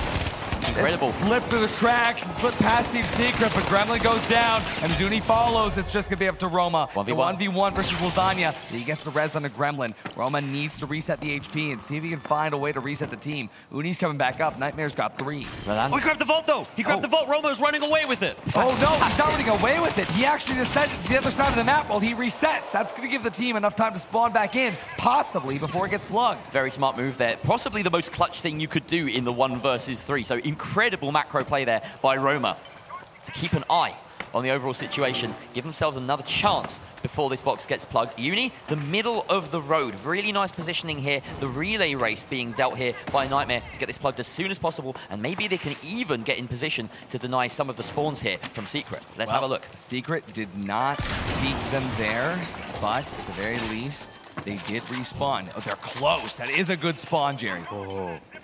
This is going to be a hard push coming in from Secret. Getting Oh, it's red barrel. already gone wrong. Roma's down. An instant defib is there, but they're caught in the open. OG about to melt. The rest of Secret is dead. They're wiped. Caught It's a disastrous out. start. Disastrous. Worst case scenario with the best case spawn. That is something else. Nightmare stepping up to the plate there, despite the odds being in Secret's favor. But there's plenty of time left here for Team Secret to try and attack this box. Need to be more successful than that last go, but this time Nightmare have the benefit of time on their side to set up their defense. They force a spawn. Again, a decent one, but this is what Nightmare wants. Oh, but there's Team Secret. They're crossing out the open. Roma, he's out of the invis there. A gas barrel as well. So unlucky, but they get the cross. They made it. That means the Team Secret, they're going to be able to set up here. They're underneath. This is the best chance they've had yet. With one swift team fight, this could go their way. Lasagna has defibs at the ready. That's signaling perhaps Nightmare want to dive on it, but we will see. The glitch mine goes out. They're very close to the cash out here on the offense. Any strategies that you have, now is the time to pull them out. Gremlin, chaining jump. Don't shield down. Secret, have a chance to pull this away, but Uni, he's ready for the backstab. Lasagna looking for a shot. He has to hit something now. Uni already taking some damage. He's been spotted out. Secret, they're making it happen. So much damage. Nightmare, losing Baroma. He goes down. They have to use this health advantage, but no! The second one, OG, he falls. Alex to follow. Nightmare, they're doing it! That's first cash out for Nightmare, and the entire Grand Major could end in just one more cash out. Nightmare. Lasagna, Uni, Gremlin, do you have the nerve to hold it and carry yourselves through and make history? First cash out going their way, of course. Team Secret need to step it up. Will Space Station regret doubling that box at the end of the last cash out? So many moments where people may hang their heads and wonder what was different, what could have been different. But it doesn't matter right now. The present is what matters. Nightmare's execution is what matters here. Needing to convince this. The last time in PHL Champs, they faltered at this point. They're unable to get here. Now, all they have to do, 3 versus 3, just one team each. But Secret's setting up for a pad engage.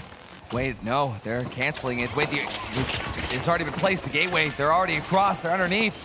Nightmare, they're gonna tap the vault there in the moment, but Uni, he dashes away. Team Secret's gained space, but Nightmare, they've granted it instead. Team Secret, they just lost Roma. They're gonna invest in defense to get it back up, but the dome fight is gonna go the way of Nightmare.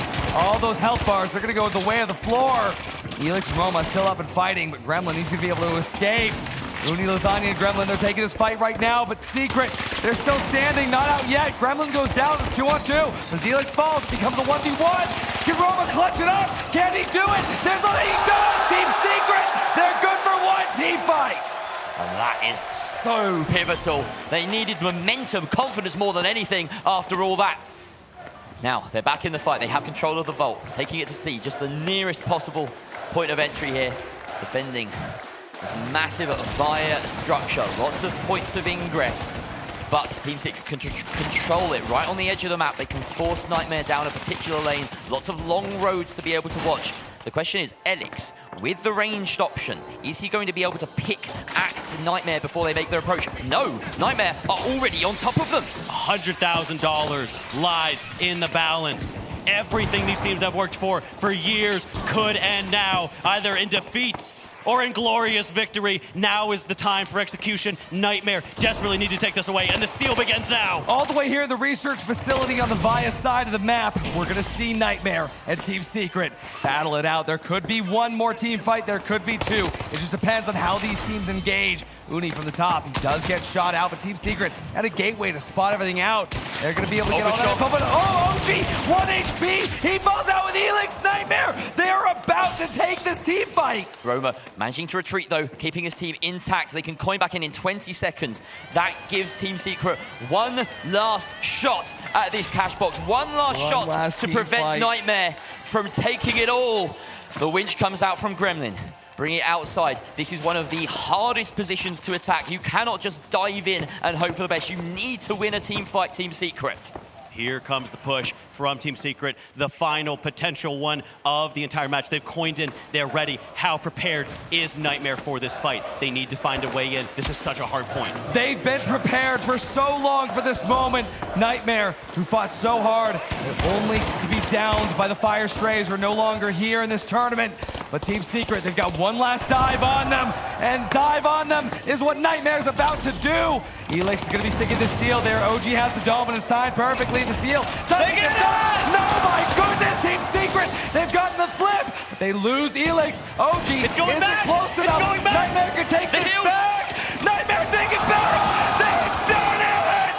Fear the Nightmare! They've done it in full heat! Nightmare, your champions. Holy, an incredible showing.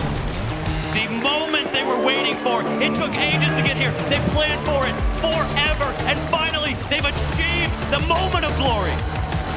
And DreamHack Stockholm, join me in welcoming your grand major champions, Nightmare! They have reached the finals! Absolutely incredible performance from Nightmare. I can't believe that they've done it. This is a historic moment in the finals history. The fact that they were able to do it so confoundedly simply in just 4 heats. The first heat, winning those 2 points, seemed easy, but this journey was so difficult. They made it through day 1 in a very convincing fashion. But day 2 fell away from them. Gremlin, Lasagna, Uni, have your moment. It's been DreamHack Stockholm, join me in celebrating your grand major champions, Nightmare! They have reached the finals!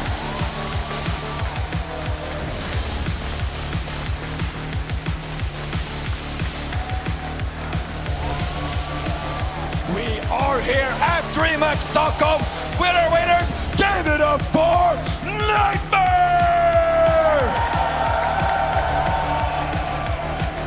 What an absolute performance by this beautiful team. I have to ask a couple questions, guys. All right, we've spoken for 2 days now, non-stop. I'm gonna ask a dumb question. How are you feeling right now? I'm losing my voice, but so happy. Like, we were yelling, like, in the mic. How do you guys feel? It's been a long day, Uni. It's been a really long day. How are you doing at this point in time? It's just, I'm nervous. It's like, I'm nervous. I'm just jittering, bro. I'm nervous. All right, let's hear it up. Anything that goes through your head right now? Anyone you want to thank? Anything? I mean, I just thank my family for like supporting me throughout the entire thing. I love Flack. Flack was there like so early. And then he was just supporting us the whole way. It's insane. It's insane. I love you all. I love you all.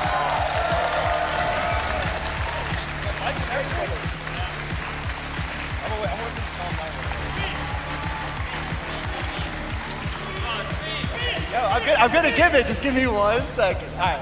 Thank you for everybody. Oh, okay, right here. First of all, none of this would have been possible without the 800 people right in front of me that are countless. The amount of people that are watching on Twitch is fucking insane. Like the Embark, the devs, Oscar, like they set this up. Rob, like thank you so much. Seriously, Vixie did an amazing job. Like you guys are, yo, Rob, come up here, Rob. Let's fucking go, Rob. Let's fucking go.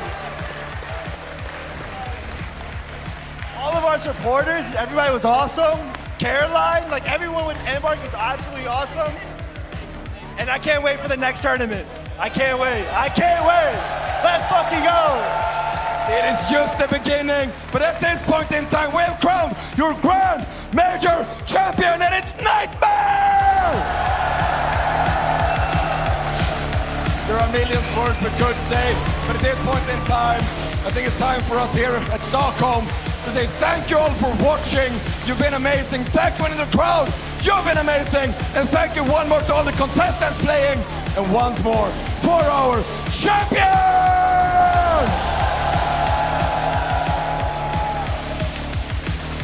Oh, and one more thing. We'll see you in 2026.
Holy moly! I've got goosebumps, June. That's how you end a major. Every team left their mark, but tonight one rises above the rest. A well-earned crown and a champion stepping straight into the history books. What a night! Thanks for tuning in, everyone. See you at the next one.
strange.